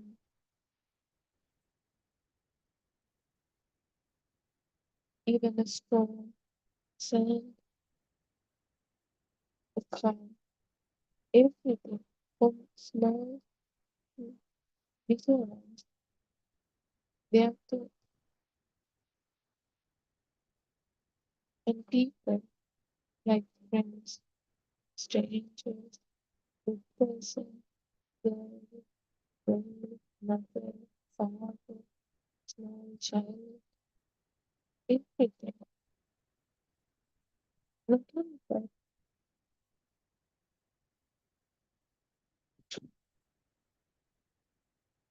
even certain situations, they also thoughts. Let's say something happened and we, this mind, label it as a problem or opportunity or failure. Everything is a thought.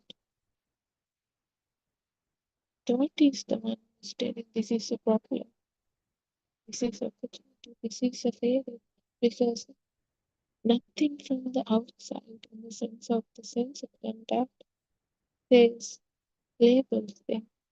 Mind is the one labeling them with the thought, problem, opportunity, failure. So without labels, what is there? There's just some bunch of colors, some sound vibration, sound waves, taste, smells, some sensations, and thoughts.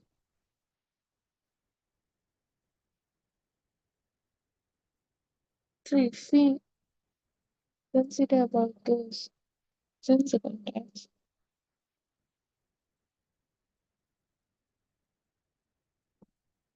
they're simple, they're less powerful, and that they also doesn't continue, they just appear and disappear. This world, it becomes simple, less defined, less divided.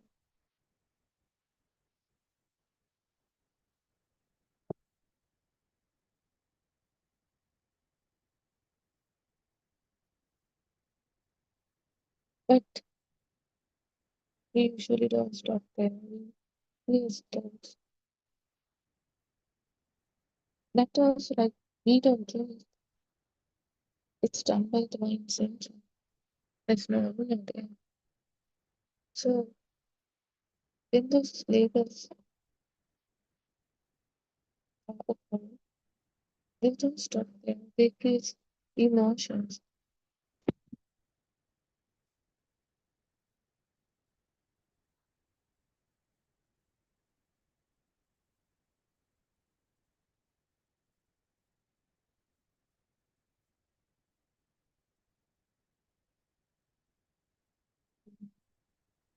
And that this is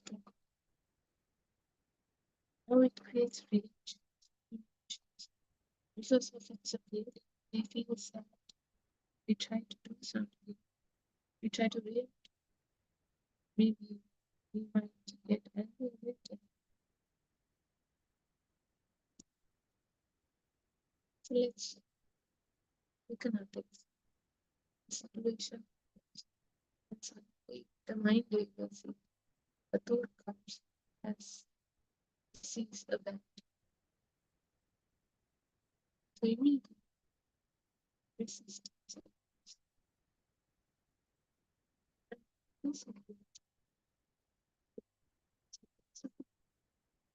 So now happiness comes. Attachment. All this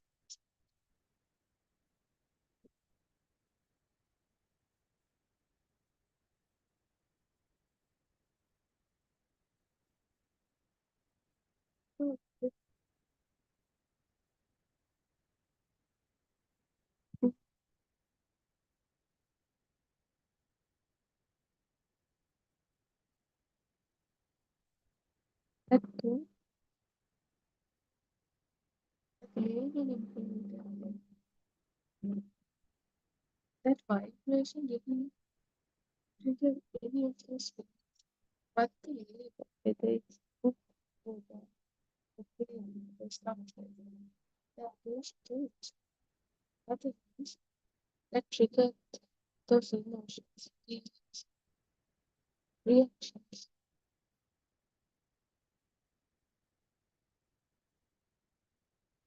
We never get attached to that vibration. We attach because of its good, but that feeling of good, thinking it as a good is a thought one by the.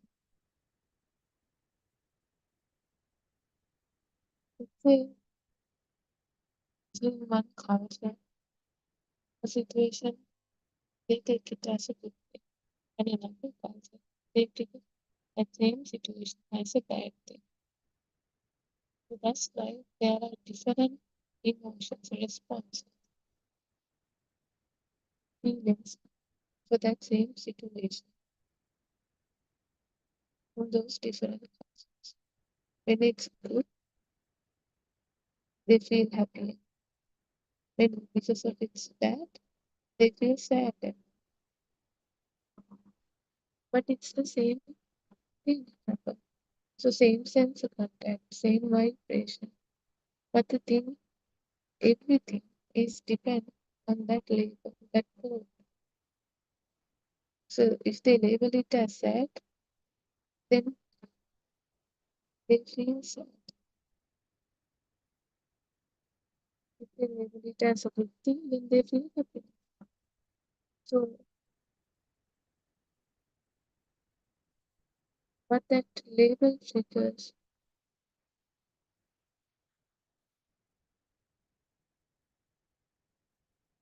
is not in the sense of contact.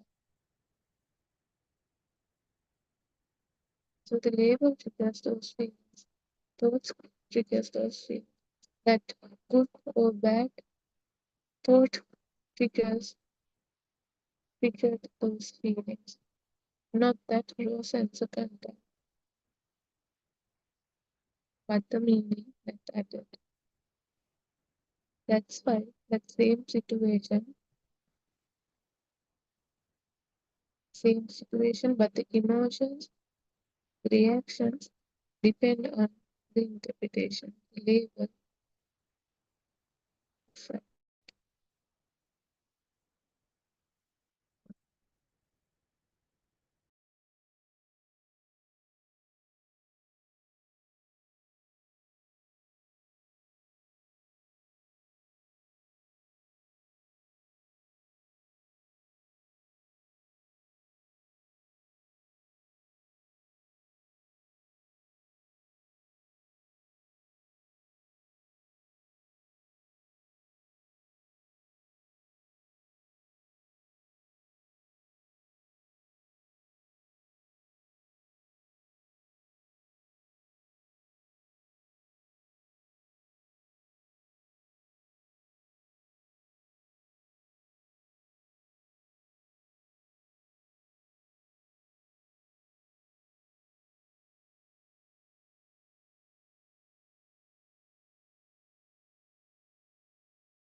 Now let's come to something deep.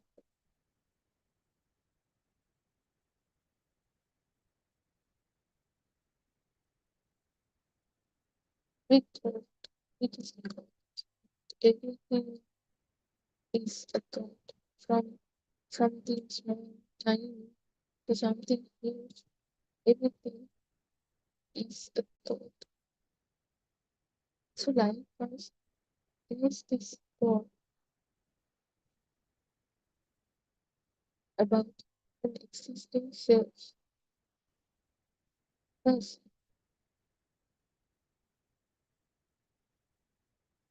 affected by it. So this self is also built labels.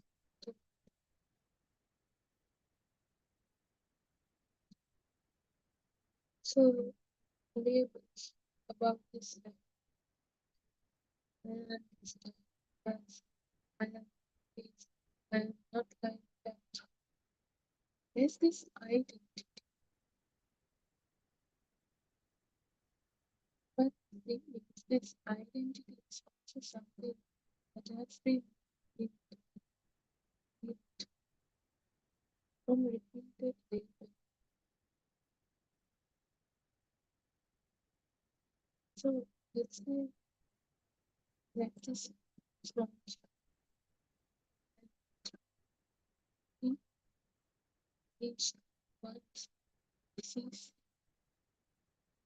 So will the child remember that if it,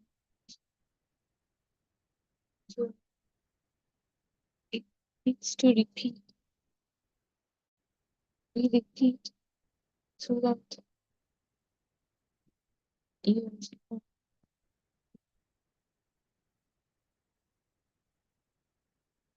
But then that's how this at one it comes for the child being this reflection of the this these hands are this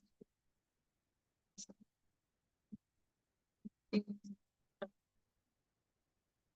So from repeated to repeated labor, this self also created. Life was it.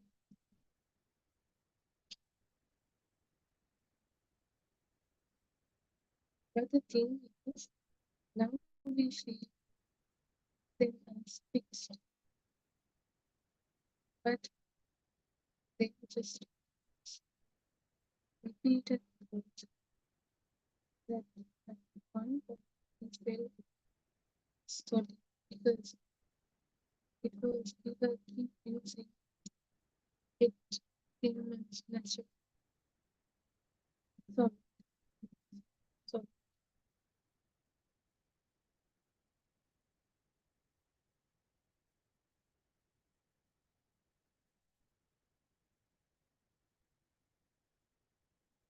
so now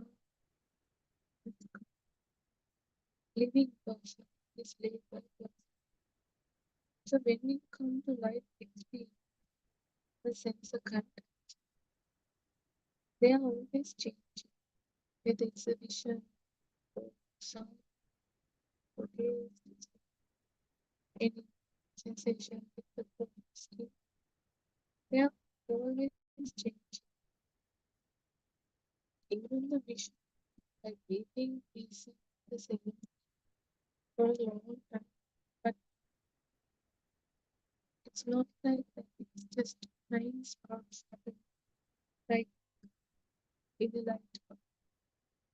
Then I have so fast we think there's this continuous vision, continuous movement, but the thing they're happening as a momentum.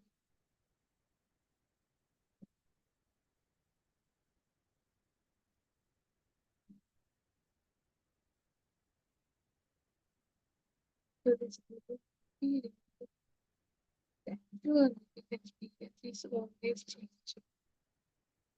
But the thought, those layers make it feel easy. make it feel real, continuous.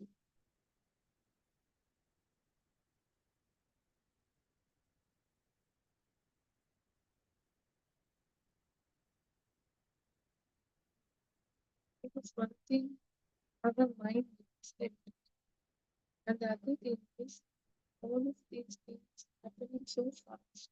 So we are trapped in this fast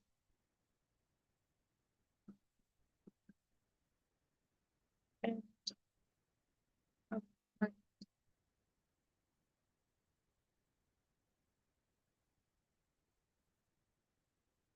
So it is a stop. These labels, these terms, our mind, it creates a separation, a division. It divides the world that it has, this illusion it has created, that also it divides into two separate, a self and outside. So now there's person, this is me, this is myself, and the outside, that is not me, that is outside.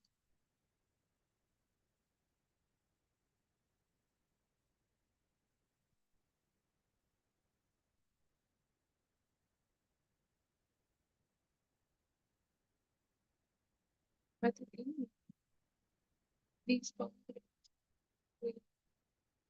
they are created by another truth.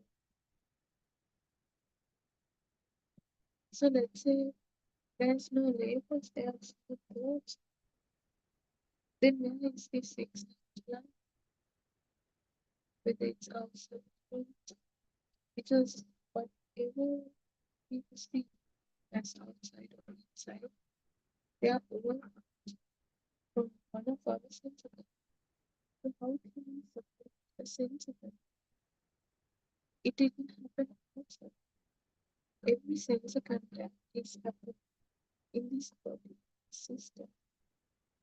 So how can we separate a sense of contact into a self and outside when everything is happening in this body, in this system?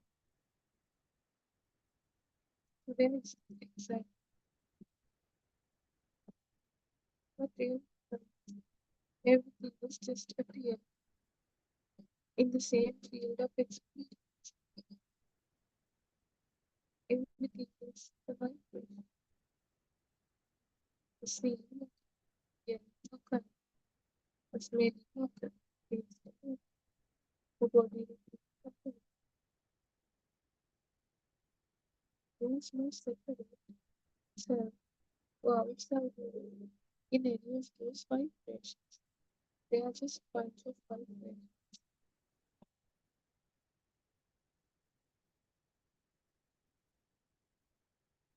So now comes the shift. When a thought, when a label appears, just we have to. So for example, let's take sound. Sound. Then thought.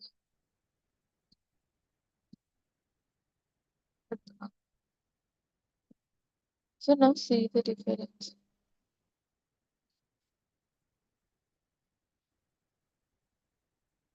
One is direct, one is added. In that direct experience, there's a sound like it off. But then suddenly it became a car. Did the sound tell it's a car? No. Did that car came with the sound? No. But this mind, it added a thought.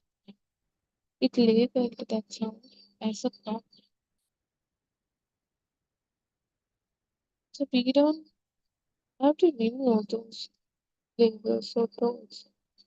We just have to notice them clear because we cannot control thoughts as well. Like other senses, eyes, ears, nose,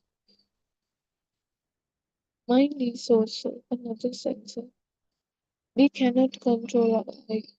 We cannot control our ear.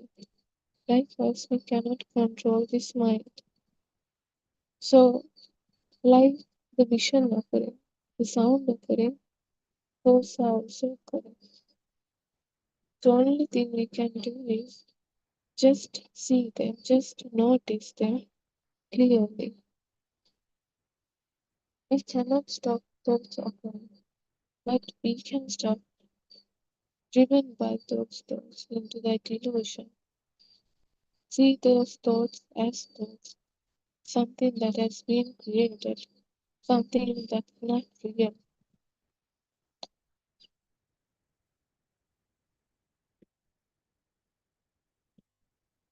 So when those thoughts start to soften, when those thoughts start to feel as it is, as it's something constructed, not something real, something start to change.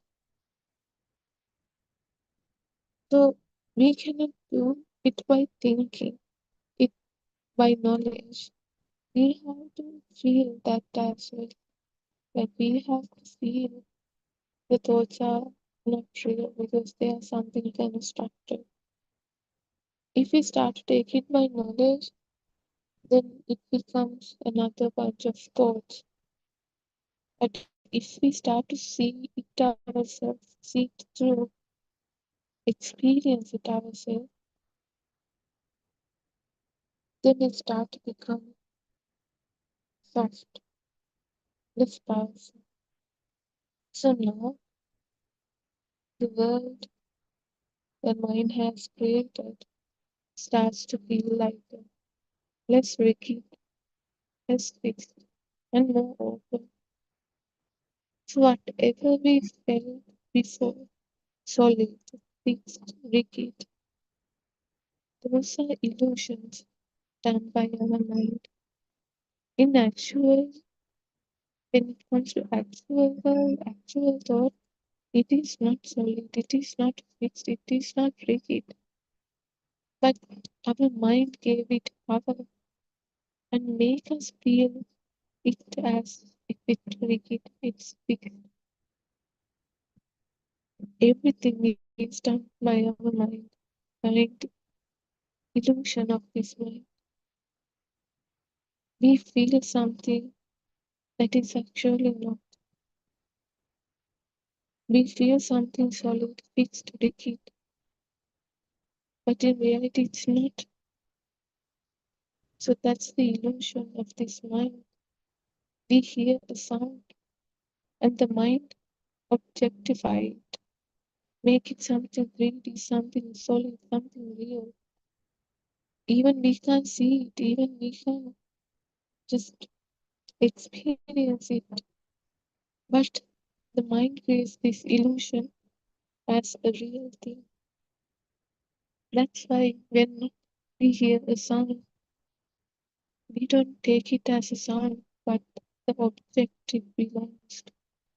And that object, it's not something simple, soft image or soft thing.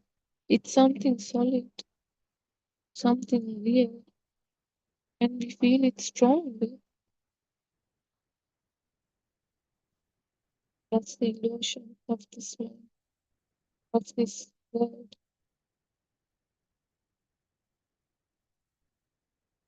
So once this illusion is seen through, this world, this constructed world, this illusion start to feel light, less rigid, less fixed, and more open.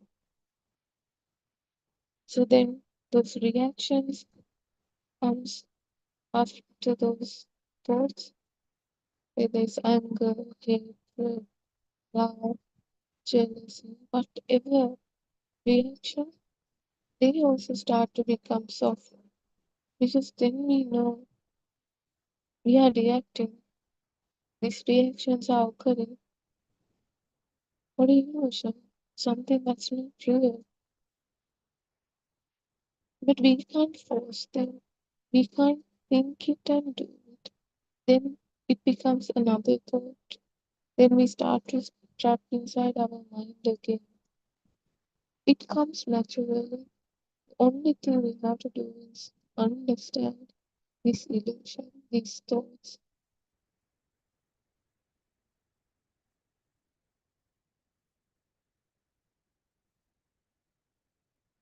So once it's slowly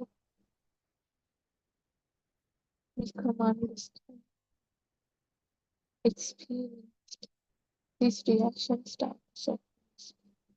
So there's less automatic judgment, less emotional intensity. There's no strong feeling of this everything, every thought that's real. We slowly start to see through this illusion. And it doesn't happen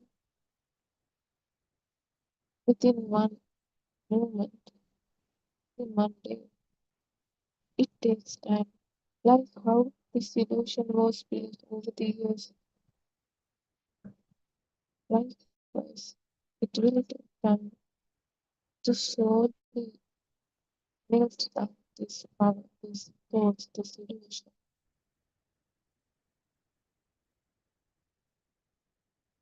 And then this self also feels less solid, more fluid, less defined. Then that power, this self has also slowly reducing. We start to feel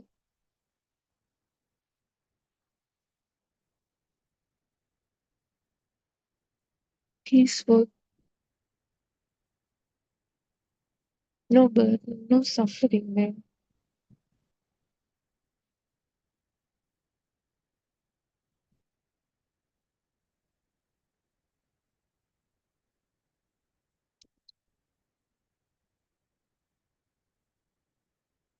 Phenomenal sense of contacts, sense of experiences appearing.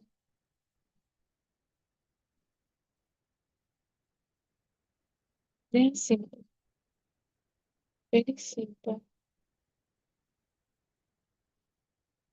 and they are raw, alive.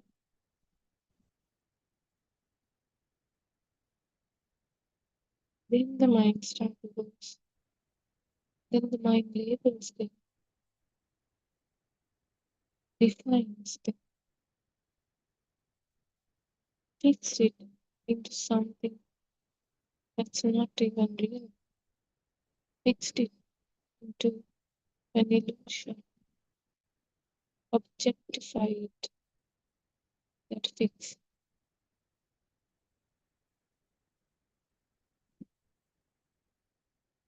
And with that, this world is built through these thoughts, through these labels, interpretations.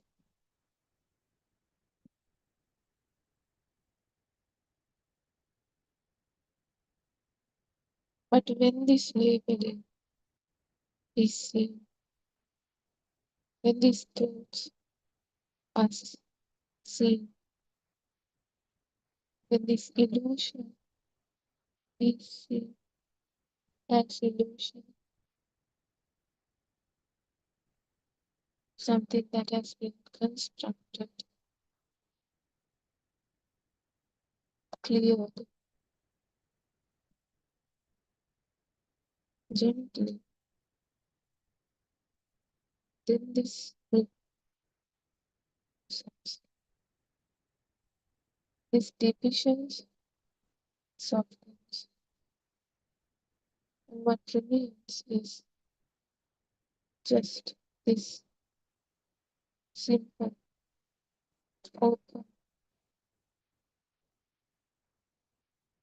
unfixed, living experience, raw experience, before it is not.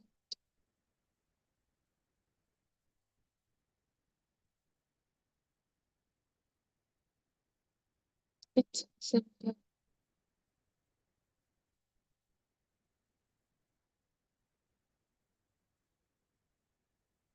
For these moments, slow down everything.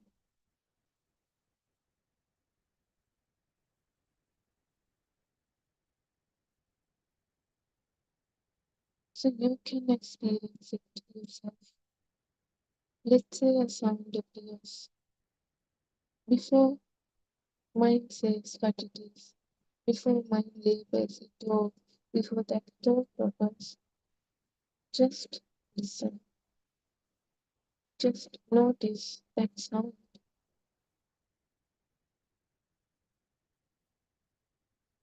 There's no name in it, not the word, not the voice, not the noise, just a sound wave, a sound vibration occurring. And says that it's pure, it's simple, it's unlabeled, it's very light.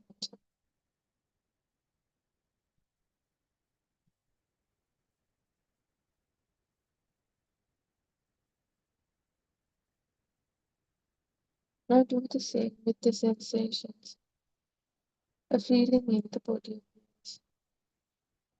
Before calling it, before labeling it as pain, comfort, my body, just feel it, just notice it. There's this direct experience without words, without words, without meaning, just a tingling, a vibration. That's it. Nothing's there. That vibration didn't say anything.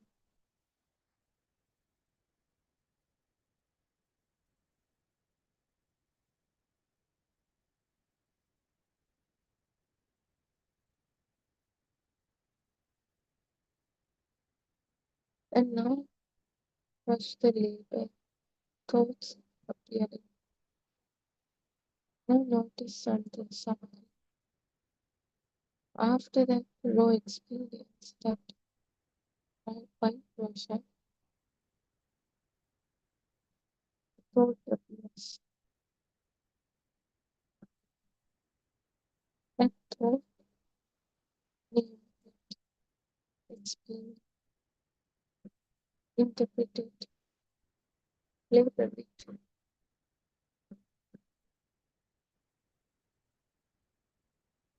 This is strange. That thought appear and disappear. But it has given all the details for that time, every interpretation, any detail. Now see the two layers. First, that simple experience, sense encounter, then the thought. So they are not the same. One is direct, one is something attempt.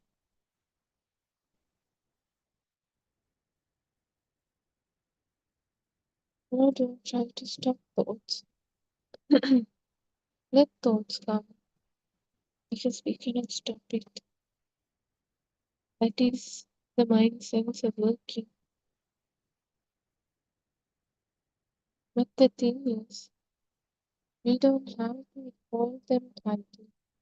We don't have to take them as the truth, the reality. So let them appear and disappear like softer ghosts. But the experience stays primary, fresh, immediate, alive, feeling. We feel those vibrations. So we are in a field more than driven by the thoughts. We are alive with the moment, awakened to that moment, to that simple sense of contact, sense of vibration. So before that label, everything is simple, just a sound, just a vision, just a sensation, just this moment.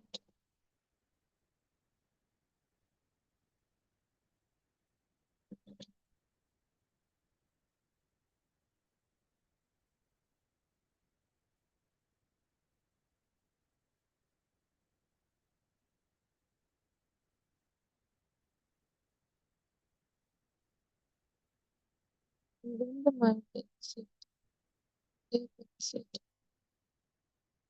within that label, within that thought, a word, a whole world is created.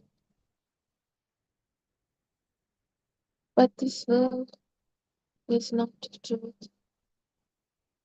It is something created, an illusion that has been created, a simulation. So when this is seen clearly,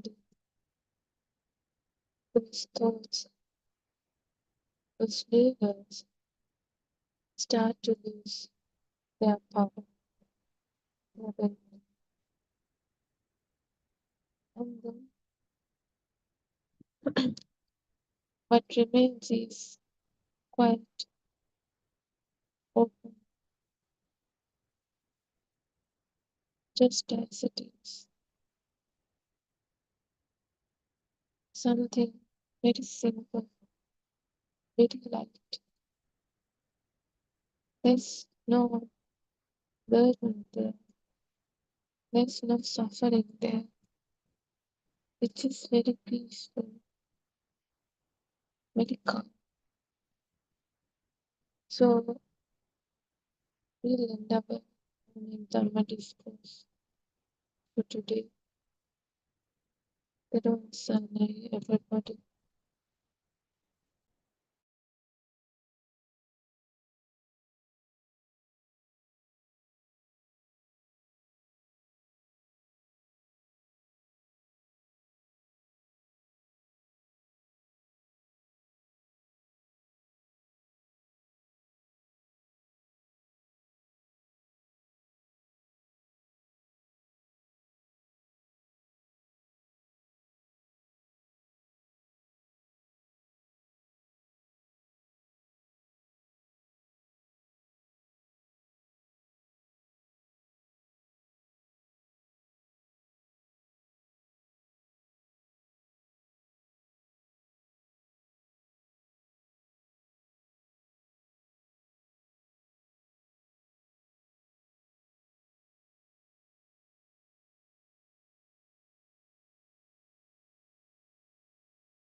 I worship Triple Gem with the greatest respect. I worship Paran Mahanse at his feet, Sirwan Sanghayaran Mahansa. May all of you be blessed by Triple Gem. May our friends who are helping with the background be blessed by Triple Gem. So this is another session, another sermon of Buddothpada PeoTV English series, which is conducted round the clock. And as you know, this is an attempt, a brainchild of Avaran Hanse, our noble friend, to take this true Dhamma to the world, because we know that there are many people who do not speak Sinhalese language, look for the true Dhamma. They can be very easily misguided actually, because so many schools of thoughts are there. So many sermons in the social media are there, done by different people, either robed or non-robed people, whether it's monk or not, or an ordinary person.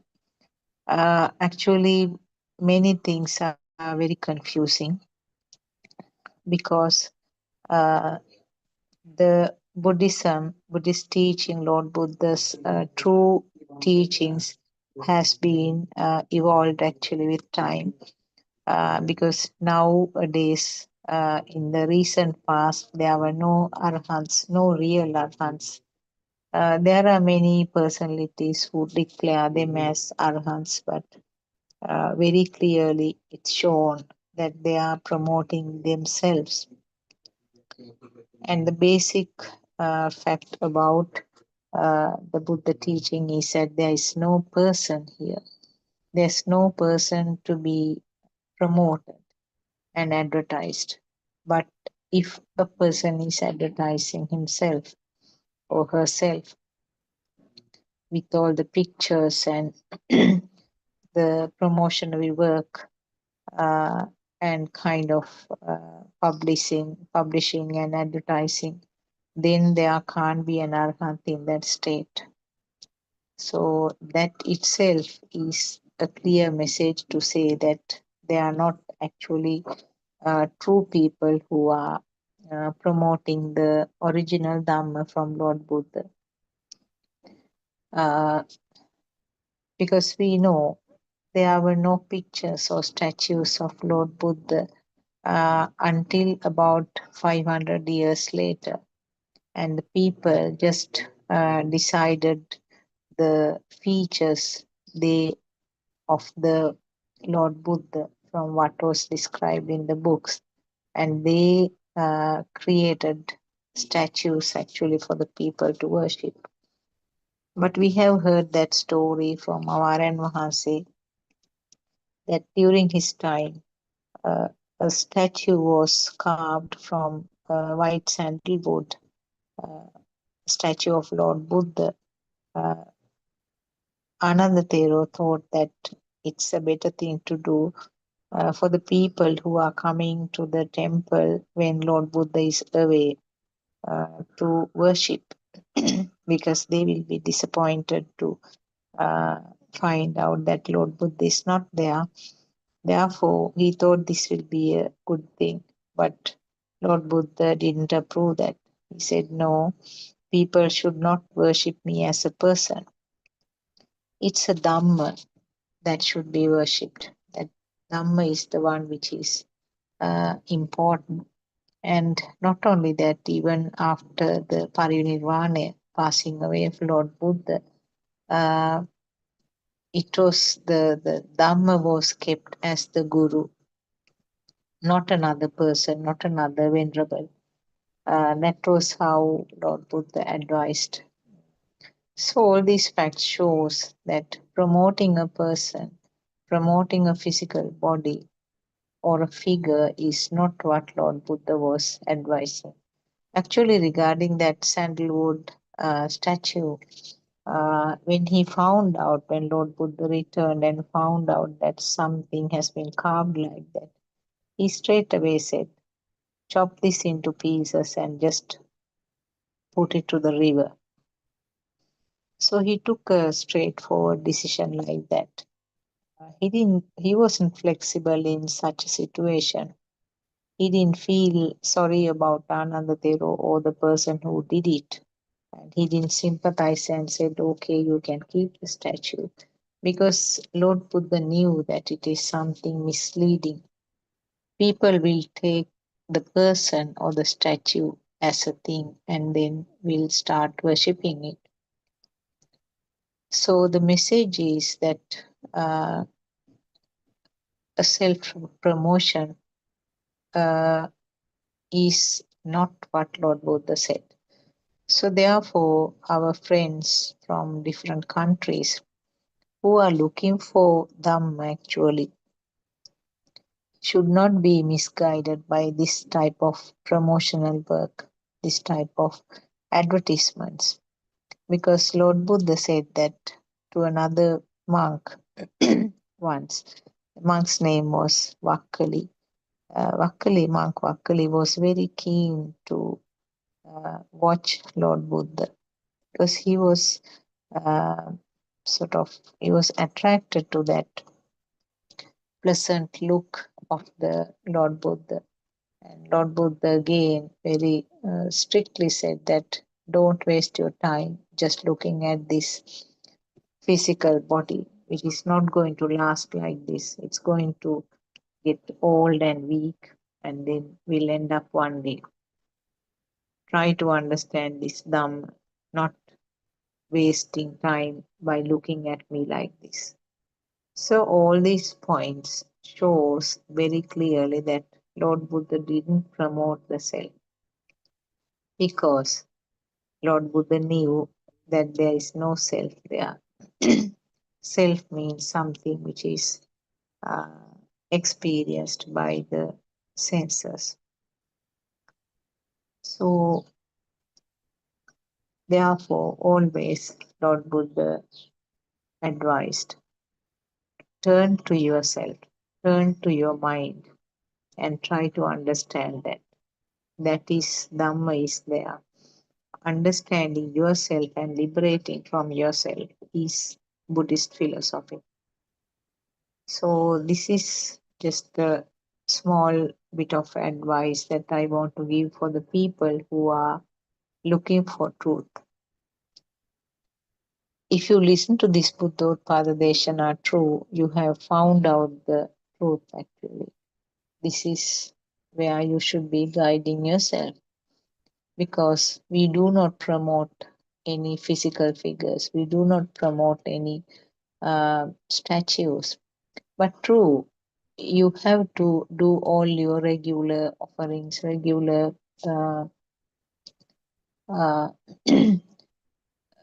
meritorious work. True, that is not discouraged at all, but that is not the only thing that you have to do. That is a point that we get wrong sometimes.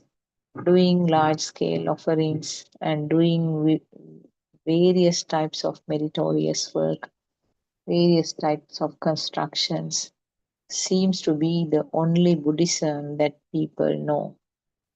And they feel that that is the path that Lord Buddha was showing, collecting as much as possible merits and to be able to born in a higher realm. So that is a completely different concept from what Lord Buddha was teaching us. What Lord Buddha tried to say was that see everything from this no self angle. That is what our RN Mahansi, our noble friend, trying to take us or guide us along to understand that there is no self. So we talked about this self perception and self be for some time. Even the previous day we were talking about that. Actually, it's the topic that we have to discuss again and again. There are some factors surrounding, but those are not the important things. What is in the center is this identification of this self, called also called the Sakkaya Dittiya or Atma Drishtiya. It's a wrong vision. It's an incorrect vision to start with. It's a Mithya Drishtiya. Having a self, having the Drishtiya about a self, having the vision about, having the incorrect vision about an existing person, existing self, is the biggest myth that we have to correct.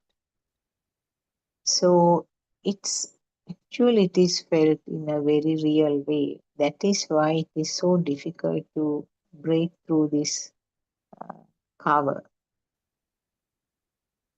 because in such a strong way, all of us, the human beings as well as the animals, feel that there is a person, there is a self. We all feel that there are things. You can name it, whatever the name which comes, they are all things. And the things become self always. Things become self. So things and the self are no different. Actually, both are overlapping, both are same. A chair, when the chair becomes a thing, that is yourself.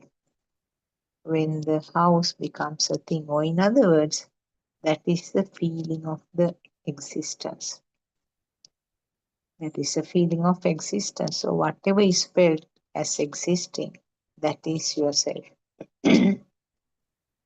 So whether you like it or not is another level. Now, if you still feel that it is there, that itself is the sasava nature, that itself is the taints.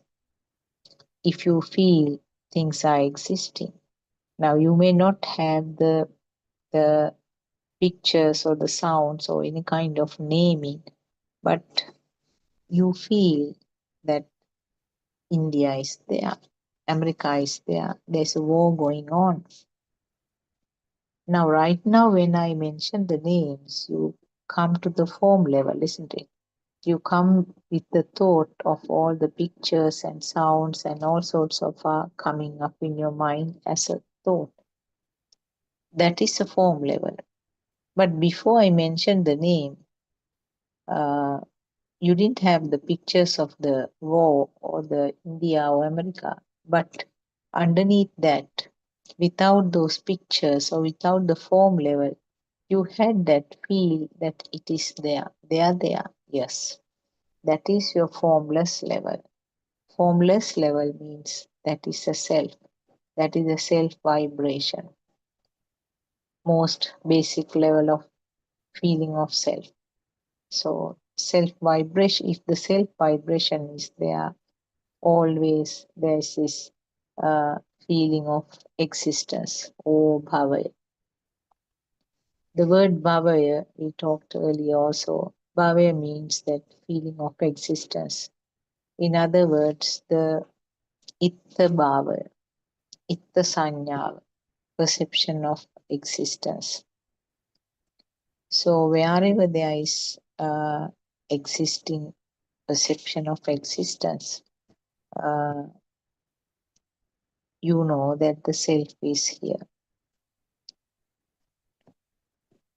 So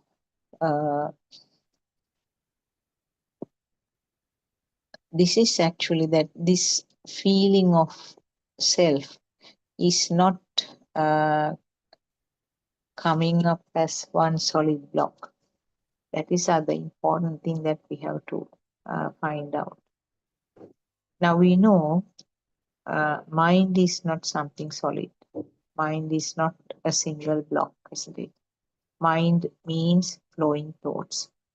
The thoughts are happening in a very fast speed.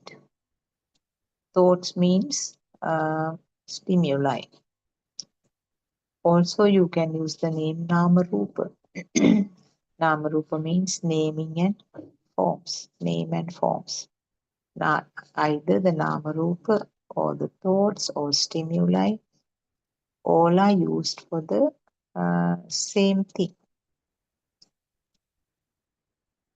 So the stimuli occurs every fraction of second. Now when you say the thought of the wall, it's not only one stimulus there. It's a raw stimuli about the wall. And now you think that one single thought is there, but generally the word thought is used for some one focus. But actually within that also there is a series of vibrations. A huge number of vibrations are there in that single thought called wall. So it's a mechanism where very fast flowing of the thoughts that take place. And what happens with each thought, if the thought is taken as real, if you feel that the thought is real, in each fraction of second, that self-perception is also there. So in other words, this self-perception is something that is coming and going, isn't it? It's like that electric bulb which has that tungsten coil, where interrupted flow, we call it alternate current because it's coming and going. The light is on and off, on and off. But because it is happening so fast, that speed of happening, the speed of off is not visible on, it's not obvious.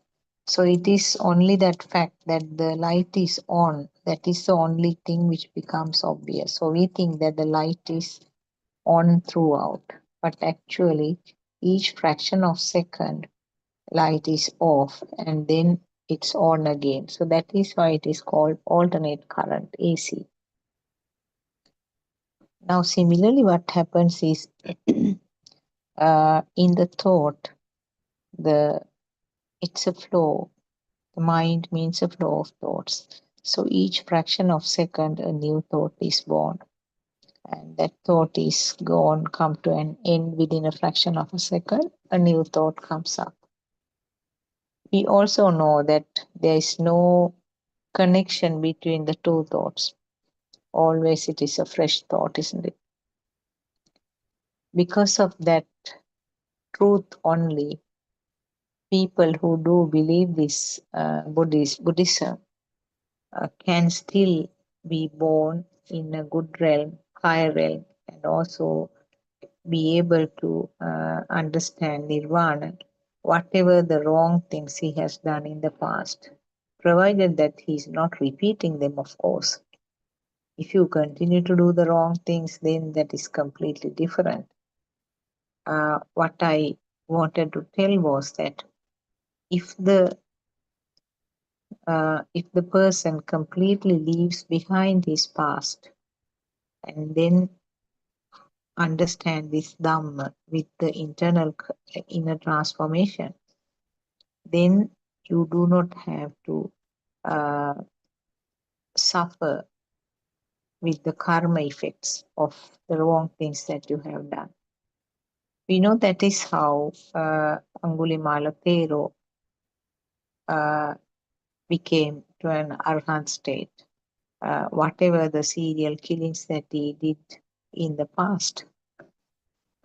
So that is the beauty of this Dhamma, because we know in many religions, almost all religions, what is advised is that do good things and avoid doing bad things.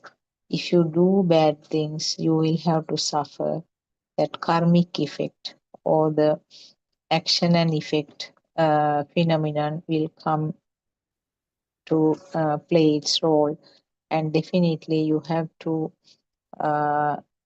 undergo the sequences.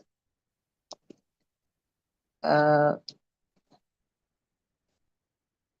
remember one of the famous spiritual teachers during the Lord Buddha's time. His disciples time to time came to visit Lord Buddha and they were asking questions. Actually, their guru didn't want to come and meet Lord Buddha. He was sending his disciples to Lord Buddha to find out what he's saying. So they were having a discussion and they were saying that our teacher says that you should keep the eyes closed to avoid the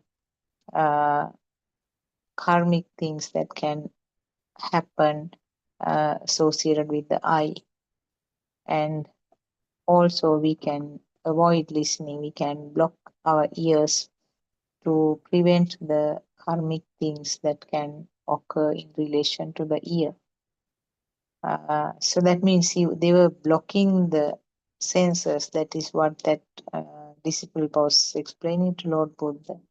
And then Lord Buddha said, okay, then in that case, a person who is blind and deaf should reach the nirvana without any difficulty because their senses are blocked. Then actually that disciple was speechless. He didn't have an answer. He realized the mistake that his guru is doing. So like that, Lord Buddha had to face so many challenges during that time because so many incorrect visions or mithya drushti were there at that time. Very famous gurus or spiritual teachers were there who had followers in thousands, whereas Lord Buddha had very limited number of disciples at the beginning because he had to completely turn a stream of water, a river, to the completely different direction. So it wasn't easy actually because he being the single person to start with who understood this Dhamma, it was a mammoth task for him actually. But later on, more and more people were coming to this side, and that became a problem for those spiritual teachers because they were losing all the luxuries that they were offered with. So they were actually angry with Lord Buddha, and at one time they tried to put an accusation of a murder of a woman to Lord Buddha. That woman called Sundari, she was a person who was going from place to place looking for truth. Finally, she came up to Lord Buddha and started following Buddhist teachings.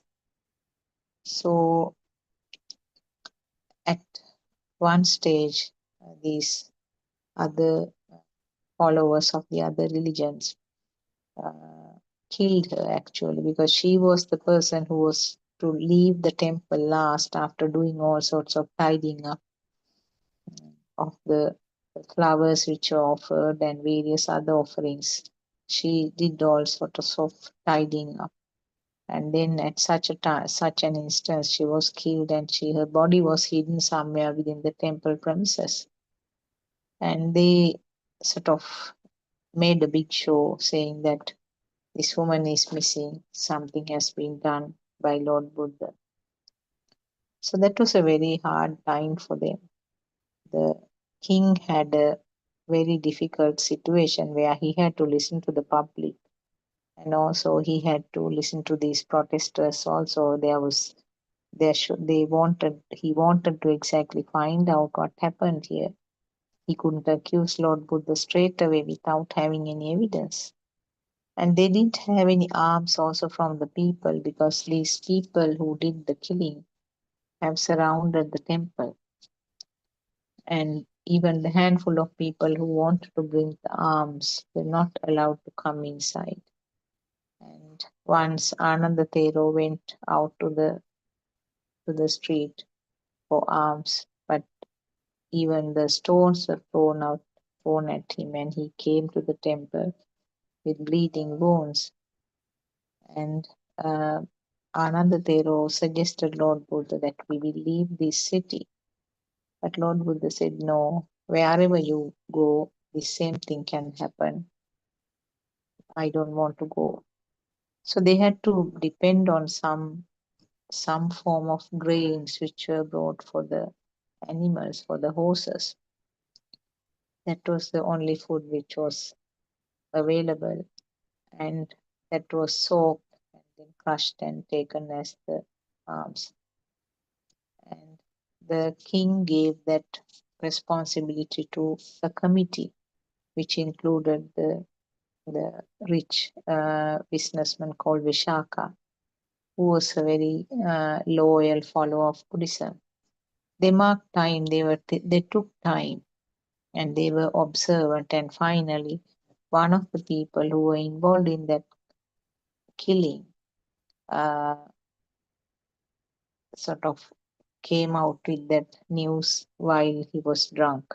So that is how the story goes on in Buddha's time.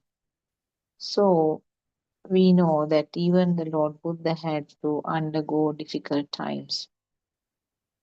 And also his struggle was against a huge crowd, a large number of spiritual teachers who were there in India at that time.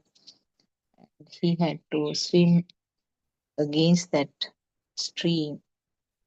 So it was a difficult task. And that era also, Lord Buddha never said that he didn't want to promote himself. So that what I wanted to say was that Lord Buddha as well as Avaran Mahanse, they always, what they said was that never promote a person, because this is nothing about a person, it is about the Dhamma.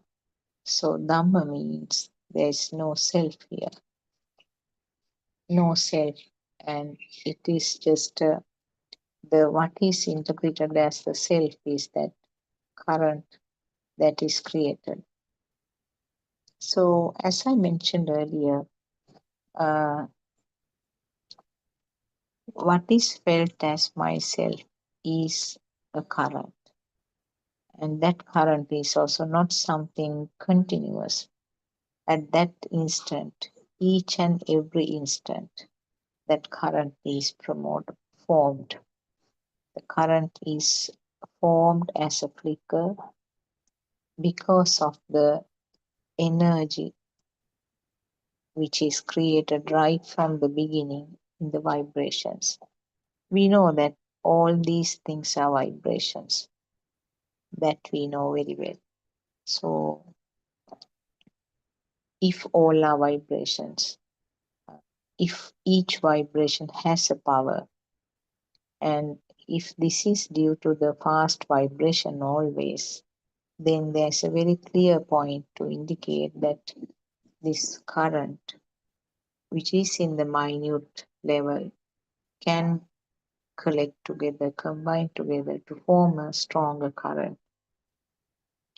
So when there's a current, we know that there is something is manifested. Now we know that when the gravity power is there, the power cannot be seen. That power cannot be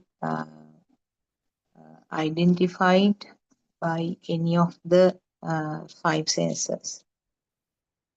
But when that power is manifested in some way, then it becomes obvious. Now, for example, if the gravity power is there, you can't see it, or you can't touch it, you can't feel it, you can't smell or taste. So none of the sensors will be able to detect it, isn't it? Then what? How is it? How does it come to the light? It's simply now the gravity power is manifested by the way that the things are kept attracted to that, isn't it? You and me can walk on this surface without any difficulty because there is a power called gravity power. Similarly, you can construct these buildings and you can move the vehicles, you can plant the things, animals can stay like this, all because of the gravity power. So it's very clear that gravity power is not something seen as it is, but its presence is manifested in different ways. So similarly, when you talk about the magnetic power, again, the magnetic power is not something that you can see. You can't feel also. And how is it manifested? It will attract the pieces of metal to them, isn't it?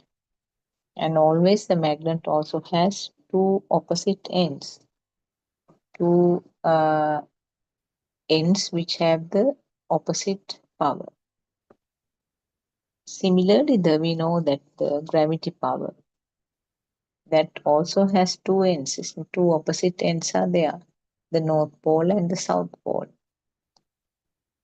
So again, in the magnetic power, there are two opposite ends. There is a current or a power generated, and that power is manifested by attracting the metal pieces. So in the mind, what are the two opposite ends? Now we know the mind power is something similar to that. Mind power is also something created because there are two opposite ends. So what are the two opposite ends of the mind? That is, the one end is that it's there and the other end is it's not there. Now we will explain this a bit more. What is meant by it's there and it's not there? In other words, what the sensors feel is that the world is there, isn't it? You feel that everything around, including yourself, it's there, it's there, it's there. That is how you understand. But really, what is the real situation? There is no such thing. So plus and minus, two ends. The one end is that real situation where there is nothing. Other end is that the understanding that it is there. So it's something like pulling an elastic band to either side, stretching it, plus end and minus end, and there is a power created in the middle. So in this mind power, how is it manifested? This mind power is manifested as a thought where this is the myself. That power is the one, that mind power is the one which is interpreted as an existing person. So when you understand Dhamma, that is what is going to be lost. That power which is created is the one that will be lost. So as long as this mind power is there, even at the very basic level as the self vibration or the self vibration, there is a kind of craving or kind of attachment. So what is meant by the Sankhara Upeksha Jnanaya? That's one type of wisdom. Sankhara means the constructs or aggregations or constructs. Upeksha means the neutral feeling, equanimity. Jnana is a wisdom.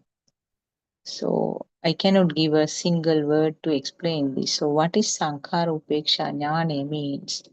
Sankhara, as I said, is a construct, and the Upeksha is equanimity, and Jnana is a wisdom.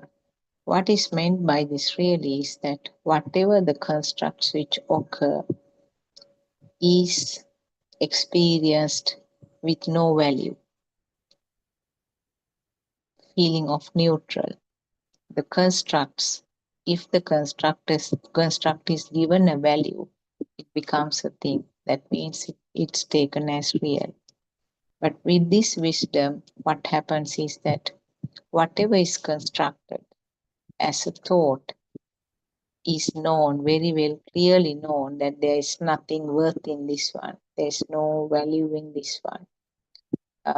So Sankara Upeksha Jnana is something that is reached with this awakened mind level. Awakening to the moment means that each stimulus is understood very clearly with deep penetration to understand that there is nothing in this one. No fire at all, no burning or no current at all in relation to the stimulus. That is where you can call the awaken to the moment.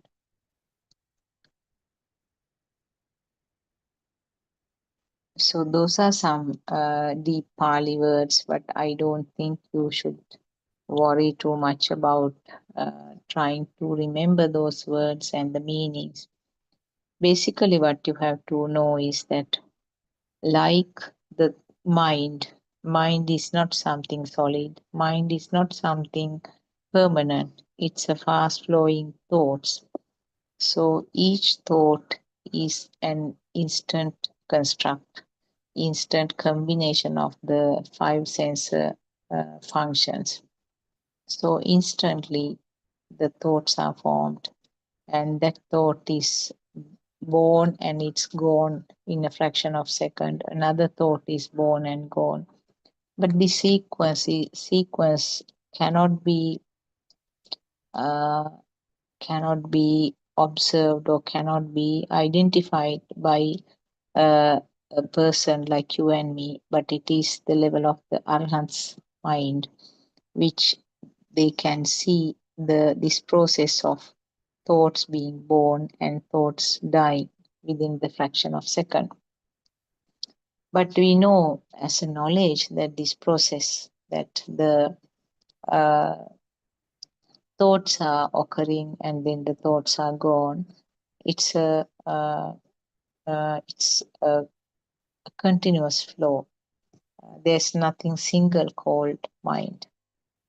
So similarly, there's nothing, no permanent person called myself. Now we know that what is interpreted as myself is that mind power, like the gravity power, like the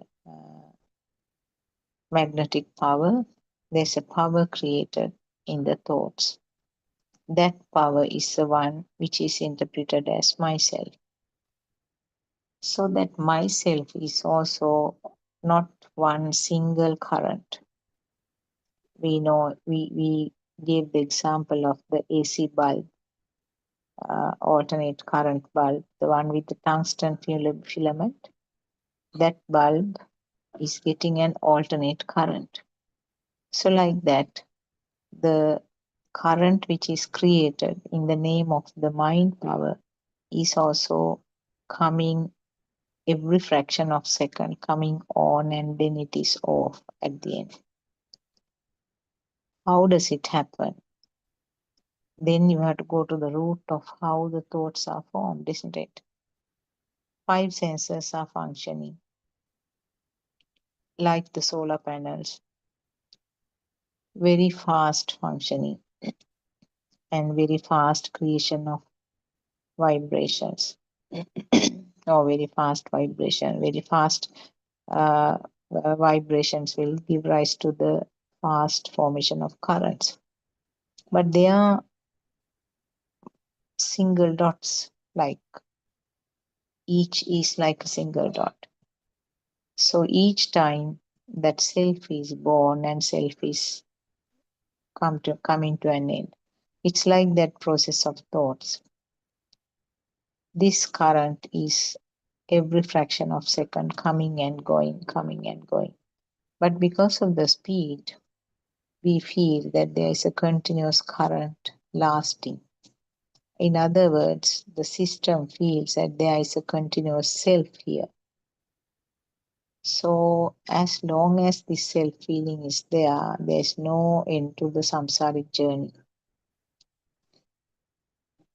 We talk about the sensual level, form level and formless level.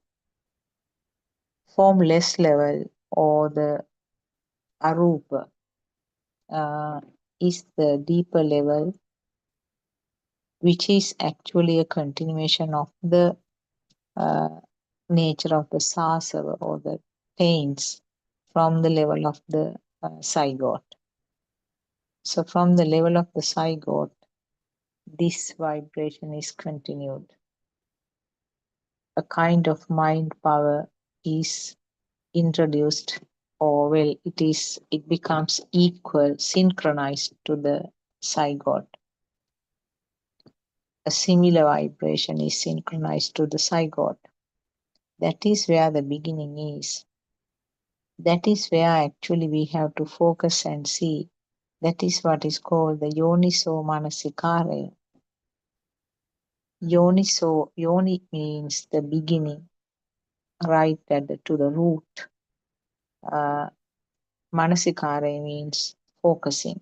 So when you focus to the root, then you know this is as a part of this knowledge actually, from what we gather from R.N. Mahansi's teachings, which initially was actually explained very well in the sutras, but we didn't hear them for a long time until very recently, until about 5 years back, when R.N. Mahansi started preaching these deshanas.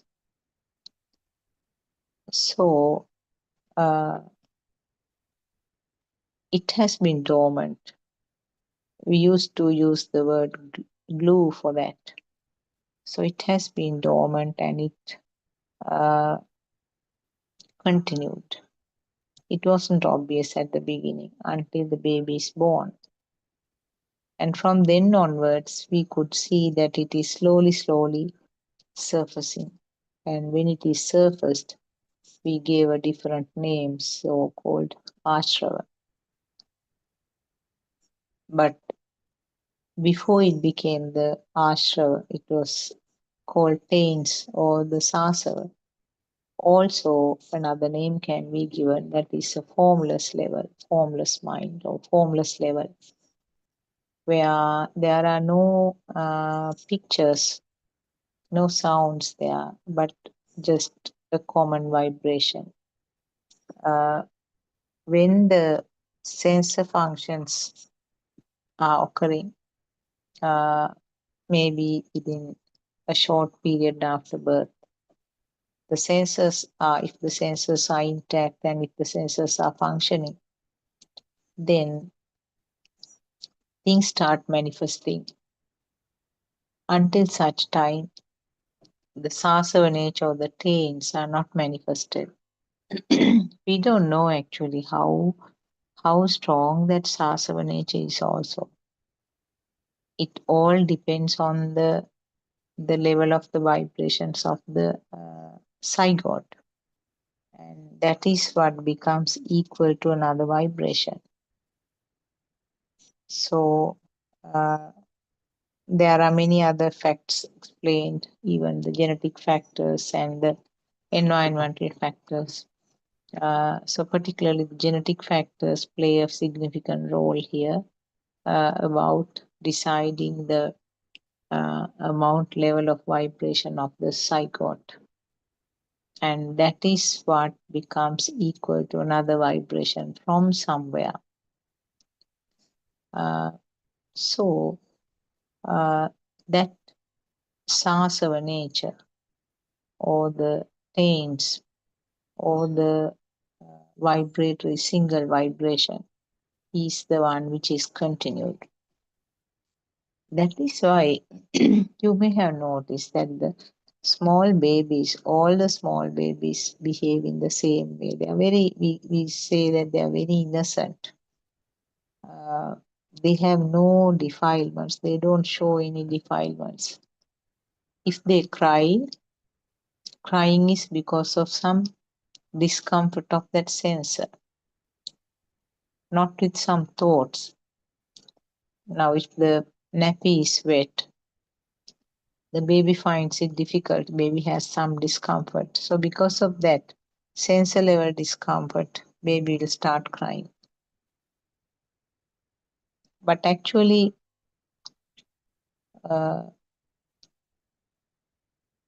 what happens is it's not a thought. That baby has no thought saying that if I cry, somebody will come to me and then change myself. Those are all thoughts. So he has no thoughts, but because of that discomfort of the moisture, which is simply a vibration of the skin, the baby will start crying. But later on, what happens when the thoughts start forming, that sensor level becomes obscured or becomes covered and covered. Now that is where your form world is. When the senses are functioning, that means a baby can see, baby can hear, baby can feel the smell, baby can feel the skin sensations and also the taste. But actually, in the normal setup, this will not stop from there. It will certainly form word, will certainly go to the sensual level. So along with those experiences of at the sensor level, baby will have a liking or disliking to them, or at least the baby feels that it is really there. So the Raga, Dvesha, Moha, those are the three main defilements that are explained. Raga means the craving or attachments. Dvesha means the aversion or ill will. Moha means that feeling of existence. So those are the three main categories of the defilements. Even sadness, desperation, distress, those things also come under dvesha, because they do not happen with a happy mind. So cravings, attachments, willingness, desires, you can use any of such names under the category of the raga. Actually, what happens when you understand this Dhamma, you can certainly feel the taste, but that raga which is underneath that, or that craving for that taste, is the one which is lost. So rasa ragana patisangvedi, that is how Aranyasi used to explain that. Rasa patisangvedi, rasa ragana patisangvedi, what does that mean? You can feel the taste in the normal way because the senses are functioning, isn't it? You can feel the hotness of chilies. You might even scream saying that, can you give me some water? I beat a pot of chili. So this was one of the beautiful metaphors given by Avaran Mahase. Feeling the hot taste, the burning taste of chilies is not yourself. That is something very clearly we have to understand. That burning feeling of the tongue is not yourself. That is the sensor function. That is the burn at the level of the sensor, which is normal actually, which is a part of the sensor function, because as long as the sensors are functioning, you can't change. You can't get rid of that. So Rasa Sangvedi, Rasa Ragana Patisangvedi can feel the taste, but there's no fire underneath that taste. Such a person, after biting a hot pot of chili or eating some very hot food which has a lot of spices and chilies, will shout, "Oh my gosh, give me some water." But is there a burning underneath that? No, underneath the lower layer is actually cool, but he may be screaming. He might be having tearing from the eyes due to the body sensor function, but it's not self. So similarly for the all five, that is how Lord Buddha has explained. Can see the pictures, but there is no fire underneath. Can feel the smells, but there is no overwhelming joyness, happiness, or craving to that smell, or hatred to that smell if it is something a very offensive kind of a smell. So you can apply this to all five, actually, all five senses. There's no fire. That is what is meant by Rasa Ragana Patisangvedi. What is lost at the Arhat's level is that part called Raga. So Raga actually doesn't mean that uh, uh, it's only the likings. The things that you want to get rid of also comes under that. So all five senses will be functioning in the same way, but that Raga part where the fire is there in relation to that, that is what is lost. So we know that each instance like this, the power is created. That self-like feeling, my self-like feeling is created every fraction of second. And because of that, it's felt as something lasting, something permanent. So therefore, we have that misconception that myself is there. Now that self-feeling is not something which can be uh,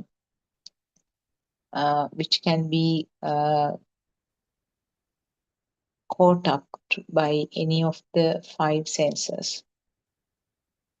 Can you see yourself? No, you can't see. But you might say that, yes, I can see myself in the mirror. That is completely a different story. That is again the wrong drushti or the wrong vision that you have. You say that this body is myself. So it's not something that can be caught up by the eye. It's not something that can be caught up as a sound, and neither as a smell, neither as a taste,